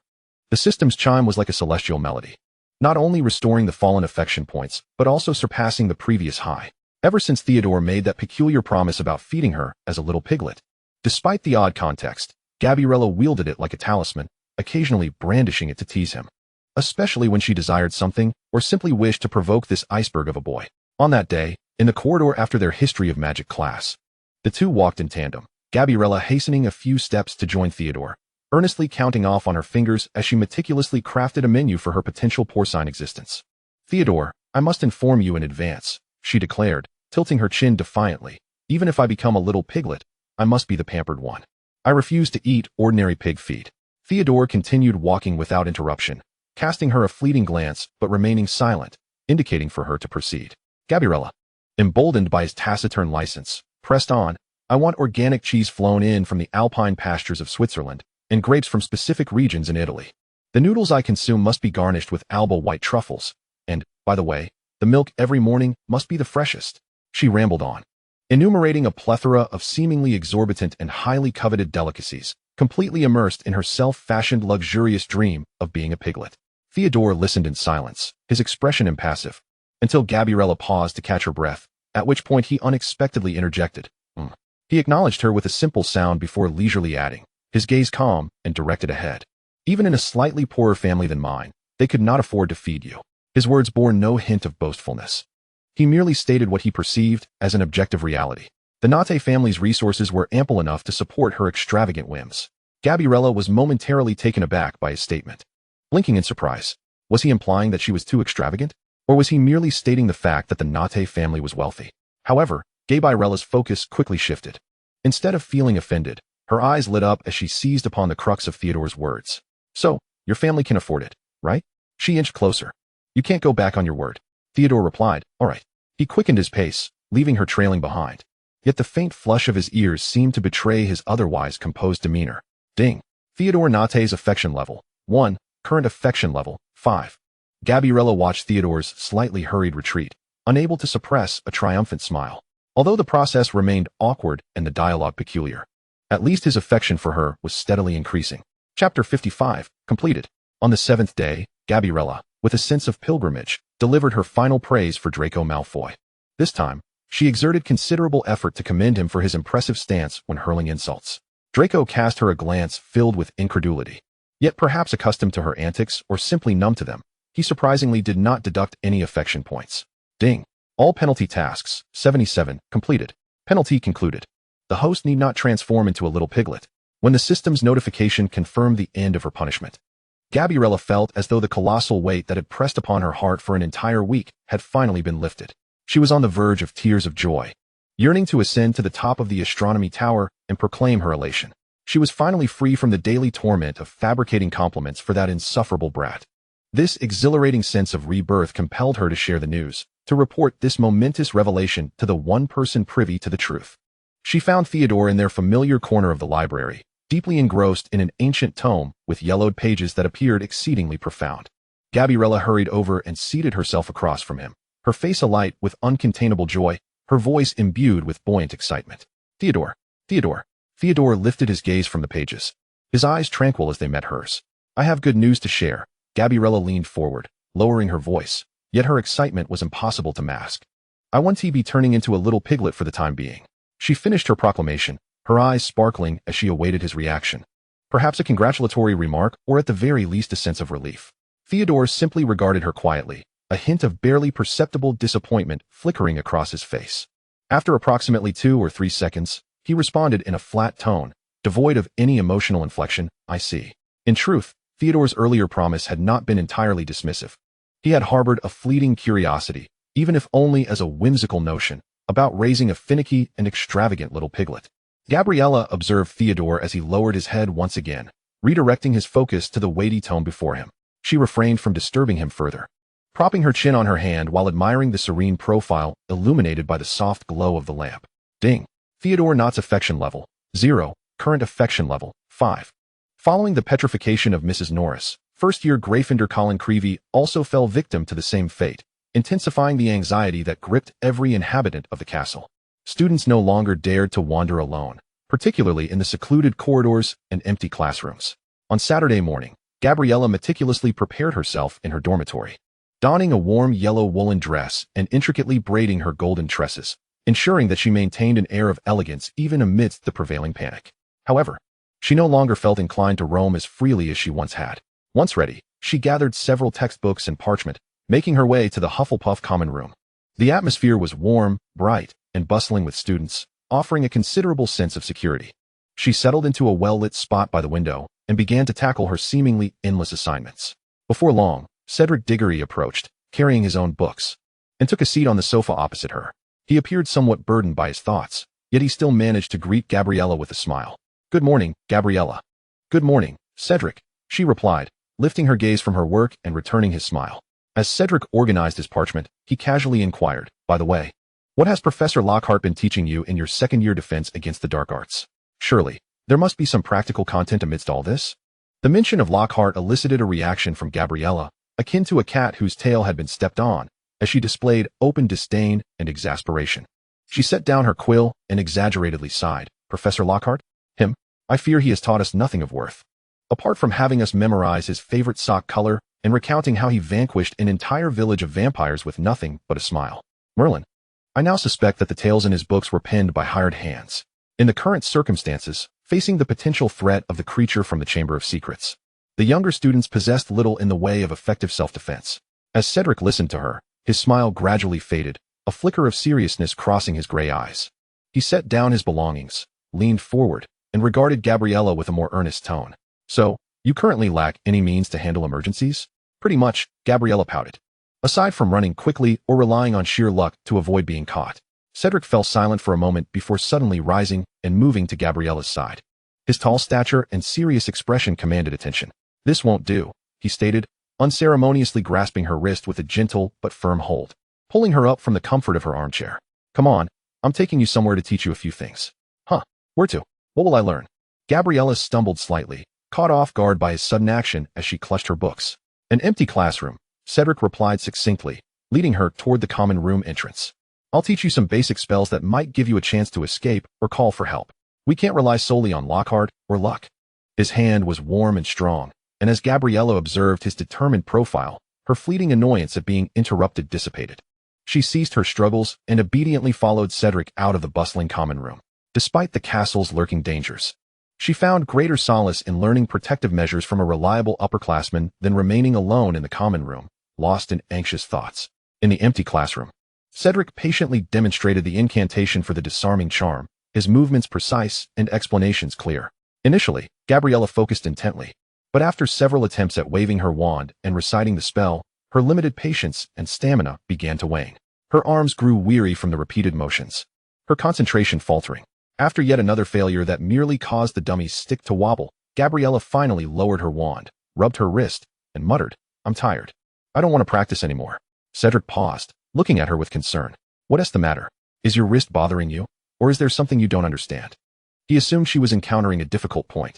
However, Gabriella simply wished to be lazy, and Cedric's inquiry left her momentarily speechless, struggling to find an appropriate excuse. She lifted her gaze, only to find herself staring into Cedric's striking features, illuminated by the classroom window's light. His straight nose, sharp jawline, and perpetually warm gray eyes caught her off guard. I just wanted to ask, she blinked, her tone unexpectedly bold. How did you become so good-looking? Cedric was clearly taken aback by her response, momentarily stunned. A rare look of blankness and surprise crossed his typically composed face. Then, as if he had choked on something, he lightly coughed and awkwardly averted his gaze. He raised a hand to touch his nose, casting his eyes towards the corner of the classroom, his tone laced with a hint of reluctant indulgence and mild embarrassment. Focus on practicing, Gabriella. As Gabriella observed Cedric's rare display of shyness, she belatedly realized the implications of her words. She quickly lowered her head, pretending to adjust her robes, mentally berating herself for having spoken her thoughts aloud. Cedric collected himself, striving to steer the conversation back on track. Is your wrist still sore? Would you like to try again? This spell is really useful in critical moments. All right. Gabriella responded, regaining her composure and picking up her wand once more. Chapter 56, Heavy Snow. Hogwarts welcomed its first significant snowfall of the winter. Awakening on that frosty morning, Gabriella beheld a white landscape outside her window, thick layers of snow blanketing the courtyard and the shores of the Black Lake. Such weather was ill-suited for serious outdoor activities, but perfect for play. Gabriella donned her brightest winter coat and fluffy snow boots, rushing out of the castle with enthusiasm. In the entrance hall, she encountered Ginny Weasley, who, similarly captivated by the snowy scenery, wore a joyful smile. Upon spotting Gabriella, Ginny's face lit up, and the two girls quickly decided to build a snowman together. They selected a vacant spot near the greenhouse. Gabriella took charge of rolling large, round bodies and heads, while Ginny diligently gathered small stones and twigs for the snowman's eyes, nose, and arms. As they worked, they chatted animatedly, their voices ringing with laughter. Let us add something for it to wear, Gabriella suggested, glancing at the snowman's bare head, feeling it lacked a certain charm. An idea struck her, and she rummaged through her small bag, producing several brightly colored fashionable headbands adorned with rhinestones and bows. While not traditional snowman attire, they perfectly matched Gabriella's aesthetic. She carefully placed a bright pink headband on the largest snowman and a sky blue one on the smaller one beside it. Look, doesn't it look much prettier? She beamed, showing off her creation to Ginny. Ginny gazed at the two snowmen adorned with fashionable, yet somewhat comical headbands, and couldn't help but chuckle, nodding vigorously. Indeed, quite unique. As they admired their creation, a dreamy voice interrupted from nearby. Are they wearing sparkling water nymphs on their heads? Gabriella and Ginny turned to see a girl standing not far away, having appeared seemingly out of nowhere. She had waist-length, dirty blonde hair, strikingly light in color, with equally pale eyebrows, exuding an ethereal aura. Her large, silver-gray eyes were intently focused on the headbands atop the snowman, though her gaze seemed somewhat unfocused. It was Luna Lovegood from Ravenclaw. Gabriella had heard of this rather eccentric girl before, but had never interacted with her much. Water nymph? Gabriella paused momentarily, then realized Luna was referring to the rhinestones on the headbands, finding the description rather amusing. No, it's just an ordinary headband. Would you like to build one too? We could adorn it with some other sparkling items, she offered warmly. Luna blinked, contemplating for a moment. She did not respond immediately, but stepped forward, gently brushing her fingers over the snowflakes on the snowman, before raising her head to reveal a faint smile to Gabriella. Thank you. Your snowmen appear quite joyful. I can hear them singing. Ginny looked at the snowman in confusion, then back at Luna. Gabriella found the girl intriguing, distinctly different from the people she usually encountered. I am Gabriella Arnaud, from Hufflepuff. This is Ginny Weasley. I am Luna Lovegood, Luna replied, her voice still ethereal.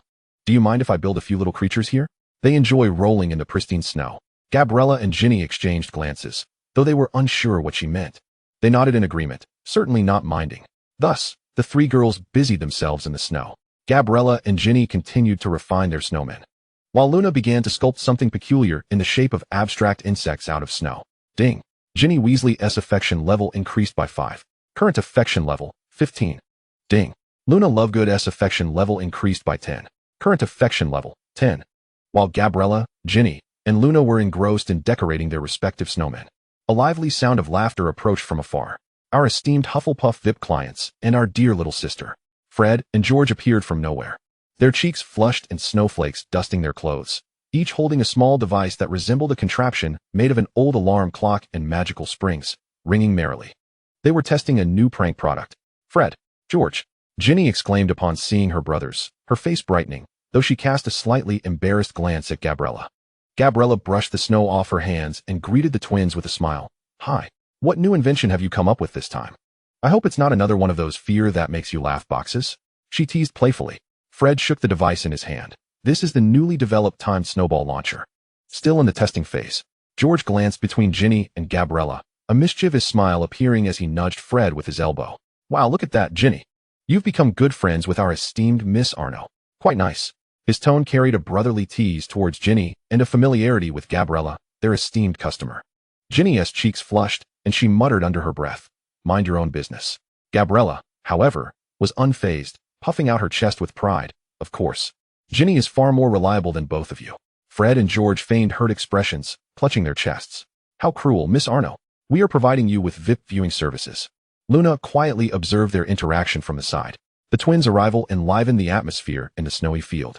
They demonstrated the timed snowball launcher, which, upon its first activation, hilariously launched a snowball directly onto George's face.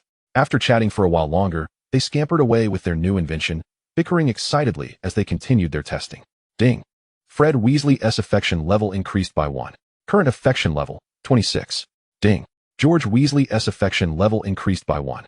Current affection level, 26. Watching the twins retreat, Gabriella smiled at Ginny. Your brothers are quite amusing. Ginny chuckled helplessly. They're always like this. Chapter 57, Mandrake. Herbology class. Professor Sprout had mixed groups of Hufflepuff and Gryffindor students. Gabriella and Harry Potter were assigned to the same group. Before them sat several pots of restless, twisting mandrake seedlings, alongside larger pots and fresh compost. The task was simple. Don thick ear protectors to muffle the mandrake's cries. Swiftly and accurately transplant the seedlings from the old pots to the new ones. Simple did not equate to easy, especially when two individuals who were not particularly adept at delicate handiwork, one of whom was somewhat delicate, were paired together. Are you ready? Harry shouted to Gabriella through the ear protectors, gesturing to his ears to signal her to put hers on. Gabriella adjusted the ear protectors, which were slightly oversized for her, and nodded. She looked at the muddy, root-bound clump in the pot, with the ugly doll-like roots writhing inside, and involuntarily frowned, feeling a bit hesitant. Harry, however, did not dwell on it. Taking a deep breath, he focused on a mandrake, swiftly reaching out to grab its leaves, avoiding the root area, and yanked it upwards with force. Even through the thick ear protectors, the sharp, piercing wail was faintly audible, sending chills down one's spine. The mandrake was uprooted, accompanied by a large clump of dirt, its roots flailing wildly in the air. Harry quickly shoved it into the prepared new pot and shouted to Gabriella, "Soil. Help me add soil." Startled by the cries and the mandrake's thrashing appearance, Gabriella hurriedly grabbed a shovel to scoop from the nearby compost. This was terrifying. Gabriella quickly added soil. Harry pressed down the earth firmly. He was beginning to feel anxious. Professor Sprout had emphasized the need for speed to minimize the mandrake's exposure to the air. The next pot proved even more chaotic. Gabriella attempted to steady the new pot, but when Harry yanked the mandrake, he pulled too hard, and the seedling, along with the soil, swung violently and struck Gabriella's hand, causing her to gasp and instinctively retract her hand, nearly toppling the pot. The two scrambled to stabilize the pot, one rushing to insert the plant while the other hurried to fill the soil, their actions completely out of sync, resulting in abysmal efficiency. Harry glanced at the other groups, who had already seamlessly transplanted 2 pots, and then back at the mess before him and Gabriella. He said nothing, refraining from blaming Gabriella. Yet internally he felt somewhat disheartened by the mandrakes, believing they were ill-suited as partners, and he also felt a twinge of guilt, thinking he might be dragging Gabriella down. Ding! Harry Potter's affection level increased by 10. Current affection level, 11. He finally managed to plant the second mandrake into the pot on his own, signaling to Gabriella that she could proceed with filling the soil. Gabriella was much more cautious this time, yet her movements remained somewhat sluggish. Harry sighed inwardly. Aware that Gabriella's hesitance was unintentional, she likely just wasn't accustomed to such laborious tasks. However, in an endeavor that required efficiency and synergy, he couldn't help but feel a twinge of frustration. The remainder of the class was spent in a clumsy and inefficient collaboration. When Professor Sprout announced the end of the lesson, Harry promptly removed his earmuffs and exhaled deeply. Gabriella also took off her earmuffs, acutely aware of her lack of contribution. "Harry, I feel as though I'm not very good at this," she admitted, a hint of embarrassment coloring her tone. Harry shook his head and forced a somewhat strained smile. "It's all right, we'll do better next time." At long last, the herbology class concluded. Gabriella removed her gloves and earmuffs, glancing at her dirt-streaked fingers and the hem of her robe, before catching a glimpse of Harry quietly stepping aside, head bowed as he hurriedly cleaned the stains from his clothes. "Hey, Gabriella, are you all right?" A clear voice chimed nearby. Hermione and Hannah had efficiently completed their task and were wiping their hands with damp towels. Gabriella lifted her head and sighed. "Not so well. I feel like I've messed up." She didn't specify her feelings of inadequacy, but her discontent was palpable. Hermione followed her gaze towards Harry, then turned back to Gabriella, reassuring her in a very rational tone. "It's fine, Gabriella. You needn't be too hard on yourself." She objectively analyzed. "To be honest, it seems neither you nor Harry excel at tasks that require fine coordination and quick action. So, it's really not all your fault." Hermione patted her shoulder, her tone affirming. No one can be blamed. Hermione's comfort was not merely biased, but grounded in factual analysis, which provided Gabriella with some solace. Indeed, it seemed that both she and Harry were somewhat clumsy in that regard. "Thank you, Hermione." Gabriella managed to smile. "You're right. Perhaps we just aren't suited for farm work together." Ding. Hermione Granger's favorability has increased by 2. Current favorability, 35. Although Gabriella felt a twinge of disappointment at the loss of favorability with Harry, Hermione's understanding and consolation warmed her heart. She resolved to avoid teaming up with Harry in hands-on practical classes in the future to prevent further mutual distress. Just as Gabriella was feeling down about her herbology class setback and Harry's declining favorability, the system notification chimed in her mind once more. System Comprehensive Evaluation in Progress. Evaluation Subject, Gabriella Arnaud. Evaluation Period, from enrollment to present. Evaluation Items, Interpersonal Network Building, Depth of Emotional Connection. Task Completion, Comprehensive Consideration. Evaluation Result. The host has made remarkable progress in adapting to the magical world and establishing diverse interpersonal relationships. Although there are fluctuations in favorability with certain targets, the overall social network is exhibiting a positive expansion trend. Conclusion. Conditions for triggering hidden rewards are met. Reward issued. The host may gain a random ability enhancement. Gabriella's spirits lifted instantly, her earlier gloom vanishing. She excitedly made a wish in her mind. An ability? That is fantastic. I wish to obtain extraordinary magical powers, preferably ones that could defeat Voldemort directly, so that everyone would regard me with newfound respect. She envisioned herself wielding a wand, radiating brilliance, becoming the hero who saves the magical realm, even compelling Draco Malfoy to bow before her. The system's response doused her enthusiasm like a bucket of cold water. Warning: the wish exceeds the system's capabilities and does not align with core functions. The system cannot grant the host superlative powers to directly confront specific formidable individuals. Random ability extraction in progress. Extraction complete. Reward ability, Quidditch talent, intermediate. Ability description, enhances the host's flying balance, visual acuity, and tactical understanding in Quidditch. Specifically manifested as improved broom control and increased ease in identifying key information on the field. Gabriella blinked.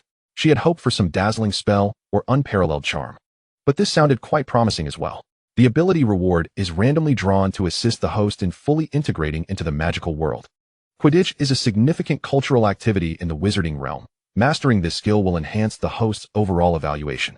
She recalled her dismal flying class experience and her instinctive aversion to brooms, sighing, "All right, this will have to do. Better than nothing. Reward has been issued. Please experience it at your convenience." Before Gabriella could even begin to experience her Quidditch skill, the festive spirit of Christmas began to envelop Hogwarts Castle. However, she received a system task that sent shivers down her spine. Ding! Christmas special task released. Task content: invite target Draco Malfoy to spend a day with the host during the Christmas holiday. Activity details are flexible, but must be voluntary on his part. Task reward: the host will gain permanent access to query the real-time corruption value of any activated target. Chapter 58, Madness. Inviting Draco Malfoy to spend a day together was an enormous challenge in Gabriella's life. Although she couldn't quite grasp why they would corrupt, the rewards sounded crucial: access to the corruption value. This meant she could gain insight into the hidden dark sides of those targets and preemptively avoid risks. She thought to herself, consider it a day spent feeding peacocks. The opportunity soon presented itself. One breakfast morning, Gabriella noticed Draco Malfoy unusually sitting alone at the end of the Slytherin table. Crabbe and Goyle nowhere to be seen.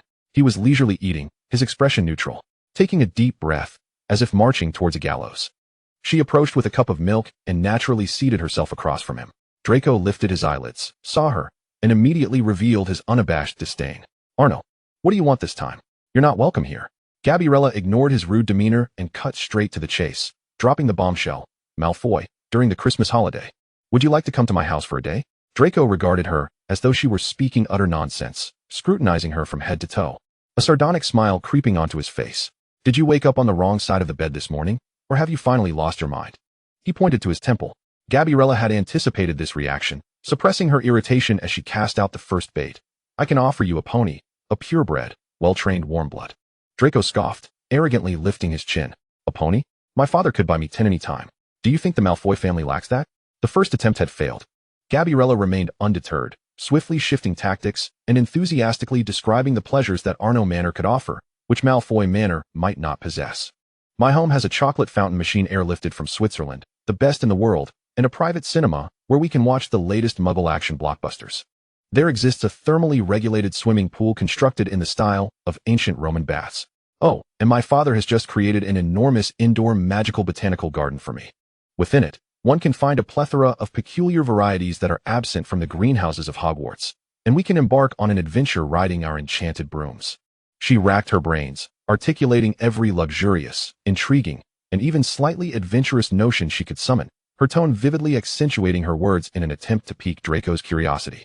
Initially, Draco wore a look of incredulity, as if to say, "What nonsense are you spouting?" However, as she spoke, the haughty glimmer in his eyes wavered, particularly upon hearing about the prospect of broomstick exploration. Lucius and Narcissa would never permit him such reckless pursuits, yet this sounded rather entertaining. Gabriella detected this subtle shift in his demeanor and seized the moment. "What do you think? I guarantee it will be a day unlike any you've ever experienced." Draco paused for a moment, weighing his options.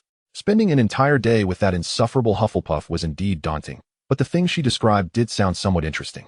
Most importantly, visiting the Arnaud estate could provide insight into this influential family in the Muggle world, which would undoubtedly benefit the Malfoy lineage. Ultimately, he seemed to make a monumental concession, responding with an air of reluctant grace. "Humph. Since you have so earnestly extended the invitation, I shall begrudgingly accept, but remember, it is for one day only." Ding. Christmas special mission, invitation, completed. Rewards will be distributed upon the successful conclusion of the event. Draco Malfoy affection level 0. Current affection level, 623. His agreement to the invitation stemmed more from curiosity and self-interest rather than an increase in affection. "You must come on Christmas Day," Gabriella called out to Draco. "If you're late, I shall consider you a rather disappointing individual." Draco replied, "I shall certainly arrive on time." At last, the Christmas holiday had arrived. Within the Arnaud estate, Gabriella found herself ensnared in an unprecedented wardrobe crisis. Her vast dressing room was strewn with an array of dresses upon the luxurious carpet. Elegant velvet gowns, playful short frocks, crystal-adorned evening dresses, and cozy knitted skirts, each exquisite and costly, crafted by renowned designers. Yet, at that moment, they all appeared flawed in Gabriella's discerning eyes. "No, this color is far too drab, resembling attire for a funeral," she huffed, casting aside a deep blue velvet gown. "This one is overly ostentatious, making me look like a walking Christmas ornament," she declared, discarding a red and green plaid dress adorned with an exaggerated bow. This one is cut ineffectively, failing to accentuate my waist. This fabric lacks sophistication. This one, Martha stood by, observing her mistress flit about the dressing room like an agitated kitten, trying on one after another, a gentle yet exasperated smile gracing her lips. She had been standing for nearly 2 hours, the rejected dresses piling high enough to nearly reach her chin. My lady, you look splendid in any of them. Martha attempted to soothe her. Your friend may not even notice these trivial details. He most certainly will, Gabriella retorted, turning to face her, her cerulean eyes ablaze with determination. That peacock of a boy will undoubtedly scrutinize everything with his discerning and caustic gaze. I cannot afford to grant him any opportunity for mockery. She picked up a light gold satin gown, posing before the full-length mirror. The dress was undeniably beautiful, its sheen soft and cut elegant, yet she furrowed her brow. Will this color appear too contrived? As if I am trying to match his family's golden locks. What about this champagne hue? Too plain, lacking impact. This emerald green? Absolutely not. That is Slytherin's color, and I refuse. Just as Gabriella was on the verge of appending her entire wardrobe, her gaze inadvertently caught a glimpse of a rather unassuming dress on a hanger in the corner of the closet. It was a piece from a rising designer under her father's patronage, previously sent for her approval, but she had dismissed it as somewhat dull. It was a wool-blend dress, primarily in a warm cream white, elegantly simple, perfectly showcasing her collarbone, with a well-defined waist and knee-length hem. Gabriella, almost inexplicably, took the dress down and tried it on. When she stood before the mirror again, she was momentarily taken aback. This is the one, Gabriella murmured. Martha gazed at her reflection. My lady. This dress is exceptionally special and suits you beautifully. Gabriella twirled in front of the mirror, inhaling deeply. Perfect. She could envision Draco's reaction upon seeing her in an ensemble that neither conformed to his pure-blood, antiquated aesthetic nor provided him with any fault to critique. The frustration of wanting to scoff, yet finding no entry point palpable. Just the thought of it made her believe that tomorrow might not be so arduous after all. Chapter 59, Dreadful. Morning at the Arnaud estate. Gabriella sat on the sofa in the sunroom, seemingly leisurely flipping through an art book. Yet her ears were keenly attuned to the sounds outside the door. Draco Malfoy entered, clad in expensive formal attire, draped with a silver-gray cloak, his golden hair impeccably styled. He stepped into the foyer, instinctively assessing his surroundings with a critical eye, from the crystal chandelier suspended from the ceiling to the oil paintings adorning the walls, and finally to the soft Persian carpet beneath his feet. With his chin raised, he remarked in a condescending tone, not bad. Though it pales in comparison to the scale and historical significance of Malfoy Manor. Gabriella's smile remained intact, yet internally she rolled her eyes. She had anticipated this. Rising, she approached him to counter, I believe you are mistaken. The modern comfort and unique art collection of Arnaud Manor are unparalleled. Draco was taken aback by her direct retort, momentarily stunned, before letting out a dismissive laugh, choosing not to continue the debate. His visit today was driven more by curiosity than a desire to engage in a competition of estates. So, where are these unprecedented experiences you promised? He redirected the conversation. Gabriella had originally planned to take him to experience the private magical botanical garden, even contemplating showcasing her untested Quidditch talent from the system's rewards in front of him, despite the high likelihood of it failing spectacularly. However, as the words formed on her lips, she abruptly changed her mind. She recalled an advertisement she had seen in the newspaper a few days prior, promoting a newly opened Muggle amusement park near London. Follow me. Gabriella did not respond directly, but led him with a mysterious smile to the car. When they arrived at the amusement park, vibrant with colors, music, and laughter, Draco's expression was one of unmasked shock and offended irritation. Arnaud, you brought me to this cacophonous Muggle establishment? He spat through clenched teeth. I have always wanted to see this place. Gabriella ignored his displeasure, her eyes sparkling as she gazed at the towering attractions and bustling crowds. I've heard it's quite enjoyable. What's the matter? Are you afraid to partake? Draco was provoked by her taunting words, letting out a cold huff as he adjusted his collar. What is there to fear? I merely harbor doubts regarding the hygiene and safety standards here. With their individual thoughts, the two entered the amusement park. Gabriella had a lukewarm interest in roller coasters and carousels. Rather, she found herself captivated by the skill-based mini-games. Soon enough, she halted before a balloon shooting booth, the grand prize being a plush, fluffy unicorn. Do you desire that? Draco stood by with his arms crossed. Gabriella ignored him, paid the entry fee, and seized the toy gun. Taking a deep breath, she focused intently, aimed, and shot with an unexpectedly fluid motion. Bang, bang, bang. A series of balloons burst in quick succession. Astonishingly, she had achieved a perfect score, meeting the requirement for the highest prize. Simultaneously, a chime indicated a perfect score from another booth nearby. A Muggle boy, appearing to be of similar age and dressed in ordinary attire, had also hit a perfect score. They both pointed at the grand unicorn plush. "That's mine," the boy claimed, glancing at Gabriella with a hint of defiance. "I hit it first. The rule states that simultaneous perfect scores should be negotiated or settled with a tiebreaker," Gabriella calmly asserted, though the boy's demeanor irked her. "Negotiate? Your lofty attitude is insufferable. As if everything should belong to you," he retorted, perhaps carried away by the game and youthful bravado. Gabriella's temper flared, her azure eyes igniting with fury as she prepared to retort. "Hey, who do you think you are?" A voice, sharper and more cutting than hers, interrupted. Draco stepped forward, positioning himself between Gabriella and the boy. His expression was rife with scorn and unmasked contempt as he scrutinized the boy's plain attire. "What an oblivious fool. How dare you raise your voice here? Your stench is offensive. Keep your distance. You're not even worthy of shining her shoes." His barrage of insults was swift and ruthless, striking at the boy's pride. The Muggle boy's face flushed with humiliation, rendered speechless, as he had never encountered such a confrontation. His bravado crumbled, leaving him pale. Gabriella stood behind Draco, astonished by his harsh yet protective words, her mouth slightly agape. "Wow," she couldn't help but murmur in awe. "You actually defended me?" After Draco had finished his tirade, he turned as if dismissing a piece of refuse, glancing back at Gabriella with a renewed air of haughty impatience. "Humph," he scoffed, adopting a tone that suggested it was self-evident. "We are a unit today. An insult to her is an insult to me. I can berate you, but no one else can, understand?" With that, he ceased to regard the now thoroughly subdued boy, nor did he look back at Gabriella, instead gesturing imperiously to the booth owner. "That plush, wrap it up."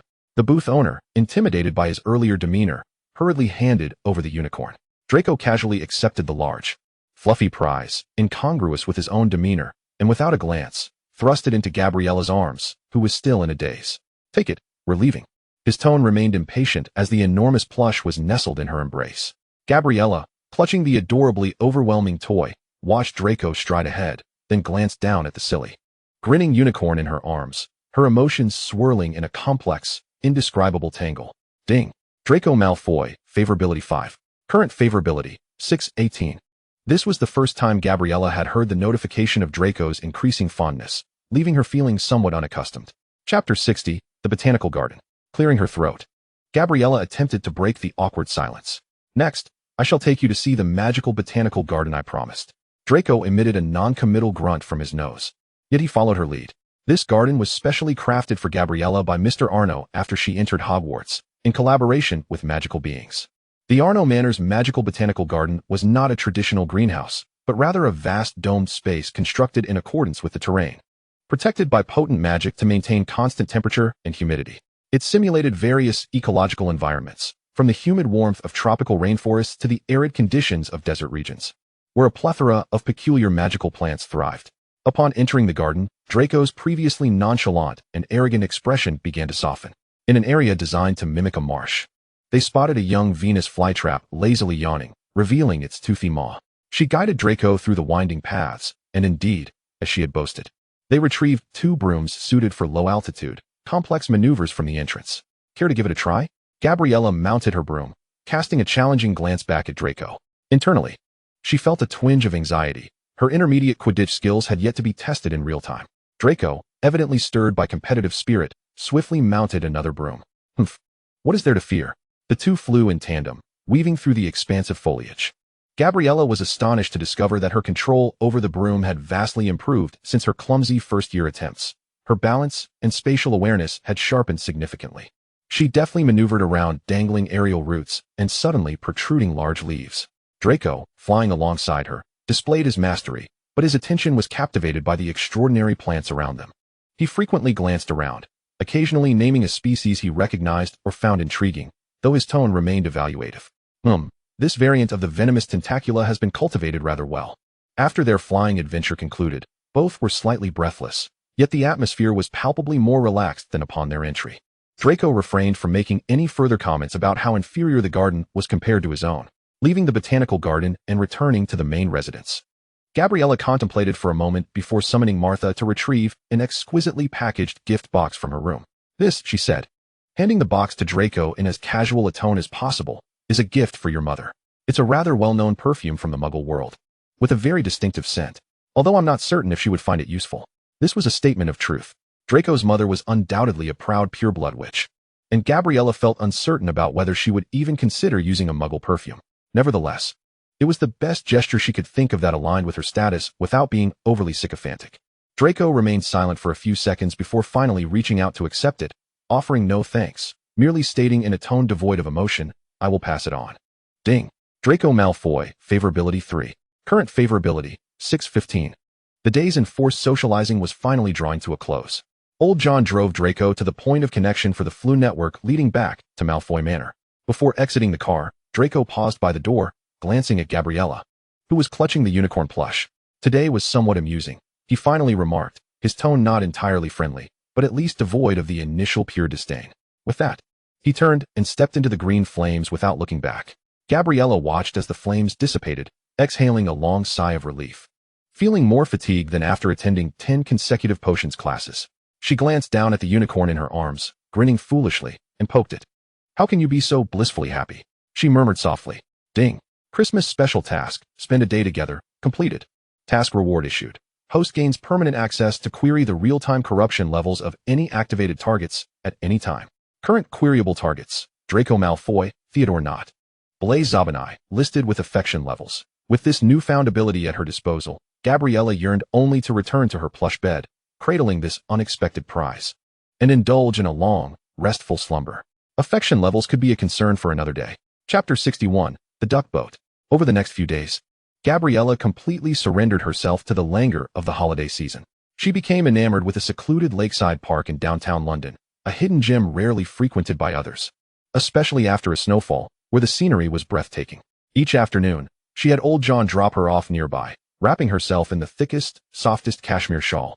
Carrying a small thermos filled with the rich hot cocoa and freshly baked scones that Martha had carefully prepared, and she would sit by the lake for an entire afternoon, watching the snowflakes silently descend upon the surface of the lake. The world around her transformed into a pure palette of white and gray, occasionally interrupted by the fleeting presence of birds unbothered by the cold, leaving delicate footprints behind. This tranquility stood in stark contrast to the clamor and luxury of her usual life, allowing her to unwind completely. She began to notice that this seemingly Muggle park occasionally hosted individuals who were dressed in a manner that was decidedly out of sync with the season and surroundings. There was a wizard clad in heavy dragonhide gloves, wearing an outdated Muggle outfit that appeared to be from a century ago, murmuring to the lake. Another which attempted to discreetly melt a path through the snow, only to be interrupted repeatedly by the suspicious glances of a Muggle caretaker.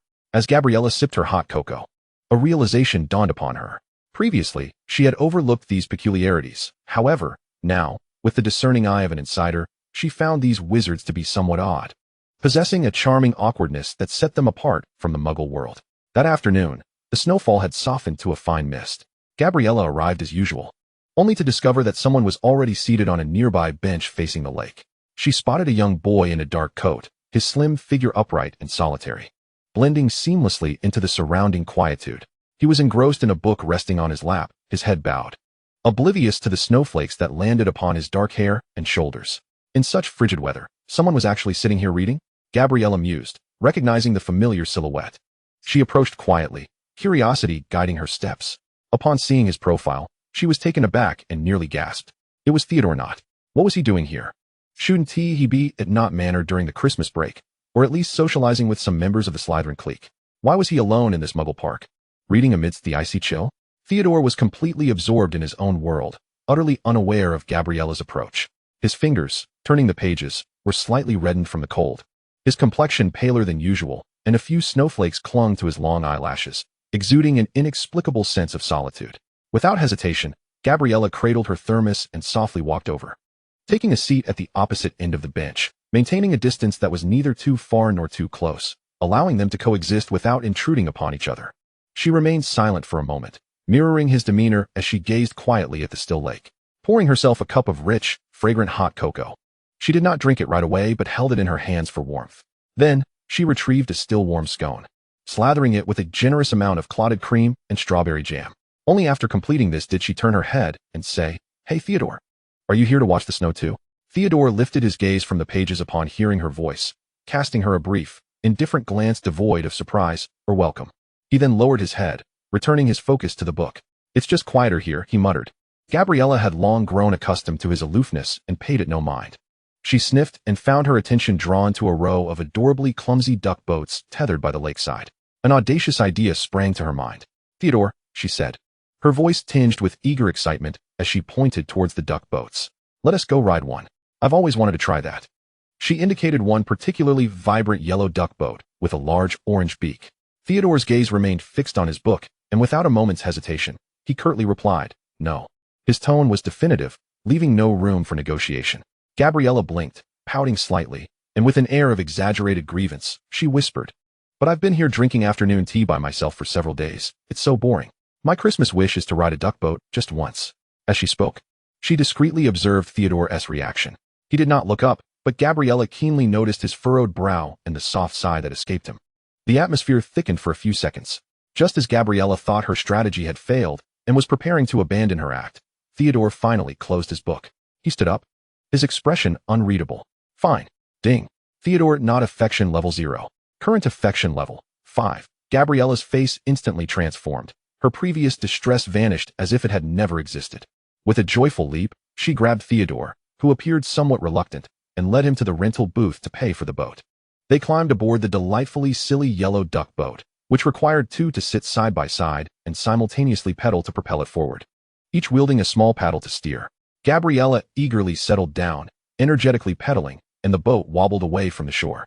She turned her head to observe Theodore, who sat stiffly, utterly out of place in this whimsical environment, and curiously asked, "Theodore, have you never rowed one of these boats before?" Theodore gazed straight ahead, avoiding the inquisitive looks from children in another boat nearby, and replied flatly, "No." In his world, such a ridiculous Muggle duck boat would never find a place. Gabriella's face lit up with a radiant smile, a hint of pride in her voice as she declared, "Well, now you can experience it with your good friend Gabriella." Theodore offered no acknowledgement of this good friend title, neither confirming nor denying it, simply falling silent as he began to pedal. He quickly grasped the rhythm and soon realized that relying solely on the pedals was too slow and difficult to steer. Grabbing the small paddle beside him, which was slightly short for his stature, he began to row with a steady cadence, his movements evolving from awkward to coordinated and powerful. Under his deft control, the boat became stable and swift, cutting directly toward the center of the lake, even surpassing a boat piloted by a pair of adult Muggles. After pedaling for a while, Gabriella felt her legs growing weary and paused, gasping, "Hey, let us take a break and let it drift for a bit." Ding. Theodore, not affection level 1. Current affection level 6. The duck boat drifted in the heart of the lake for a while, before Theodore adeptly maneuvered it back to the shore with his oars. Gabrielle leaped from the vessel, her feet unsteady on the ground, still feeling the gentle sway beneath her. Theodore followed her onto the bank with a composed demeanor, though a sprinkling of snow dusted his coat shoulders. He paused, not glancing at Gabrielle, but instead retrieved a quaint leather pouch tied with a fine string from the inner pocket of his coat. The pouch, though modest in size, appeared weighty. He extended his hand, presenting the pouch to Gabrielle. Gabrielle, who had been busy brushing off her shawl, paused in surprise and looked up in confusion. What's this for?" Theodore's gaze settled calmly on her face, his tone as unperturbed as when he had been rowing, stating matter-of-factly, "I don't possess any Muggle currency. The fare for the boat was covered by you." Gabrielle blinked, finally realizing he was referring to the few pounds spent on renting the duck boat. She regarded the leather pouch, which seemed to hold far more value than the boat fare, and found herself both amused and exasperated. "Is that really necessary? Just consider it my treat. After all, I practically dragged you into the boat." Theodore did not retract his hand, his eyes steady on hers. Devoid of any embarrassment or niceties, for him, clear boundaries were a fundamental principle. "The Knot family does not take on debts," he succinctly added, seeing his implacable demeanor. Gabrielle knew that arguing was futile. With a resigned sigh, she accepted the weighty pouch. The heft of it astonished her. This was no mere boat fare, but perhaps enough to purchase the entire line of duck boats by the lakeside. She untied the string, peering inside to find a pouch brimming with golden galleons. Gabrielle fell silent for a moment, her expression complex as she looked up at Theodore. "Do you realize that renting that boat only costs a few pounds?" This pouch of galleons. Theodore seemed unconcerned with the specifics of the exchange rate. Noticing she had accepted it, he appeared to have completed a task, his expression relaxing slightly. "Just accept it. Consider the excess as my way of treating you," he stated, and without offering Gabrielle a chance to respond, he turned and walked toward the park's exit. Gabrielle stood alone, clutching the pouch filled with valuable galleons, watching Theodore's retreating figure. This man was truly infuriating. She weighed the pouch in her hand, but ultimately decided not to chase after him. Ding. Theodore Knott's affection level 0. current affection level, 6, Chapter 62, A Winter Wonderland. The following afternoon, as snowflakes danced sparsely through the air, Gabrielle returned to the lakeside park, her curiosity piqued. Wrapped in a newly donned pink plush shawl, she resembled a walking cotton candy, strikingly vibrant against the snowy backdrop. Indeed, not far from her usual bench, a slender figure clad in a dark coat occupied his familiar spot, a book spread open on his lap. She hurried over, this time not sitting at a safe distance as before, but rather scooting up close beside Theodore, nearly brushing against the sleeve of his coat. Gabrielle found this situation rather peculiar. Theodore Knott, a product of an ancient pureblood family from Slytherin, was spending 2 consecutive days alone in this Muggle park during the Christmas season, a time so cherished for familial gatherings and pureblood social interactions. Shaking her head, she resolved to stop speculating. "Hey, good to see you again, Theodore," she greeted cheerfully. Theodore lifted his eyes, offering a brief nod as a greeting before returning to his book. Gabrielle pressed on, "Theodore, did you miss me after just one day?" The motion of Theodore flipping through the pages abruptly halted. He slowly raised his eyes, his typically expressionless face displaying an unusual blend of astonishment and confusion, his brow furrowing slightly. "What?" he instinctively replied, his tone tinged with bewilderment. Gabrielle explained, "We're already good friends, and friends miss each other." She straightened up, not encroaching on his space any longer, yet her tone remained buoyant. It seemed to take Theodore a moment to grasp her peculiar logic. The confusion in his eyes gradually faded, returning to his usual indifference. Gabrielle, accustomed to his silence, felt no sense of defeat. From the small bag she had brought, she produced a brightly wrapped, square box and presented it to Theodore with an expectant smile. "Here, a Christmas gift for you." Theodore's gaze shifted from the pages of his book to the box, its wrapping adorned with colorful patterns resembling various shapes, strikingly Muggle and somewhat childish. He hesitated, uncertainty flickering in his eyes. "What is this?" he inquired. "LEGO bricks," Gabrielle enthusiastically proclaimed. "Muggle children, oh, and many adults too, love playing with these. You can build all sorts of things, castles, spaceships, cars. It's incredibly fun." As she observed Theodore's impassive features, she recalled his serious demeanor while rowing the boat the previous day and instinctively added, "I think boys would enjoy this. I love giving this to boys." Upon hearing this, Theodore's fingers tightened around the book. He lifted his gaze to meet Gabrielle's, the usual neutrality in his expression darkening slightly, revealing an indistinct emotion. Gabrielle sensed a subtle shift in the atmosphere, yet her obliviousness to the source of his discomfort persisted. She assumed he might simply dislike such a childish gift or harbor prejudices against Muggle toys. To validate her gift's worthiness, she began to elaborate, attempting to bolster her argument. "Really, this is so much fun. Last Christmas, I gave my brother Christian a super complicated tech set. He could spend the whole day assembling it without getting bored. This year, I bought in the new Magical Castle series. Although the magic described in it isn't quite like ours, it looks pretty cool." As she rambled on, she failed to notice that when she mentioned her brother Christian, the subtle displeasure on Theodore's face quietly dissipated. His tense expression gradually softened, and his gaze returned to the colorful box. He remained silent for a few seconds, and just as Gabrielle thought he might refuse once more, he extended his hand and accepted the LEGO box, his voice flat but lacking the earlier hardness. "Thank you." Ding. Theodore Knott's affection level, 2, current affection level, 8. Gabrielle watched him accept the gift. Although his reaction remained cool, he did not refuse, and she sighed in relief, her face blossoming back into a smile. "You're welcome. I hope you enjoy it," she thought, believing that even if he didn't play with it, it would still look lovely displayed, given its vibrant colors. Content. She opened her thermos basket and began to indulge in her afternoon tea. After accepting the rather peculiar Muggle toy, Theodore first examined the intricate structural diagrams printed on the packaging, then weighed the box in his hand. He did not casually set the gift aside as Gabby had anticipated. Instead, he commenced the meticulous task of unwrapping it. His movements were deliberate and unhurried, imbued with a sense of ritual. As the vibrant, assorted plastic building blocks tumbled onto the bench with a clatter, Gabby found herself slightly apprehensive that he might feel offended. However, Theodore merely furrowed his brow, adjusting to the overly bright colors and industrial texture. He picked up the instruction manual and swiftly flipped through its pages, the speed of his actions making Gabby question whether he was genuinely absorbing the information. What transpired next left Gabby astounded. This classmate, typically indifferent to everything around him, began to assemble the blocks according to the instructions. His long, steady fingers deftly selected the necessary pieces from the myriad of tiny components without the slightest hesitation. His gaze was entirely fixated on the blocks in his hands, oblivious to the drifting snowflakes, the cold breeze from the lake, and even the astonished look in Gabby's eyes, all separated by an invisible barrier. His speed of assembly was astonishing. Gabby, who had been sipping her hot cocoa and occasionally stealing glances at him, slowed her drinking as the outline of a block castle began to take shape. Towers, walls, and arches appeared one after another. Eventually, she cradled the cup, her eyes fixed intently on Theodore's hands.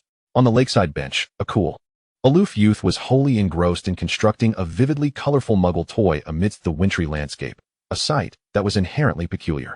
Even more extraordinary was the efficiency with which he completed the task. When Theodore firmly placed the final piece, a red block symbolizing a flag, atop the highest tower, Gabby instinctively glanced at her watch. A mere 2 hours had elapsed since he commenced his work. A complex, intricately detailed medieval-style castle now stood complete on the bench. Gabby finally emerged from her shock, setting down her cup and leaning closer to the exquisite block castle, her voice filled with awe and disbelief. "You finished it so quickly." She pointed at the castle, her tone animated. "If I were to build this, it would take me at least 20 hours. And I would have to keep referring to the instructions, and likely make mistakes, and have to redo it. How did you manage that?" Theodore was jolted back to reality by her exuberant voice. He raised his eyes to meet her astonished blue gaze. "The instructions were helpful, and thank you for your gift." Chapter 63, Building Blocks. Gabby remained captivated by his rapid assembly, marveling at the intricately crafted castle. She extended a finger, tempted to touch the towering spire, yet hesitant to disturb the delicate structure. After admiring it for a while, a rather practical question arose. She surveyed the sizable castle and then glanced at Theodore, whose coat seemed barely capable of holding more than books, and queried, "Now that you've built it, how will you transport such a large object? Are you going to carry it?" She envisioned Theodore, with his usual stoic expression, traversing the streets of London while holding a brightly colored toy castle, and found the image surreal. Theodore was gently adjusting the position of the castle's entrance, ensuring its symmetry. "We are wizards." Gabby slapped her forehead. "Oh right, we are wizards," she exclaimed, her voice tinged with incredulity. In the magical realm, transporting a constructed Lego castle was trivial. A shrinking charm, or simply stowing it in a pocket enhanced by an undetectable extension charm would suffice. Theodore set down the adjusted castle, retrieved his wand from the inner pocket of his coat, and lightly tapped the vibrant structure while softly uttering a spell. A glimmer of light flickered, and the castle instantly shrank to the size of his palm, resting quietly in his hand. The intricate details remained visible even in its diminutive form, resembling an exquisitely crafted miniature sculpture. He nonchalantly placed the shrunken castle back into the box that had originally contained the loose blocks, closed the lid, and then calmly tucked it into his coat pocket. Gabby observed Theodore as he once again immersed himself in his book. "It's a bit chilly here. Do you find it cold?" She could not help but ask, her voice barely above a whisper, fearful of disturbing his concentration. This time, Theodore paused for a moment, turned a page, and then spoke slowly. "It is quite peaceful here." The simplicity of his answer left no room for contradiction. Yet Gabby sensed there was more beneath the surface. She scrutinized him for a long while before a thought struck her. "Are you perhaps avoiding someone? Or something?" The movement of Theodore's page hesitated slightly. This subtle reaction further convinced Gabby of her suspicion. She recalled the endless social gatherings of pureblood families during the Christmas season and Malfoy's incessant bragging about family reunions, and suddenly everything clicked into place. "Oh, I see." She elongated her tone, a hint of understanding in her voice. "You're evading a family gathering, aren't you?" Finally, Theodore lifted his gaze from the book, his eyes quietly fixed on her, neither confirming nor denying her assertion. "I knew it," Gabby exclaimed triumphantly, shaking her head. "Those gatherings are indeed dull. A throng of people dressed in expensive attire exchanging insincere pleasantries while maintaining a facade of perfect decorum." She made an exaggerated shuddering gesture. "Just thinking about it is suffocating." Theodore regarded her animated expression, his gaze flickering. He lowered his head again, his tone remaining flat but less distant. "You feel the same way." The remark seemed abrupt. Yet Gabby instantly understood. Indeed, while the Arnaud family did not place as much emphasis on bloodlines as pureblood families, their events during Christmas were no less numerous. She certainly did not enjoy those social engagements. In that moment, Gabby felt a sudden closeness between them. She refrained from interrupting his reading, quietly sitting beside him and sipping her hot cocoa. As the evening darkened imperceptibly, the streetlights in the park began to illuminate one by one. Old John, dressed in a sharp uniform, exited the driver's seat. He did not venture into the park, but merely stood by the car, waiting in silence. Gabby caught a glimpse of old John and realized it was time to return. Reluctantly, she rose, brushing off the snowflakes from her shawl, and called out to Theodore, who was absorbed in his book. "Hey, Theodore, my driver has arrived. I must leave." Theodore lifted his gaze from the pages, glanced at her, then looked towards the park entrance, nodding slightly. Gabby beamed a bright smile, waving her hand at him. See you next time. Theodore did not respond with a similar farewell, but merely watched her, giving a slight nod as a parting gesture. Gabby paid it no mind, clutching her now empty thermos and walking briskly towards old John. Settling into the warmth of the car, Gabby let out a comfortable sigh. Upon returning to the Arnaud estate, she had just handed her shawl to Martha when a languid voice echoed from the top of the staircase. Well, look who has returned, our little mouse. Christian Arnaud leaned against the railing, swirling a glass of whiskey in his hand. Have you been enjoying yourself lately? In the past, Gabriella might have retorted with a dismissive mind your own business, or boasted about some new acquisition. Now, however, she merely lifted her gaze to her brother, her face naturally blossoming into a sincere smile, her azure eyes sparkling with light. Yes, she was quite happy of late. Christian paused his swirling of the wine glass, scrutinizing his sister. She appeared as she always did, that exquisite doll-like Gabriella, yet there was something subtly different about her. The joy emanating from within did not seem to stem from a new dress or jewelry, but rather from having genuinely discovered some delight. He raised an eyebrow, downed the remaining wine in his glass, and without further inquiry, offered a knowing smile. As long as you are happy, little mouse. Gabriella huffed, expressing her disdain for that annoying nickname, though the smile at the corners of her mouth remained. She turned on her heel, her steps light as she ascended the stairs to her room. Christian observed his sister's vanishing silhouette, caressing the empty wine glass in his hand, a contemplative look crossing his features. The relationship with her brother Christian Arnaud, due to the host's positive emotional shift, shows subtle alleviation. Upon returning to her room, Gabriella flung herself onto her soft bed, clutching a pillow as she fantasized about what dishes to order for dinner that night. Chapter 64, Fruit Tart. The Christmas holiday was drawing to a close. In the study of Arnaud Manor, the crackling flames of the fireplace filled the air as Benedict Arnaud sat in an armchair. He set aside the documents in his hands, casting his gaze towards his youngest daughter, who was seated across from him on the sofa, nibbling delicately on the fruit tart Martha had brought. Gabriella, Benedict's voice was steady. I wish to discuss school with you once more. Gabriella looked up, her cheeks still rounded with food, a puzzled expression on her face. You need not force yourself to forge relationships with classmates of complicated backgrounds. Benedict chose his words carefully, fully aware of the deeply entrenched class distinctions in the magical world, which starkly contrasted with the Muggle realm. The Arnaud family does not require you to cultivate any connections. Your happiness is what matters most. If anyone bullies you or causes you distress, you may act as you see fit. It is perfectly acceptable to retaliate. Your father will always manage the aftermath, ensuring any necessary reparations are made, and you shall not suffer injustice. Had Gabriella heard such words at the beginning of her schooling, she would have wholeheartedly agreed, perhaps even taken them for granted. Yet at this moment, she swallowed the last morsel of her fruit tart, straightened her posture, and her face radiated a blend of pride and a newfound sparkle. Father, her voice was clear, tinged with defiance. I can manage my relationships just fine. My classmates all adore me. Though her declaration lacked conviction, her mind involuntarily flickered with thoughts of Draco Malfoy and his over 600 points of favor. Really? A teasing voice chimed from the doorway. Christian had seemingly appeared from nowhere, leaning against the frame with an infuriatingly knowing smile. Stretching his words. Our little princess is so popular, is she? Gabriella's face flushed crimson, akin to a cat whose tail had been stepped on. She held her head high, striving to maintain composure, yet her darting eyes and raised voice betrayed her insecurity. I am quite popular. I have many good friends. The more she spoke, the softer her voice became, eventually trailing off into a mumble, maybe. Benedict observed his daughter's clear yet feeble bravado. He chose not to puncture her bubble, merely nodding with a steady tone. That is good. Remember my words. Regardless of circumstances, the Arnaud family will always be your support. Gabriella exhaled in relief, promptly leaping from the sofa. I understand, father. I need to pack for school now. And with that, she dashed out of the study in a flurry. Watching his sister's hasty departure, Christian approached the desk, his tone laced with amusement.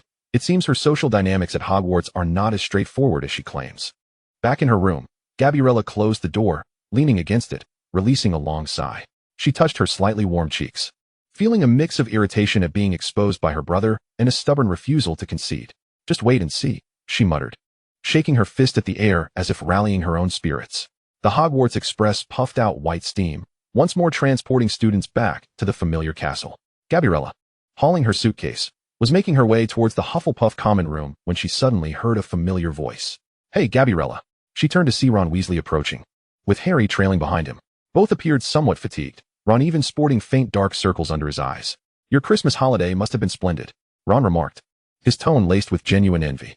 Gabriella noted their slightly worn-out appearances. My Christmas holiday was just like any other, but yours at school must have been exciting. Ron's eyes instantly lit up, as if he had finally found a kindred spirit. Indeed. We explored so many places we usually don't have time to visit.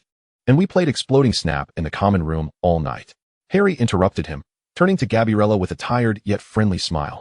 Thank you for your concern, Gabriella. Gabriella retrieved 2 small paper bags tied with ribbons from her handbag. I tried making some cookies. I hope you like them. Ron eagerly seized one, his eyes sparkling. Awesome. I'm starving. Ding. Ron Weasley's favorability 5. Current favorability 38. Recognition for both food and kindness. Ding. Harry Potter's favorability 2.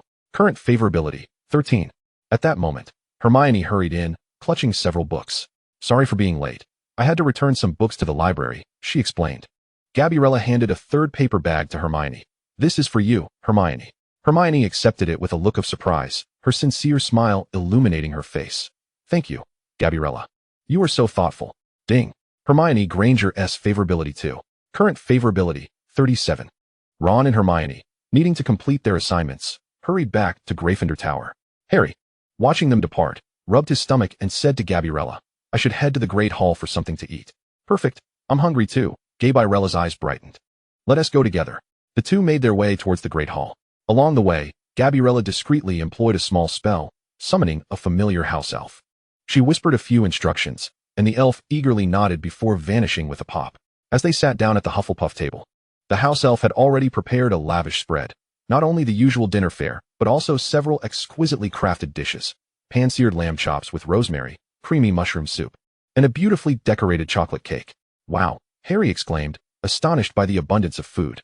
Is dinner always this lavish? Gabriella winked with pride, pulling out yet another small parcel from her bag, handing it to the house elf who had just appeared to serve them. This is a token of my appreciation. Thank you for always taking such good care of me. The house elf's eyes brimmed with tears of excitement as she bowed deeply. I cannot accept. Gabriella, determined to have her accept the gift, spun a fanciful tale.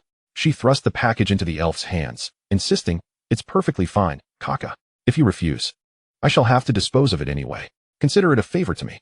The house elf, clutching the package, wiped her tears and declared, Kaka shall always serve you.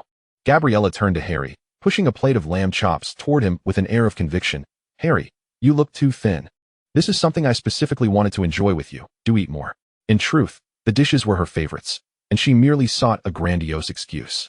Harry paused, taking in the fragrant feast before him, and couldn't help but smile. Thank you, Gabriella. Indeed, he was hungry and began to indulge heartily. Ding. Harry Potter's affinity level increased by 5. Current affinity level, 18. As they dined and conversed, Gabriella listened to Harry recount their not-so-terrible Christmas holiday. Omitting the more perilous details, she interjected with her own amusing holiday anecdotes from time to time. Chapter 65, Cookies. Gabriella strolled cheerfully down the corridor leading to the Hufflepuff common room, her mind busy strategizing how to naturally and effortlessly elevate the affection levels of her other romantic interests. Just then, a gentle and familiar voice called to her from behind. Gabriella. Turning, she saw Cedric Diggory approaching with a warm smile, clad in a well-fitted robe. His gray eyes sparkled with their usual warmth, and his tall, commanding presence stood out amidst the bustling students. Cedric. Gabriella's face lit up with a radiant smile. How was your Christmas holiday? Cedric stepped closer, naturally taking the somewhat hefty handbag from her, filled with unfinished cookies and assorted items. He replied in a gentle tone. Quite well, actually. We had some relatives over, which made for a lively atmosphere. And you? You seem in good spirits. Your holiday must have been delightful. Absolutely wonderful. Gabriella exclaimed, her voice bubbling with uncontainable joy. She envisioned the serene snow-covered lakeside, Theodore's focused silhouette as he constructed with blocks, and even the chaotic yet oddly camaraderie-filled argument with Draco at the amusement park. This holiday had indeed proven far more enjoyable and enriching than she had anticipated. I visited a fantastic lakeside park, went to the amusement park, and tried some new things, she added. Cedric observed the genuine happiness radiating from her, and his smile deepened. That's splendid, he nodded, his gaze warmly fixed upon her. It's truly wonderful to see you so happy. His sincere tone warmed Gabriella's heart. Suddenly recalling something, she reached into the bag Cedric held and produced a small paper bag, identical to the one she had given Harry. This is for you, she said, placing it into Cedric's hands. I baked these cookies for the first time. I would be quite disheartened if you found them lacking.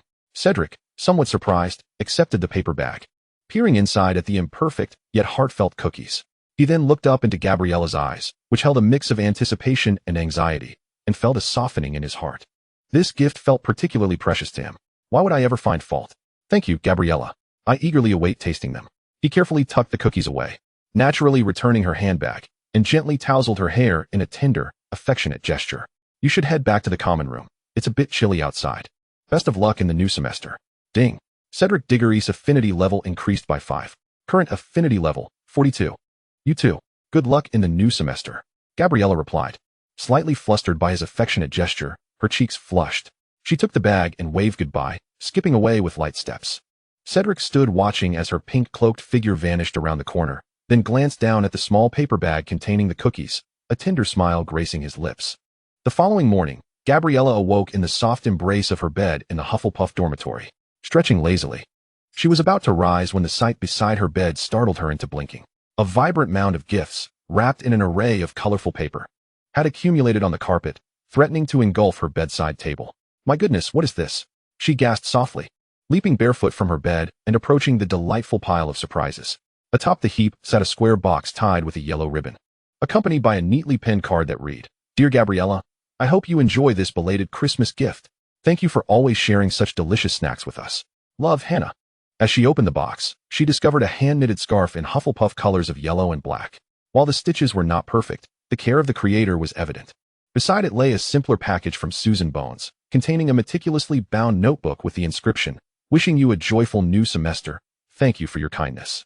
Even the usually shy Megan Jones had left a small gift, a delicate enchanted music box that played a gentle melody, with transparent magical birds fluttering above it. Wow! Gabriella marveled as she examined each gift, a warm wave of gratitude washing over her. To her further delight, as she exited her dormitory and entered the common room, several familiar Hufflepuff classmates greeted her, handing her homemade cookies, a beautiful feather quill, and a small potted magical plant that swayed to music.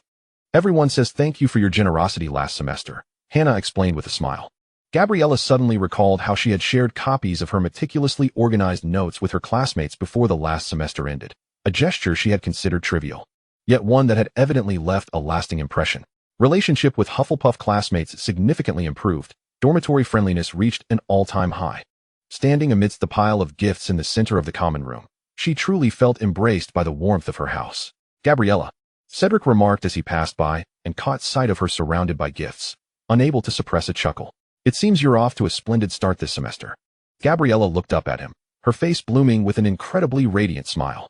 Yes, I believe this will be a wonderful semester. Cradling her bounty of gifts, she walked briskly toward the Great Hall for breakfast.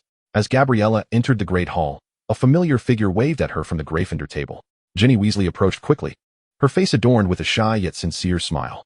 Gabriella, Ginny's voice rang clear. I have a little gift for you. Gabriella watched in surprise as Ginny produced a small package wrapped meticulously in old parchment from her robe, unlike the exquisite wrappings of the others. This gift exuded a simple charm, tied with utmost care. I made this myself, Ginny explained, her ears reddening with embarrassment. Perhaps not as exquisite as one might typically use. Gabby carefully unwrapped the packaging to reveal a pair of soft woolen gloves, a warm shade of ginger. The knitting of the gloves appeared somewhat juvenile, indicative of a novice's handiwork. However, each stitch was crafted with remarkable diligence, and the edges were cleverly embroidered with a small letter G in golden thread. I noticed that you always wear those thin gloves in winter, Ginny whispered. These might be warmer. Gabby caressed the soft gloves, her heart brimming with joy. This is wonderful, Gabby exclaimed sincerely, immediately slipping the gloves onto her hands. The soft wool enveloped her fingers. The color is simply beautiful. I adore it. Ginny's face lit up instantly. Do you really like it? I practiced for a long time to embroider that letter. Of course I love it. Gabby gently embraced Ginny. This is one of the most thoughtful gifts I have ever received. Ding. Ginny Weasley affection level 10. Current affection level, 25. At that moment, Fred and George passed by and witnessed the scene. Fred dramatically clutched his chest. What a touching friendship. George pretended to wipe away non-existent tears, truly heartwarming. Ginny shot a glare at her twin brothers, although she couldn't suppress a smile. Gabby joined in the laughter, making a face at the twins. Gabby felt that this was the most precious magic at Hogwarts, not transfiguration nor spells, but the pure emotional connections between individuals. Chapter 66, The Eyrie. Atop the astronomy tower, the night wind was biting, and the deep blue sky was studded with twinkling stars. After Professor Sinistra assigned the observation task, the students busied themselves at their telescopes. Gabby set up her brass telescope, and just as she inscribed a few data points onto her parchment star chart, she noticed that both her left and right positions were occupied. To her left sat Theodore Nott, quietly perusing a star chart, while to her right was Draco Malfoy, arms crossed and wearing a scrutinizing expression. The peculiar seating arrangement sent a shiver down Gabby's spine. She had not anticipated sharing a desk with Draco. Taking a deep breath, she resolved to ignore the irritating presence on her right and focus on her observations. However, things did not unfold as she had hoped. While calculating the brightness coefficient of a variable star, a voice emanated from her right. "You've made an error, Arnaud." Draco pointed his quill at her parchment. "The luminosity period is 35 days, not 37 days. Gabby felt that Malfoy was mocking her. She lowered her voice and retorted, "I know that. But could you please stop treating me this way?" She braced herself for a more vehement rebuttal from Draco, even preparing for an escalation in their quarrel. Surprisingly, Draco merely raised an eyebrow, a look of satisfaction crossing his face. "I was just reminding you," he drawled, his tone surprisingly calm, "to spare you from submitting an assignment riddled with errors, which would bring shame to Slytherin. No, to Hufflepuff." What shocked Gabby the most was that at the moment Draco finished speaking, a system notification echoed in her mind. Ding! Draco Malfoy affection level 3. Current affection level, 615. Gabby nearly thought she had misheard. She stared wide-eyed at Draco, who had already turned away to adjust his telescope, leaving her with only the sight of his golden hair. "Merlin, why is this happening?"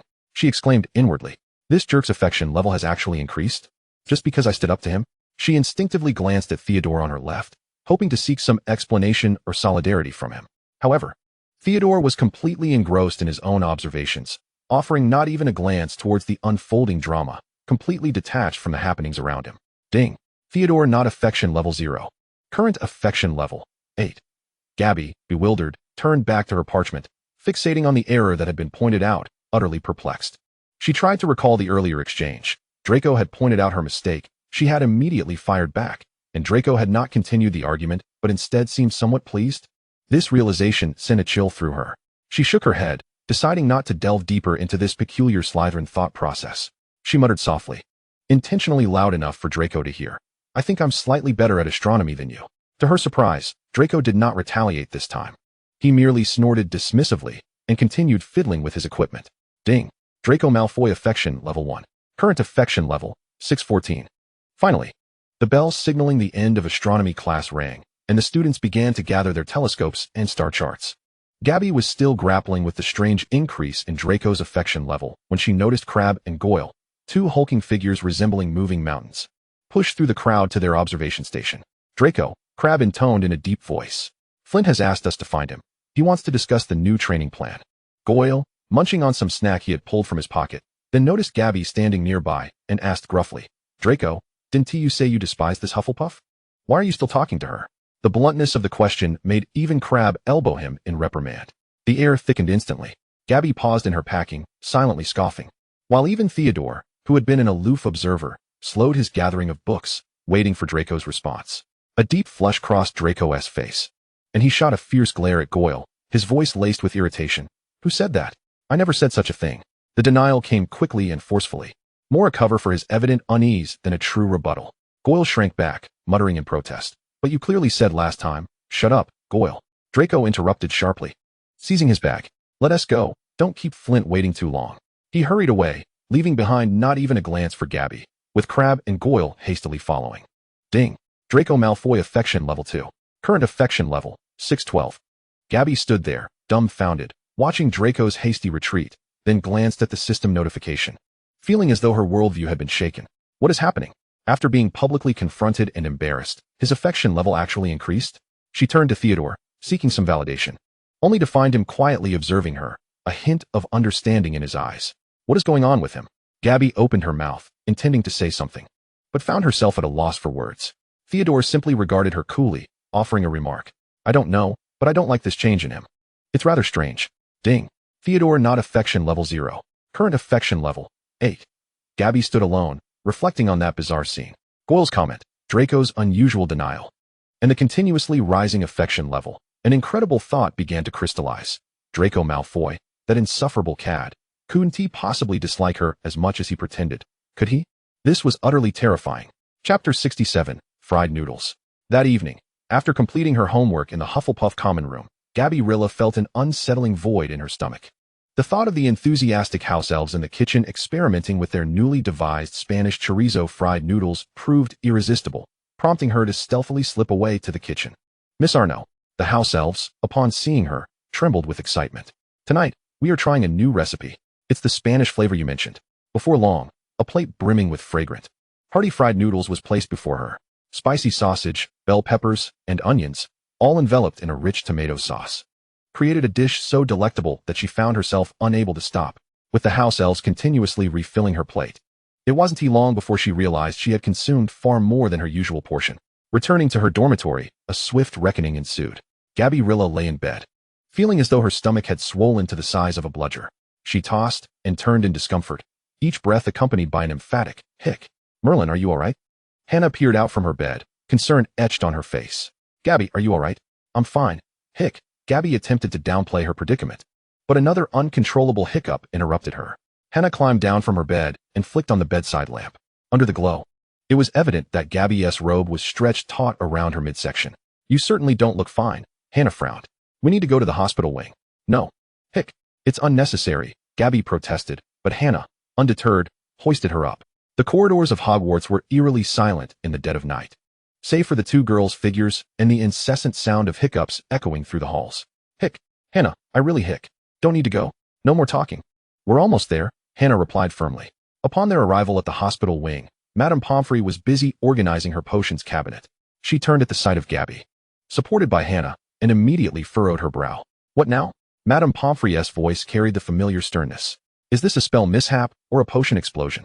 Hannah quickly explained. "Madame Pomfrey, Gabby has been hiccuping uncontrollably, and her stomach appears quite distended." Madame Pomfrey stepped closer, scrutinizing Gabby before gently pressing her abdomen. "Ah!" Gabby exclaimed in pain. "Hic. You have severely overindulged," Madame Pomfrey diagnosed, her tone laced with reproach. "How much did you eat?" Gabby's cheeks flushed crimson as she murmured. "Just a few plates of Spanish fried noodles." "A few?" Madame Pomfrey raised an eyebrow. "Perhaps 4 or 5 plates." "Hic."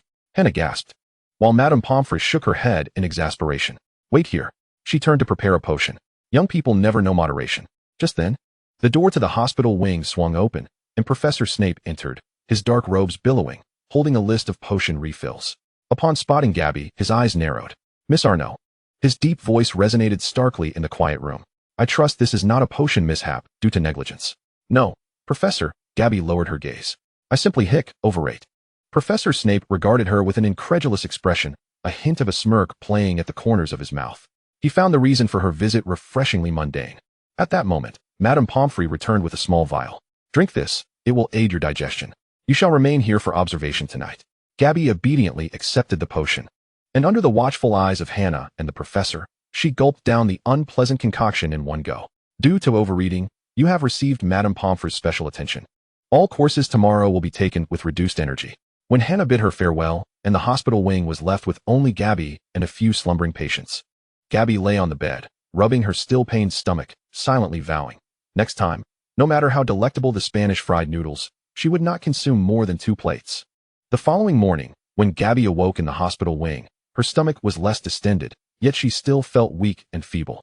Madame Pomfrey administered another bottle of a strange-tasting digestive potion, instructing her to stick to light, liquid foods for the day, as she mournfully sipped her oatmeal. The door to the hospital wing creaked open. Cedric Diggory peeked in, concern etched upon his face. He smiled as he entered. "Gabby, are you feeling better?" Gabby's face flushed crimson, wishing she could disappear into the floor. "Even you know?" Cedric replied gently. "Hannah was quite worried about you. She informed everyone upon her return last night. But fear not, we all understand how delicious the fried noodles from the kitchen can be." He winked. "Especially when prepared by the house elves, just for you." After chatting with her for a while and confirming she was all right, he departed. However, rather than heading directly to class, he turned towards the kitchen. At the kitchen door, he gently tapped the pear in the fruit painting. The pear giggled, transforming into a doorknob, and Cedric entered. "Mr. Diggory." The house elves immediately recognized him and hurried over. "How may we assist you?" Cedric looked at them earnestly. "I've come on behalf of Gabby. She ended up in the hospital wing last night due to overeating those fried noodles." The house elves instantly grew distressed, their large eyes brimming with tears. It was all Kiki's fault. Kiki shouldn't have kept serving the lady. Wah, Kaka just wanted to see the lady happy. The house elves made the lady sick. Bad elves. Bad elves. A few even began to bang their heads against the wall, which Cedric promptly halted. Listen to me. He crouched down to meet their gaze. I know you all care deeply for Gabby and want to take good care of her. His tone was firm. From now on, when she visits the kitchen, please remind her to eat in moderation, all right? The house elves nodded, sniffling, and one timid little elf asked, but what if the lady gets angry? Cedric smiled gently. If she gets upset, you can come to me. Eating reasonably is for her health. As Cedric left the kitchen, he heard the house elves earnestly discussing behind him. We must prepare smaller portions for the lady from now on. Bobo will remember to count. Kiki will start reminding the lady when she is about to have her second helping. Cedric gently closed the door, a blend of exasperation and tenderness gracing his lips. Meanwhile, Gabby, lying in the hospital wing, remained blissfully unaware of the commotion. She merely found it curious that every time she ventured into the kitchen thereafter, the house elves would quietly count as they served her. First helping, second helping, and when she would ask for more, they would gaze at her with their big, pleading eyes. As if to say, Miss, you really cannot eat anymore. Chapter 68, Digestive Candy. The first History of Magic class after her release from the hospital wing left Gabby feeling utterly drained, as if all her energy had been siphoned away. She languidly rested her head on the open textbook of History of Magic, unable to muster any enthusiasm. Even as Professor Bin's hypnotic voice droned on, though it seldom stirred anyone's interest, Hannah and Theodore settled into their seats beside her. Theodore quietly turned the pages of his book, as was his custom. Midway through the lesson, he unexpectedly tapped Gabriella's parchment with his quill. His tone as flat as if he were discussing the weather. I haven't seen you around lately. Gabriella momentarily froze, nearly doubting her hearing. Theodore not was actually showing concern for her whereabouts. She turned to face his emotionless eyes, confirming that he was indeed inquiring about her. A wave of inexplicable embarrassment surged within her, yet she answered honestly, I overindulged. Her voice dwindled to a whisper. I had 4 or 5 plates of Spanish noodles and then ended up in the infirmary. She expected to see a mocking expression on Theodore's face, or at the very least, a look of exasperation akin to Professor Snape's. However, to her surprise, Theodore merely responded with a gentle, before asking, were they good? The question was so normal, so grounded, that Gabriella found herself momentarily taken aback. She blinked, then, as if she had found a kindred spirit, her spirits lifted instantly. Absolutely delicious. The kitchen has a new recipe. The spicy sausage was perfectly fried, the bell peppers sweet and crisp, and the tomato sauce was incredibly rich. As she spoke, she nearly drooled, completely forgetting that it was precisely this indulgence that had landed her in the infirmary. She leaned closer to Theodore, lowering her voice conspiratorially. Next time I go to the kitchen, shall I bring you some? I guarantee it will be more delectable than anything you've ever had. Theodore observed her suddenly bright eyes and animated demeanor, falling silent for a few seconds. Just as Gabriella anticipated his usual cold rejection, he imperceptibly nodded. Thank you. Ding. Theodore nods affection level 2. Current affection level 10. Gabriella's eyes widened in astonishment. She had not expected Theodore to actually agree. She was about to say more, but Professor Bin's gaze had already swept over them, compelling her to sit up straight. While her mind began to devise a plan for how to communicate with the house elves during her next kitchen visit. Meanwhile, Theodore had shifted his attention back to the textbook, as though their previous conversation about noodles had never occurred. Only the slight upturn of his lips betrayed his emotions. As Gabriella discreetly sketched a diagram of the noodles on her parchment, she failed to notice Theodore stealing a glance at her drawing of the crooked sausages and bell peppers. Lingering for a moment, the bell signaling the end of History of Magic finally rang. Gabriella packed her belongings, contemplating her noodle-sharing plan, when she was blocked at the classroom door by a familiar figure. Draco Malfoy stood there, arms crossed, his golden head held high, deliberately adopting a condescending posture that obstructed her path. Despite having been laid up for 2 days due to her noodle escapade, Gabriella was now entirely preoccupied with thoughts of those noodles and had no inclination to deal with her adversary. Malfoy, I don't have time to deal with you today. She attempted to sidestep him. Draco gestured to Crabbe behind him. The large boy reluctantly produced a small paper packet and handed it to Gabriella. This is a special digestive candy, Draco declared in his characteristic haughty tone. I heard a Hufflepuff ended up in the infirmary because they couldn't stop eating. Goyle's eyes widened in surprise as he blurted out, Isn't that the snack you prepared for me? You said I could eat it when you thought I had overindulged. Shut up, Goyle. Draco interrupted sharply, his ears slightly reddening. Did I ask for your input? Gabriella gazed at the packet of candy, then back at Draco's awkward demeanor.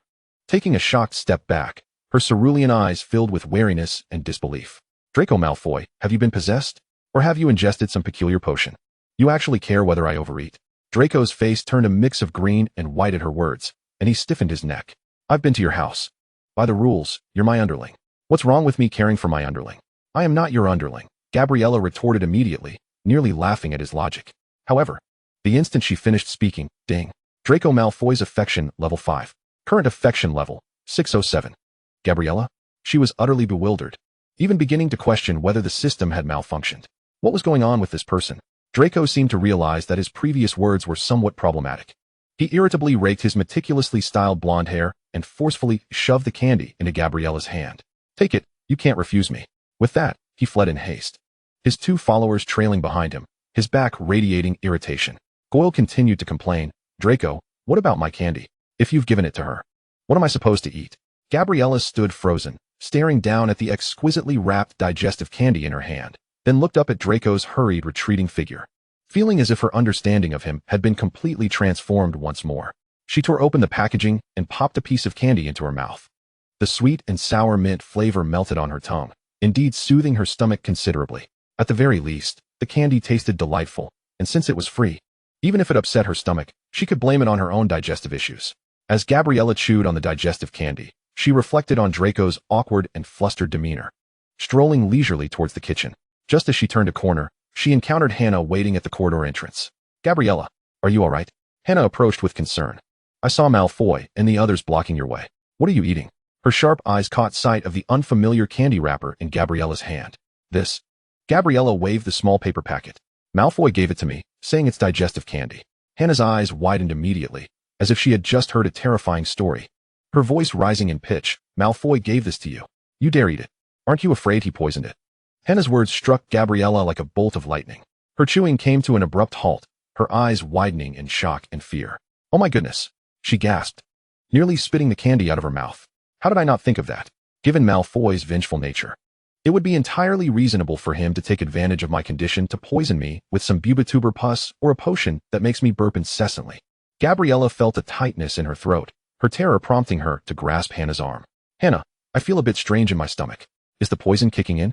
My throat feels a little numb too. Hannah also panicked, quickly supporting her. Don't worry, let's hurry to find Madame Pomfrey. The 2 girls dashed towards the infirmary in a frenzy.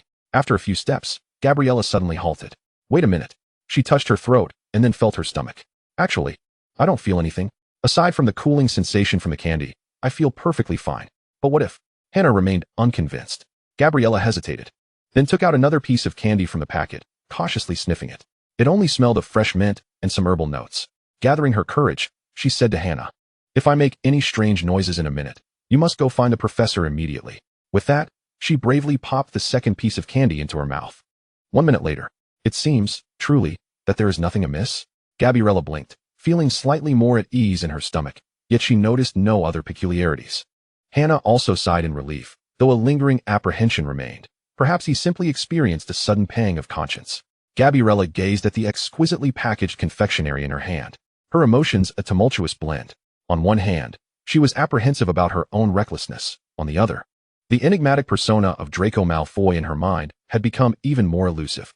Whatever the case, she resolved to cease tormenting herself and carefully stowed away the remaining sweets. After all, nothing was amiss at present, and they were indeed quite delectable. She temporarily cast aside her worries regarding Malfoy and the poison. Yet, in her heart, the label she affixed to Draco Malfoy, beyond that of a loathsome brat and a conceited fool, now quietly included the designation of an oddly peculiar feeder. Chapter 69. I swear I am not pursuing him. Upon Gabriella's return to the dormitory, the cold chime of the system's notification echoed once more in her mind. Ding. Continuous progress detected in the pursuit of the highest difficulty target, Draco Malfoy, with a stable increase in favorability. Thus, you are awarded 1 spin of the ability roulette. Gabriella nearly choked on her candy, mentally retorting, wait, system, have you made a mistake? I swear I am not pursuing him at all.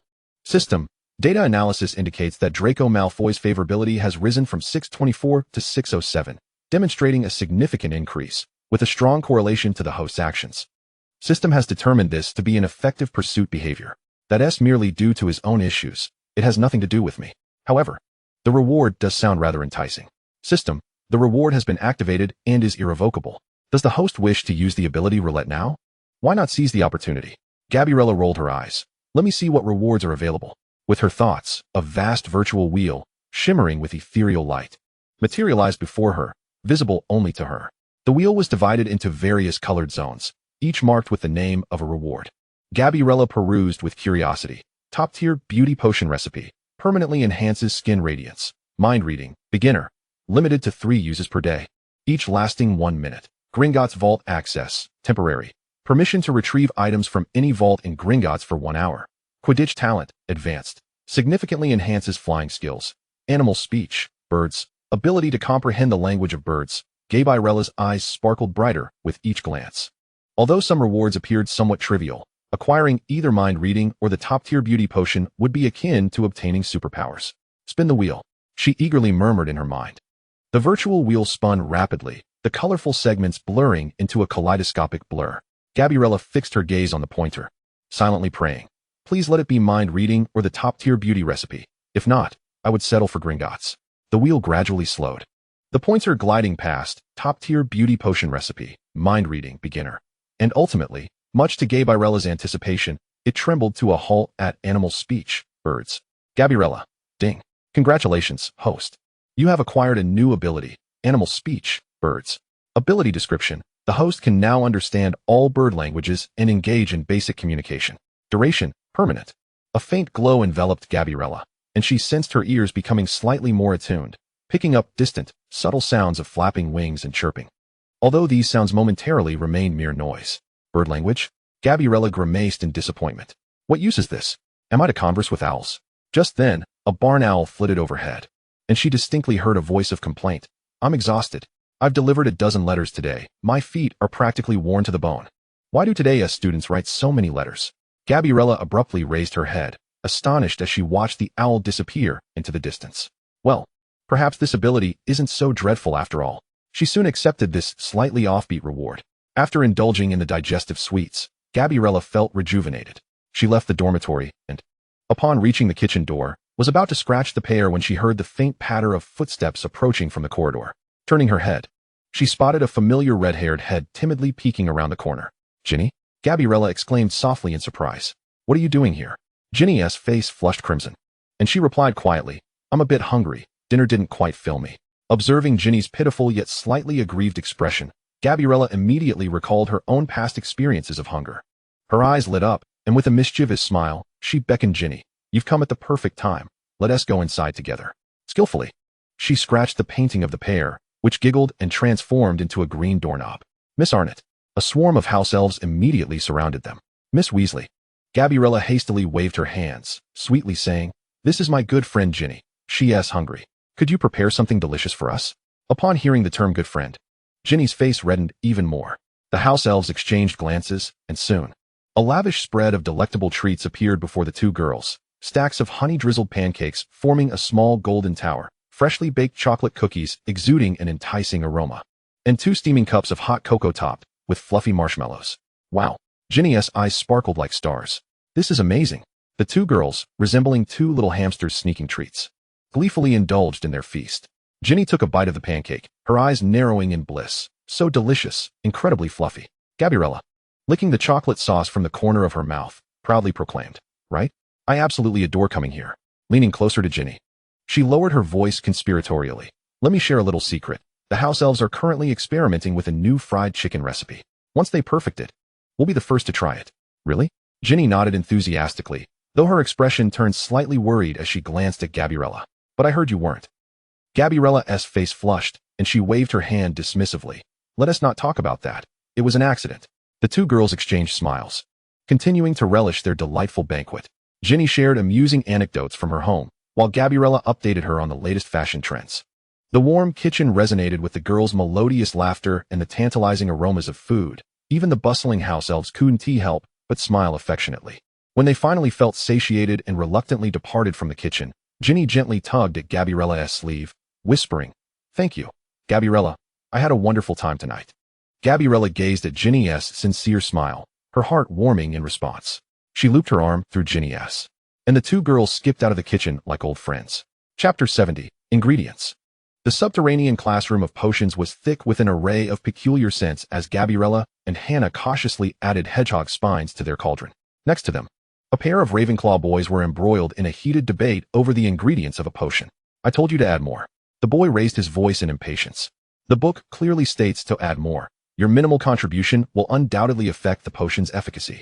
Hannah felt somewhat aggrieved by his aggressive demeanor. Yet she maintained her stance. But Professor Snape added just this much during his demonstration. Gabby tugged at Hannah's sleeve. Let's ignore him. Consider him mere background noise. That's because Professor Snape's technique is precise. The boy scoffed, his gaze inadvertently sweeping over Gabby with unmistakable disdain. Unlike someone like you, who merely relies on a pretty face to get by at Hogwarts, completely devoid of substance. His words struck a nerve, plunging the area around the workstation into an immediate silence. Hannah's face flushed with anger. How dare you say that about Gabby? Gabby slowly lowered the dagger in her hand, her cerulean eyes coldly locking onto Myers. She flashed a sweet smile. I must remind you, sir, not only are you unattractive, but you are also quite impoverished. Elegantly adjusting her impeccably tailored cuffs, she continued in a condescending tone. To be frank, even a single hair of mine surpasses your entire being in worth. A few students nearby stifled their laughter, quickly covering their mouths. The boy's face turned a deep shade of crimson, and he abruptly stood up, nearly toppling his cauldron. You. Silence. Professor Snape had appeared behind them unbeknownst to them. His gaze swept between the two. Personal attacks in my classroom? It seems you all have plenty of free time. Ravenclaw and Hufflepuff each lose 20 points. After class, Snape indeed kept both of them behind. In the cold, dimly lit potions office, the boy reluctantly spoke first. I'm sorry. I shouldn't have said you were devoid of substance. Snape turned his gaze towards Gabby. Gabby held her head high, showing no intention of apologizing. I refuse to apologize, Professor. I merely spoke the truth. A smirk played on Snape's lips. It appears Miss Arnaud is quite confident in herself. In that case, arrive half an hour early for tomorrow's potions class to assist me with a batch of fresh African snake skins. I believe this will serve as an excellent exercise for your invaluable fingers. As they exited the office, the boy shot Gabby a venomous glare before hastily departing. Hannah awaited outside, worry etched on her face. Are you all right? Did Professor Snape give you a hard time? Gabby huffed, linking her arm with Hannah's. It's fine. I didn't do anything wrong. Although punished with labor, Gabby felt no regret. After the afternoon classes concluded, Gabby and Hannah debated whether to visit the library or return to the common room to relax when a languid voice called from behind. Arnaud. Gabby turned to see Blaise Zabinai leaning against a stone pillar in the corridor, a playful smile gracing his face. Professor Snape sent me to relay a message. Blaise said leisurely. He has changed his mind. The honor of handling the African snake skins is yours tonight, so report to his office after dinner. Gabby's expression fell instantly. Tonight? Blaise shrugged, a glimmer of sympathy, or perhaps mere amusement, flickering in his dark eyes. Good luck. I hear that batch of skins is particularly fresh. He deliberately elongated the word fresh, successfully sending shivers down Gabby's spine. Let's hope so, Gabby replied weakly, feeling her delightful evening plans evaporate.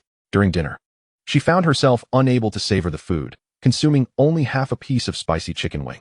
Under Hannah's sympathetic gaze, she reluctantly made her way towards Snape's office in the dungeons. After knocking on the ominous wooden door, Snape's frosty voice beckoned her to enter.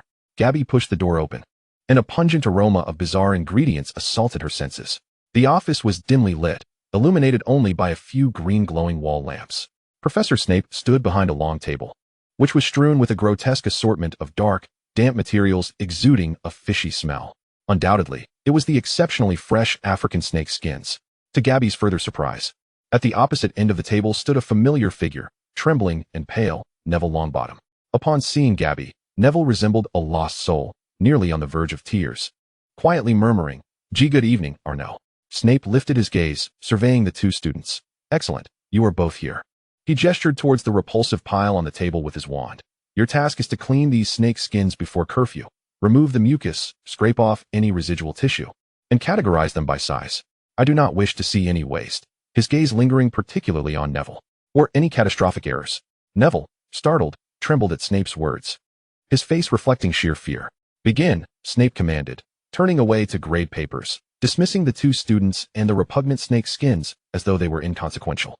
Gabby sighed in resignation, donned her dragon-hide gloves, and picked up a small knife to tackle the first slippery skin. The mucus clung to her gloves, making an unpleasant sound that stirred her stomach. Meanwhile, Neville fared even worse, clumsily nearly slicing his hand or dropping the poorly skinned snakes onto the floor. With each blunder, he could feel the icy gaze from Snape's desk upon him, causing him to tremble even more. Observing Neville's pitiful state and recalling her own punishment for standing up to a classmate, Gabby suddenly felt a kinship with him, both being victims of circumstance. She lowered her voice, instructing Neville, "Hey, Longbottom, steady yourself. Follow the grain and scrape gently." Neville looked at Gabby in surprise, not expecting the usually aloof girl to offer him guidance. He attempted to mimic her movements. Though still awkward, he at least appeared less frantic. Neville Longbottom Affection Level 5. The process of handling the snake skins was long and revolting, with only the sounds of scraping, Neville's occasional gasps, and the rustle of quills on parchment filling the office. Gabby gazed at her once valuable fingers now coated in slime and unidentifiable tissue, rolling her eyes inwardly. Tonight was destined to be an unforgettable and odorous affair. Chapter 71. Beautiful. When Gabby and Neville finally arranged the last clean snake skin neatly into the storage box and reported to Professor Snape, less than 15 minutes remained until curfew. Snape didn't even lift his head, merely grunting from his nose and waving his hand to indicate they could leave. The two felt as though they had been granted a reprieve, escaping the oppressive atmosphere of the strange-smelling office. It was only when they stepped into the relatively fresh corridor outside the dungeons that Neville exhaled a long breath, his face still somewhat pale. Thank you, Arnaud," he said quietly, sincerity evident in his tone. "I would have certainly messed it up without your help." "Think nothing of it."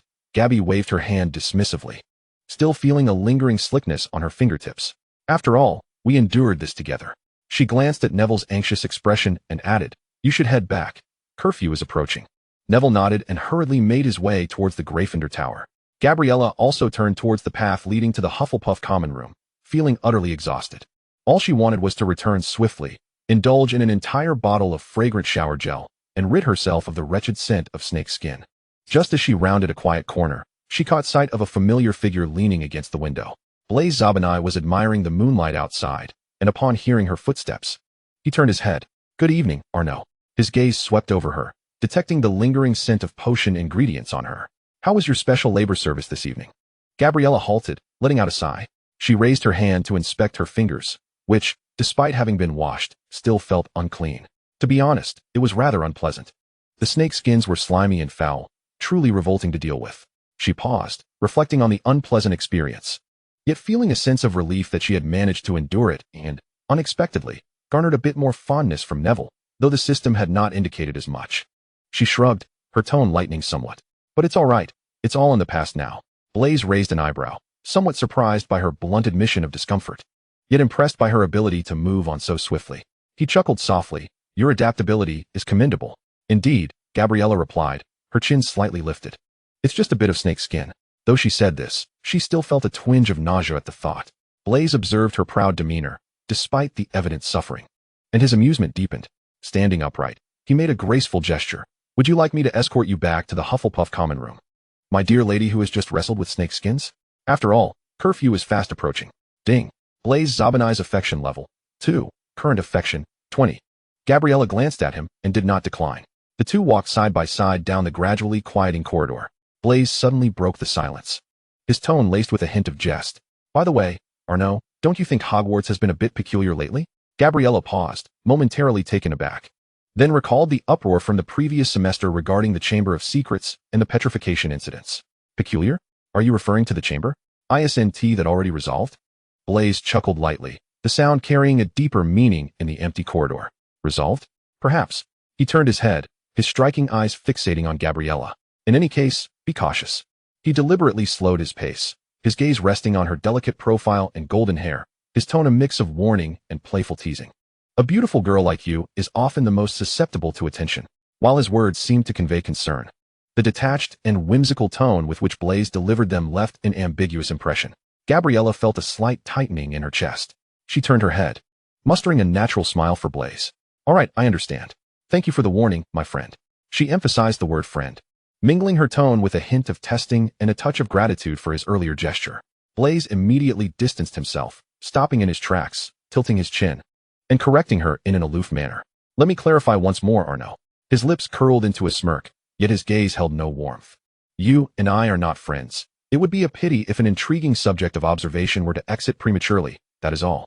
As he resumed his stride, his elegant form fading into the shadows leading towards the dungeon, Gabriella stood still, feeling a sense of perplexity towards this Slytherin for the first time.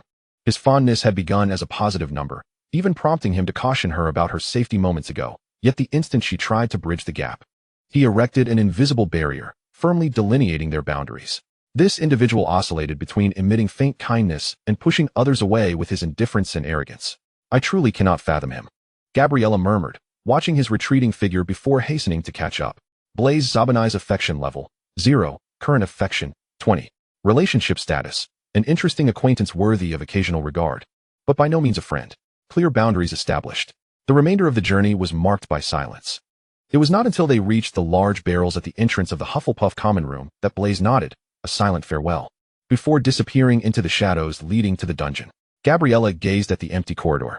Her earlier sense of relief from successfully completing her labor service somewhat diminished by Blaise's peculiar warning and demeanor.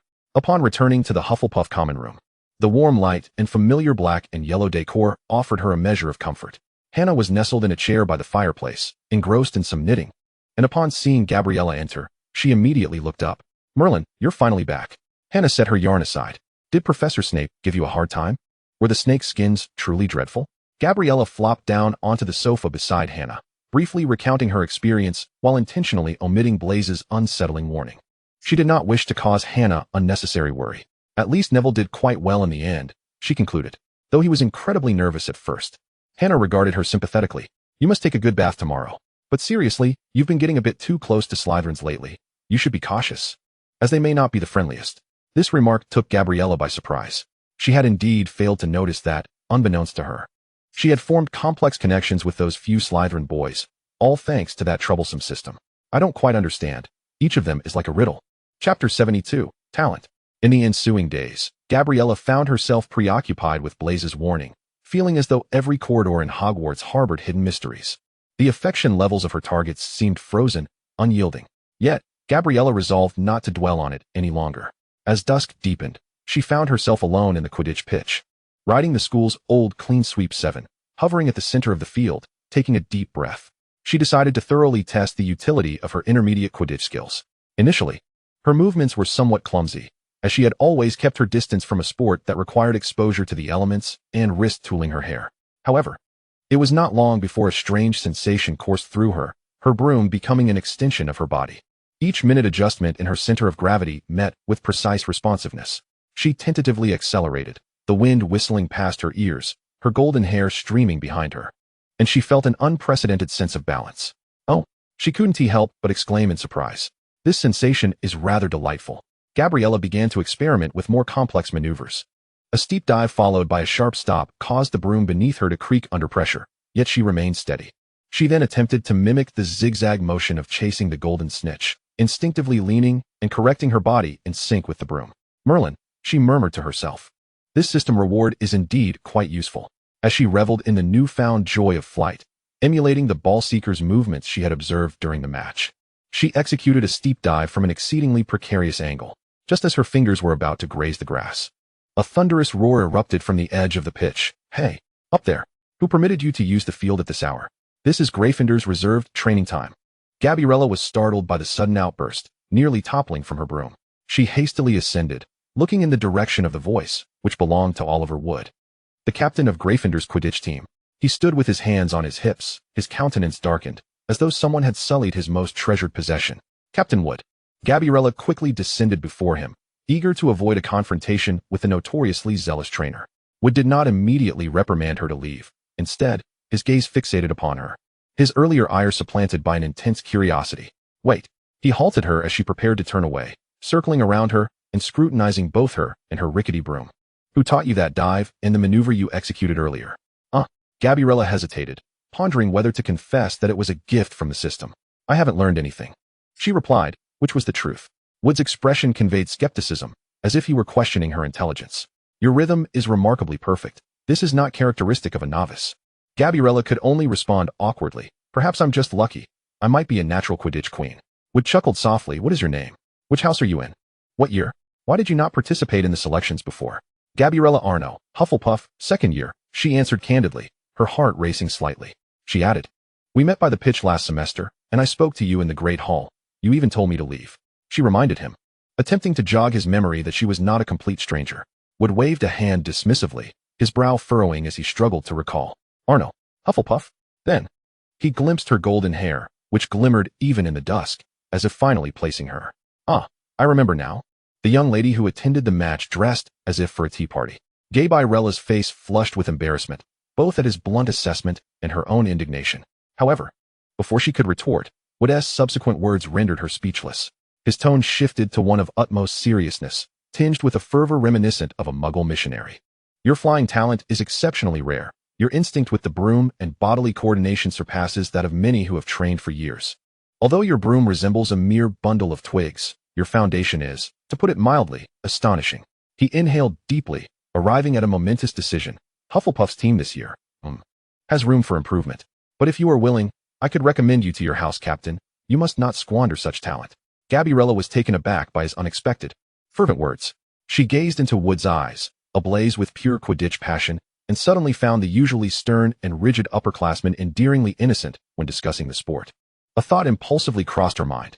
She tilted her head, curiosity and playful challenge evident in her voice. Captain Wood, since you think I possess talent, which position do you believe I would be best suited for?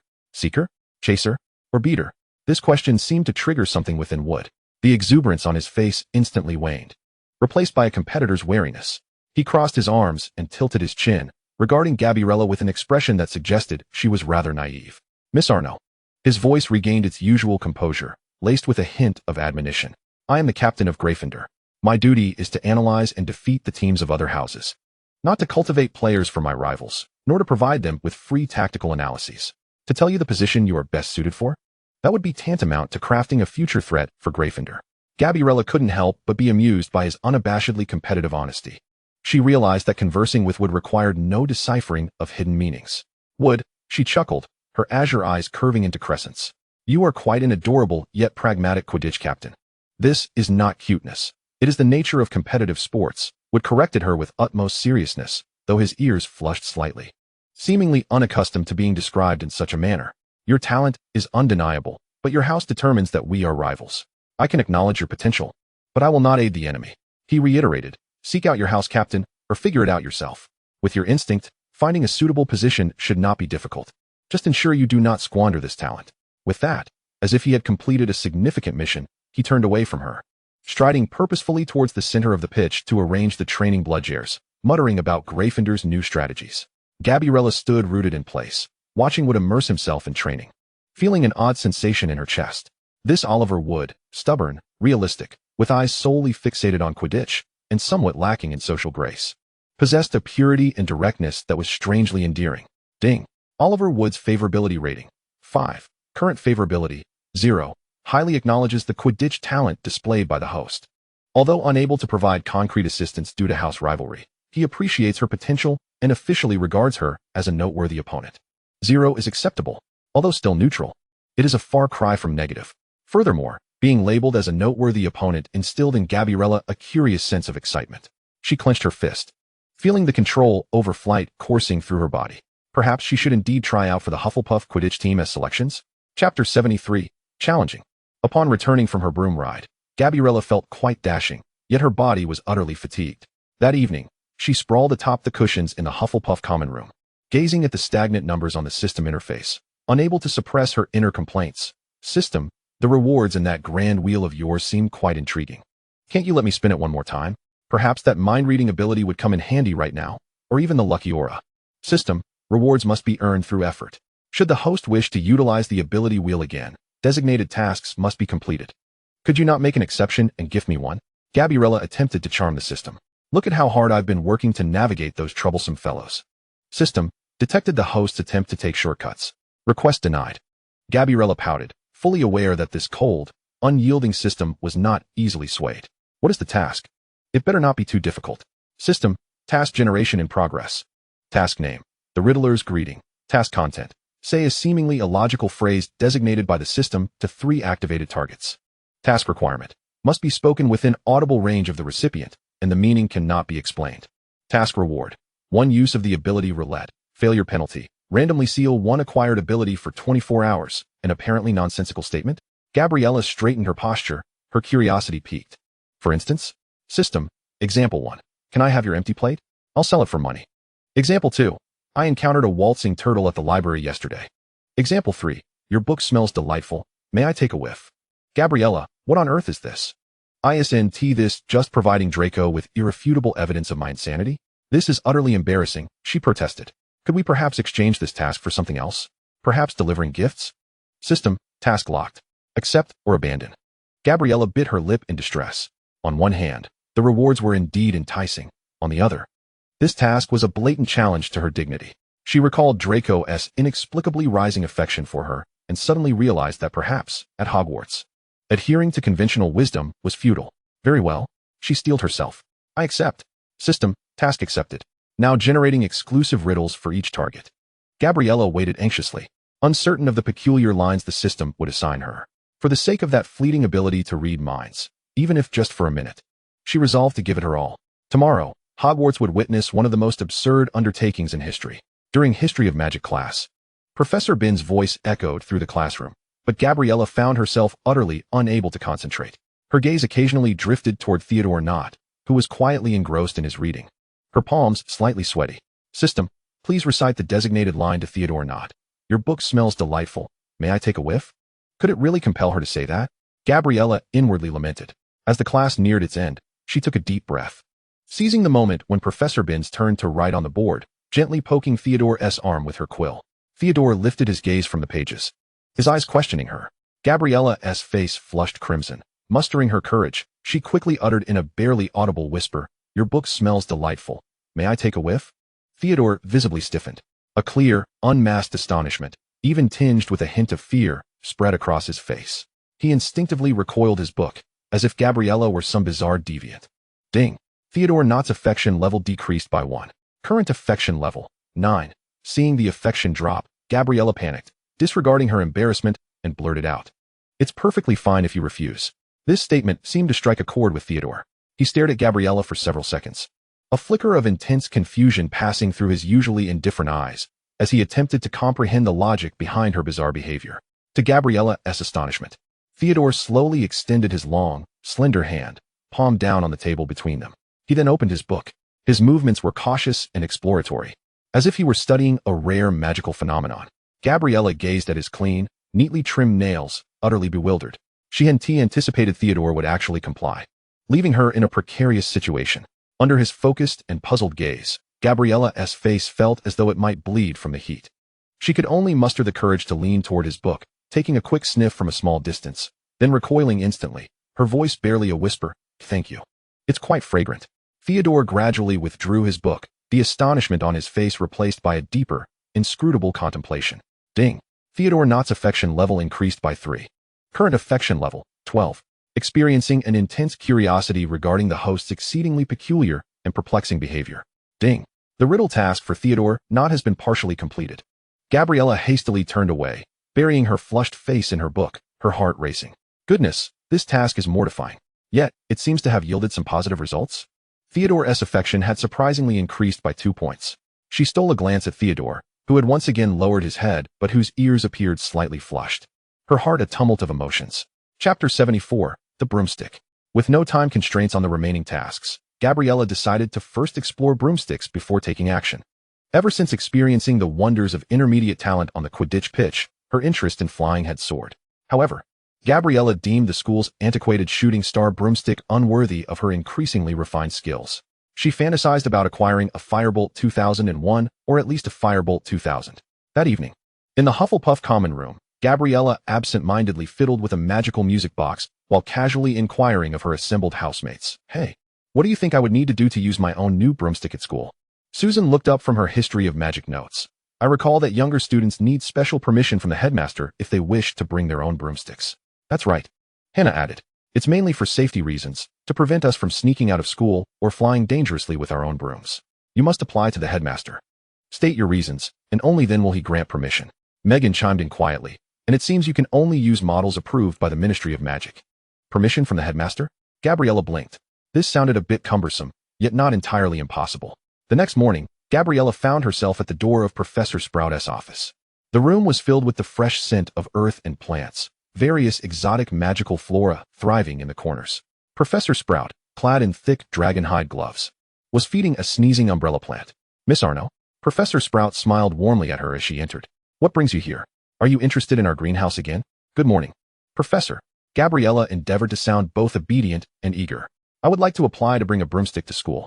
I promise to adhere strictly to the regulations and only fly in permitted times and places, and I will absolutely choose a model approved by the Ministry of Magic. She rushed through her explanation, having prepared various justifications, such as wishing to contribute to the Quidditch team. To her surprise, Professor Sprout showed no hesitation whatsoever. She didn't even inquire about the model of broomstick Gabriella desired, nor did she ask what it was for. Instead, she simply smiled, removed one glove, and retrieved a form from a nearby drawer, signing her name. Of course, dear. Professor Sprout handed the form to the astonished Gabriella. Take this and send it to your father via the Ollery. Professor? Gabriella accepted the lightweight, yet significant permission slip, hardly able to believe how smoothly things had gone. You're approving it just like that? Aren't you going to ask me a few more questions? Why do I need a broom? Or how can I ensure safety?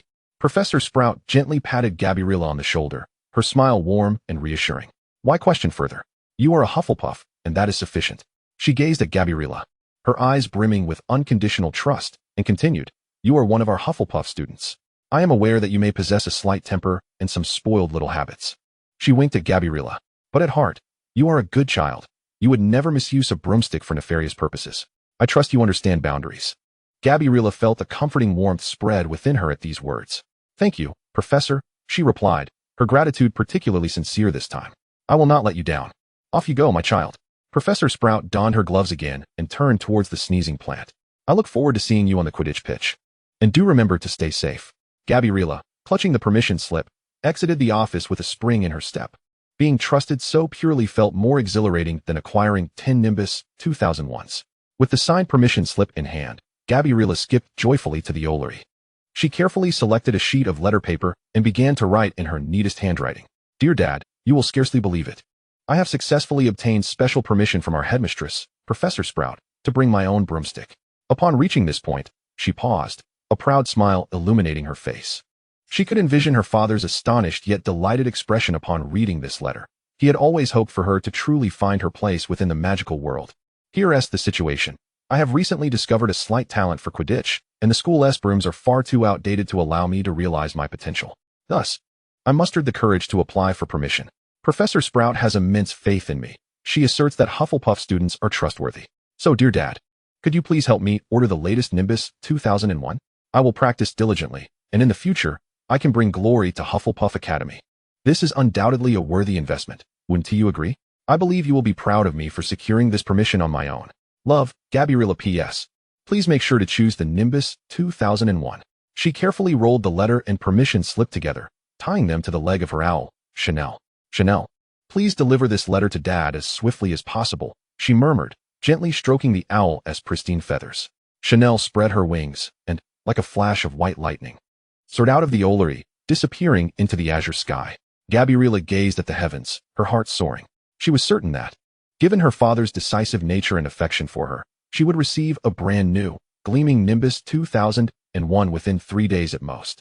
More importantly, she felt she had finally accomplished something that would genuinely make her father proud. She had already begun to envision herself soaring freely above the Quidditch pitch on her new broomstick. Chapter 75, The Dish. After sending her letter, Gabriella walked cheerfully back to the Hufflepuff common room, her excitement bubbling as she was about to become the Quidditch queen. Just around the corner, she nearly collided with someone. Oh, I'm sorry. She looked up, the words of apology catching in her throat. Theodore Knott stood there, a book in his hands, heading towards the library. He paused, his eyes calmly fixed on her, devoid of any particular emotion. Yet for some inexplicable reason, Gabriella sensed a subtle hint of anticipation in his otherwise indifferent gaze. Wait, anticipation? Gabriella's mind raced, and a forgotten promise suddenly resurfaced. She had pledged to take Theodore to the kitchen to sample that delightful Spanish stir-fry. Observing Theodore's expression as if nothing had occurred, Gabriella felt a twinge of guilt. She chuckled nervously, disregarding all decorum, and stepped closer, grasping the sleeve of Theodore's robe.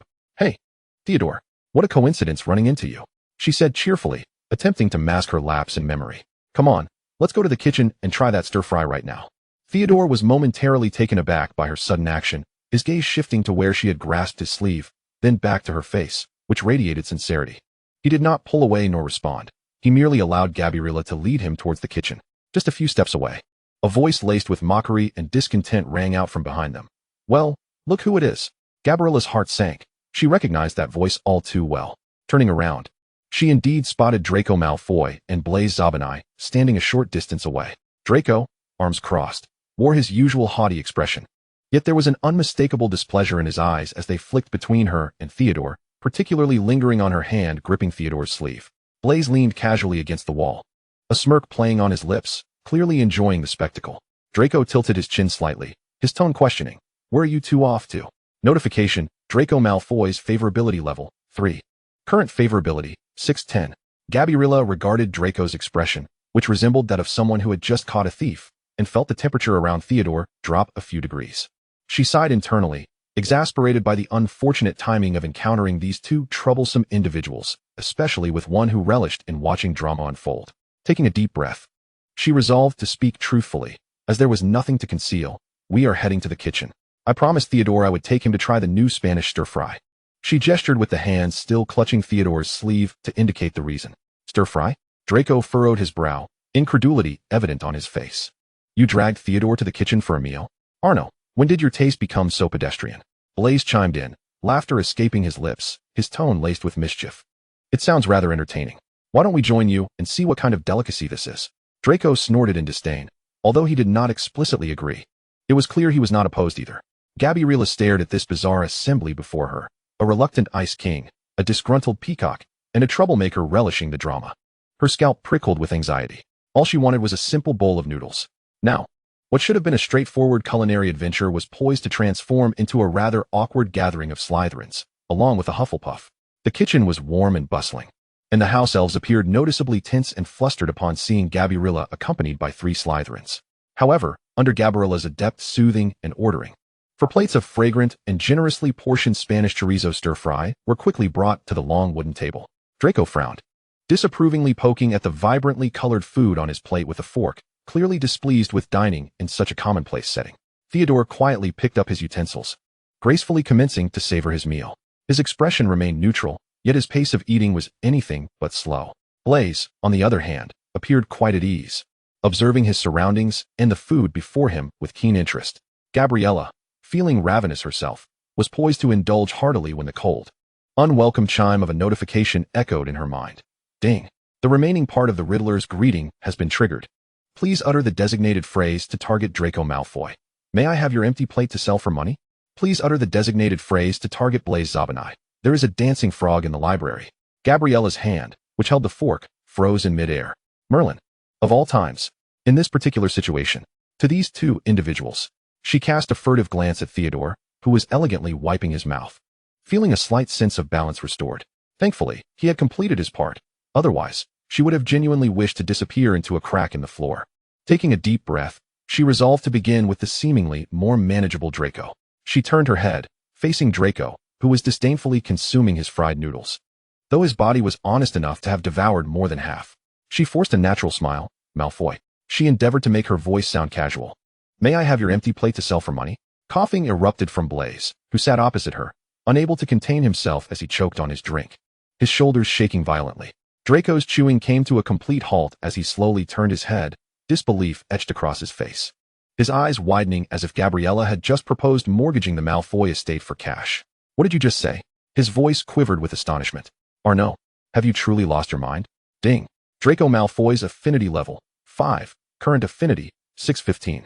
Gabriella, steeling herself against Draco's fiery glare, quickly pivoted to the still chuckling Blaise, hastily exclaiming, Zabinai, there is a dancing frog in the library. Blaise's coughing abruptly ceased. He raised his head, confusion briefly flashing in his dark eyes, soon replaced by a more pronounced curiosity. He arched an eyebrow, regarding Gabriella with an amused smile, his tone unmistakably inquisitive. Oh? A dancing frog? In which area? What dance does it perform? Tango or waltz? He leaned slightly forward, as though genuinely intrigued by the fictional amphibian. Ding. Blaise Zabinai's affinity level, 1, current affinity, 21. Throughout this exchange, Theodore maintained his quiet consumption of fried noodles, though his fingers on the fork paused momentarily when Gabriella spoke those two phrases, before returning to their previous calm. Ding. Theodore Knott's affinity level, 0, current affinity, 12. Draco surveyed Gabriella, then Blaise, before casting a sharp glare at the uninvolved Theodore. He rose suddenly, the chair scraping harshly against the stone floor.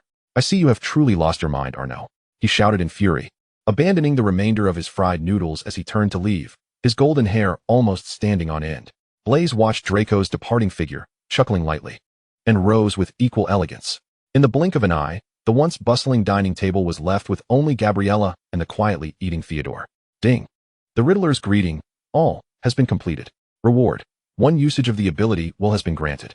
At that moment, the kitchen door swung open. Draco Malfoy returned. His expression grim, striding back with purpose. He seized his plate and unceremoniously thrust it into Gabriella's arms. Take it, he snarled, his cheeks puffed out like an inflated pufferfish. With that, he stormed away once more, his steps more hurried than before. Gabriella stood there, cradling the heavy, icy plate, utterly bewildered. Ding. Draco Malfoy's affinity level, 10. Current affinity, 605. Chapter 76, Impact. After satiating her hunger and experiencing a mental upheaval, Gabriella decided to take a stroll by the Black Lake to digest. The evening lake was tranquil, the water occasionally disturbed by the languid tentacles of a giant squid. She ambled along the shore, the evening breeze tooling her golden hair, gradually calming her spirit. At that moment, she noticed a girl with golden hair standing not far away. The girl, clad in Slytherin robes, possessed an elegant demeanor as she admired the lake's beauty. Gabriella acutely sensed that the girl's gaze frequently drifted toward the silver headband adorned with tiny pearls resting atop her head. There was no malice in that look. Confident in her own aesthetic, Gabriella was accustomed to being the center of attention. However, the restrained and focused gaze of this Slytherin girl piqued her curiosity. She composed her expression, offering a friendly smile as she approached. Good evening, she greeted. You seem to quite like that headband.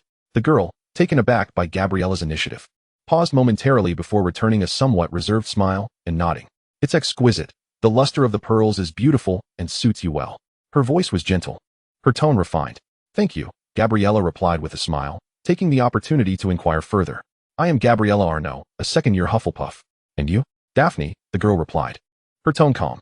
Daphne Greengrass, Slytherin, also in second year. Ding. Detecting a potential romantic interest. Daphne Greengrass. Current affinity, 5. Greengrass? Gabriella found the surname somewhat familiar. Belonging to an old pureblood family. As she regarded Daphne's hair, similar in hue to her own, she suddenly felt they might share some common ground. Perhaps they could discuss how to keep hair lustrous in the humid environment of Hogwarts. After exchanging names, there was a brief lull in the conversation.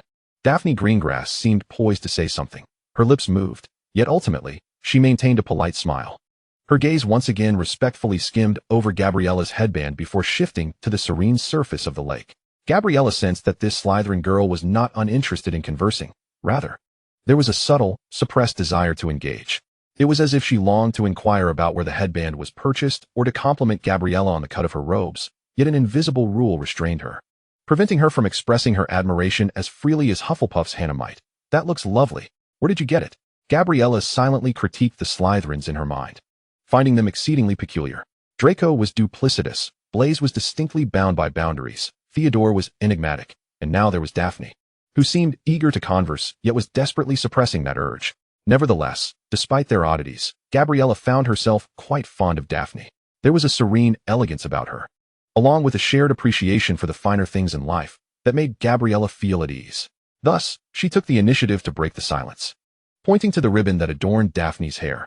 Your ribbon is exquisite. Its color beautifully complements your eyes. This was a sincere compliment. Daphne was momentarily taken aback, clearly surprised that Gabriella had noticed such a detail.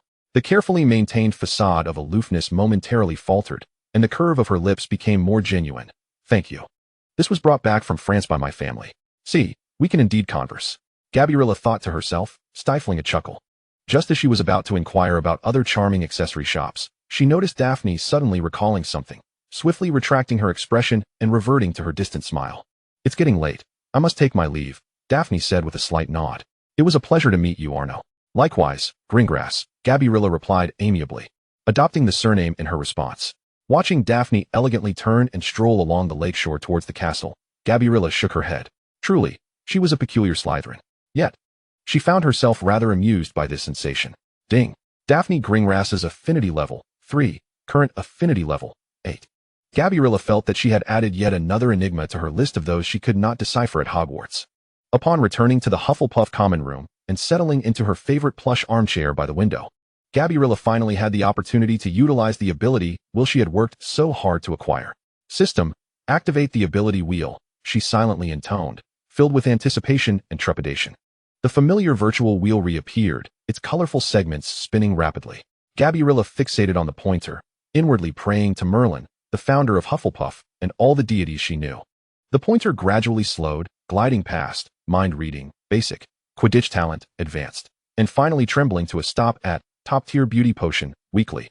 Ability description, automatically receive a customized, highly effective top-tier beauty potion each week, continuously improving skin quality, hair condition, posture, and more, leaving the host radiant. Hooray! Gabriella nearly leaped from her chair, grateful that the common room was sparsely populated, thus sparing her the embarrassment of her exuberance. She struggled to suppress a grin, but the delight in her eyes was impossible to conceal. A beauty potion, and a top-tier one at that, delivered weekly. This struck at the very core of her greatest passion. What could possibly bring more joy than becoming even more beautiful? She felt as though she might burst with excitement. Merlin! She could not help but exclaim inwardly, tinged with a hint of pride and audacity. I was already this beautiful, and I managed to draw this. Merlin is truly spoiling me. I'm almost embarrassed. She gently touched her smooth cheek, already envisioning the more perfect version of herself that the potion would yield. System, detection of potential humility and insecurity in host speech. Would you like to replace the reward with an alternative option, such as mastery of household magic or a guide to identifying magical creatures' droppings? Not a chance. Gabriella immediately retorted in her mind, fearing the precious prize might slip away. Who feels insecure? Who wants to change it? I want this. It's mine. No one else can take it. She delightedly watched as the potion appeared in the system's package, promptly deciding to use it that very night. Top-tier beauty potion, weekly, ability has been bound. First potion has been dispensed. Gabriella felt that all the awkwardness and gloom she had experienced that day vanished in an instant. Chapter 77, Apple. On a sunny morning of a day off, Gabriella had dressed with great care, adorning her golden locks with a large, lace-trimmed white bow, making her look sweet and radiant.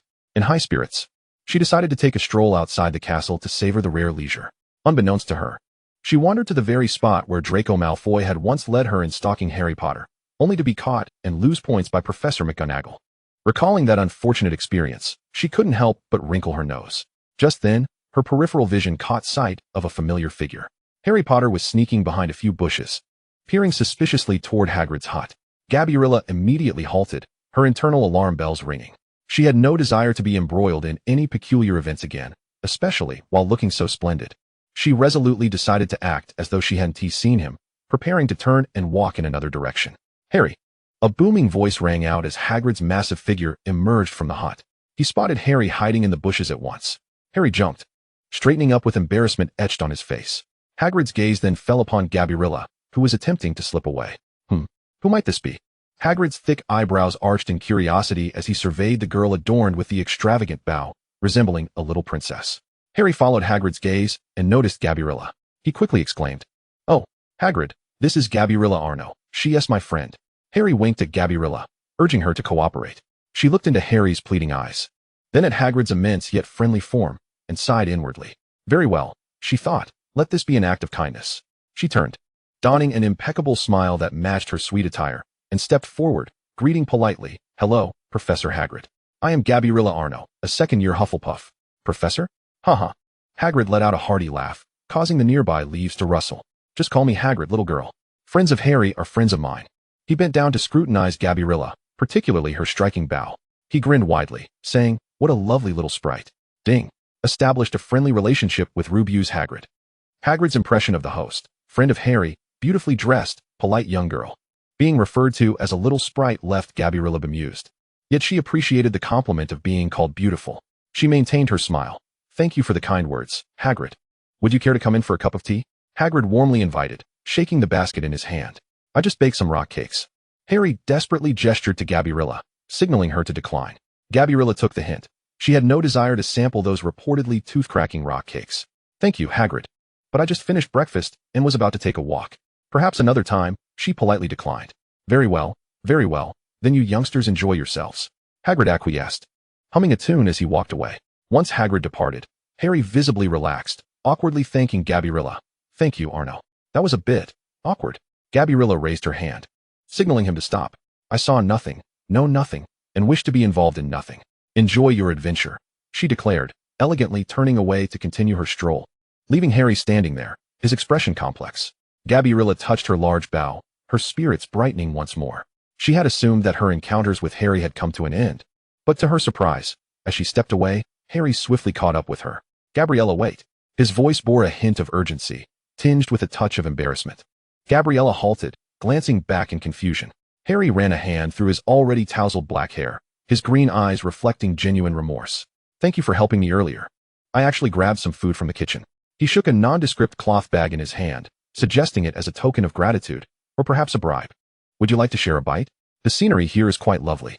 Gabriella observed the bulging package in his grasp, then looked into Harry's earnest eyes peering through his round glasses. She realized she was indeed a bit hungry. "All right," she replied, nodding toward a patch of clean, soft grass beneath a nearby beech tree. "Let us sit over there." The two settled under the tree's shade, and Harry produced a warm ham pastry, several thick slices of buttered bread, and 2 gleaming red apples from the bag. The fare was simple, somewhat rustic, yet abundant and fragrant. Gabriella took small bites of the pastry, watching Harry, who devoured his food quickly, his mind seemingly elsewhere. His gaze occasionally darted toward the forbidden forest, his brow furrowed, as if preoccupied with some concern or plan. Gabriella had witnessed this expression on Harry's face before, ever since the troll incident in their first year. Through the Chamber of Secrets debacle last semester, to the furtive behavior she had just observed outside Hagrid's hut, swallowing her food. She couldn't help but voice her curiosity, laced with playful teasing. "Harry, how do you manage to juggle so many issues every day?" She pondered her choice of words. "It feels as though you're busier than Professor Dumbledore, shrouded in mystery." Harry paused mid-bite, lifting his gaze to meet Gabriella's clear, unguarded blue eyes, devoid of any malice or ulterior motive, merely brimming with curiosity. For a moment, he found himself at a loss for words. How could he possibly explain his tendency to be swept into various dangers and conspiracies? How could he articulate the invisible burden that came with the title of the Chosen One? Ultimately, he merely offered a wry smile, taking a hearty bite of his apple. Mumbling, "I don't know, maybe I just attract trouble." His response carried an exhaustion and resignation that belied his years. Gabriella regarded him, suddenly realizing that this boy, so often the center of attention and admiration, was merely an ordinary lad troubled by homework, sneaking food from the kitchen, and worrying about all manner of complications. In fact, he likely bore more weight than she could ever imagine. She refrained from probing further and simply handed him another apple. "Here, have another one. You'll need your strength to tackle those troubles." Harry blinked in surprise, accepting the apple, a relaxed smile gracing his face. "Thank you." Ding. Harry Potter's affinity level, 5, current affinity, 23. The pair quietly finished their meal, savoring the rare tranquility outside the castle. A gentle breeze wafted across the grass, carrying the scent of fresh greenery. For Gabriella, it was merely an unexpected interlude on an ordinary day of rest. Yet for Harry, this simple moment of sharing food, devoid of excessive attention or expectations, felt profoundly precious. In that instant, he was not the boy who had survived peril, nor the savior. He was simply Harry Potter, enjoying a picnic with a classmate who found him mysterious yet amiable. Chapter 78, Greengrass. When Gabriella returned to the Hufflepuff dormitory, imbued with the scent of sunshine and fresh grass, she discovered her 3 roommates huddled on Hannah's bed, their heads close together as they whispered fervently about something. The atmosphere tinged with both tension and excitement. "I heard that, after the last incident, the Chamber of Secrets never truly closed." Susan's voice carried a note of concern. "Is that true?" "But there haven't been any further incidents," Megan cautiously interjected. "Who knows? Perhaps the heir is still at school, merely lying low," Hannah remarked, lifting her gaze just as Gabriella walked in, causing their discussion to abruptly cease. A hint of embarrassment flickered across Hannah's face as she quickly added, "Oh, Gabriella. You're back. Sorry, we know you're not fond of these topics." She recalled Gabriella's usual avoidance of troublesome matters, particularly those involving Slytherin and dark legends. Indeed, Gabriella did not relish such discussions. They invariably accompanied danger and a tangle of grievances she could scarcely comprehend. Given the choice, she would much prefer to explore the latest beauty potions or contemplate which headband to wear the next day. However, today, for some inexplicable reason, she recalled Blaze's vague warning, Harry's perpetual weariness and mystery, and even Draco's occasional glimpses of a vulnerability starkly contrasting his usual arrogance. She shrugged off her shawl, hanging it casually, and spoke in a light-hearted tone. "It's fine. You all continue." She settled on her bed, picking up a newly acquired beauty potion, admiring its sheen in the light. Hannah, Susan, and Megan exchanged astonished glances. Gabriella was not expressing distaste. Shall we proceed?" Hannah tentatively asked. "All right," Gabriella replied, her ears perking up slightly. Susan lowered her voice, resuming their earlier conversation. "My dad says the Ministry of Magic hasn't given up on the investigation. They believe the heir might be hidden among the students, possibly even a descendant of a pureblood family." Megan recoiled slightly, fear evident in her posture. "Are we in danger?" "Probably not," Hannah attempted to reassure her, though her tone lacked certainty. "Hufflepuff has always been the safest. Gabriella listened absently. Pureblood families? Images of Draco's haughty face, Theodore's indifferent profile, Blaze's inscrutable smile, and Daphne's poised demeanor flitted through her mind. Indeed, there were numerous purebloods in Slytherin. Yet she quickly shook off those thoughts, resolutely returning to her role as the Hufflepuff princess, focusing instead on completing that vexing system task. On the morning of Valentine's Day, Gabriella entered the Great Hall for breakfast as usual, but was brought to an abrupt halt at the doorway, nearly colliding with Hannah behind her. Merlin's lace pajamas, she exclaimed in disbelief. The Great Hall had undergone a dramatic transformation. The walls were adorned with garish pink floral decorations, and chubby little fairies dressed as cherubs flitted between the tables, showering students with glittering, heart-shaped confetti. The air was thick with an overly sweet fragrance, and pink clouds floated from the ceiling, occasionally releasing delicate pink snowflakes. For someone as discerning as Gabriella, this spectacle was overwhelming. She felt as though she had stumbled into a nightmarish Candyland, crafted from excessively cheap materials. What on earth is happening? She murmured, her azure eyes wide with incredulity. It seems to be Professor Lockhart's doing, a gentle voice chimed beside her. Cedric Diggory unexpectedly found himself beside her, observing the extravagant pink spectacle before him. A blend of helplessness and bemusement adorned his face. Let's go, he gestured to Gabriella, naturally guiding her through the flurry of cherubic cupids and fluttering scraps of paper. Making their way to the Hufflepuff table, breakfast must be had. As they settled at the long table, the air was filled with a cacophony of other students, some excited, others awkward, and many, like them, rendered speechless. A tiny cupid attempted to thrust a letter into Cedric's hands, only to be politely but firmly rebuffed.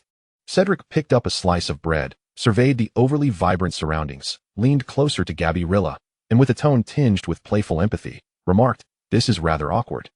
"Isn't it? Awkward doesn't he begin to cover it?"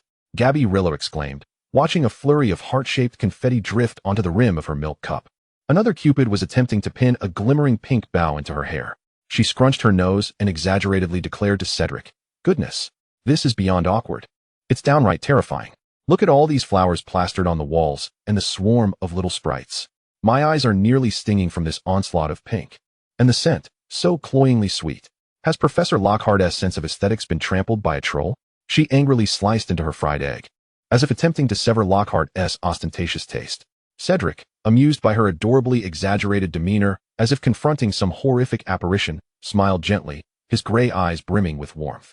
"Just endure it for today," he said with a pause, humorously adding, "At least it adds a splash of color to our school, albeit a tad excessive."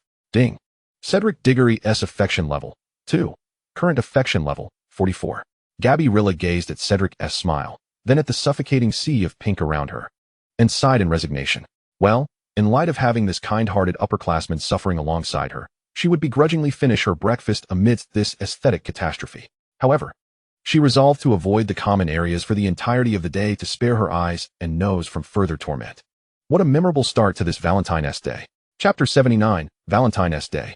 To escape the omnipresent, chattering cupids flinging confetti and the dizzying pink decor in the Great Hall, Gabriella hastily exited, overwhelmed by the exuberant atmosphere.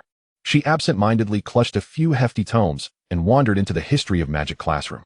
The classroom was, as always, enveloped in a soporific aura.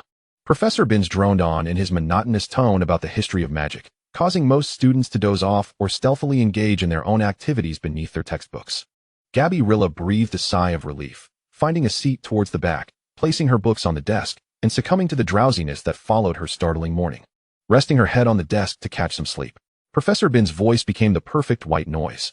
She fell into a deep slumber, even dreaming of soaring in the pristine sky atop a brand-new Firebolt 2001, free from any pink pollution. Suddenly, she felt both cheeks being gently pinched simultaneously. "Ugh," she mumbled in displeasure, groggily lifting her head to confront the culprits. Two identical red-haired faces, wearing mischievous grins, filled her vision. Fred and George Weasley had somehow slipped into the vacant seats beside her, one on each side, observing her with keen interest. "What are you two doing here?" Gabriella rubbed her eyes. "Aren't you two years ahead of me?" Fred and George exchanged a glance, their faces lighting up with the thrill of discovering something amusing. "Dear esteemed customer," Fred lowered his voice, pointing towards the front of the classroom and then at her books. "I fear you've misremembered the timetable, and you've fortuitously stumbled into Professor Binns' class, who is notoriously oblivious to the activities of his students below. However, your devoted business partners have caught on." George chimed in, gesturing towards her open textbook. You've brought Professor McGonagall's love to listen to Professor Bin's tales? Gabriella suddenly woke up, glancing at the books she had brought, then back at Professor Bin's, who floated about oblivious to the state of his students and the surrounding classmates, most of whom were daydreaming or dozing off. Merlin, I completely mixed up my timetable in my effort to escape Valentine's Day decorations. Fred pretended to ponder seriously, stroking his chin. It seems our VIP customer could use a little pick-me-up, perhaps a delightful gadget to help focus? Or perhaps, George leaned in closer, a sly smile on his face, a portable enchanted memo that automatically detects the class schedule, currently in development, with an internal discount for you? Gabriella looked at the two red-haired heads beside her, both exasperated and amused. She quickly shoved her textbook into her bag, muttering, "Thanks for the reminder, but I'll pass on your products. I still remember the lesson from that fear-dispelling laughing box." The twins shrugged simultaneously, displaying a nonchalant grin, and like shadows, silently slipped back to their own seats. Gabriella rested her head back on the desk, but this time, sleep eluded her. She touched her cheeks, which had been pinched by the twins, unable to suppress a pout. Ding. Fred Weasley's affection level, 1. Current affection level, 26. Ding. George Weasley's affection level, 1. Current affection level, 26. Well, at least they had reminded her, albeit in a rather unique manner. In this classroom of drowsy students, the small interlude sparked by the chaos of Valentine's Day became a secret known only to the three of them. The bell finally rang to signal the end of History of Magic class, liberating the students from the tedium of lengthy details. Gabriella exited the classroom with the flow of students, still fretting over having brought the wrong textbook. Fred and George trailed her like diligent, if not overly curious, guardians. Speaking of which, Fred began, feigning casualness yet brimming with mischief. Professor McGonagall must have already taken attendance by now, right? George immediately chimed in, seamlessly continuing. I wonder if the stern Professor McGonagall will mark the absence of the Hufflepuff miss with a heavy hand in her attendance book? Missing a class could have dire consequences.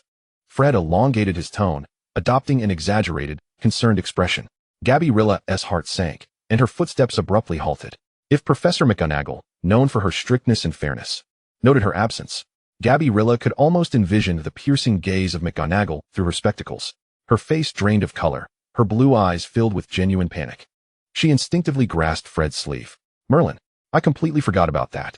What should I do? Has Professor McGonagall already informed our head of house? Will I lose points? Be confined? Fred and George exchanged glances, finally unable to contain themselves, bursting into laughter simultaneously. Relax, our esteemed customer. Fred finally managed to suppress his laughter and gave her shoulder a gentle pat. Gabriella then became aware that she was still clutching his sleeve and quickly released it. George is just teasing you, Fred said with a grin. When we arrived, we happened to see Hannah explaining something to Professor McGonagall, probably mentioning that you weren't feeling well and might have gone to the hospital wing. George nodded in agreement, and though his smile still bore a hint of mischief, his tone had grown more reassuring.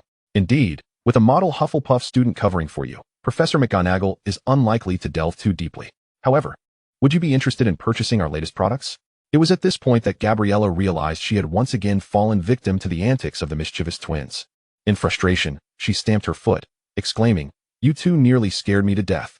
Yet, upon hearing that Hannah had provided her with an alibi, a wave of warmth and gratitude washed over her. Her roommates were truly dependable. As for the two troublesome rascals before her, new products? Gabriella crossed her arms and lifted her chin, regaining her airs of superiority. I shall not purchase your latest offerings. With that, she huffed and turned to leave. A few days later, while wandering the corridor, Gabriella encountered Ginny Weasley. The red-haired girl appeared somewhat anxious, nervously twisting the edge of her robe. Yet her eyes sparkled with anticipation. Gabriella, Ginny began softly, my mum heard that you are a very good friend of mine at school.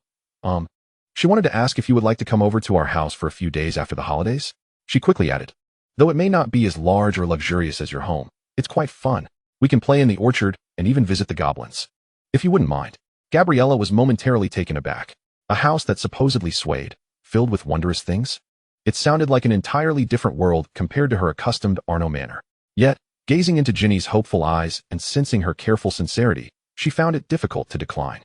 Moreover, truth be told, she was quite curious about the place that could nurture such a lively family. Just as she was about to respond, two familiar voices echoed from either side. Wow, our little sister is inviting a friend home. Fred appeared from nowhere, wrapping an arm around Ginny's shoulders. A warm welcome awaits.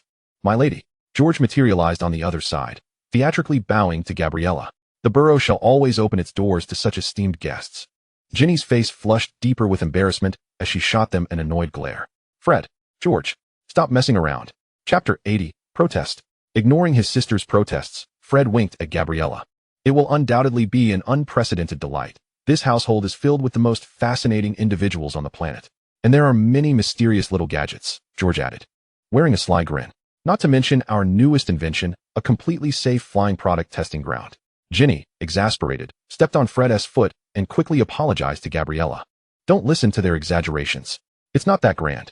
Observing the lively scene before her, Gabriella couldn't help but smile. The vibrant and chaotic family atmosphere was something she had never experienced before. It sounds quite intriguing. She carefully considered her words.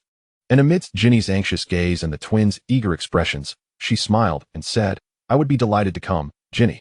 Thank you for the invitation. Ginny's face instantly lit up with a radiant smile, as if a great weight had been lifted, filled with joy. Fred and George whistled in unison. Marvelous. The borough is about to welcome its most fashionable guest ever. We need to prepare the best guest room. Ding. Ginny Weasley's affection level 10. Current affection level 35. Overjoyed and touched by the sincere acceptance of her invitation, their friendship deepened significantly. Ding. Fred Weasley's affection level 2. Current affection level 28. Ding. George Weasley's affection level 2. Current affection level 28. Surprised and pleased that the host is willing to visit the borough and show interest. They look forward to the fun of the summer. Gabriella watched the excited Ginny and the mischievous twins, and within her, a genuine yearning filled with curiosity and a hint of adventurous anticipation for the place called the borough began to blossom. Perhaps this summer would truly be unlike any she had ever experienced. In Professor Bin's History of Magic class, his dull and monotonous voice faded into the background as Gabriella stared out the window, pondering what gifts she should bring to the borough so as not to appear too out of place. A calm voice from beside her broke her reverie. I haven't seen you in a while. Gabriella turned in surprise to face Theodore Knott. He maintained his reading posture, his gaze fixed on the open History of Magic textbook, making her wonder if she had merely imagined his words. Really? I had no idea. Gabriella blinked. Aren't we in History of Magic and Astronomy class together every day? She referred to their usual class routine. Theodore flipped a page, his tone devoid of any emotion. Aside from class, this remark left Gabriella momentarily speechless. Upon reflection, it did seem that outside of this unavoidable desk-sharing arrangement, she had not encountered him as frequently in the library or by the lake as she once had. Part of it was due to her being preoccupied with system tasks and enjoying life, while another part perhaps stemmed from a subconscious belief that this iceberg was too challenging to breach, prompting her to take a step back for now. Just as she was about to conjure an excuse, such as being too busy lately or visiting the library less often, a clearly displeased drawl interrupted their rare and somewhat awkward exchange. Humph. Draco Malfoy had turned around from the front row, his face bearing its customary arrogance. Though his eyes flickered with a hint of irritation at being overlooked, he completely disregarded Theodore, placing an exquisitely wrapped long box, adorned with a silver ribbon and clearly expensive, with a resounding thud between Gabriella and Theodore's desks. Here, for you, Draco said, lifting his chin in a condescending manner, yet his eyes subtly gauged Gabriella's reaction. My mother asked me to give this to you. She said thank you for the perfume. She quite liked it. I forgot to give it to you last time. Gabriella stared at the box in astonishment. Mrs. Malfoy liked the Muggle perfume she had given her? That was rather unexpected. Carefully, she untied the ribbon and opened the box, revealing 6 crystalline vials filled with potions of various colors, each adorned with elegant cursive labels. All were from the most prestigious luxury brands in the wizarding beauty industry, with each vial being worth a small fortune. This return gift was excessively lavish, far exceeding the value of her single bottle of perfume. Gabriella raised her gaze to meet Draco's awkward expression, which seemed to say, Aren't you grateful? It struck her as amusing, yet also stirred a faint warmth within her, albeit a subtle feeling.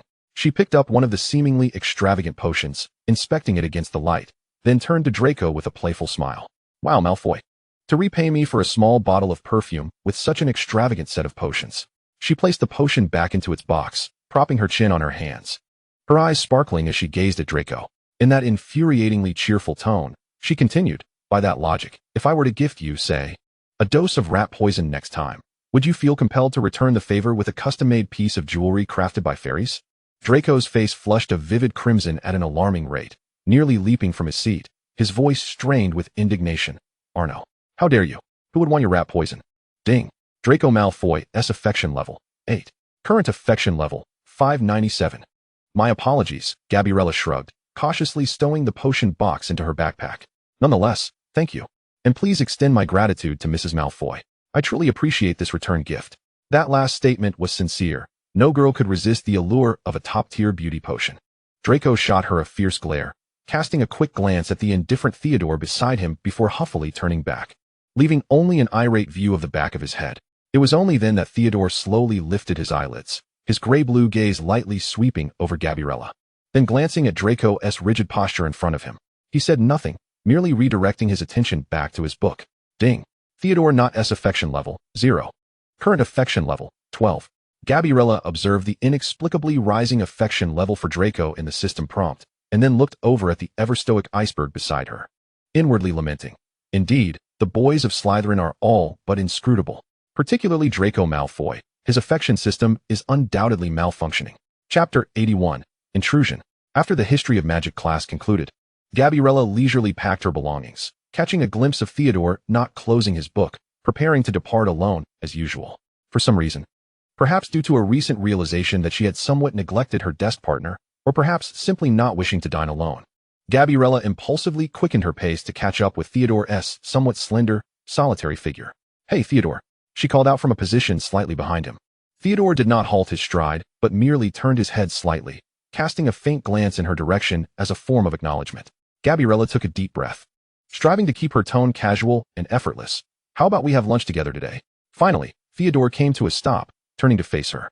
His gaze lingered on her face for 2 seconds, the calm scrutiny causing Gabriella to feel inexplicably nervous. Just as she anticipated a refusal, Theodore gave the slightest nod. All right. He uttered those 2 simple words in a flat tone, yet without any hint of rejection. Ding. Theodore not S affection level, 1. Current affection level, 13. Gabriella felt a small flutter of joy within her, her face involuntarily breaking into a smile. Then let us go. The two maintained a walking pattern with half a step between them, yet the atmosphere felt distinct from their usual camaraderie. As Gabriella pondered the exquisite potion and Draco's peculiar affection level, Theodore remained silent.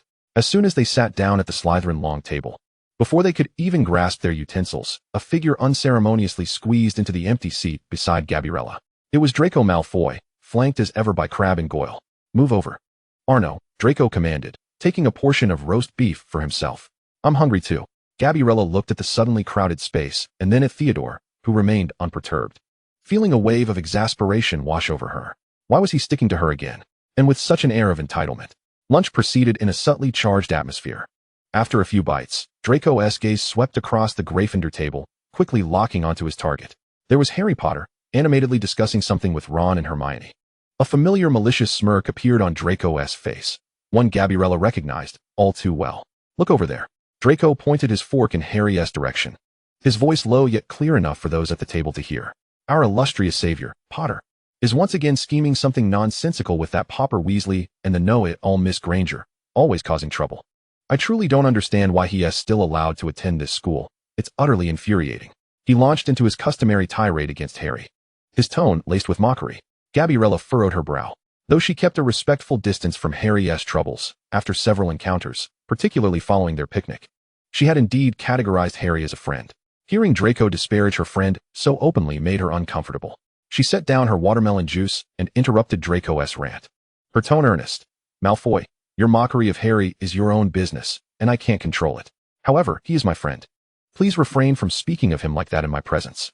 Draco's derision came to an abrupt halt. He turned to her, eyes narrowed, clearly displeased and provocative, deliberately dragging out his words. I'm talking about him. What of it? Are you going to turn against me over that scarhead? He leaned forward, fixing his gaze on Gabriella, his tone turning increasingly hostile. Or is it that you, like those dim-witted girls, have been bewitched by our illustrious Potter? That remark crossed the line. Gabriella's temper flared, her azure eyes igniting with fury. It has nothing to do with being bewitched. It's a matter of basic respect. Speaking ill of my friend in front of me is simply unacceptable. Friend? Draco scoffed. Being friends with that sort? Arnaud, when did your taste become so abysmal? Who I choose to befriend is none of your concern, as long as they treat me well. Gabriella shot back, without reservation. The atmosphere between them instantly became tense. Theodore, who had been quietly eating as if an observer, slowly set down his cutlery at that moment. Without looking at the quarreling pair, he stated clearly, it's loud. Those 2 words fell like a bucket of cold water, instantly extinguishing the flames of argument between Gabriella and Draco. Draco seemed momentarily choked. glaring at Theodore but losing interest in the pointless squabble. He snorted, picking up his fork again, stabbing at the meat on his plate with force. Refusing to look at Gabriella, muttering under his breath, "He is still just a useless scarhead." Gabriella, equally miffed, crossed her arms, losing her appetite. Ding. Draco Malfoy's affection level 2. Current affection level 599. Due to the hostess' defense of Harry Potter during their dispute, Draco felt displeased. Yet the intensity of the interaction brought about by the argument did not evoke strong aversion. Ding. Theodore Not's affection level 0. Current affection level 13. After a brief silence, Draco felt somewhat humiliated by Gabriella's retort in front of Theodore and swallowed his food. Suddenly, he turned to Theodore, adopting a tone tinged with frustration and seeking validation. "Did you hear that, Arnaud? Even Theodore said you were loud." He deliberately misconstrued Theodore's meaning, attempting to place the blame of the argument squarely on Gabriella. Gabriella, having been seeking an outlet for her frustration, ignited like a firecracker at this. "He was clearly talking about you," she retorted, her finger nearly poking Draco in the face.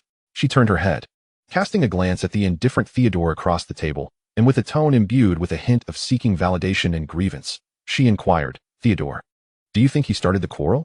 Theodore, who had just grasped his cup of water, halted mid-motion, clearly taken aback by how suddenly the conflict had ensnared him. Demanding his explicit judgment, he flicked his gaze between the irate Gabriella and the defiantly challenging Draco. The atmosphere thickened with tension, both Gabriella and Draco fixated on Theodore, eagerly awaiting his pronouncement.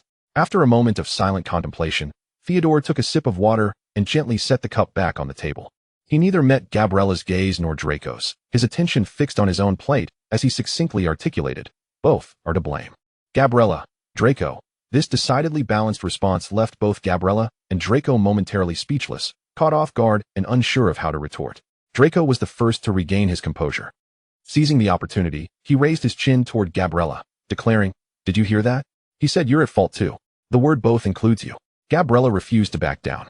Yet, in the wake of Theodore's intervention, the previously charged atmosphere between the two seemed to dissipate significantly, evolving instead into a petty exchange. Theodore chose to disregard their bickering. Picking up his knife and fork once more, methodically slicing his food, his actions clearly signaling his disinterest in further engaging in this childish debate. Observing Theodore's indifferent demeanor of "You continue, I shall eat," Gabriella glanced at Draco, who, although still glaring at her, evidently lacked the enthusiasm to prolong the argument, and suddenly found the situation amusing. Chapter 82. Love Me. Ultimately, Draco could no longer endure this frustrating lunch. He shot Gabriella a fierce glare, followed by a glance at the perpetually uninvolved Theodore, whose neutrality seemed to irk him. Without further ado, he stood up, turning his back and departing with Crabbe and Goyle, leaving behind a seething silhouette. Gabriella watched him go, pursing her lips, ready to resume her conversation with Theodore, though it seemed he was content to relish this rare moment of tranquility when a sharp and hostile voice intruded. "Parkinson." Pansy Parkinson approached briskly, her face unmistakably aflame with indignation, having evidently witnessed Draco's stormy exit. "How could you do this?" Pansy placed her hands on her hips, glaring down at Gabriella from the table's edge, her voice elevated by agitation. "How could you provoke Draco to such an extent? He kindly offered to share a meal with you, and you treated him this way?" Gabriella leisurely set down her fork, raising her head to meet Pansy's outraged expression with a facade of feigned terror. Her eyes blinked innocently. "Pansy, I believe you've mistaken the culprit," she replied, her voice laced with just the right amount of delicate fragility. "He was the one who bullied me first, incessantly mocking my friends. I said a few words in response, and he got angry. Why don't you confront him instead?" "Impossible," Pansy retorted without a moment's thought. "Draco would never bully someone without reason. You must have said something utterly outrageous."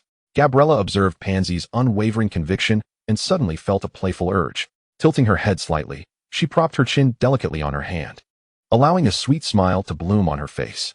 "But, Pansy, look at me." She gestured to her impeccably beautiful features and the intricately styled golden braid.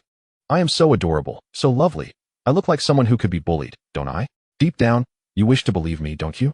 As she spoke, she deliberately blinked her wide, innocent eyes twice. Pansy, clearly unprepared for Gabriella's sudden display of charm and self-praise, was momentarily taken aback, her mouth opening in surprise, at a loss for how to counter. After all, on the surface, Gabriella Arnaud possessed an undeniable, endearing beauty that made her difficult to dislike. Ding. Pansy Parkinson's favorability increased by 5. "Don't try that with me." Pansy regained her composure, her cheeks flushed with anger, though her previous assertiveness had noticeably waned. What good is beauty when one has a wicked heart?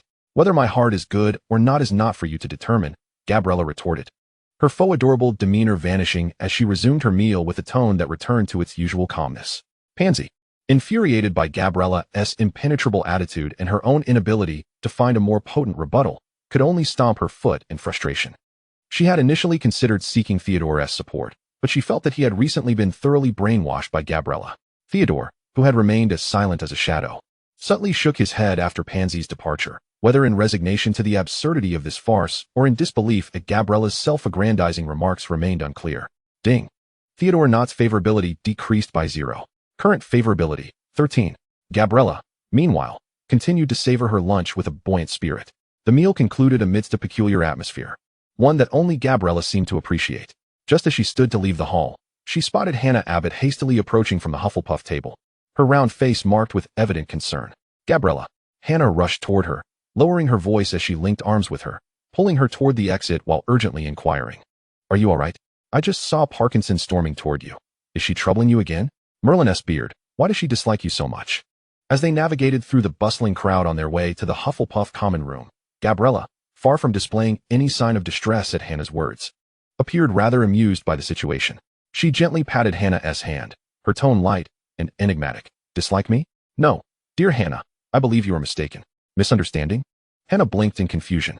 Every time she sees you, she seems thoroughly displeased. Is that not dislike? Gabriella halted, turning to face Hannah with a mock-serious expression. On the contrary. She shook her head with feigned gravitas, her voice coaxing. I believe Miss Parkinson harbors a love for me. What? Hannah exclaimed, nearly biting her own tongue in shock. Her eyes widening as she processed what she had just heard, torn between disbelief and the faintest inkling of reason. Love you? Gabriella, have you been drugged during lunch? Of course not. Gabriella chuckled softly, resuming her stride. Consider this. If she were not hiding a certain unconfessed affection, why would she be so fixated on my every action? She turned her head, winking at Hannah, her tone growing more assured. Such excessive attention and vehement reactions are, in essence, a manifestation of unfulfilled yearning. Parkinson merely cloaks her genuine feelings with disdain, for she dares not admit her attraction to me. After all, she perceives me as a wicked woman. How could she acknowledge her own infatuation? Hannah was utterly flabbergasted by this audacious assertion, her mouth agape, rendered speechless as confusion and a hint of intrigue danced across her expression. Ding. Hannah Abbott's favorability? Mind in disarray, unable to calculate. After a considerable interval, Hannah finally managed to reclaim her voice, albeit with a hint of bewilderment and uncertainty. Is that truly the case? Yet, it sounds rather too avant-garde, too illogical. Gabriella interjected with a nonchalant shrug. Sometimes the truth lies hidden behind these seemingly irrational behaviors. Just wait and see. One day our dear Pansy will come to terms with her own heart. Having said that, she disregarded Hannah, who was still grappling with this revelation, and merrily hummed a disjointed tune as she entered the Hufflepuff common room.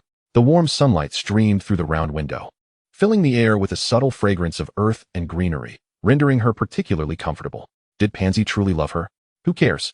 After all, it did not hinder her from finding joy in the situation. Chapter 83, The Package. A spirited owl, bearing an elongated and exquisitely wrapped parcel, precisely descended before Gabriella during breakfast. The parcel was inscribed with her name in elegant cursive, signed with the initials of B.A. Benedict Arnaud. Gabriella's eyes sparkled as she deftly unwrapped the package. Inside lay a custom-made hard case. Upon lifting the lid, she found a sleek broom resting on deep blue velvet lining. The broom's handle was crafted from smooth ebony wood, its bristles perfectly trimmed, with the inscription Nimbus 2001 clearly visible. Beside it lay a letter on thick paper, in her father's familiar, slightly flamboyant handwriting. My dear Gabriella, I hope this modest gift meets your approval. Indeed, it is the latest model. I know you have been yearning for it. Please forgive its late arrival. As a responsible father, I must ensure that any activity my only daughter engages in is absolutely safe. I pulled a few strings to have these wizards provide the most thorough safety report, and I must say, they are far more arrogant than we are. The report took an inordinate amount of time. After a comprehensive risk assessment, I finally approved the delivery of this gift. I hear you are adjusting well at Hogwarts, even beginning to delve into some intriguing social interactions. That is splendid. Maintain your style, my daughter. Remember, those of the Arnaud lineage must excel in all endeavors, be it taste, wisdom, or the art of causing mischief. Just ensure that you emerge victorious in the end. Proud of you. With love, your father, Benedict. Gabriella finished reading the letter, unable to suppress a smile. This was quintessentially her father's style, overprotective, yet ultimately fulfilling her desires, expressing support in his own unique manner. She gently caressed the Nimbus 2001's handle, a wave of warmth and eagerness swelling within her. She could hardly wait to try out her new broom. Thinking of Quidditch, she naturally recalled the school's most renowned seeker, Harry Potter, who might not be keen on such fame. Perhaps she could inquire about training techniques, or simply share her excitement over acquiring a new broom. During lunch, she strolled near the Gryffindor long table and spotted Harry. He was not eating. Rather, he was huddled with Ron, their heads nearly touching, engaged in a serious low-voiced discussion. An ancient-looking tome lay open before Harry, its cover barely legible, while Ron tugged at his red hair in exasperation. Gabriella hesitated momentarily, but then approached. "Hi, Harry." Harry abruptly lifted his head, his expression still marred by seriousness and confusion. Upon seeing her, he managed a strained smile. "Oh, hi, Gabriella. I just received the new Nimbus 2001 and wanted to ask you." Before she could finish, Ron gently coughed, casting a pointed glance at the thick book. Harry immediately adopted an apologetic demeanor. "Sorry, Gabriella, I'm a bit busy right now. For Quidditch inquiries, perhaps you should consult Wood? He asked the captain and knows more." His tone was somewhat rushed, clearly still absorbed in their study. Ding. Harry Potter's affection level, 0. Current affection level, 23. Gabriella blinked, quickly accepting the reality. Well, the savior always has his secrets and worries. Judging by his furrowed brow, he was likely preoccupied with matters of world-saving magnitude. She did not feel offended. Rather, it seemed entirely normal. If Harry Potter were to idly discuss broom maintenance with her, that would indeed be peculiar. "No worries," she replied breezily, waving her new broom. "You two carry on, I'll go test it out."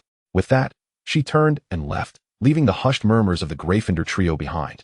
The sun shone brightly. The grass was soft, and nothing could rival the allure of soaring into the sky on her new broom at that moment. What was Harry studying? She shrugged, not letting it bother her. Everyone has their little secrets, don't they? She simply wished to revel in her new Nimbus 2001. Gabriella, cradling her brand new Nimbus 2001, was eagerly heading towards the Quidditch pitch when she nearly collided with someone in the hallway. "Watch out," a gentle male voice said, a hand lightly steadying her shoulder. Gabriella looked up to meet a pair of gray eyes twinkling with mirth. It was Cedric Diggory. "Hello, Cedric," Gabriella greeted, waving enthusiastically. Cedric's attention was quickly drawn to the striking broom in her arms. "Nimbus 2001. Really?" He raised an eyebrow in surprise. "I remember you were using the school brooms before. You've bought a new one? It seems you are quite serious about Quidditch." Gabriella straightened her posture at his words, her face a mix of pride and mystery. She certainly wouldn't divulge that a system had directly bestowed upon her intermediate Quidditch skills, making her feel as if she could fly to the heavens. "Yes." She nodded vigorously. "I feel as though I've suddenly discovered my talent in this area. Perhaps it just needed to be awakened." She spoke with an air of nonchalance, as if this was indeed the result of her own self-discovery. Cedric, observing her newfound confidence, could not help but smile, his expression warm and encouraging. Naturally amiable, he welcomed the prospect of a new Quidditch talent emerging from their house. "Is that so? That's wonderful." His tone carried genuine goodwill. "The Hufflepuff Quidditch team could certainly use fresh blood, especially players with your talent." Chapter 84, Practice. Ding. Cedric Diggory's affection level, 3. Current affection level, 47. "The weather is splendid today," Cedric remarked, gesturing to her broom, and then towards the Quidditch pitch outside the castle, extending an invitation. "Shall we practice together? I could use a warm-up as well." He shook his well-maintained broom in his hand, clearly prepared for training. "Absolutely." Gabriella responded immediately. The opportunity to practice with a skilled player like Cedric was simply irresistible. "Let me show you that my talent is no mere boast." As the two walked side by side towards the pitch, Cedric effortlessly engaged her in conversation about Quidditch, discussing everything from broom maintenance techniques to the current status of the Hufflepuff team, even sharing some of his personal insights. With a glimmer of expectation, Cedric glanced at Gabby. "If you're truly interested in Quidditch, perhaps you should give it a bit more of a try and see if this sport resonates with you." Gabby listened intently, her heart warmed by Cedric's unreserved sharing. Being in his company was always such a comfortable experience. He was akin to the warmest light in the Hufflepuff common room, reliable and reassuring. Upon reaching the expansive pitch, Gabby eagerly mounted her Nimbus 2001. The sensation of grasping the broom was delightful, as if it were in perfect harmony with her spirit. With a gentle push off the ground, the broom soared steadily into the air, responding with an agility beyond her expectations. Cedric also ascended on his broom, maintaining a steady pace beside her. He observed her initial attempts, which were somewhat awkward, but she quickly adjusted, her flying posture becoming fluid and even somewhat graceful, sparking renewed admiration in his eyes. "You're controlling it quite well," he called out encouragingly, effortlessly keeping pace with her. "Maintain this speed, and let us fly a few laps to get accustomed." The wind howled past her ears as she gazed down at the castle and the greenery below, which gradually shrank in size. Gabby's spirits soared. With a top-tier broom in hand, equipped with skills bestowed by the system, and with a gentle yet formidable senior like Cedric by her side offering guidance and companionship, she felt that perhaps she could truly make a mark in the realm of Quidditch. Cedric patiently accompanied Gabby as they circled above the pitch, diving and turning. He pointed out several small details she could improve upon, such as how to better leverage her body weight during high-speed turns and how to maintain the broom's stability with less effort. Gabby absorbed the lessons quickly. The intermediate skills imparted by the system gradually melded with her body, enhanced by the Nimbus 2001's exceptional performance. After executing a beautiful sudden stop and hover, Gabby panted, beads of sweat forming on her forehead, yet her face radiated excitement. She looked over at Cedric, who remained calm and encouraging, and with a playful spirit, she teasingly asked, "Hey, Cedric, do you think at this rate, I could become the Quidditch Queen of Hogwarts?" She expected a gentle nudge to keep trying or a light-hearted jest in return. Instead, Cedric simply gazed at her with warmth, his gray eyes reflecting the sky and her figure, his tone naturally assured, stating an undeniable truth. "Quidditch Queen?" He tilted his head slightly, his smile deepening with pure admiration and encouragement. "Gabby, in my eyes, as long as you maintain this passion and pace of improvement, you are indeed the Quidditch Queen of Hogwarts." His voice was soft and sincere, brimming with support, yet it seemed to subtly remain within a safe boundary, without venturing further. Beep. Cedric Diggory's affection level, 3. Current affection level, 49. System notification, detection of affection level nearing 50 for an existing target. Gabby felt a stir within her at the system's notification. She couldn't help but mentally inquire, is an affection level of 50 a threshold? What happens if it's surpassed? System notification, an affection level of 50 is regarded as a threshold of fondness. Surpassing this threshold typically indicates that the other party's feelings towards the host are no longer limited to mere friendship. It may evolve into deeper emotional inclinations, such as heightened admiration, protectiveness, possessiveness, or even the budding of romantic feelings. Specific manifestations vary from person to person. Oh, Gabby's interest was piqued. Can it predict what specific actions he might take after surpassing that level? Will he immediately change in some way? System notification. This system can only monitor and display the real-time affection level of the target towards the host. Emotional metrics are foundational, while behavioral choices are variables. The system cannot predict specific actions. The other party's personality, the current situation, and their own will determine their final behavioral patterns. In other words, it all depends on the individual, but I believe we are still friends for now, Gabby concluded, her gaze thoughtfully sweeping over Cedric's handsome profile. Correct understanding. Noticing her momentary distraction after her inquiry, Cedric asked with genuine concern, "What's wrong? Are you tired from flying?" His demeanor was naturally warm. Gabby snapped back to the present, observing his unperturbed expression, and thought to herself how wonderful Cedric was. She shook her head and flashed a radiant smile once more. "No, I was just pondering some thoughts. Thank you for your guidance, Cedric. Practicing with you is truly delightful." Cedric looked at Gabby's rejuvenated face and seamlessly steered the conversation towards a more practical direction. He rode his broom parallel to hers, his voice gentle as it carried on the wind. "Gabby, if you are genuinely interested in joining the house team, have you considered which position you might like to play?" He added, "Of course, it depends on your preferences and strengths." Gabby tilted her head, recalling the discussions among her classmates about the team's circumstances. Having already formulated a plan, she deliberately adopted a tone of contemplation. "As for me," she elongated her words, catching a glimpse of Cedric's attentive anticipation. "I've heard," she continued, her tone shifting to a lively directness. "The position of beater for Hufflepuff is currently quite scarce. Perhaps I could consider being a beater?" She gestured playfully, mimicking a swing with her arm in an exaggerated manner. Cedric chuckled at her antics. But soon his expression turned serious, imbued with a gentle yet undeniable firmness. "Gabby," his voice was low and clear, "the vacancies are matters the team must consider. But you need not be troubled by that." He maneuvered his broom closer, his gray eyes focused on her, ensuring she absorbed every word. "You should simply choose the position you truly enjoy, the one you genuinely wish to explore.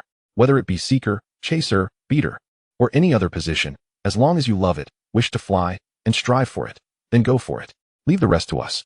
His words were devoid of any pretense, offering pure encouragement and support, unfolding a path of infinite possibilities before her. Chapter 85, Essential Oils. Gabby felt an overwhelming warmth in that moment. This Hufflepuff senior's charm perhaps lay in such subtlety, genuine, reliable, and providing a sense of stability. Her beautiful blue eyes sparkled as she softly said, "Cedric, thank you." Cedric merely smiled gently, viewing it as a natural act of kindness. "No need for thanks. Let us head back. After flying for so long, it's time to rest." He naturally adjusted his direction, signaling for them to return to the castle. Beep. Cedric Diggory's affection level, 0, current affection level, 49. The two descended slowly on their brooms to the edge of the pitch, walking side by side towards the Hufflepuff common room. Along the way, they engaged in casual conversation, the atmosphere light and harmonious. Cedric's demeanor remained as affable and effortless as ever, as though his recent words of encouragement were merely a facet of his gentlemanly charm. After exchanging friendly farewells in the common lounge, Gabriella traversed the circular archway, choosing not to immediately join the group engaged in light-hearted chatter, but instead making her way directly to the girls' dormitory. Upon returning to her cozy sanctuary, Gabriella promptly set aside her cherished Nimbus 2001, eagerly dashing into the adjoining bathroom. She adjusted the water temperature and poured in copious amounts of her treasured bath oil, infused with the fragrant essences of rose and orris root. Soon, the steamy warmth enveloped the entire bathroom, as Gabriella immersed herself in the soothingly fragrant waters. Savoring the gradual relief of her slightly sore muscles after flying, she diligently scrubbed herself clean, washing away the dust and sweat she had accrued in the air. The hot water cocooned her, while the familiar scent provided a comforting balm. Over the past few months, an unspoken tension had begun to pervade the atmosphere within the castle. Whispers about the Chamber of Secrets intensified, horrifying inscriptions appeared on the walls, and petrified students. Everything pointed to the fabled Chamber of Slytherin, rumored to harbor a dreadful monster, having been opened. Moreover, an absurd yet swiftly spreading rumor took root among certain students, suggesting that Harry Potter was the heir of Slytherin. Gabriella had become increasingly vigilant following her roommates' conversations and Blaze's warnings. In truth, she had little interest in the pervasive panic and suspicion that hung in the air. To her, those furtive whispers and unusual glances paled in significance compared to studying broom care techniques or contemplating how to acquire new abilities. She thrived in her own exquisite, yet somewhat capricious little world. During astronomy class, everyone gathered atop the tower, adjusting their telescopes to observe the starry sky. Gabriella attempted to precisely align her view with Mars, but was persistently distracted by the not-so-muted discussions beside her. It was Draco Malfoy, evidently more engrossed in gossip than celestial bodies, leaning toward Crabbe and Goyle, his voice brimming with unabashed schadenfreude. "If you ask me, it's as clear as day, isn't it? Potter, a parcel tongue, and at this very moment, I've sensed something amiss about him for ages, and now it's finally been revealed." He cheerfully enumerated his so-called evidence, relishing the fact that Harry was under suspicion. Sitting beside Gabriella was Hannah Abbott, a girl who was relatively well-informed and easily swayed by the prevailing atmosphere. Listening to Draco's tirade, she wore an expression of concern and confusion. Leaning closer to Gabriella, she whispered, "Gabriella, have you heard? What do you think about the claims of Harry Potter being the heir?" Gabriella finally diverted her gaze from the telescope, blinking her dry eyes against the cold wind, her face a portrait of pure bewilderment. She had scarcely paid heed to such rumors. "I don't know, perhaps it's like you said last time. Something to do with purebloods?" Gabriella shrugged, returning her eyes to the telescope, mumbling, "As long as it doesn't hinder my observation of Mars." Her response was candid and straightforward, devoid of any insincere sympathy or conspiratorial speculation. At that moment, Theodore Nott, who had been quietly recording the positions of the stars beside Gabriella, inadvertently overheard their exchange. He neither turned towards them nor expressed any desire to join the discussion, merely smiling slightly, a gesture whose meaning was ambiguous, leaving one to wonder if it signified agreement with Gabriella's nonchalant attitude or simply an appreciation for her indifference. Ding. Theodore Nott's affection level, 1, current affection level, 14. Gabriella remained oblivious to Theodore's subtle reaction, as well as the system's trivial notification. Her attention had once again been captivated by the distant celestial bodies. Soon after, she caught sight of a familiar figure with light golden hair, Daphne Greengrass. Having a favorable impression of the uniquely poised Slytherin girl, Gabriella beamed a friendly smile and greeted her. "Hey, Greengrass, the stars are quite bright tonight, aren't they?" Upon hearing her voice, Daphne turned her head, her eyes reflecting mild surprise before she returned a faint, yet not entirely aloof smile. "Indeed, though it is a bit chilly," she replied in a calm tone. "How is your observation going?" "Not too bad, just that Mars is being a bit unruly, always refusing to align," Gabriella said with a hint of complaint, her expression animated. "But it's far more enjoyable than listening to endless discussions about the heir of the chamber." She cast a pointed glance at Draco and his entourage, still engrossed in their animated discourse, offering Daphne a small, exasperated expression. Daphne followed her gaze for a moment, a subtle smile playing at the corners of her lips. She refrained from commenting on Draco's remarks, instead turning back to Gabriella and softly saying, "To be able to focus on what you love is a true blessing." This sentiment sounded like a simple affirmation, yet carried an underlying significance. Who could disagree with that? Gabriella wholeheartedly concurred, finding a peculiar comfort in conversing with Daphne. It required little explanation for the other to grasp her thoughts. Chapter 86. So sleepy. Draco Malfoy reveled in the camaraderie of Crabbe, Goyle, and several other Slytherin students, who were eagerly recounting Harry Potter's alleged misdeeds under his guidance, which significantly elevated his spirits. As Draco's triumphant gaze swept the vicinity, it caught sight of an incongruous scene at the Hufflepuff table. Gabriella Arnaud, that infuriating Hufflepuff who had bested him time and again, appeared utterly indifferent, even slightly impatient, as she fiddled with her telescope, entirely unmoved by the uproar directed at Potter. The sensation of being disregarded pricked at his inflated mood like a thorn. Especially in her case, her nonchalance was glaringly apparent. Recalling the previous indignities he had suffered at her hands, Draco promptly redirected his ire toward her. He interrupted his tirade against Harry, striding over to the Hufflepuff side with Crabbe and Goyle in tow, adopting a deliberately elongated and mocking tone as he addressed Gabriella, "Our dear Miss Arnaud." He feigned a smile. "What's this? Are you uninterested in our discussion? Do you truly believe that lying Potter is innocent?" Gabriella, already irked by Draco's noise, merely wished to complete her observations and return to her slumber. With Draco directly confronting her, she could scarcely muster the energy to lift her eyelids fully. Responding in a languid voice thick with fatigue, "Innocent?" She stifled a small yawn. "I don't know what you're talking about, Malfoy, nor do I care to." Her complete disinterest and lack of curiosity left Draco feeling as though he were punching cotton. The carefully crafted atmosphere of judging Potter fell flat in her presence. He pressed on, somewhat vexed. "You don't know? Then what do you know?" He struggled to comprehend how someone could remain indifferent to such a significant matter. Finally, Gabriella deigned to meet his gaze, her expression distinctly conveying her annoyance. She raised her hand to cover her mouth and let out another unabashed, drowsy yawn. With a nasal, dismissive tone, she remarked, "What do I know? All I know is that I am utterly fatigued." After saying this, she even whimsically swayed her head, as if she could fall asleep standing up, completely disregarding Draco and the oppressive aura he exuded, which had become nothing more than a lullaby in the background. Draco was momentarily rendered speechless by her extreme nonchalance, his face shifting from green to pale. All the sarcasm and inquiries he had prepared lost their potency in the face of her wall of weariness. Ding.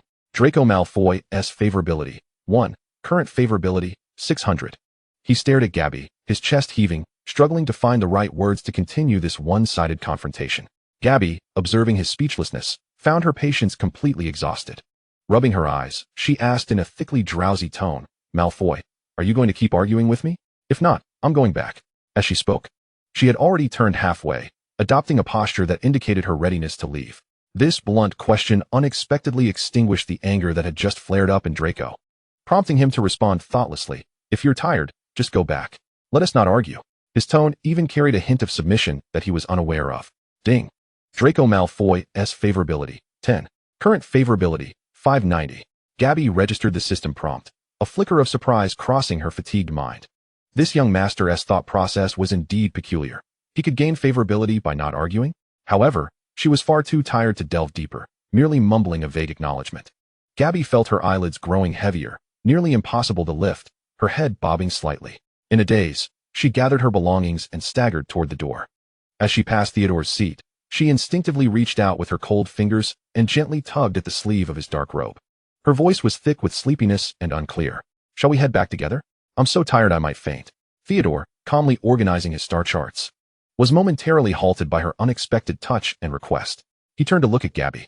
Theodore silently regarded her for 2 seconds, a trace of mild resignation flickering in his eyes. He did not shake off her hand. Instead, he simply withdrew his sleeve from her limp fingers and stood up, casually stuffing the last roll of parchment into his bag. "Let us go," Theodore stated succinctly, implicitly agreeing to accompany her.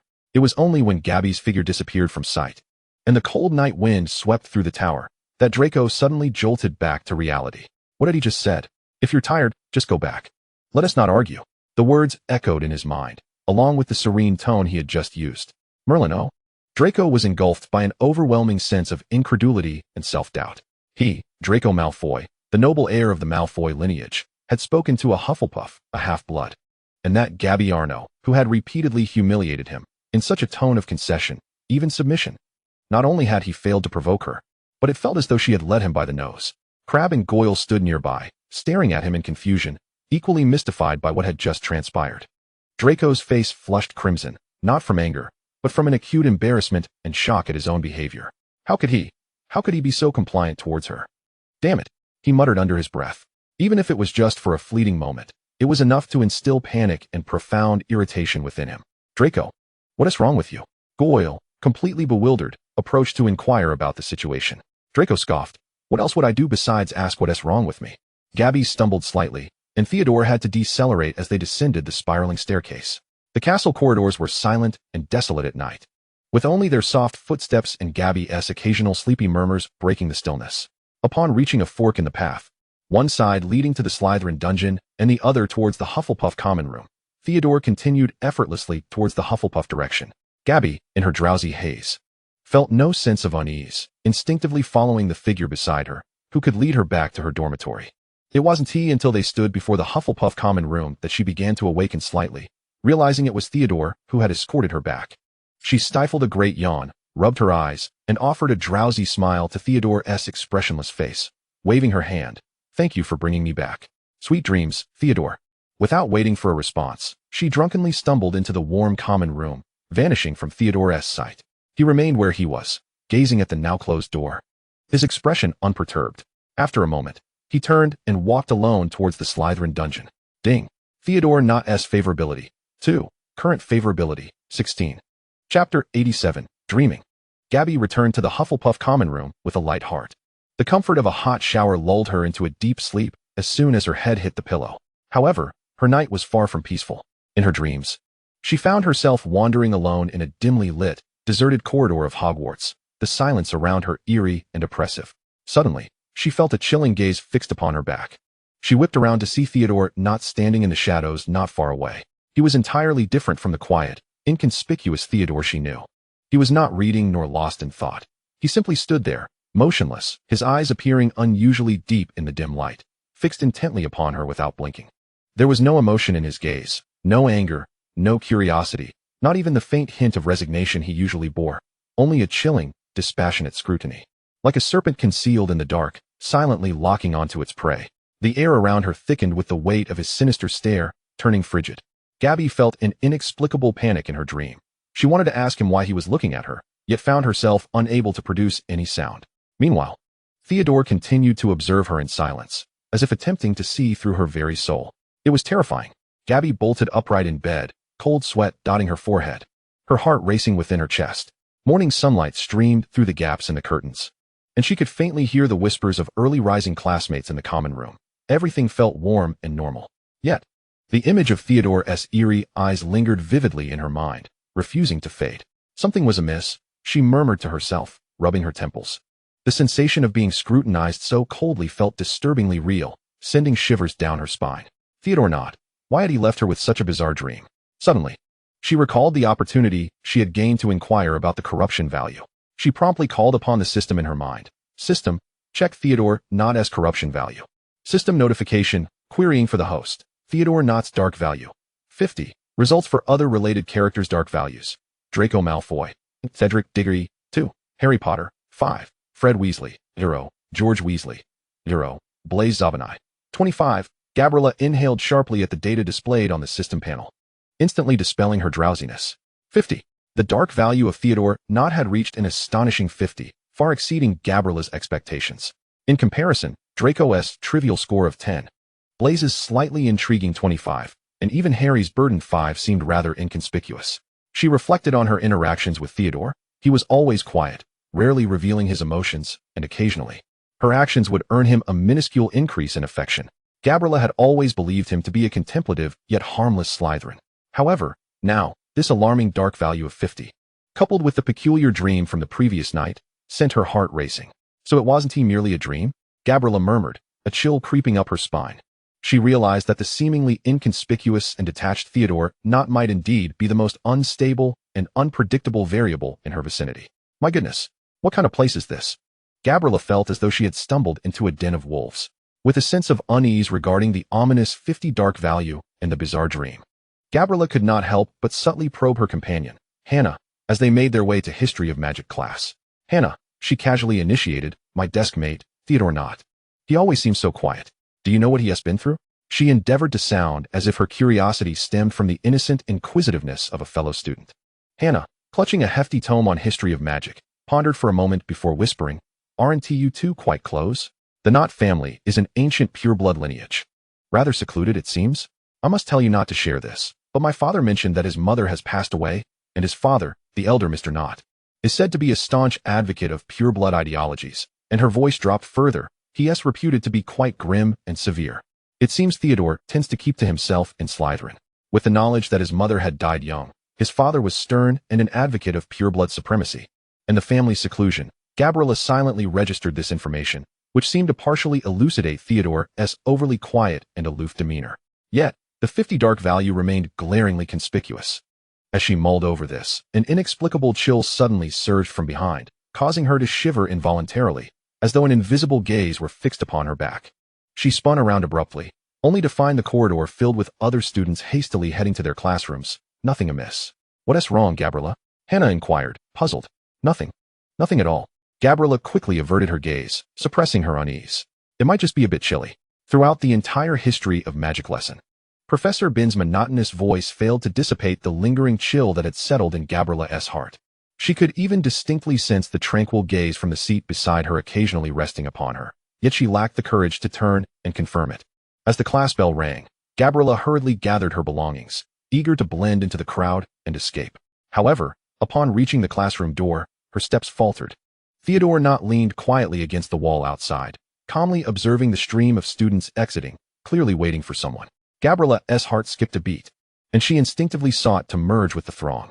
Arnaud, he called, his cool voice cutting through the clamor, clearly and distinctly halting her in her tracks. Gabriella froze, compelled to stop, turning around to maintain her composure, even managing to force a somewhat strained smile. What is it, my dearest deskmate? Theodore did not respond immediately. He merely regarded her with an unflinching gaze until the last few curious classmates glanced their way before departing, leaving the corridor eerily empty. He then approached her with deliberate calmness, halting just a step away. His gaze fell upon her temple, where a stray golden strand had slipped free while she hastily gathered her things. In Gabriella's astonished eyes, Theodore slowly raised his hand, his fingers gently brushing against the wayward hair before leisurely tucking it behind her ear. Having completed this overly intimate gesture, Theodore lowered his eyelids slightly, his unfathomable gaze meeting her somewhat alarmed blue eyes, and in his characteristically flat tone, he softly inquired, "Are you inquiring about me, deskmate?"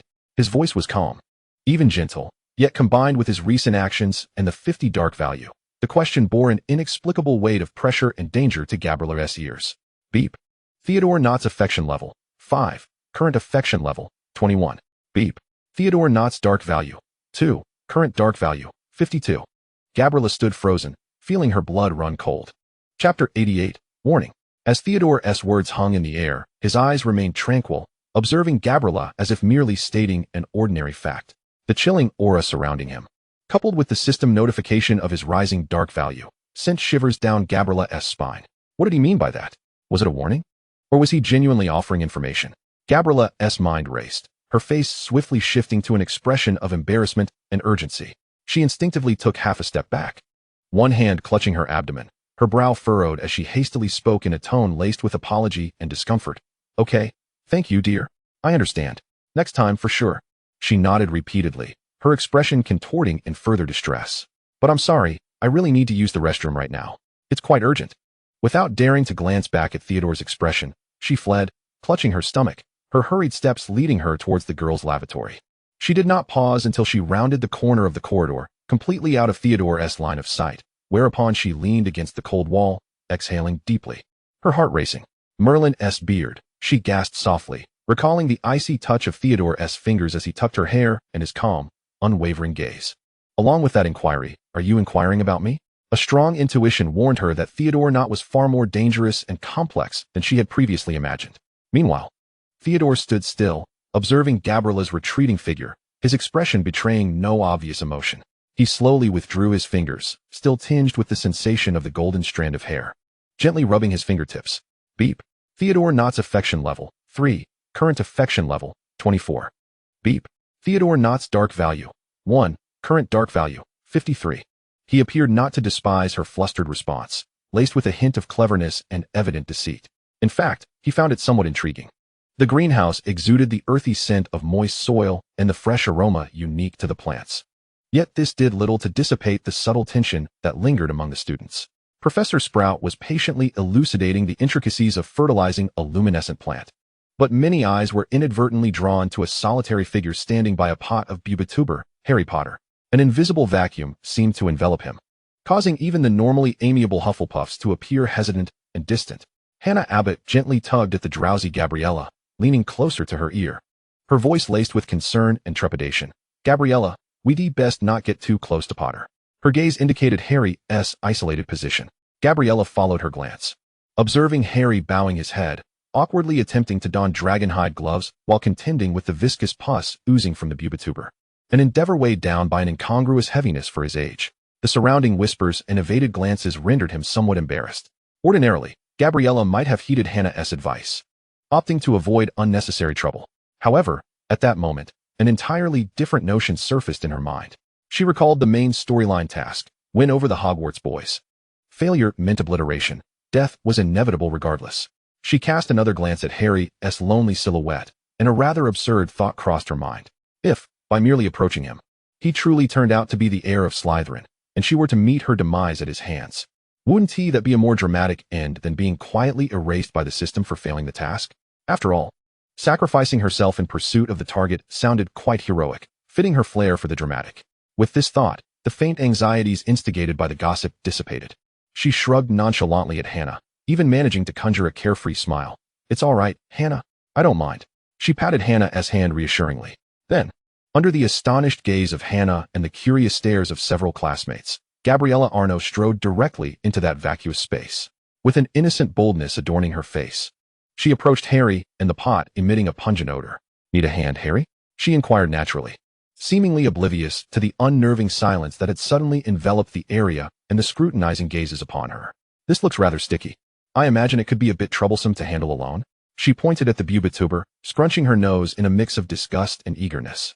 Harry, clearly taken aback by the unexpected approach from anyone other than Ron and Hermione, especially from the typically spoiled and discerning Miss Arnaud, looked up, his green eyes flickering with surprise, followed by a complex array of emotions, astonishment mingled with a barely perceptible touch of warmth. Ding. Harry Potter's favorability rating, 5, current favorability, 28. Gabriella, hearing the notification chime in her mind, and witnessing a glimmer of light return to Harry's eyes, silently mused. See, high risks might indeed yield high rewards. Even if not, at least it would be a more creative demise. Thank you, Gabriella. I didn't expect you to still believe in me. As Gabriella gracefully donned a pair of spare dragonhide gloves, she glanced up, her expression a blend of indifference and a peculiar openness. She even let out a gentle laugh, her smile appearing somewhat carefree, yet curiously comforting under the greenhouse's hazy light. It's all right, Harry, she replied lightly, even if you truly are the heir. While she lowered her voice slightly, then at most, I'll just die a more glorious death? That certainly sounds cooler than fading away quietly in bed, right? Her words were so shockingly audacious that Harry found himself momentarily speechless, his mouth agape, unable to utter a single word for what felt like an eternity. He had imagined that she might express disbelief in his heritage or offer her support, but he had never anticipated such a thoroughly irrational response. Observing Gabriella's nonchalant demeanor, tinged with eager anticipation, a sliver of the heavy gloom that had weighed upon Harry's heart was unexpectedly pried open. He couldn't help but tug at the corners of his mouth, revealing a smile. That sounds a bit strange, Harry finally managed to utter, his tone devoid of the previous heaviness, replaced instead by an indescribable lightness. Thank you for the compliment. Gabriella accepted his praise without reservation, finally securing the gloves and eagerly gesturing towards the bubbling bubituber. All right, brave knight, let us tackle this sticky fellow first. It appears to be far more troublesome than any heir of Slytherin. Chapter 89, Not a Puppy. On a quiet weekend morning, the Quidditch pitch lay empty and serene, the only sound being the wind whistling past. Gabriella soared alone on her Firebolt 2001, reveling in the rare freedom as she practiced spirals and abrupt stops in the sky. With each repetition, the skills bestowed by the system became increasingly second nature, and she sensed her mastery over the broom steadily improving. However, This tranquility was soon shattered. A cacophony of footsteps and boisterous chatter erupted from the entrance of the pitch, leading a group of Slytherin players clad in their uniforms. Draco Malfoy strode in with an air of aggression. Spotting the golden figure in the sky, his eyes ignited with dissatisfaction and provocation. He raised his chin, calling out with exaggerated drawl, "Arnaud, get down. This is Slytherin's reserved practice time. This pitch belongs to us." Gabriella, in the midst of executing a crucial maneuver, felt a twinge of annoyance at the interruption, yet she recalled that the Quidditch pitch indeed required prior reservation, and she was a bit fatigued, having intended to rest. Not wishing to instigate unnecessary conflict, she deftly maneuvered her broom into a smooth dive, landing gracefully a short distance from Draco. "Understood," Gabriella replied evenly. "I will leave now." Just as she prepared to turn away, Draco stepped forward abruptly, blocking her path. His face contorted with a mixture of anger and a desperate need to assert himself.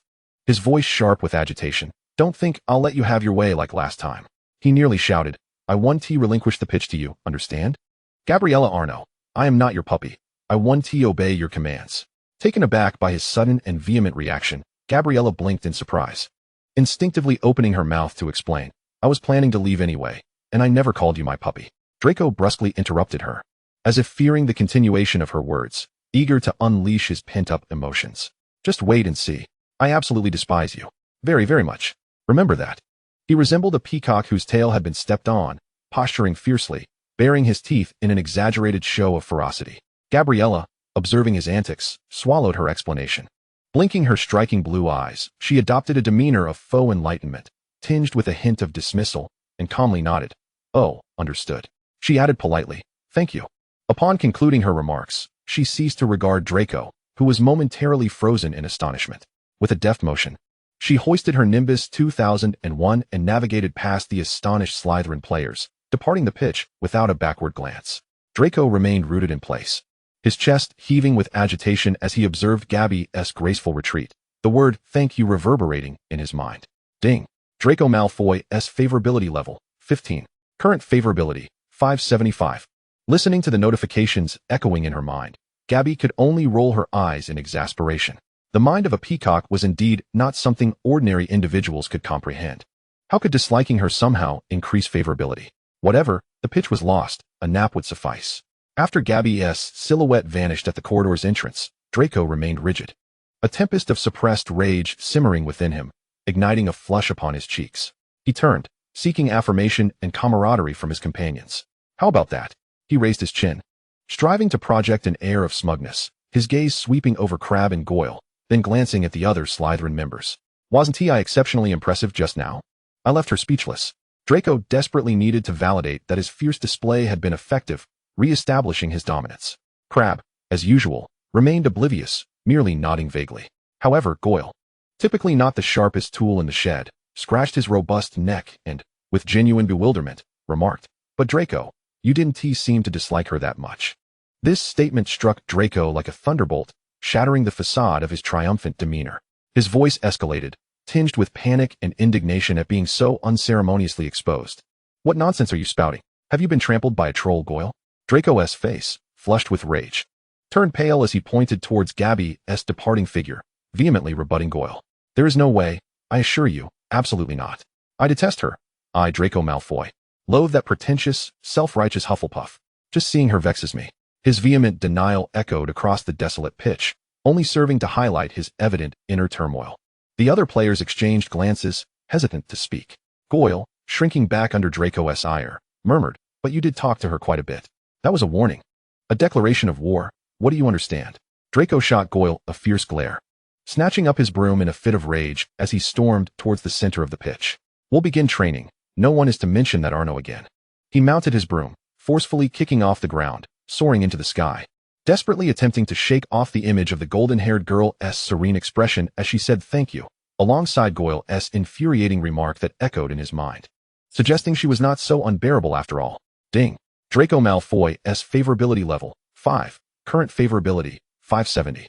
Far away in the castle, Gabby, preparing to climb into her warm bed, could only roll her eyes at the continuous notifications. She assessed the day's events with a wry smile. This Malfoy truly seems to suffer from delusions. Chapter 90, Plastic. Gabby indulged in a refreshing nap. Awakening to the afternoon sun, she emerged from the Hufflepuff common room, intending to seek sustenance in the kitchen, as she leisurely strolled down the corridor adorned with portraits. A familiar, rotund figure floated beside her. "Good afternoon, my dear child." The fat friar greeted her cheerfully, his kindly round face adorned with his customary jovial smile. "It seems you've had a restful time." "Good afternoon, friar."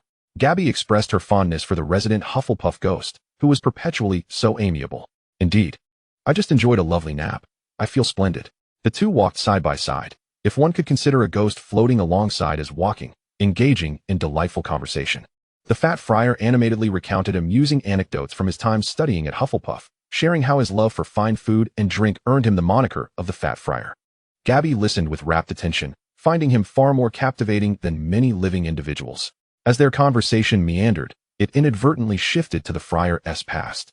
"Oh, speaking of that," the Fat Friar stroked his transparent, plump belly, his tone tinged with nostalgia, yet devoid of sorrow. "Back then, I was determined to assist others in my own way. You see, some farmers fell ill, poor souls, and I thought to heal them. They believed I was merely poking them with a stick. But it wasn't just any stick. I gently prodded them, hoping to dispel their ailments." He mimicked the motion of poking with a stick, his expression earnest. "And what happened then?" Gabby inquired, curiosity piqued. The Fat Friar shrugged, ripples cascading through his form. "What happened? Alas, the church deemed my actions heretical. Nonsense. They insisted that my stick couldn't cure anyone. Coupled with various behaviors they found peculiar, they executed me." He sighed but quickly broke into laughter. Gabby, instead of displaying sympathy or shock, brightened, as if she had stumbled upon something extraordinarily fascinating. "Using a stick to heal? Friar, I never imagined you were so inventive in life. It seems your death was quite the creative endeavor." Her tone brimmed with the delight of discovering a treasure, as if appraising a cutting-edge piece of art rather than a tragedy. The Fat Friar, evidently taken aback by such an assessment, paused for a moment before erupting into a hearty, joyful laugh, causing his entire spectral form to quiver. "Ha! Yes, yes." He nodded vigorously, his gray-white beard bobbing with exuberance. "Many deemed this tale foolish, but child, your perspective makes it seem rather inventive. At least I attempted what others dared not." "Indeed." Gabby nodded emphatically, fully endorsing his sentiment.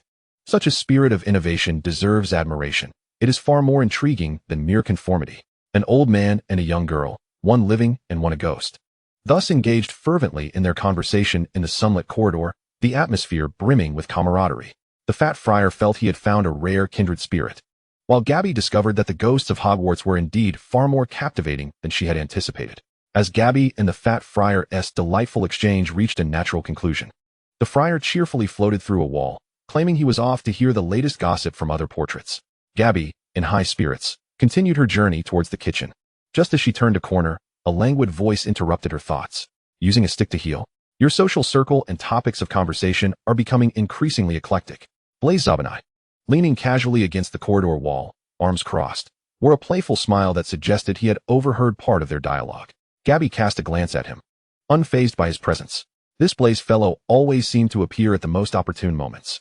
"Blaise," she greeted, her pace unwavering. The virtue of broadening one's social network is a hallmark of Hufflepuff, and the Fat Friar was certainly far more interesting than many. She continued towards the fruit painting that marked the kitchen entrance. Blaise let out a light chuckle, effortlessly lengthening his strides to match hers as they walked side by side. It was certainly preferable to the incessant discussions surrounding heirs that had been plaguing the recent conversations. Gabby looked at him curiously, tilting her head as she inquired, "What brings you out for food at this hour? And why are you following me?" She certainly did not believe that Blaise Zabinai lacked dining companions. Blaise shrugged, his tone casual and almost matter-of-fact, as if it were the most obvious thing in the world, "Because you always eat so delightfully." He met Gabby's widened gaze with a smirk, adding, "Watching you eat makes the food seem infinitely more appetizing." This response genuinely took Gabby by surprise. She paused for a moment, her eyes immediately narrowing into a playful crescent, a hint of pride shimmering within them. Deliberately curling a strand of her golden hair around her finger, she raised her chin and feigned innocence as she retorted, "Really? Is it not because I am rather beautiful? A feast for the eyes, that you wish to join me for a meal?" Blaise was amused by her unabashed narcissism, shaking his head with a teasing remark, "Please, don't flatter yourself. My interest lies in the food, not your pretty face." Although he had to concede that she was indeed stunning, especially in her current animated demeanor. "Humph," Gabby feigned dissatisfaction with a scoff. "Just make sure you don't get so entranced by my beauty that you forget to eat your own food." "I'll do my best," Blaise replied with a smile, nodding in agreement. As they conversed, they arrived before an enormous painting of fruits. Gabby reached out, gently scratching the pair depicted in the artwork, which wiggled and let out a giggle before transforming into a green door handle. Ding! Blaze Zabanai's affinity level increased by 5. Current affinity level, 26. Hearing the notification, Gabby pulled open the kitchen door, instantly greeted by the bustling figures of house elves and the enticing aroma of food wafting towards her. The two settled into a quiet corner of the kitchen, where the house elves eagerly served them freshly baked scones alongside a steaming pot of tea. Gabby immediately dug in, her manner of eating undeniably stirring the appetites of those around her, exuding grace and pure satisfaction. Blaze sipped his tea leisurely, observing Gabby as she indulged in her meal with an expression of bliss, realizing that this was indeed far more enjoyable than dining alone or enduring the manipulative discussions at a long table. After swallowing a bite of the sweet pastry and sipping her tea, Gabby's inquisitive blue eyes turned towards Blaze. Hey, I've been wondering about something. I'm quite curious about the dynamics within Slytherin. It seems like you all hang out together as friends, but at times, how should I put it? It feels a little superficial. Blaze raised an eyebrow at her words, a glimmer of understanding and amusement flashing in his eyes. He set down his teacup, leaning back in his chair with a relaxed demeanor, a hint of sardonic amusement curling at the corners of his mouth. Superficial? He echoed, finding the term amusing, before letting out a light laugh. A rather fitting metaphor, Miss Arnaud. He met her expectant gaze, his tone shifting to a more candid and pragmatic note. It's all about self-interest, my dear. He succinctly delivered the crux of the matter. Today, they may stand together for a common goal, appearing to share a close bond. He waved his hand casually. Tomorrow, however, they could part ways due to conflicting interests, even resorting to sabotage. He regarded Gabby with a gaze that did not conceal the cold reality of the situation. Thus, finding superficiality within such relationships is quite normal, as that is their very nature. The strength of the bond hinges on the magnitude and durability of the underlying interests. Gabby nodded thoughtfully, not displaying any naive shock or criticism, merely murmuring, "That sounds rather complex." She picked up a scone, taking a bite, before suddenly grinning at Blaze as if a thought had struck her. "So, what kind of interest binds us together in our clandestine kitchen escapades?" Blaze chuckled at her question, his smile becoming more genuine. "Perhaps it's a short-term alliance to escape the tedium of our daily lives?" he humorously suggested. "That sounds delightful." Gabby raised her teacup, mimicking a toast as she proclaimed, "To our short-term alliance." Blaze mirrored her gesture, both of them smiling as they clinked their cups together.